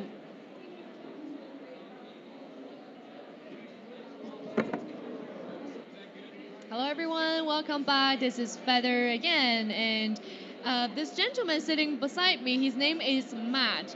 And Matt, would you like to tell everyone where you're from? Hey Feather, nice to be here with you at MFest. Thank you for inviting me to have this conversation. I'm here visiting from Romania. Yes. And I'm here for a while, and I'm really impressed with what you're doing here and with your effort of showing the world the true face of communist China. And I really hope your efforts pay up. Yes. So you were born in Romania, right? Yeah. You were born in Romania, and so the communism was still existed when you were there. Yeah. So how old were you? So I was born in communist Romania, actually Yes. in one of the darkest periods of communism in Romania. Darkest period. The horrible 80s, as they were called. Okay. When the food shortage, energy shortage were horrible. And I experienced firsthand what communism meant for our life, our family life. Communism fell when I was about 7. You were 7? Okay, And what do you remember? I do remember the long queues to buy bread. I remember that you had to stay in line to get a stamp approved to buy rice or sugar. So as I said, food shortage. I remember having no electricity and doing our homeworks at the candlelight. So after that, after the communism falls in Romania when you were 7, What's the biggest difference you felt? I would say the biggest difference was the emergence of free markets. Emergence of free market? Once you had free markets, and when you had even in with ideology in politics, Yes. you had free elections. People were presented with different ideologies, and unfortunately, with the first free elections we had, we voted for communists again. Crypto-communists, neo-communists, they call themselves. But slowly we moved away from communism, and once people understood what freedom meant, they kind of enjoyed it. Up until to the point where freedom kind of became a burden, Okay. and that was really sad. A burden? What do you mean? Does it have something to do with the infiltration the infiltration of CCP to America today? Oh yeah. Oh, yeah. yes? When I say burden, so personal responsibility is a big thing to have, and a lot of people are not ready or not willing to possess this. Yeah. And you see a lot of actors, political actors, willing to offer control in exchange for, I'll give you a bit of healthcare, free. Yes. There's no such thing as a free meal, free education. And in the 90s, I remember specifically, we were looking towards America with such hope. Everything American looked amazing. We were watching American television. We were buying American products. Yes. The idea of having your own blue jeans was an amazing thing. Right. But unfortunately, What nowadays, happens now? when we look, I'm here in America, and I'm asking myself, what's going on? I'm looking here, and I expect America to be a beacon of hope and to be an inspiration for freedom for the rest of the world. Yes. And unfortunately, especially in California, Yes. I see what's happening, and I'm like, okay, America is not inspiring the world. America is taking inspiration for places like China. Yes. What's going on here? Yes. And you look into the politics of what's in the political realm, what's happening here in America, and you see so many of the practices very common in communist countries, both in your native China and my native Romania. Romania, for sure. The land grabs, Yes. the persecution of political opponents, Yes. arresting your political opponents, And that's the thing in propaganda China. in the media, right? Oh, yeah. Like Oh, using yeah. the use of TikTok in Romania was like a bigger, was bigger than, you said, Twitter or Getter, has more influence than any of the social media. Yes.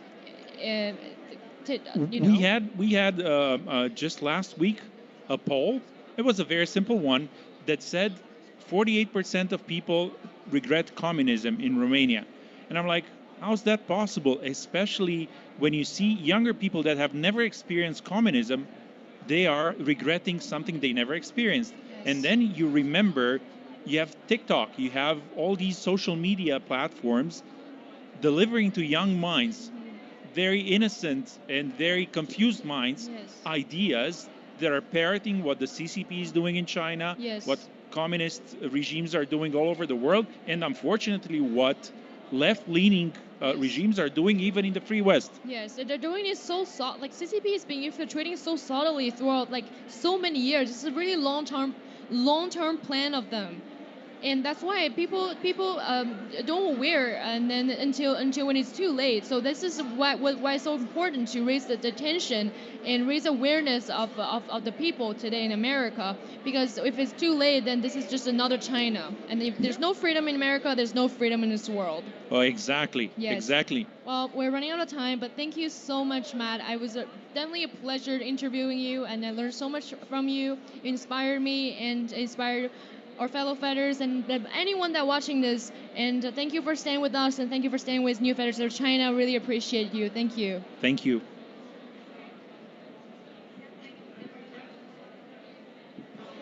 Hey, all right, everybody. This is Jackson. Welcome back to the NFSC booth here at AmFest 2023, Turning Point USA. I have two very, very special guests with me. We got Trey and his son, James Faulkner, in the house. With that said, Trey, introduce yourself. Let the people hear your voice. So my name's Trey Faulkner. I'm 47. I reign from Tennessee, and this is my boy, James.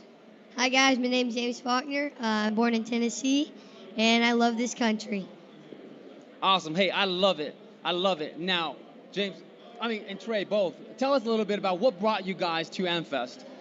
Well, I mean, we see how communism and socialism and moral depravity are destroying our country. And I've got 4 children, 16 to 9 years old, and I'm very active with my kids, and my kids love the political world, and we want to be involved with changing it for the better.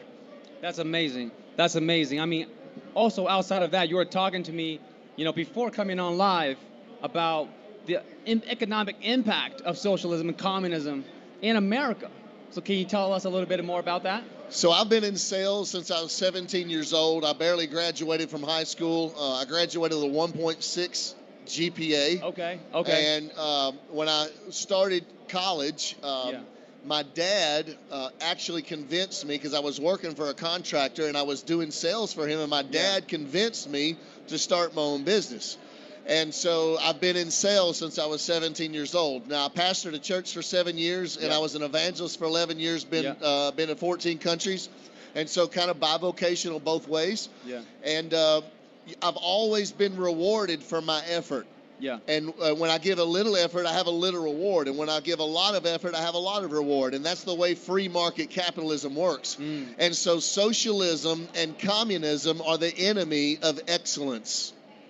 I love that. That's a super, what a powerful message, everybody. Also, Trey, you were talking about family values earlier.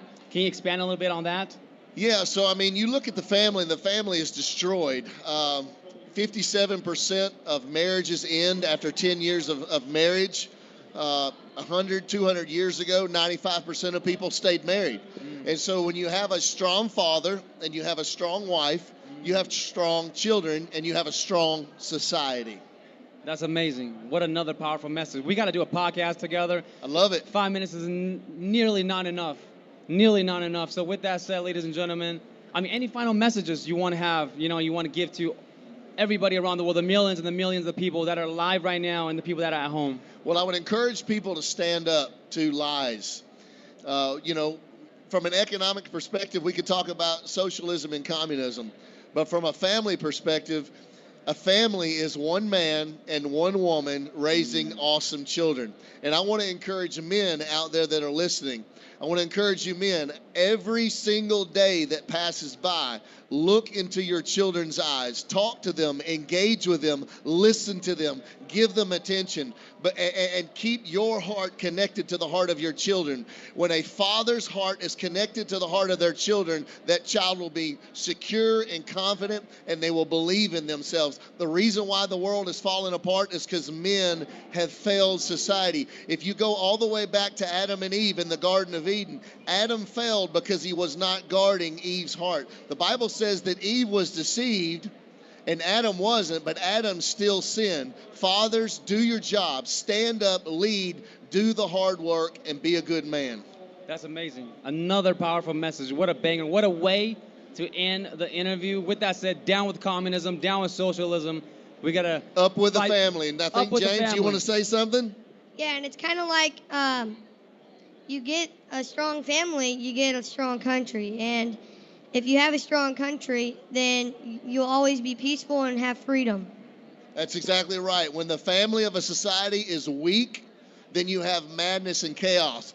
Just think about it. If you look at New York City, Chicago, San Francisco, Los Angeles, you look at all of these cities where there are liberal mayors, liberal councilmen, liberal leaders. There's death, chaos, drug addiction, homelessness, broken families, high crime, low safety. So strong families build a strong society, and strong societies build a strong nation. Trey, my man. God bless you. Thank you for having me today. For sure. We got to come on and do it again. With that said, ladies and gentlemen, hey, check us out, NFest 2023, NFSC booth, and we're out of here. God bless you. God bless.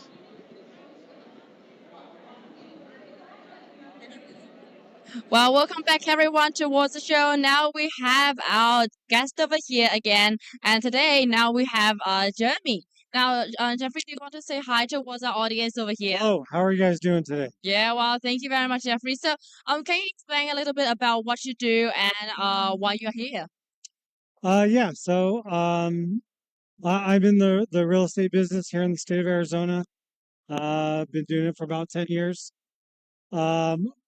I'm here because I have the same vision as Charlie Kirk in trying to spread the message of conservatism, constitutionalism, just trying to keep our country um,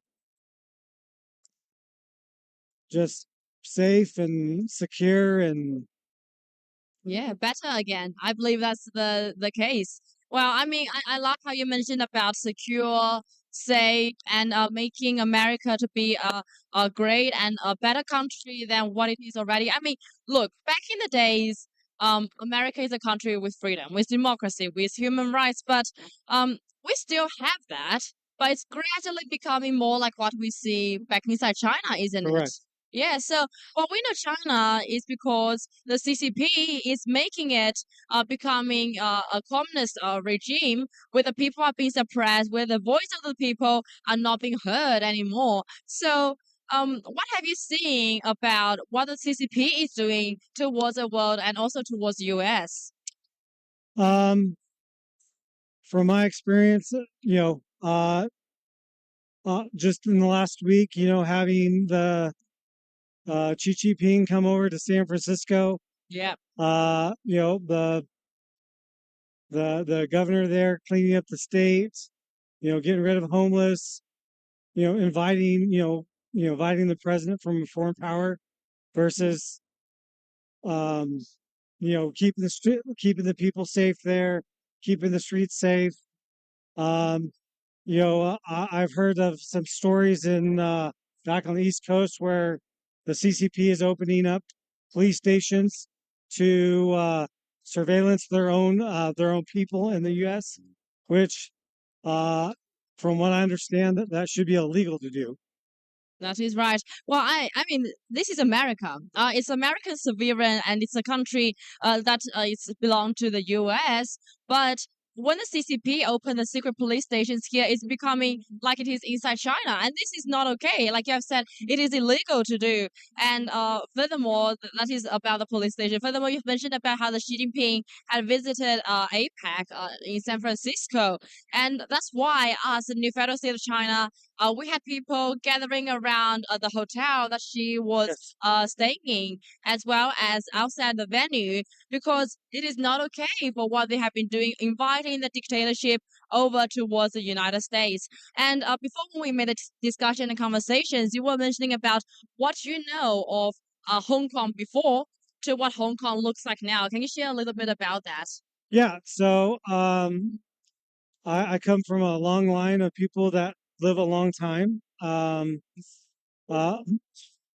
instance, my grandparents back in the 60s, they were both in the healthcare field, but they also have a passion for shrubs and plants, flowers, and so they've traveled the world. And in the early 60s, they met some people in the same field of plants and shrubs, and started a long-term relationship where these people would come back to the States and visit my grandparents in the state of Iowa. And it lasted for about 15 years. And then their friend was actually killed by the CCP in the late 70s. And just listening to the stories that my grandparents would tell us about that, it was heartbreaking. Yeah, well, I'm glad that you are here to share about the story and share about what you know as experiences or what has happened in the past. But this is the past. The time is different, but it doesn't mean it doesn't happen right now. Correct. So that is why we need to be here, and that is why we are sharing the voice of the people around the world. Okay, thank you very much, Jeremy, and thank you for our audience watching with us today. We'll come back shortly after. Thank you.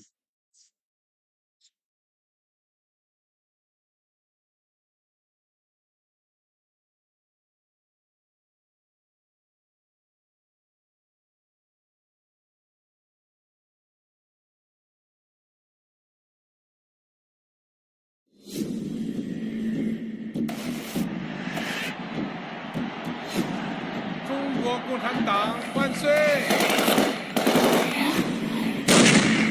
开场警队！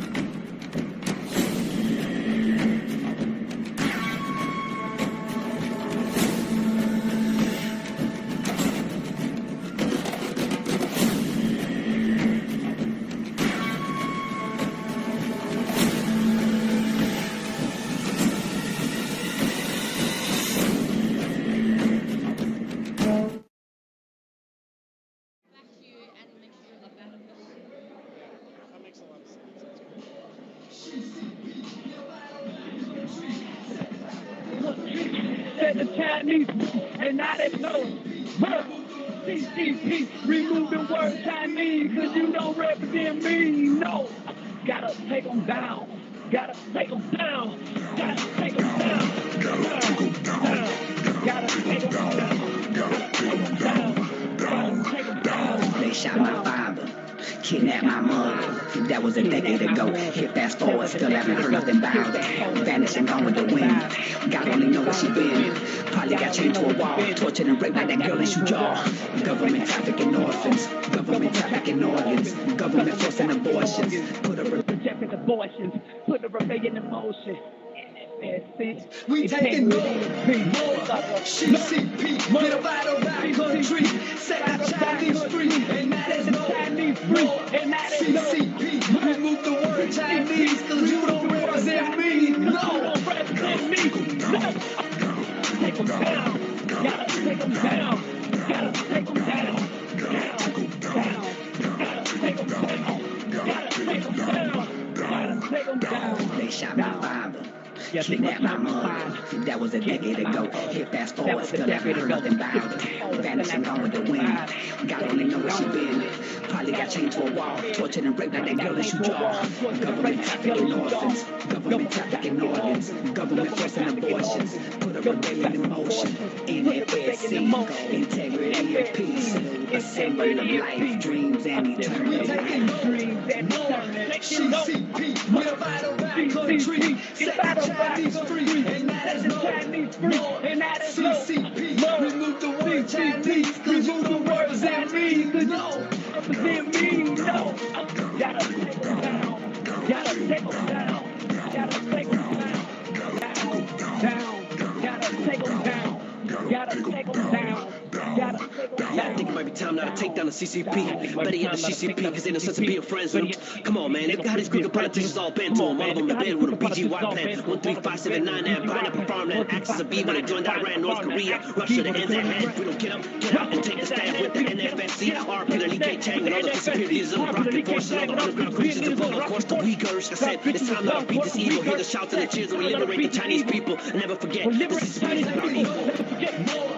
CCP, get up out of our country, set our Chinese free, and that is no CCP. Remove the word Chinese, cause you don't represent me, no. You don't represent me, no.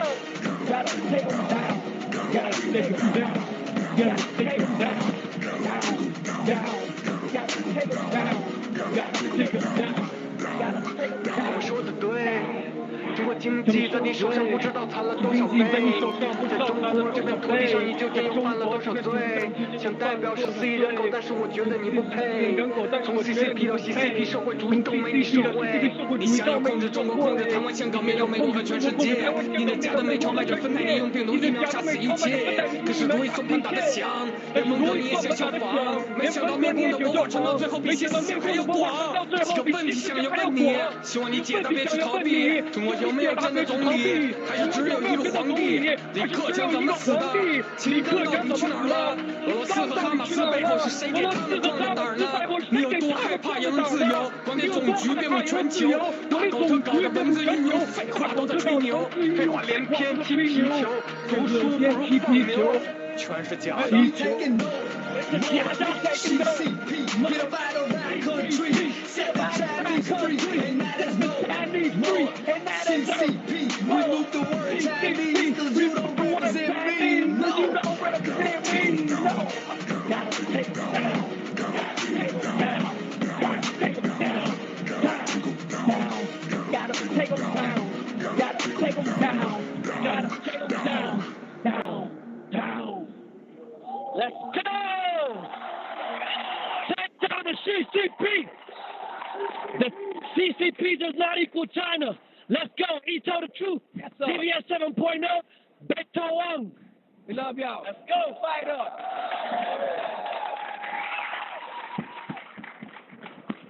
Live. Oh, that's funny.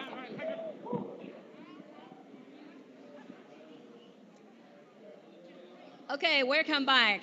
Thank you for the music. Lovely. I'm Jane. Beside me is Richard, Richard, could you introduce yourself to our audience? You betcha.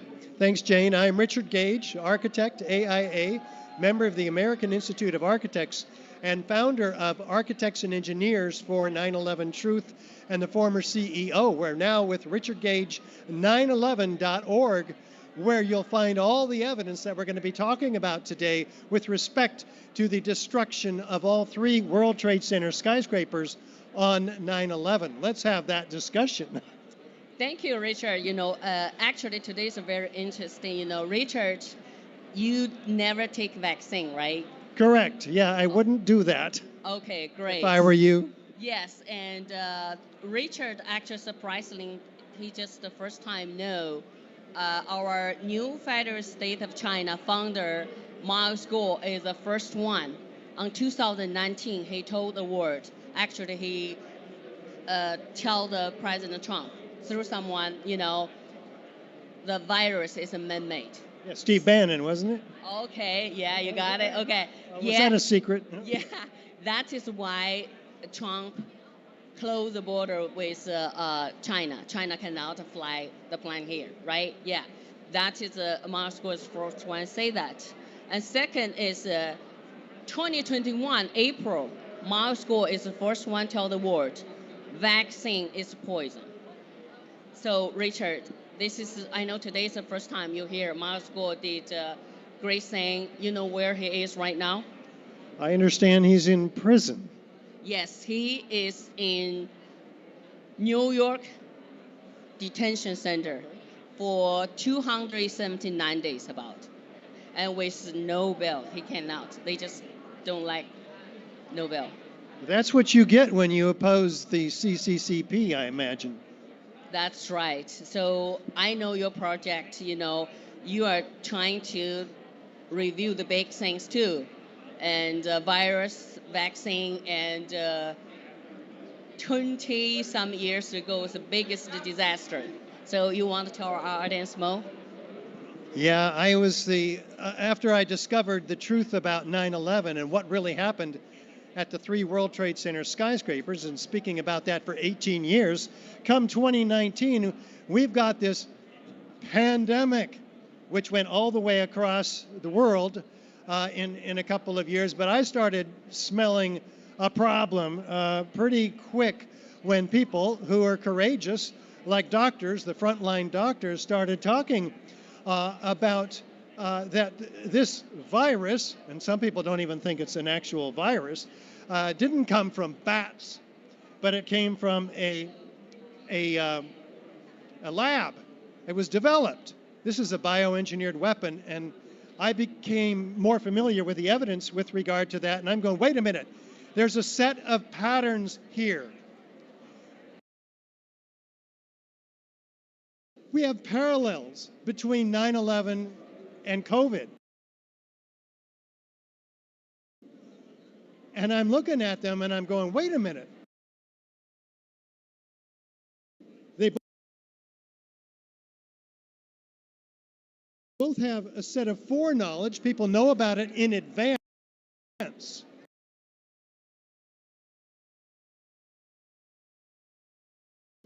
People are trading on the stock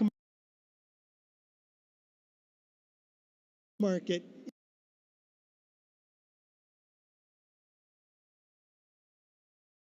insider trading in both cases with regard to advanced knowledge of the COVID virus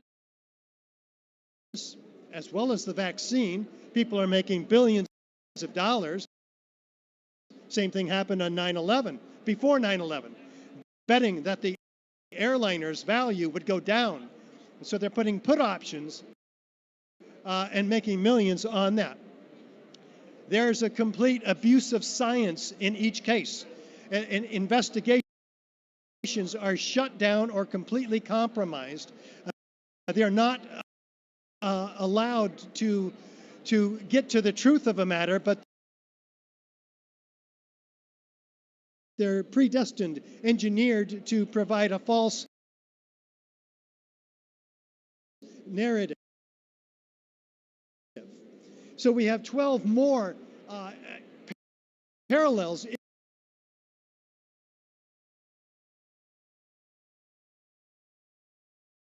if you will, including a false solution to the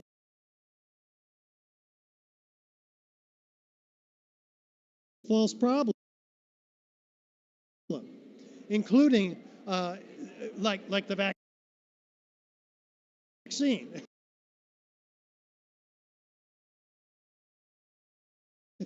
For instance, and like the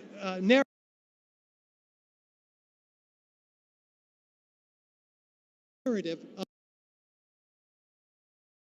about the in the case of 9/11, we have the Patriot Act, the Military Commissions Act.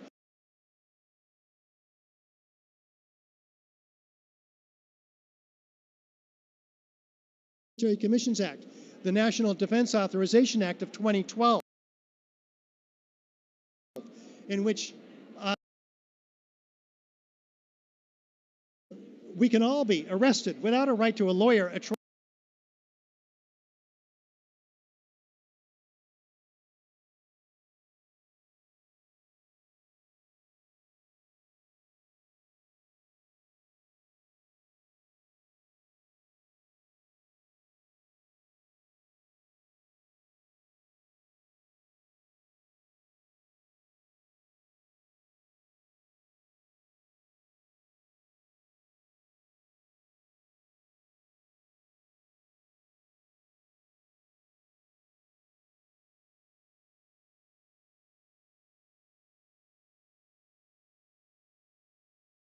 a jury. So our civil liberties have been decimated. We have an elusive, powerful enemy that's been engineered like terrorist cells in the United States with regard to 9/11, and a little virus. I was afraid to touch the ATM machine.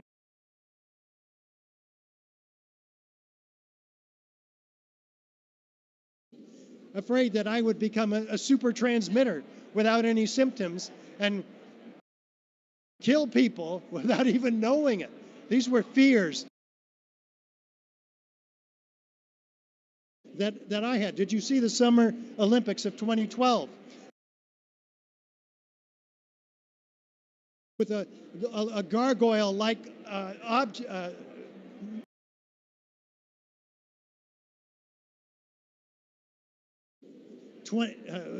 hundreds of feet tall,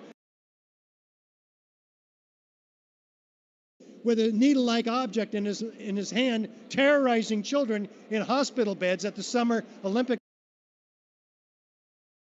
of 2012 in London.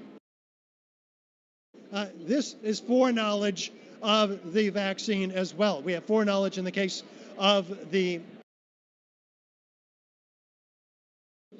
9/11 as well, of course, with telegraphing in the Hollywood TV shows and so forth about what was coming with regard to attacks on the Twin Towers.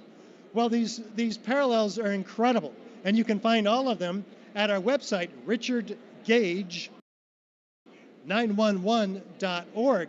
So I encourage everybody to learn more about this this COVID plandemic and the 9/11 plan terrorist attack, more brought to you by the FBI and the CIA. Thank you, Richard. You know, you are doing the good things and great things.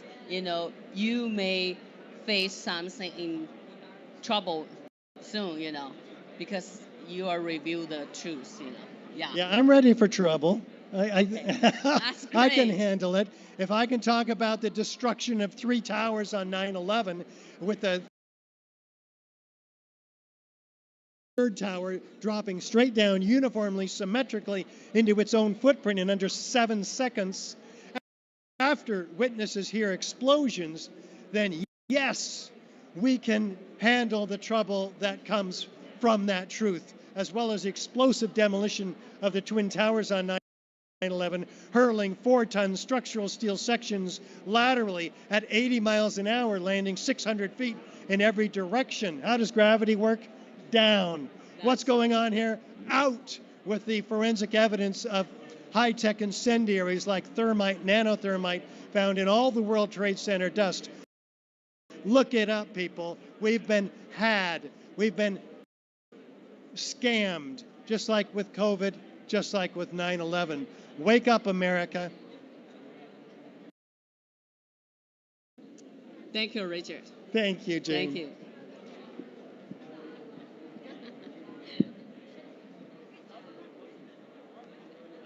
Hello, everyone.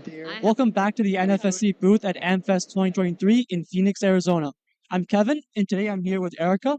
So, Erica, why don't you tell us a bit more about yourself and why you attended AmFest 2023 today? Oh, well, first of all, every Turning Point USA event that I can attend, I definitely do, because you're surrounded by people who love freedom, love America, love the Constitution, and many of them are actually people of faith as well. So Christian, Jewish, Buddhist, whatever it is, people here love God, they love faith, and it's just an amazing opportunity to be surrounded by like-minded people and remember that the world is not lost, that there are still people out there fighting, and that we can do it together. Very well said. I could not agree with you more. Yeah, I love it. And so I've got a podcast and radio show. I help produce content.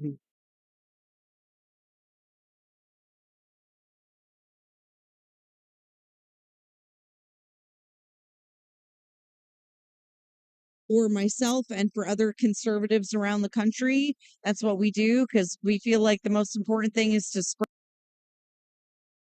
spread the message of freedom and of constitutional rights and things like that. So any opportunity we get to do that. Yeah, and free speech, especially, here is so important. Yes. When you got CCP media, like TikTok, who are brainwashing the younger generation. Yep. They're basically controlling what they think. Yep. And that's just disastrous for the American public. Yep, we're seeing that it's not just in communist China, right? It's not just in communist Russia. They're doing it here in America too. Yeah. There's so many organizations, institutions who don't want the truth to come out, who don't want people to be united against the government, united against tyranny. So they just want to keep us all separated. Exactly. So and the CCP has released so many distractions to distract us, from the real issues. Yep. Right? They released COVID. Yep. They caused a fentanyl crisis. That's right. And now they're just buying up farmland as well.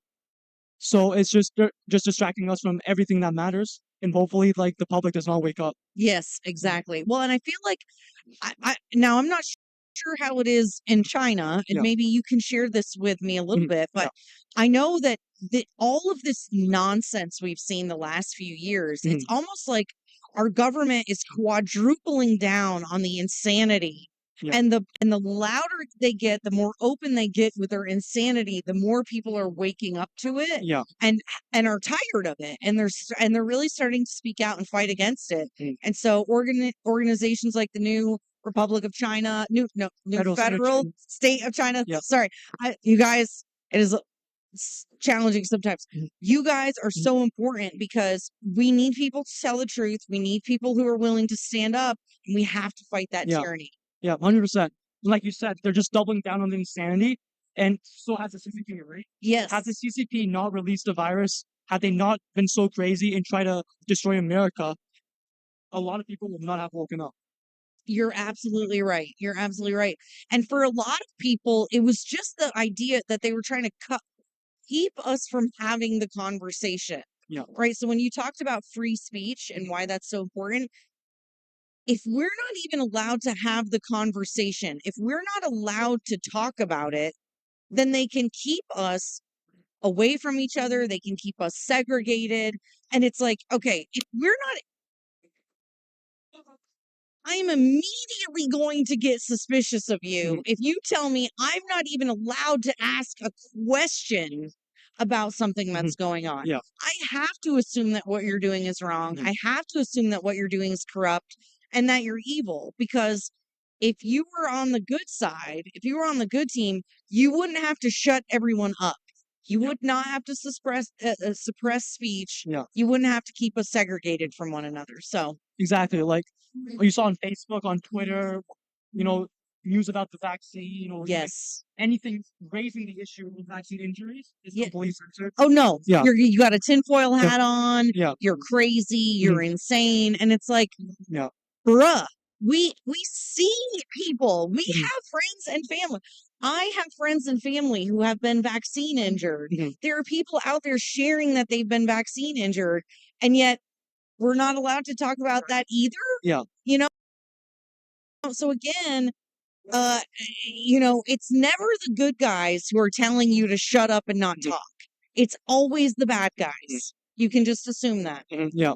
Yep. Well, the good news is the harder we push, the harder we fight, the more they get squirmish and the more they let out weakness. Yes. Oh my gosh, isn't that the truth? Yeah. The more we fight back, the harder they try to clamp down, Yeah. the more obvious it is, Yep. and the more people wake up and fight back. 100%. Yeah. Yep. Yeah. Yeah. And I know you mentioned earlier about how you ran for Congress Yes. in Vermont. Yes. Could you talk more about how, you noticed CCP infiltration in Vermont?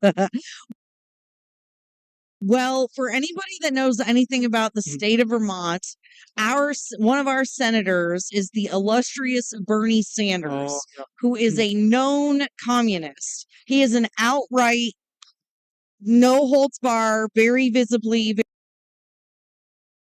very vocally a communist, socialist. Now he might say, "Oh, I'm a socialist, not a communist," right? Yeah. It's a difference without a distinction, okay? And so what he has really pushed in the state of Vermont is this idea that the state can take care of you. Yeah. That somehow the government can be your mommy, your daddy, your medical provider, your doctor, your spouse, and everything. They really want to replace the family with the government.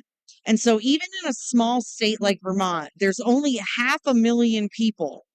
And they passed our budget this year over $1 billion. Wow. For a state of only 500,000 people. Yeah. So, and this is because they're implementing universal health care, universal child care, they want to do your universal basic income. They want to take away your gun rights. They want to do all of these things. Bernie Sanders and his proxies in the state legislature are pushing harder and harder for Vermont to be a fully socialist state. And we see it with the volume of taxes that people are paying between property taxes, income taxes, and all of those. One of the highest taxed states in the country. And we're also one of the poorest. Yeah. So who are they trying to get money from? Like, this is what you have to question when we're seeing over and over again that there are Chinese spies in the government. There's Chinese spies in academia. They're buying up farmland. They're taking advantage. And when our own government is literally pushing socialism, you can't help but wonder, where is this influence coming from? And we see it full on with our elected officials. Yeah, 100% agree. Well, Erica, then what do you think the general public, the Americans can do to counter this influence? Great question, Kevin. The biggest thing is open your mouth, share content, share your beliefs, share the truth, because they count on us being afraid of one another, not speaking up. And so if you are willing to use your voice, if you are willing to tell the truth, they cannot hold us down. They can't silence everyone.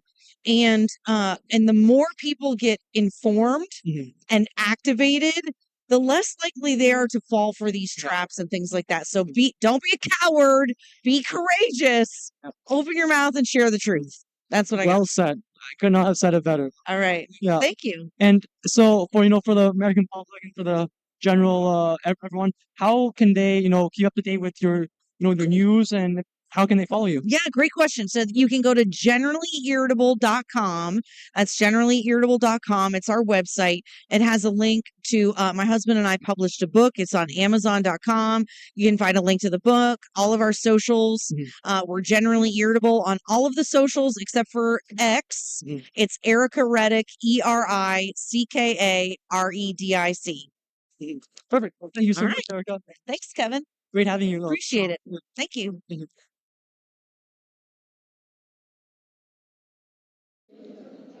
Okay, good morning, good afternoon, and good evening to all the audience following up with the show right now. We are back at Phoenix, Arizona, and right now we have Lloyd Bronson here. Lloyd, hi. Do Hello you mind there. sharing what you're doing and how you're going today? Oh, absolutely. It's great to be here. Thanks for having me. I'm one of the Brunson brothers, the trumpet players that have a couple of Supreme Court cases having to do with the 2020 election, and a lot of people have learned about that. And I'm also telling people about this new Constitution book. It's the first publication ever to show the clauses in the Constitution that push back against socialism and other evils. Wow, thank you for mentioning about the Constitution. We know the Constitution is very, very important. Now, from your study and what you have learned and what you have done, can you tell why is the Constitution so important to our audience? Well, absolutely. First of all, some people think that we get our rights from the Constitution, but you and I know that we get our rights from God and that every individual on earth have the same rights, and they are unalienable rights. The Constitution's purpose is to protect those rights.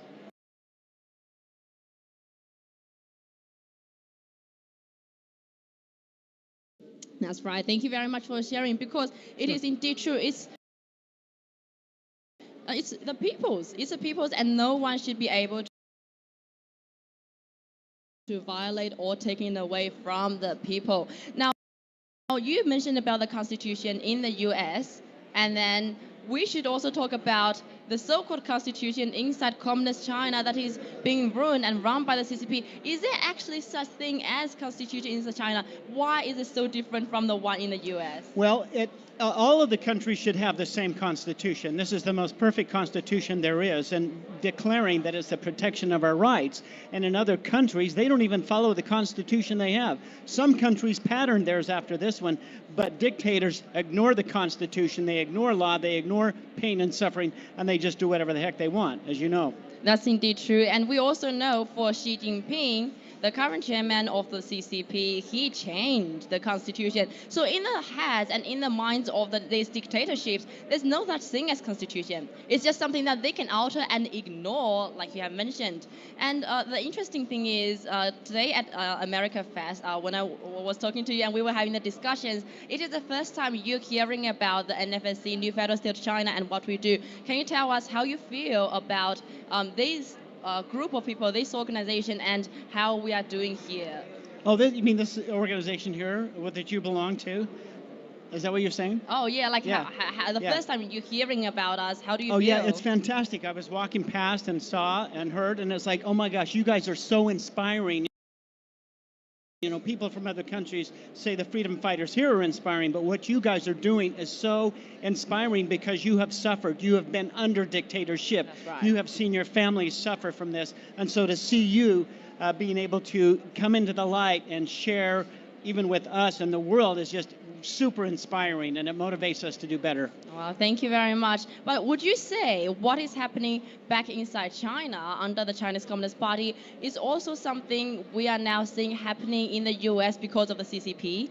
Absolutely. Part of the Constitution defends our right to assemble, our right to religion, our right for free speech, protects the right for the press, you know, and then petition the government for redress of grievances. So we actually have a protected right where you can complain to the government, and they have to accept it, and they have to listen to it. And we're about to launch a huge campaign where it's every single American will be able to sign on to their personal petition for redress of grievances and have that go to the government and make changes. Well, thank you very much for what you guys are doing. It is the people that should be speaking out the voices, and that's why we, the people, should talk to our congressmen, should talk to the people that we elected to represent us, and then tell them that they should put their place right and then actually do the things to help the people. Alrighty, thank you very much for being here, Lloyd, and I'm great to have you here. Oh, great. Thank you. Can I tell people to go to 7discoveries.com, the number 7discoveries.com,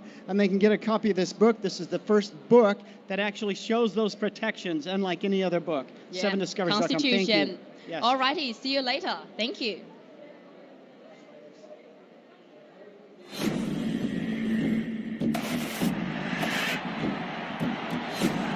中国共产党万岁！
Es ist toll, die Wahl zu haben. Mit Maretti entscheidest du selbst. Jedes Mal. Wähl die milde.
Back to Sela from the new federal state of China. Joining us right now is Patrick Bohane. Patrick is running for Congress independently this year. Patrick, welcome to the NFSC. Thank you. Thank you for having me. So Patrick, before we were put on live stream, we were actually talking about constitutional rights. Yes. And as I told you that, in China, there is not such a constitutional rights that protect the Chinese deplorables. The laws and the constitutional rights written by the Chinese Communist Party were made to use by the CCP and for their top officials' families, but not for the people. And today, do you think that the constitutional rights in the United States was impacted and invaded by communism? Well, yeah, I think that we have a severe problem in this country. We're heading from we were founded as a constitutional republic, but everyone right now believes we're a democracy, and we're much closer to that majority rule, and our founders abhorred that. And what you're also seeing now is because of all our checks and balances have been mitigated and powers have been expanded, like for example the Interstate Commerce Clause, since all that's been expanded, for government to control a lot of different things, we're starting to see that they have the power, our government, to even move us further on the spectrum towards more of a socialist state. I really see us heading in that direction, and that's one of the reasons why I'm running, is because I'm nervous of the direction of the country we're going, because we do not want to become China or Russia or something else. You came here, and all your friends came here because of our freedoms. All the people are trying to get into our borders because of the freedoms that we have. Absolutely. Absolutely, Patrick. And like you said, many of the Chinese dissidents who came to the United States, they're looking for freedom. But today, their speech, their interviews, and their interactions on the media and their outspoken voices against the Chinese Communist Party has been canceled by the mainstream media. They were not reported by mainstream media. As we talk about, the Uyghur concentration camps and the students who stood on the streets of Hong Kong and protest against the CCP's invasion into their city, those stories were not covered by the mainstream media. And do you think that America's press freedom and First Amendment rights are now being endangered? Absolutely, because what happens, the First Amendment is an amazing amendment. Our founders were Christian valued men, but what happens, the First Amendment will let you violate the first two commandments of the Bible because they wanted tolerance. So you can use God's name in vain. You can worship whatever gods or gods you wish. They were trying to build a tolerant society, right, that accepts everybody and protects everybody's rights. And that was the principle behind that. And that's why the First Amendment is the cornerstone to any free society. You lose the First Amendment, then you become China. You become Russia. Well said, Patrick. Well, we talk about the First Amendment, and I want to talk about the Fifth Amendment, because the Fifth Amendment protects people from being incriminated. They can remain silent whenever they were, being given that right. But in China, when political dissidents were put on trial, they were forced to say the things that they do not, they are not willing to say. And if you look at the public footage of those trial, videos, people were forced to plead guilty to the government. And as an American patriot, what do you think on that? Oh, yeah. So I have Christian values. The first person to take the Fifth Amendment, plead the Fifth, not say anything in their defense, was Jesus.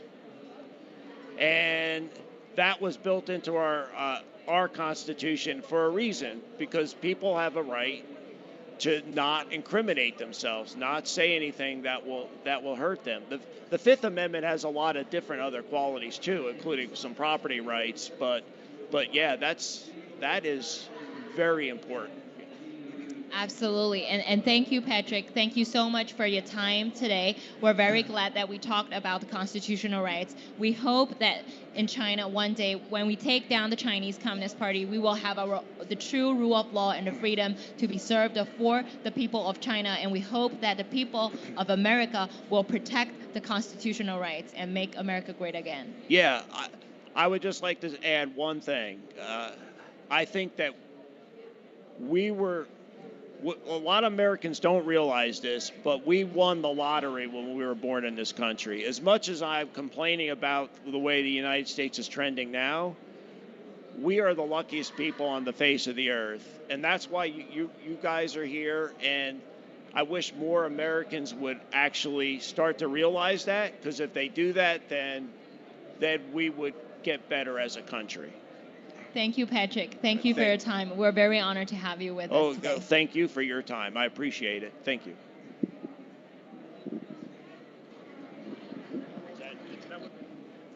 Hey, this is Ava at NFSC Fest 2023 from Phoenix. I've met a man. I think he is a man talking from the position of a strength, because in the past 20 minutes we've talking, I saw the strength. And by name of Stefan. Did I say it right? Yes, that's correct. And Stefan, you are a candidate for State Assembly in California. That's right. Tell us why. State Assembly District 51. I'm also running for County Central Committee at the same time. I was nominated last week, even though I did not get the endorsement by the LA GOP or CA GOP.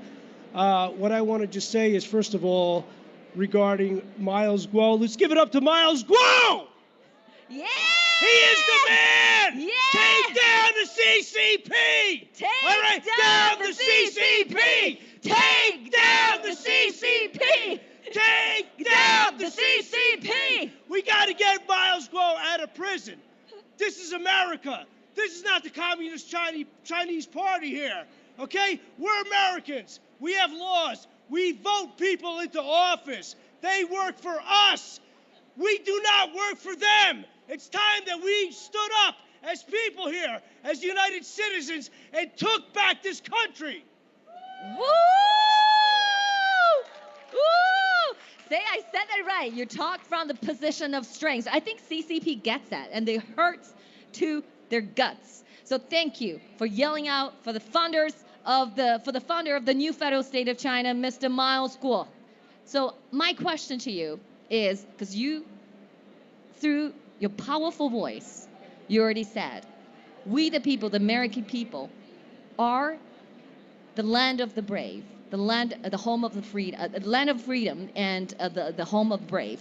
So what can Americans do to kick out the Chinese Communist Party in United States? Everybody's got to start standing up to their legislators, to their senators, to their congresspeople every single day, relentlessly, sending out emails, sending out texts, making phone calls, going against appropriation bills, telling everybody on social media, we're not going to stand for this anymore. We are the United States of America. This is the last beacon of hope that we have in this country, in this world. Amen. Yes, absolutely. So how would you connect with those Americans that maybe not completely agree with you? Okay, they say, we're not backed to the corner yet, okay? So tell me something that you know that I might not know about what the CCP has done to American. Why don't we take all the Americans here that side with China, with the CCP, and send them to the Uyghur camps? Like in my country, my parents came here from the Second World War. I'm first generation American, okay? My father was in a concentration camp. He was Ukrainian. He was trying to flee the country during World War II. He was 18 years old. He was locked up for 2 years in a concentration camp. Let your children go to concentration camps, okay? And then have the Communist Party come in, steal all of your livestock, everything that you own, and then try to fight the government against it after the tyranny came in and you have no rights left, okay? Everybody's got to get off the couch and start making a difference. We're all here. We're all fighters. Start doing it, okay? That's my message. Yes, they kill. They rob, they steal the wealth of the people, and they have been doing it to the Chinese people for the last 74 years, and we have been the biggest victim of this totalitarian regime. But unfortunately, when I immigrated to Canada, I thought I came to a free nation, but the reality hits me. You know, Canada, Australia, United States, Japan, there's no freedom. They're all afraid of the Chinese Communist Party. They cannot say no to the Chinese Communist Party. Because they all been sold out. They're all sellouts. I worked for corporate America for 30 years. Every corporation you can name. Pharmaceuticals, the financial industry, they're all sold out to the CCP, okay? Technical transfers for pharmaceutical companies for the last 30 years have been robbing all the scientific people here in America from their patent rights. These pharmaceuticals transfer their technology to other countries so they can minimize their costs, so they can have slave labor, so we can benefit from those cost structures here in America and Canada, all over the world. That's what they've been doing. Yes. CCP took over the world when the free nations, when the people in the free nations slept. But there's no more sleeping. Okay, everybody has to wake up. So we have 30 seconds. I want to ask you, how do we stop Chinese Communist Party? You mentioned something about decoupling. Tell us a little bit more about that. Well, first of all, everybody should pay attention to where your products that you're purchasing come from. And everybody needs to really focus on who the power players are in these different corporations who manage these companies and what they're actually doing. They need to look at the portfolios of the mutual funds to see what the concentration of companies are that are being infiltrated by the CCP and shut them down, from government pension funds to mutual funds, etc. Take the money away from the CCP. Yes, and then you will see the CCP is truly a paper tiger without American people's endorsement. So thank you so much, Stefan, for your support. Thank you and so this much. is my honor. And take down the CCP. Take down the CCP! Take down the CCP! Take down the CCP! Thank you. Thank you.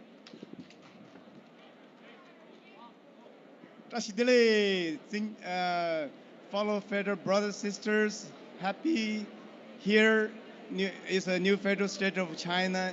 We are hosting our interview with my friend Julie. Hello. So what brought you here?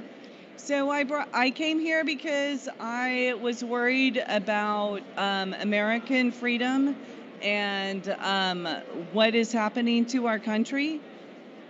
And I brought my son here for the first time to see how we could help make the country a better place. Thank you. Have you heard before the new federal state of China?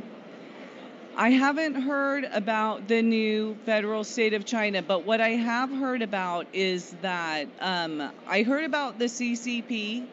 I heard about it from Steve Bannon's War Room, and I did feel like there is a problem in this country with, I'll be honest, I didn't tell you this earlier, but I got really concerned when I found out that there were Chinese police states. Yes. Taking down people in the United States, and that made me very nervous. I saw that I think it was last year on the news where they were saying that there are Chinese police stations in Washington, D.C., New York, and other places, and they are working with the government to take down Chinese citizens, and it made me nervous. I might have thrown you off for a loop there, but that is... I really thanks for you mentioning this, because this is our founder of a new federal state of China, Moscow. He already warning the Americans since 2017, especially he mentioned about the police station. But unfortunately, and American or the West government is not taking it serious. Right, and I,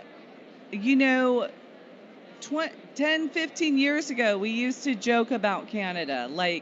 Canada, we used to say, was unarmed Americans with health care. But now, Justin Trudeau is helping the CCP hunt down Chinese nationalists. Yes. So I'm reading all of this from Florida, and I'm saying this is the same issue in China that they're having with us in America. With January 6th, it's the same thing, but they're coming into our country and they're chasing down Chinese, if they call them dissidents, I don't even know what that word means. I think that we are all people, we're all patriots, yes. We love our countries, and, it's confusing to all of us. But I know that China is not, the Chinese people are not our enemy. Thank you very much. That's Moscow's, last 6 years, he's a whistleblower. His message to the West is the Chinese people is not equal to a communist. So I thanks for you get confirmation from your mouth today. You're the first person, you don't. I'm not the only one that thinks it. I talk to my friends. I live in Florida. I grew up in Oregon. I'm a tree-hugging hippie that got red-pilled. A lot of us see what's going on, and we see that this is something that is a human rights issue, yes, and not a communist or an issue. We aren't against the CCP. We're for humanity. Yes. So that's very important to the West to know. We are dealing with the devil. CCP is not legitimate government. It's a mafia, worst the mafia organizations. But we treat them as a civilized country.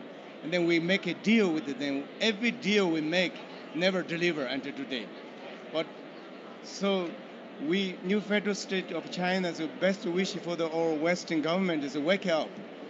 If you stop associate with the Communist Party, leaving them to our hand, we can take care of the CCP. But as long as the West is continue give a blood to the CCP, then you will destroy yourself. because CCP's ultimate mentality is not just only conquer the China, not only American. Their agenda is globally, colonial, entire world. I think that the problem is that we didn't know that the CCP was in here until they were already in here. Yes. And we're just starting to wake up. You know, we didn't understand it. We didn't understand that they were here. We did not understand. The Caribbean, they're all over the Caribbean. They have done the Belt and Road Initiative. They've rebuilt the airports. They're in our backyard, and we didn't know. And now we're starting to wake up. So, you know, it's a problem. We love China. We love Chinese people, but the CCP is a big problem. It's not China. It's you. the same with us, you know, in America. Thank you very much for your, speaking out. I think with the evil, we need to speak and stand up. So let more people of America wake up, see the reality and how dangerous you are. So It's wake up scary. your sleep. So I am so grateful for you coming to our show. Thank you very much. Best for all you and your family. Thank you very much. Thank you.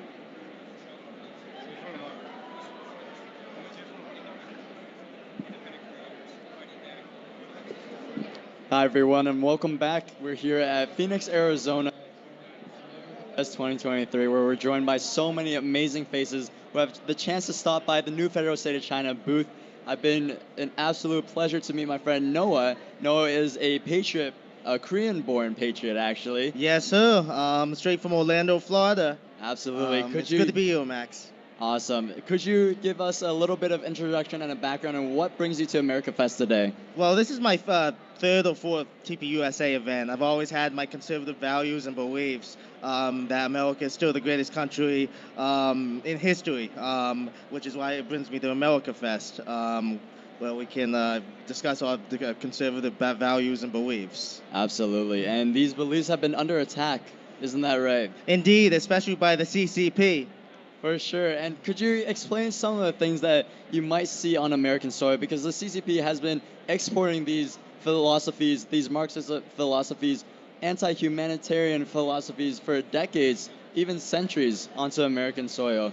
Yeah, definitely. Specifically on college campuses with indoctrination, people, these kids, unfortunately, believe that communism is great, free this, free that, but that's not going to be the case with anything like that. Communism, as I put it, it kills people. There's no way to put it. And the way they do this with communism, they target the youth and just the general college population and the younger kids because they know they can create soldiers and they'll fight against the Western civilizations and beliefs. Absolutely, and you probably know a bit firsthand because of your background in Korea. Can you talk a little bit about that? Yeah, of course. I was adopted from South Korea.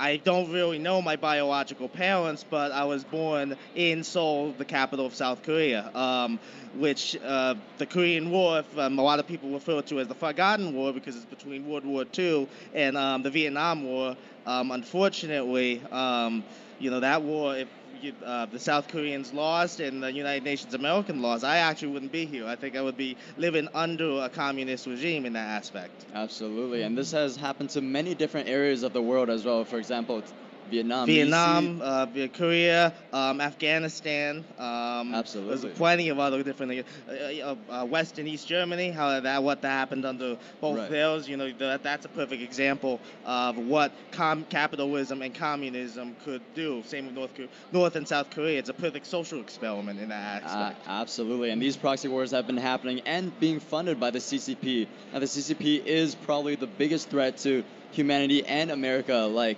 And they've targeted many of our core American values, such as the freedom of speech, the freedom of religion, and I know you're a man of faith as well. Correct, and the attack on religion as well, especially anyone that lives under the CCP or any type of communist dictatorship has a lot of atheist type of values in that aspect. Right, and do you know why that is? Because for example, in China, they want the CCP to believe they're gods. They want them above everyone else. That is the religion. That's their faith. Which we all know that the faith is in Christ and the God above. Absolutely, and it's important for humans in general to have a higher purpose, to achieve more than scrolling on their phones, on TikToks, and consumerism. Isn't that right? That is correct. That is correct. And for me, my opinion, technology makes us stupid, makes my generation stupid and ignorant for believing that communism would be an ideal change from the capitalist society we've all know, and the freedoms that what makes America great, makes people want to move here, the American dream. Absolutely, and the unfortunate truth is that these communists, they are smart and they are unrelenting. They've been planning this for decades, centuries even, of how to export their ideologies here on American soil. And that's exactly why we're seeing so much being fought, these wars being fought on all fronts: political, economic, social, all these aspects. So if there's one last message if you want to say to all the freedom-loving Americans, the patriots, and the freedom-loving Chinese people who yearn for the liberty of their land, what would it be? I would say America is still the greatest country in history, and if we don't fight to keep those freedoms, there's going to be no America. America is the last stand. Absolutely. So let's fight for freedom. Thank you so much, Noah, and thank you for joining us again. Thank you very much, my friend.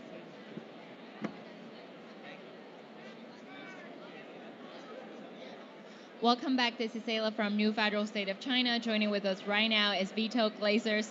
Vito, welcome back to NFSC. Ayla, thank you so much for having me. I'm so grateful to be able to come back and contribute again. Thank you. Thank you. We just talked about, how the media was manipulated and controlled by the Chinese Communist Party.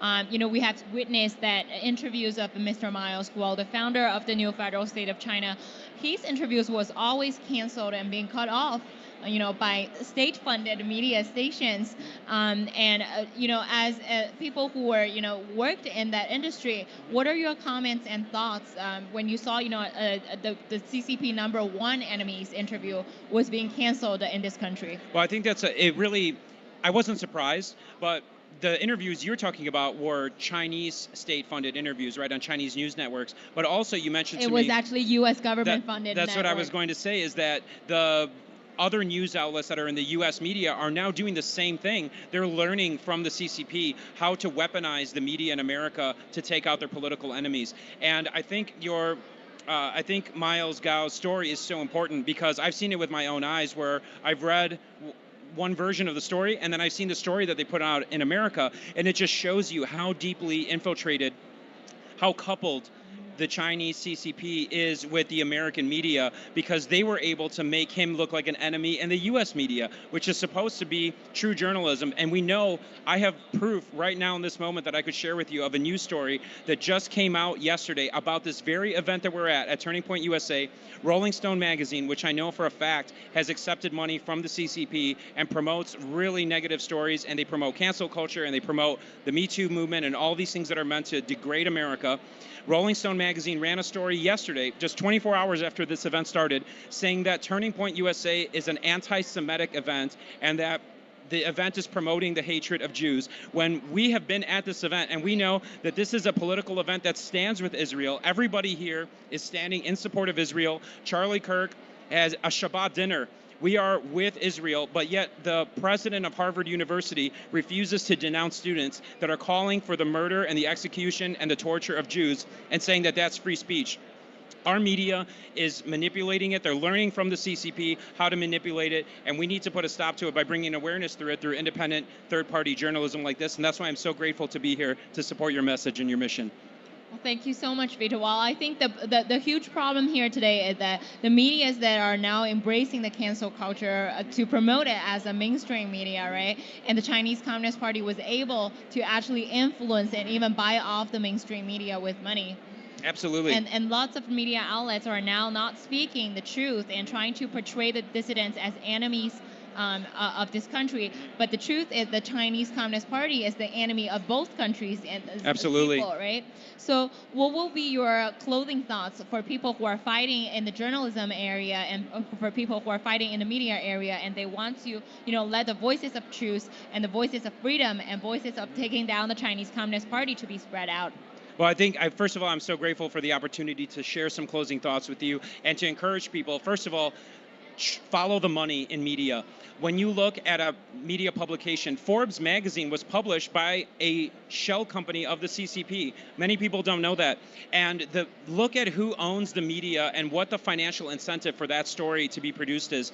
I think that it's more important than ever for independent journalism to tell the true sides of the story. Don't believe everything you hear in the media, and especially question everything you see in the mainstream media, because really the media has become a weapon that is being used against not just the people of China, but also the people of America. And we need to figure out something. I can't say that I have all the answers, but all I can say is follow the money and always question everything you read in the media. Thank you, Vito. Thank you so much for your time with us. We must unite together and take down the CCP. Absolutely. Thank you, Ayla.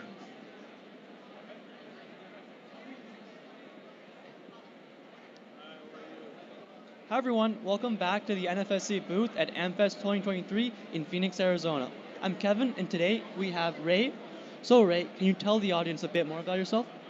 Hi, my name's Ray. I'm a digital marketer. I was introduced to this organization last year, AmFest.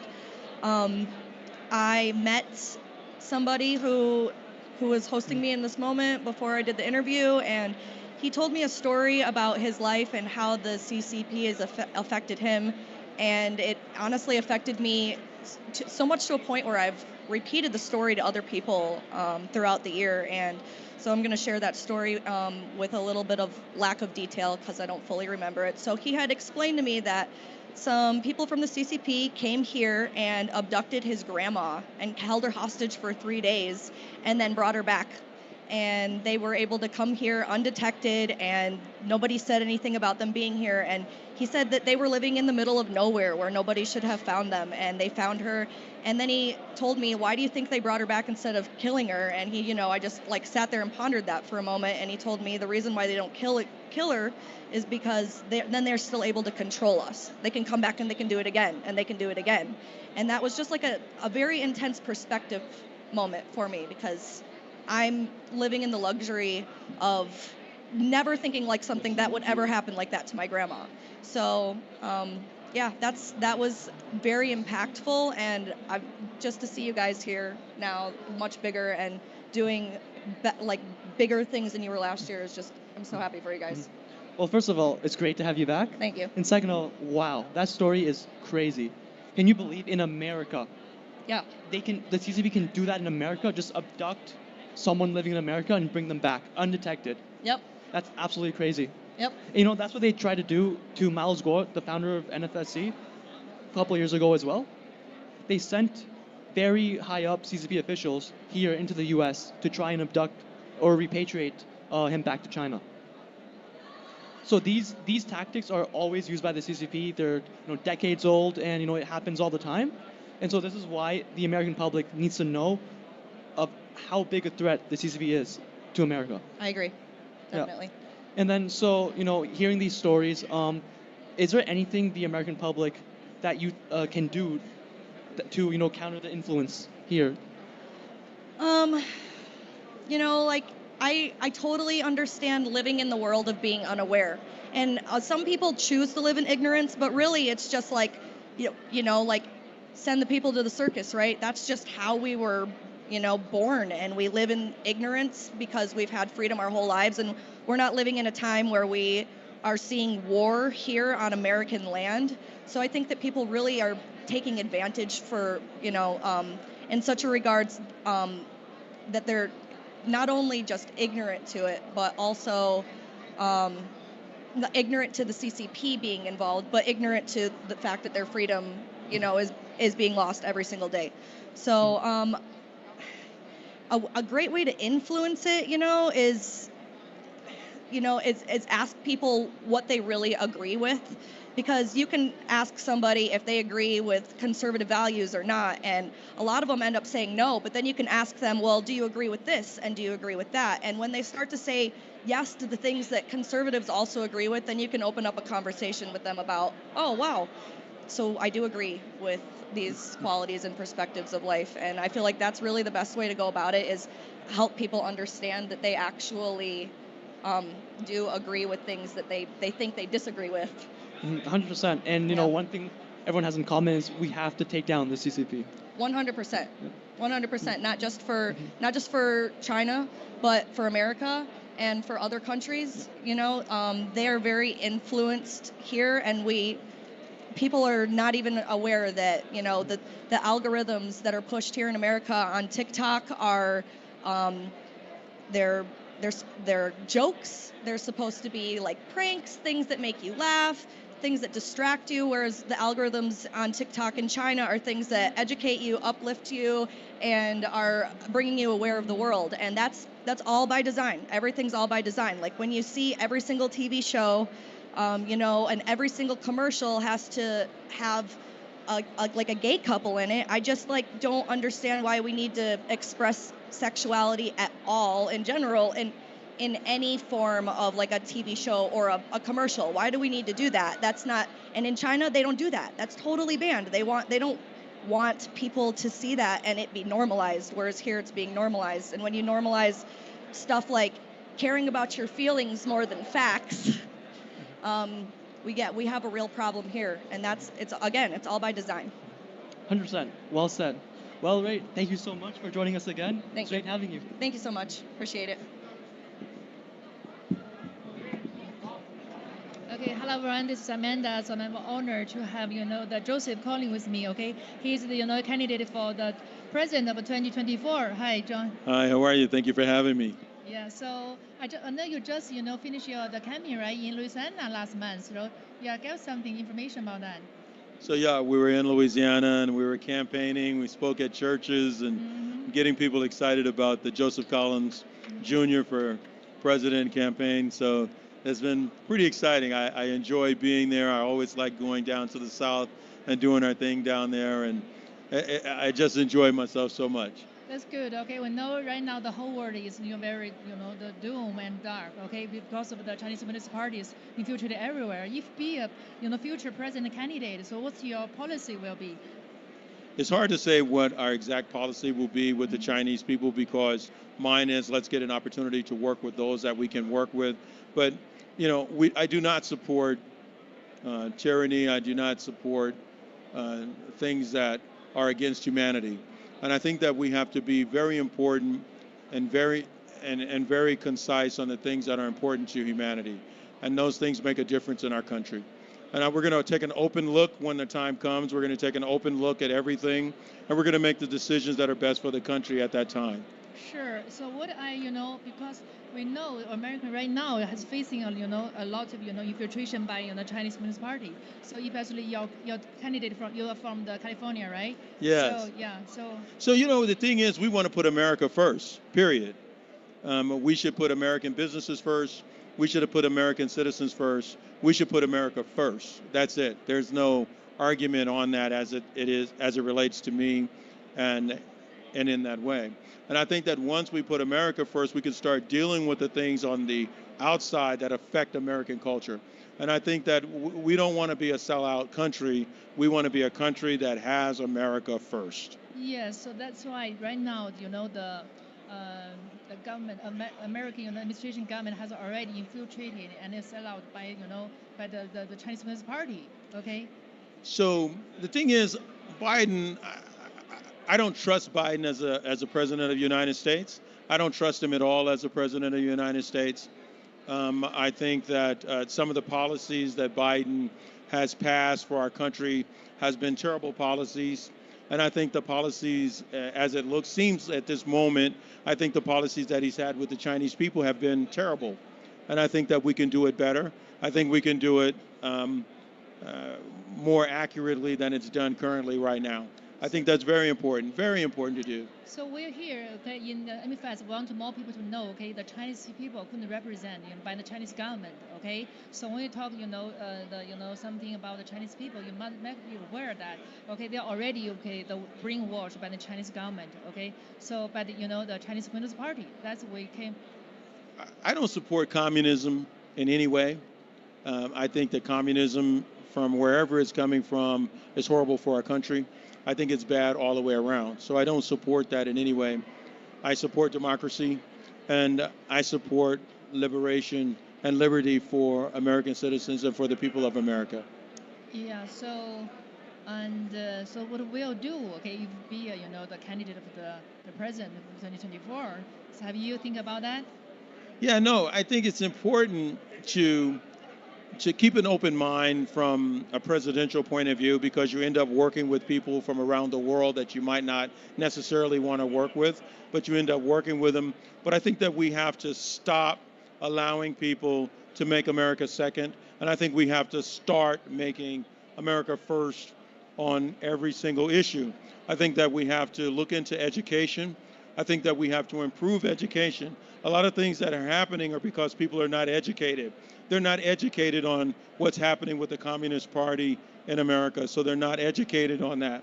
And if we can educate people more on those types of things, then everybody will be more aware of these sadistic things that are coming into our country. Yeah, I think if you save the American, make America great again, you take the American, first. We should be taking down the Chinese Communist Party first. Okay.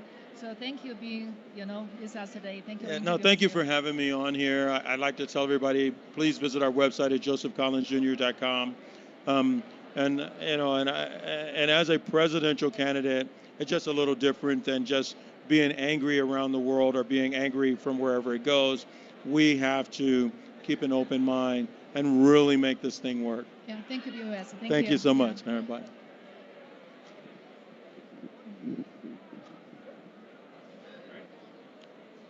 Mark Shushkevich with the NFSC at the place to be, AmFest 2023, and I am here with the man, the myth, the legend, the one and only 45th and future 47th President of the United States, Donald J. Trump. Thank you for joining me. Mark, it's great to be with you. Great guy, Mark. You look at him. Great guy. Unbelievable. Now, Mr. President Trump, when you become the 47th president, what are you going to do to stop the Chinese Communist Party? Well, you look at China.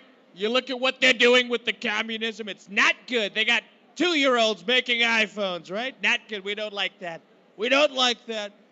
And I have a great relationship with China. You look at what we did in terms of tariffs.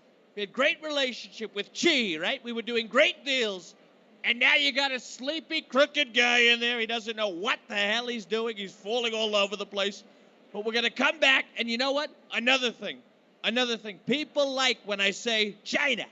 They like it. There's compilations on the internet. You look at YouTube. You look at X, right? We call it X. Used to be Twitter. Now it's X. They have entire compilations of me just saying China, China, China, China, China. People like it, but we're going to do great deals for both our countries because our leaders now are very stupid. We're being led by stupid people. This guy knows. We're being led by stupid people, but we're going to fix that. We're going to fix it very strongly because you know what? Unlike the stupid people, I, Mark, have a big, beautiful brain. And I'm going to use it, and I'm going to use it so strongly, okay? Believe me. You talk about the tariffs. You're actually the first president to sell tea to China. So you sold tea to Xi. Well, you look at tea, it goes back to the Boston Tea Party, right? But we sold tea to Xi, and he liked it. And we did great deals with tea and Xi, and it was a wonderful thing. That I can tell you, believe me. Now we have China bringing in fentanyl into this country, trying to destroy our country. They're getting drugs across the border.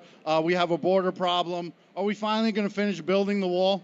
We're going to finish the wall, and I'm not afraid to invade Mexico and kill the cartels that are pouring. You got the fentanyl. It's pouring in. It's pouring in. And I always used to say the drugs are pouring in. I never thought those drugs would pour in and end up in the White House with Hunter. You look at Hunter. He's smoking crack. He's sniffing coke. It's not good. There was never any coke in the White House when I was in office. That I can tell you. This guy knows. There was never any coke. Unbelievable. He was in charge of making sure of that. And we made sure very strongly, okay? Well, you're drug-free and live a sober lifestyle, which should be a role model to the American people. But unfortunately, we got the fake news who wants to hate on one of the greatest presidents in history. The fake news media, they're so dishonest, not like these people. These are good people back there. They're patriots. They love their country. They hate communism. They like America. That's why they flew all the way here from China to Arizona, right? That's not an easy flight. That's like 35 hours. But they flew in for 35 hours because they love America. And they don't like communism too much. That I can tell you. They don't like it. They don't like it. This guy doesn't like it. Although he's wearing a mask. I don't know how I feel about that mask, but that's okay. Some people want to wear, the Asians always wore masks. You know what I mean? Even in the 90s, you'd see an Asian person, and nothing wrong with that. Nothing wrong with that. We love the Asians, and we love what they want to do, okay? Speaking of the masks, it became more popular, obviously, in America after the release of COVID, a.k.a. the China virus, as you called it. What are we going to do in the future to stop future biological attacks from China? Well, in the future, we're going to stop funding these places that are doing labs. They're doing things. The Fauci, you look at it, it was funded by Fauci. There's a clip of Fauci saying, I kind of want to have a virus because my whole life I wanted to be the virus guy. And you know what? He became the virus guy. It is such a disgrace. So we're going to stop funding the labs. Because it came from the lab. I was one of the first ones to say it. They were like, no, it was a bat. It was a this. We call it was the Russia virus. It was the tree virus. I said, it's not Russia. It's not a tree. It came from China. And these people know that better than anyone. They were at ground zero when it first came. I don't know. It's not good. But they all survived because they're strong people. And they're great people. And, we're not going to let any more viruses come into our country. Believe me. I believe you also called it the Kung Flu. The Kung Flu. They were calling it that on Twitter. I just happened to quote it. I got in a little trouble. But they called it the Kung Flu. What are you going to do, right? What are you going to do? But I was quoting other people, and I quoted them very strongly, believe me. Can you explain how you love the Chinese people? Better than anyone. I love the food. But you not look at communism. the General Chow's. You look at the fried rice. I love it all, believe me. In the song by my friends DVS and Ito, they do Take Down the ZCP, which is because it's Z Communist Party and not the Chinese people. The Chinese people are not represented by communism. They're great people. This entire movement is mostly Chinese people. We love Chinese people, but we hate communism. Is that true? Nobody loves the Chinese people like I love the Chinese people, believe me. But we don't like the communists, right? You don't like the communists, right? We don't like them. It's not good. All right, so not good. We end off our interviews with the chant, Take Down the CCP, because that's what we're here to do. Let's do it. And I think you're very loud. You're a great speaker. Absolutely. I think you're going to be louder than anyone else that I've interviewed so far. Sure. So let's do it. Let's get everyone involved here. Everybody involved. We want the entire building and the people in mainland China to hear us.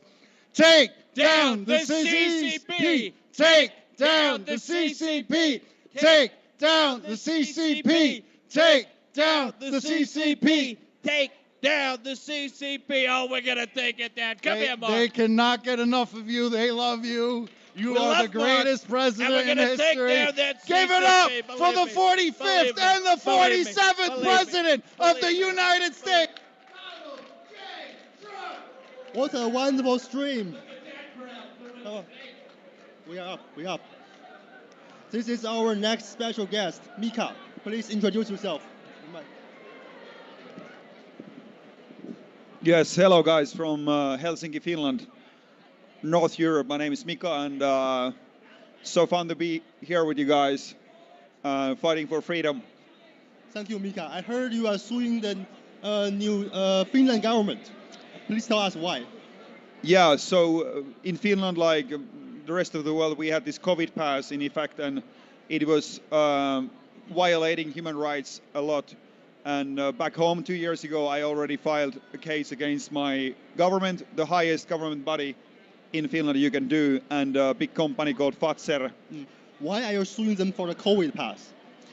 I didn't have the COVID pass. I didn't have the vaccine. And my access to different places were, denied. I was kicked out or turned around and so on.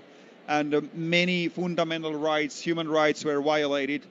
and then I made a case against the government.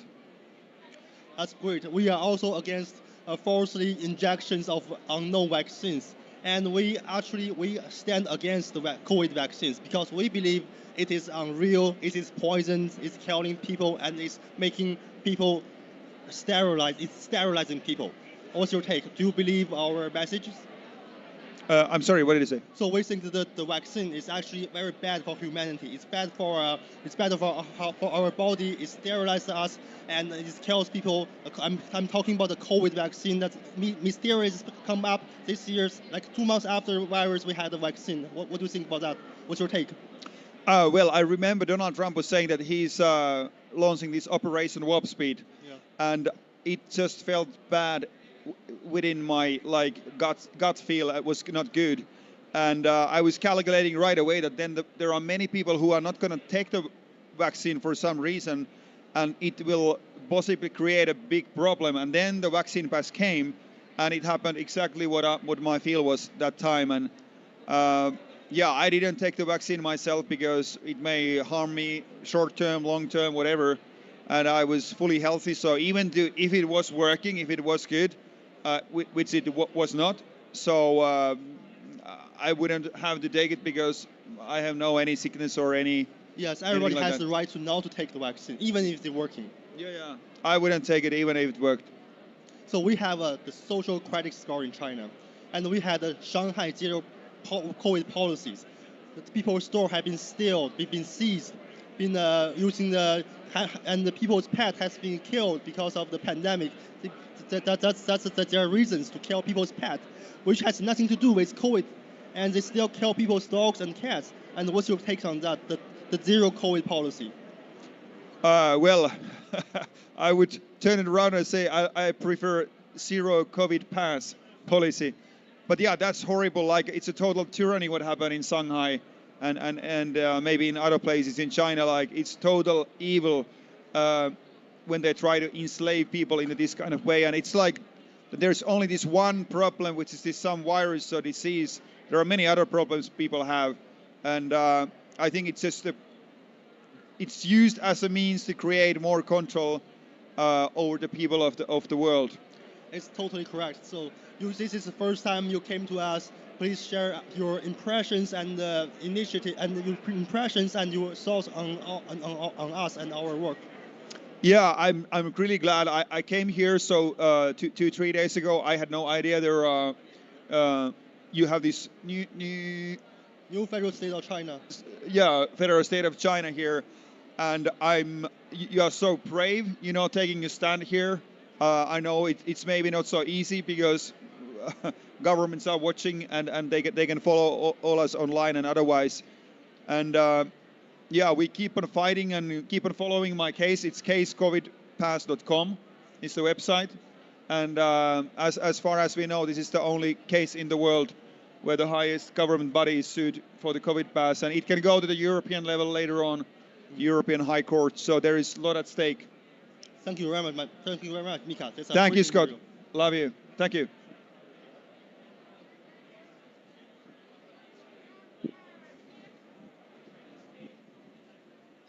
Okay, here. Hi. Hello, everybody. I'm Ava at NFSC Fest 2023 from Phoenix, and I just met a Canadian, my fellow countryman, but you're a dual citizen, Michael, right?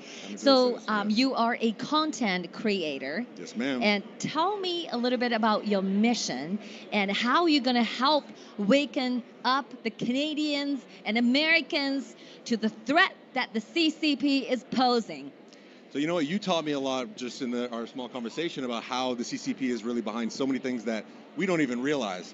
Anytime there's censorship on Twitter or YouTube and whatnot, they have a lot more power than we think, or that we realize. We think it's the FBI, the CIA.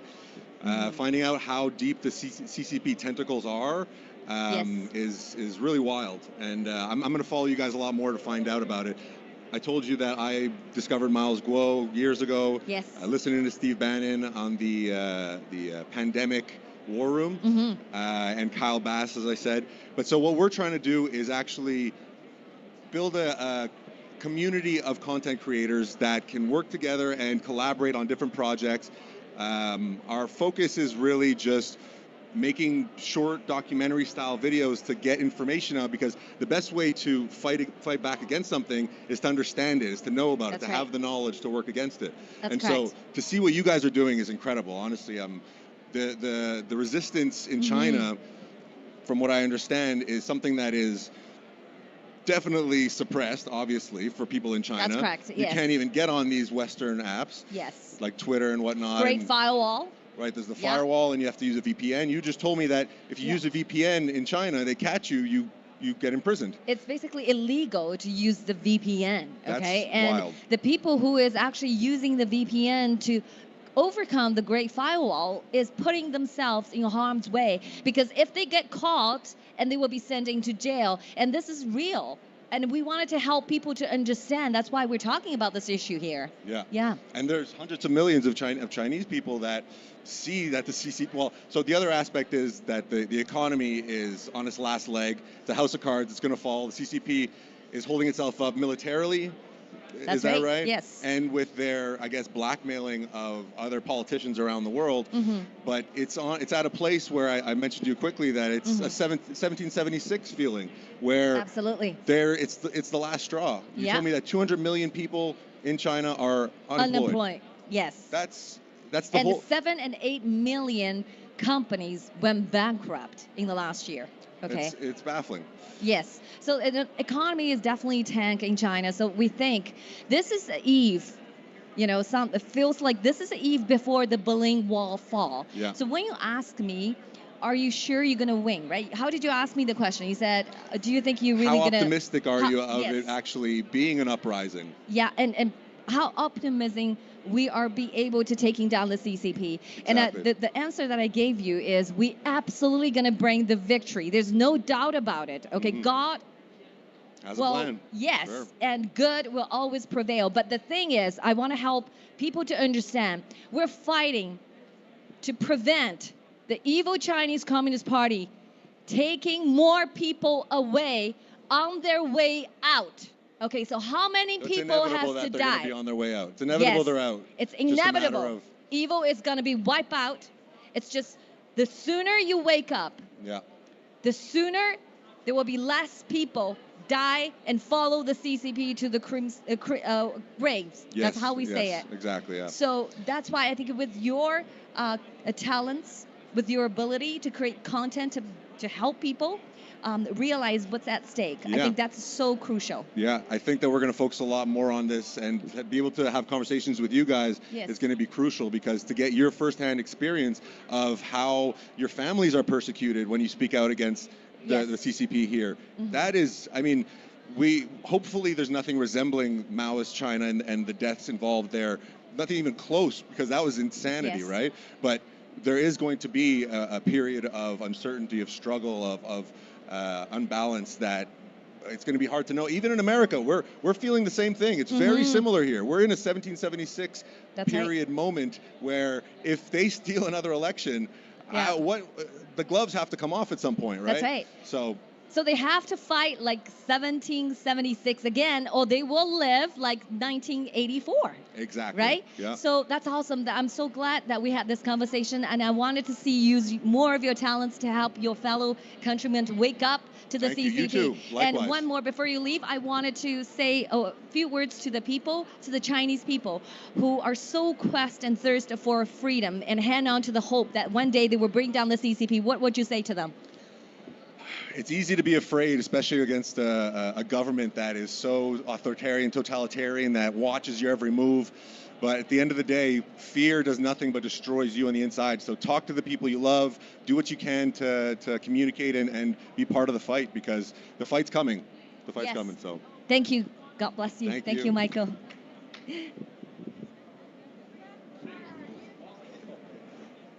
Well, here we're talking to a fantastic guest from Oklahoma, the host of the LG show, Lawrence Johnson.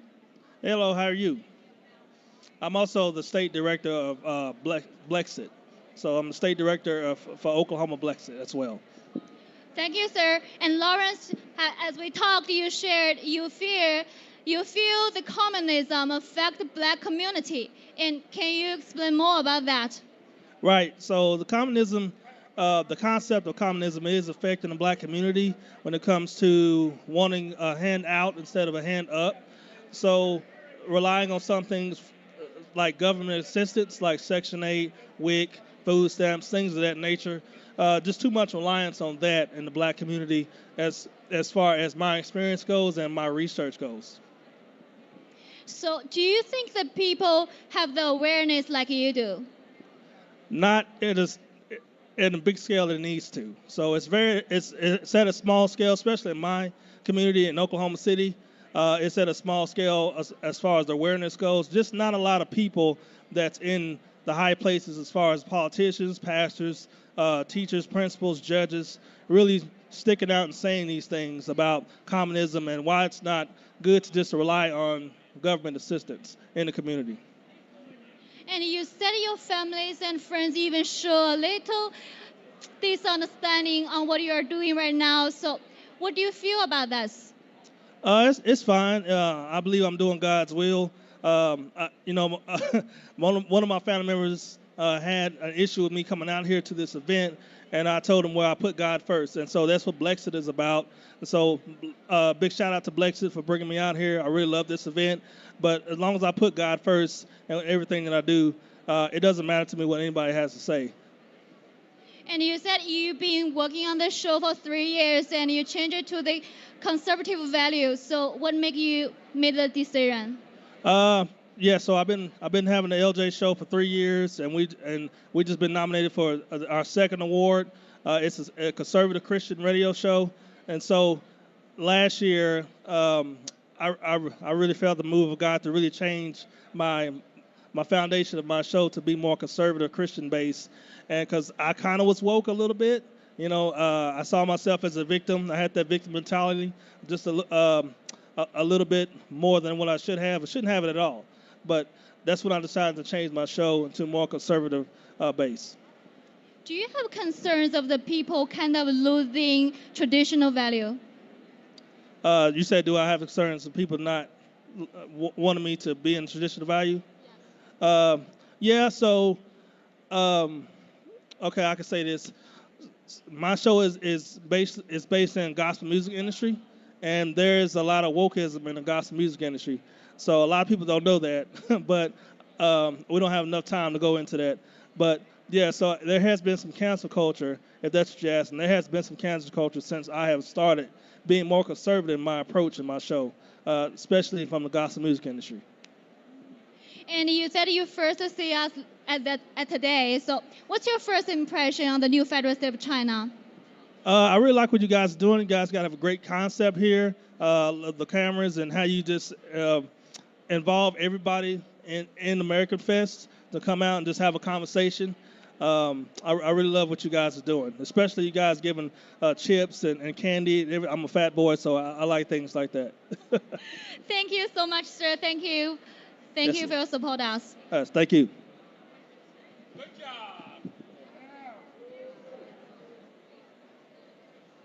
皆さんこんにちは、ゆみです。2023年アメリカフェスタ、私たち新中国連邦のもとに日本の方がやってきてくれました。まずは軽い自己紹介をお願いします。はい、名前は匿名にしたいと思いますが、アメリカの大学で大学院生をやっております。ありがとうございます。アメリカに来て、日本でも軽く何年か過ごしてきたと思うんですけど、私たち新中国連邦が幕僚革命、中国共産党 CCP に対して、その人を世界からなくすために活動をしているんですけど、その活動についてそれはどういう印象を日本人からしての視点を教えてほしいです。中国共産党というのはその日本とアメリカそして人類全体に対する一番の、脅威だと思います。それでその日本とアメリカの国民が中国共産党に対して明らかな脅威の意識を持ち続けていくことと、この組織的に中国共産党に反対する運動を続けていくことは非常に重要だと思います。ありがとうございました。ありがとうございます。じゃあ続いては私からの質問で、先ほどインタビューをするためにお声をかけたときに顔出し NG と言われていて、また出ようと思った気が変わった理由は何ですか？最初に顔を出さない方がいいかなと思ったのは、中国共産党がアメリカ国内にも一定の危険な影響力を持っているっていう点と、アメリカの進歩派の政治が、保守派に対して、抑圧的な行動をとっているっていうこともあったので、最初は顔を出さない方がいいということをお伝えしたんですけども、日本語で日本の皆さんに語りかけることができるというのは貴重な機会だと思うので、気が変わって、このインタビューを受けることにしました。ありがとうございます。先ほど私たち一緒にインタビューの内容を準備している際にたくさんの国、アメリカや日本に行っている最中に多分各国の友達ができると思うんですけれども、その方たちの中国共産党に対してのイメージはどのようなことをもたらしておりますか？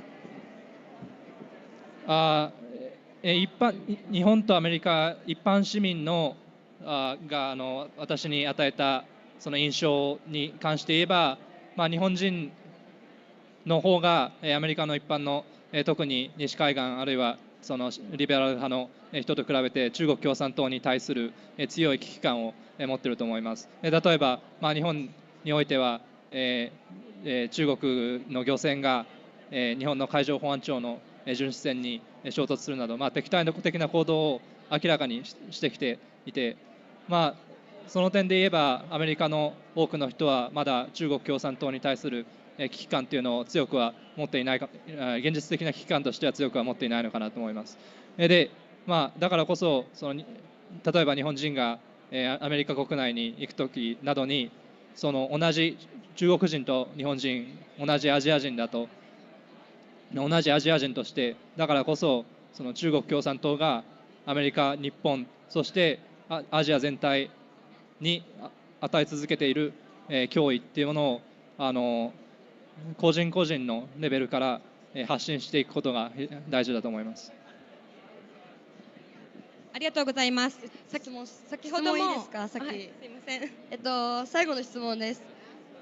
中国共産党が私たち全世界にたくさんの悪行為をもたらしているのはご存知ですか？いろいろそういうことをしてきているんですけど、日本人から見ての視点、そしてアメリカ、日本で住んでいて、その中国共産党の影響で私たちに悪影響が出ているかなっていう部分はあったりしますか？私は実は中国の伝統的な価値観とか中国の伝統的な哲学に関してはもう非常に敬意を払っていて、例えば論語には何て書いてあるかって言えば、自分の親が罪を犯した時に政府に子供がその親を突き出すような社会よりその親の罪を子供が政府からかばうような社会の方が道徳的にはいい社会なんだって、これは論語に書いてある。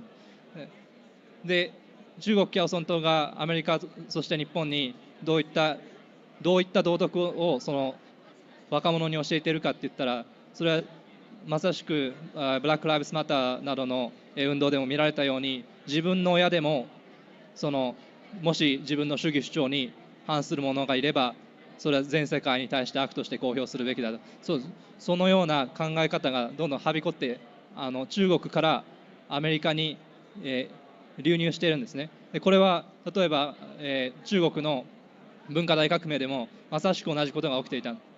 でこれ中国共産党はこうした行為が悪だということを認識しておきながらそれを知っているからこそアメリカの文化にそういった悪を流入させることによって社会の崩壊をもたらそうとしていると、そういうことがあると思います。ありがとうございます。素晴らしいインタビューありがとうございました。私たち新中国連邦は中国の国民、そして中国共産党とは違うことを発信し続けています。民主主義、そして自由を目的として活動しています。これからも応援よろしくお願いいたします。ありがとうございました。ありがとうございました。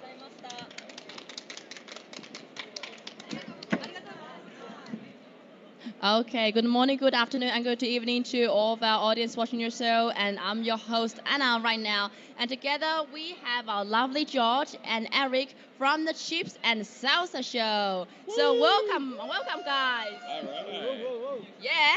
Glad to be here. First question, because you guys are on the show right now. First of all, what is the Chips and Salsa Show, and why are you guys at America Fest? Please, George. The Chips and Salsa Show is a show that dispels the notion that Latinos are all liberals. We're not all liberals. We're conservative, and we speak the conservative values to the people. And there's Latinos are conservative by nature.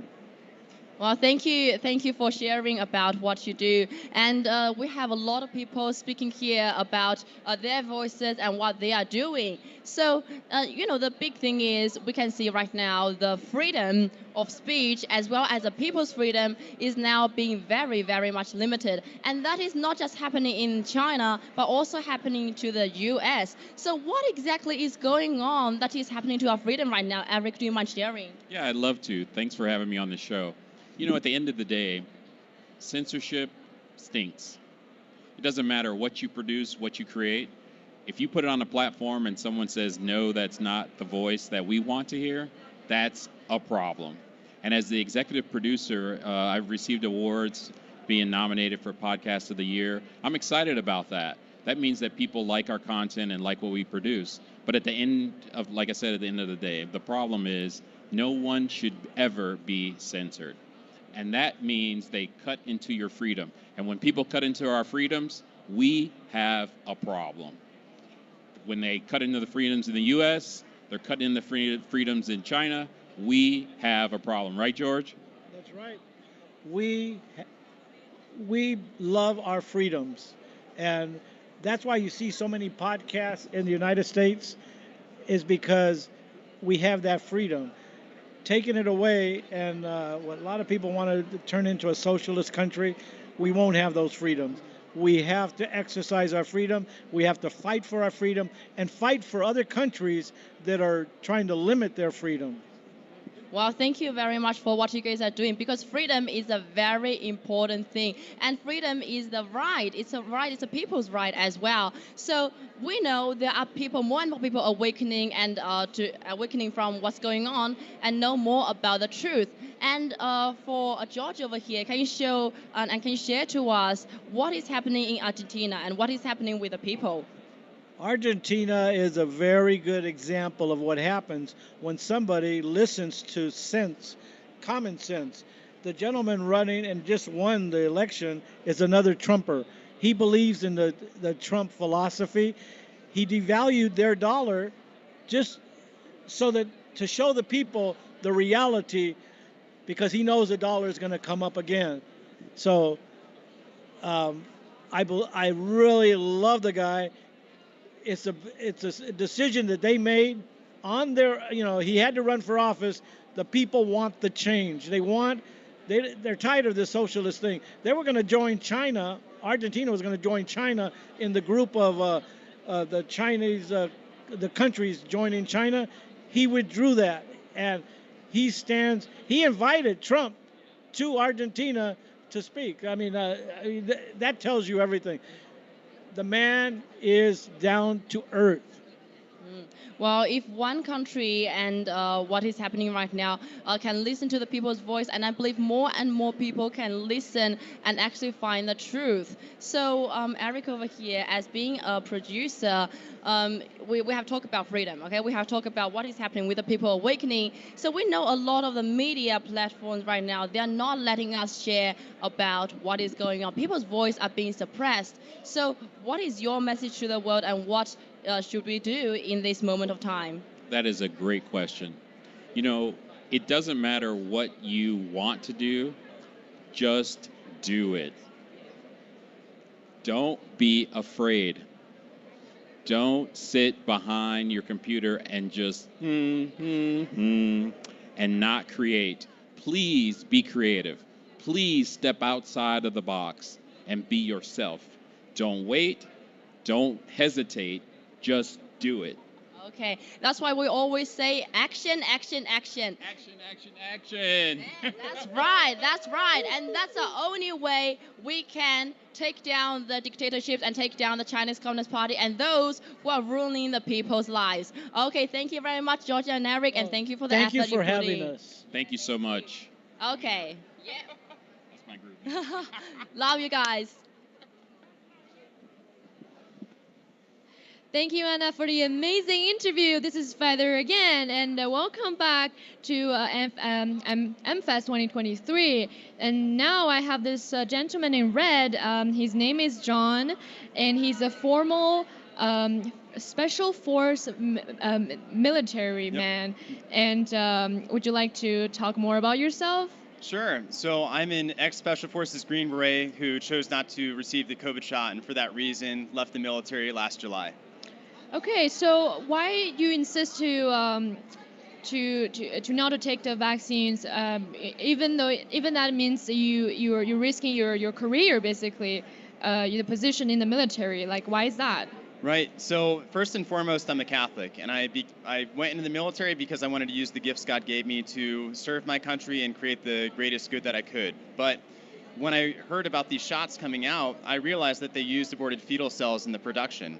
So I got to 7th Special Forces Group in summer of 2020. The shot was coming out in early 2021, and I knew about the aborted fetal cells. And at that point, I told my team that as your senior raider or as your captain, I will neither punish or reward you based on whether you get this shot.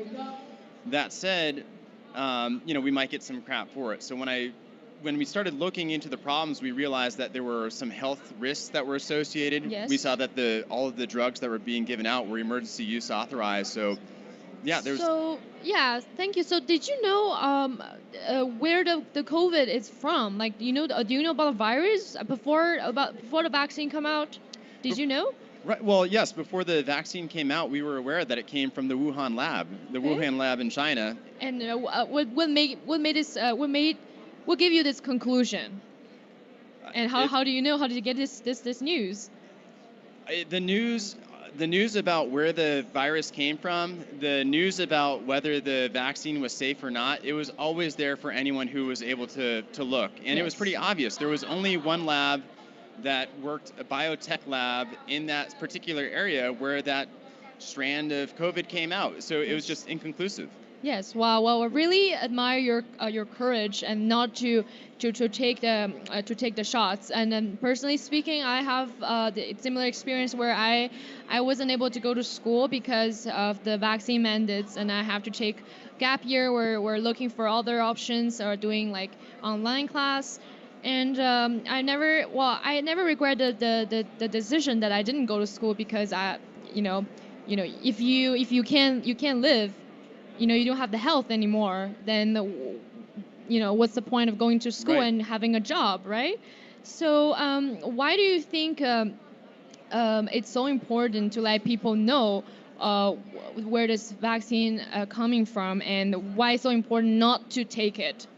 I think it's extremely important to let people know where it comes from because people need to kind of start questioning the organizations and sort of what our country is telling them. And we have a lot of three-letter agencies in the United States that we used to be able to trust. So Big Pharma, the FDA, certain intelligence agencies. So if we can understand that this bioweapon came from a lab that we were funding the research for, the gain-of-function research, that Anthony Fauci was directly tied into funding that kind of research, we can then be aware about that bioweapon, and then we can also be aware about where the vaccine comes from, so for our own safety's sake. Okay, so you believe that this is a bioweapon from the CCP?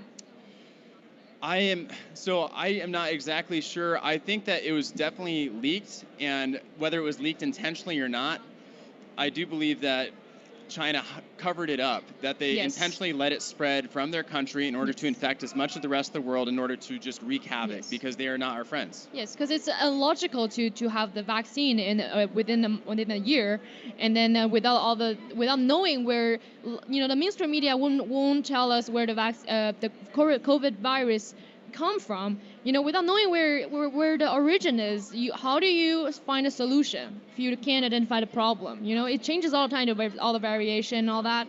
So in order to reveal the truth and not let people take more vaccines and booster shots, we have to reveal the crimes that the CCP committed to the world, to Chinese people, to the Americans, and prevent people from losing their jobs, and from dying. Yes, this is just, Absolutely. We're not going to be able to move forward from this until we have accountability.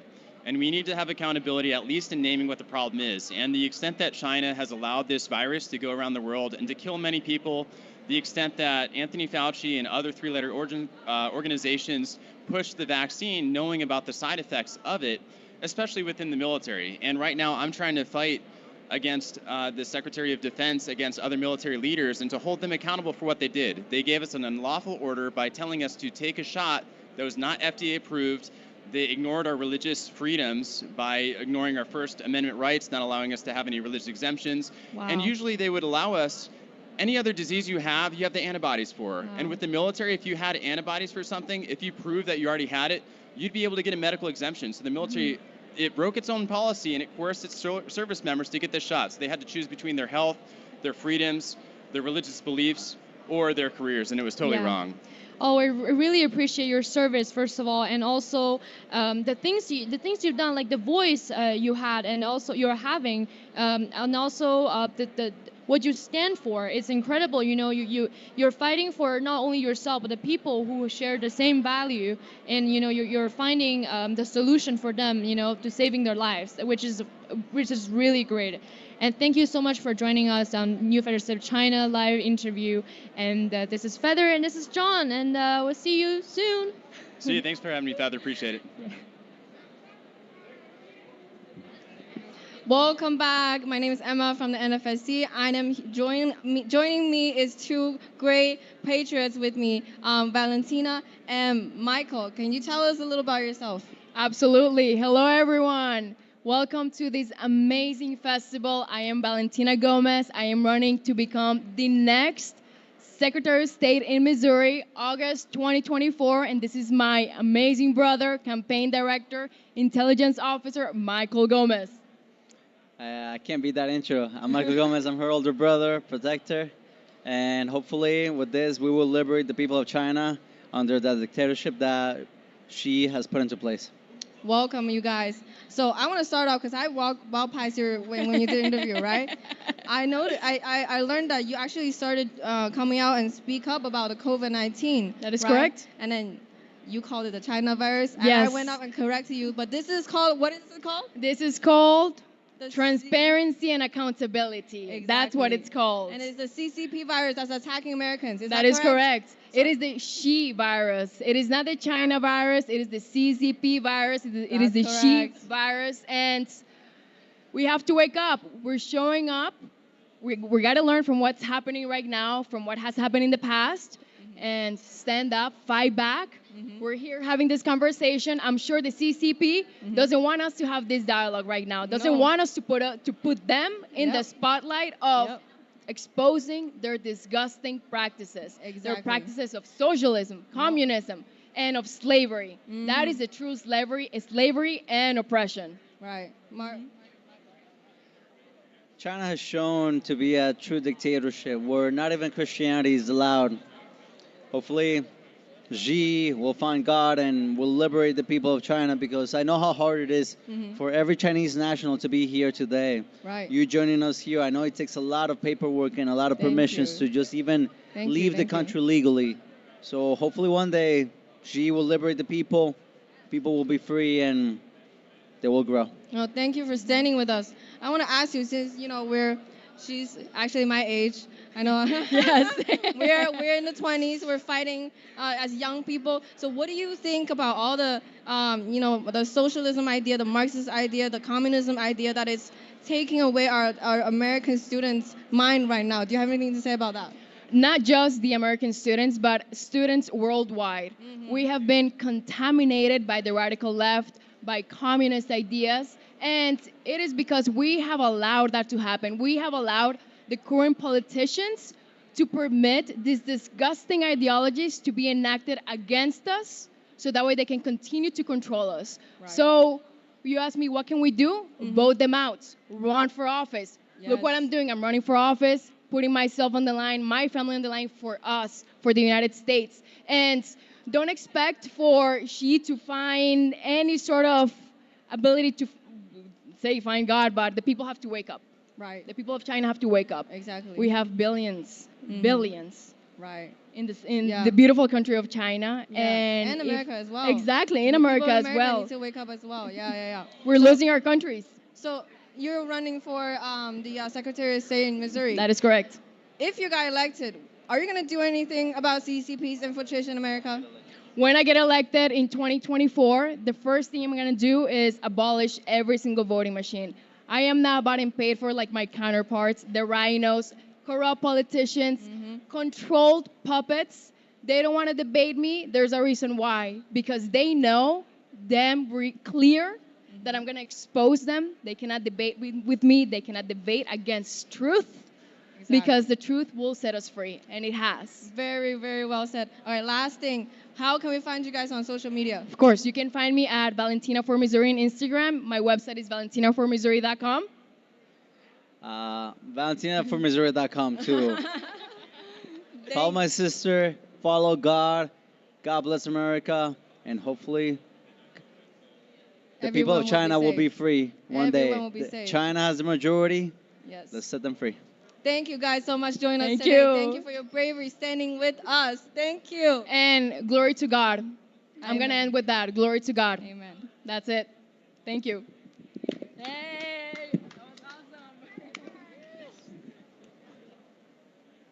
Welcome back. This is Ayla from the new federal state of China. Joining with us right now is Trevor, a U.S. veteran. Trevor, thank you for joining with us today. Absolutely. I'm happy to be here. So Trevor, we spoke about that you found a Confucius Institute who was established, years ago, and that was very close to your house. So can you talk a little bit about your observations and your concerns on that? Sure. Yeah, the Confucius Institute has pervaded American culture in many avenues. Disturbingly, they're attacking our younger generations. First, it started with our university systems, and we had brave Americans as well as Chinese Americans who fought back against that, and we've had multiple victories against the Confucius Institute and the Chinese Communist Party in that regard. But the communists have been relentless, and now they're starting to attack even younger generations. To that point, they're attacking our high schoolers, which is ages 13 years old until about 18 years old. And these are children who are just forming their worldviews. So they're susceptible to propaganda, which is why the communists are attacking them. And it's to the point where they're teaching our youth to value communist ideals in subversive ways that these children don't even realize is happening. Right. The further they pollute our young minds, the further they pollute America, because those young minds end up being the future leaders of our country. So it's a major concern for me, and it's something that many people are aware of and are pushing back on and fighting against. Absolutely.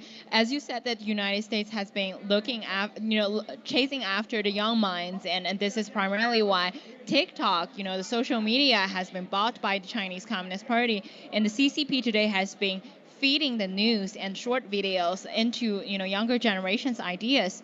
And, as someone who has raised a child, who has, shared the duties of fathers, what are your primary concerns when you saw communist influence in this country? And as a veteran, how do you think that American patriots or American veterans should protect your nation? Number one primary concern is the pollution of our young minds, right?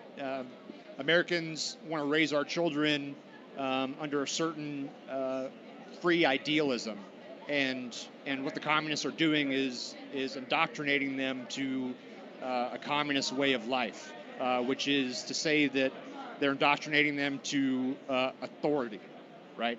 And in America, we value freedom. And to your second question, how should patriots fight against that? Well, we've got to start attacking and pushing back on the invasion of, like Elon Musk said, it's a mind virus. It's a mind virus. And they're attacking our youth with it. And we have to push these entities out of our schools and out of our country and recognize them for what they are, which is propaganda. Absolutely, Trevor. So, as you know, that many of our Chinese supporters from mainland China, they're across the firewall to watch this broadcast. Is there any closing thoughts for them or encouraging words that you would like to share with them? Sure. Number one, you are brave people. I know the risks that you're facing just by tuning into this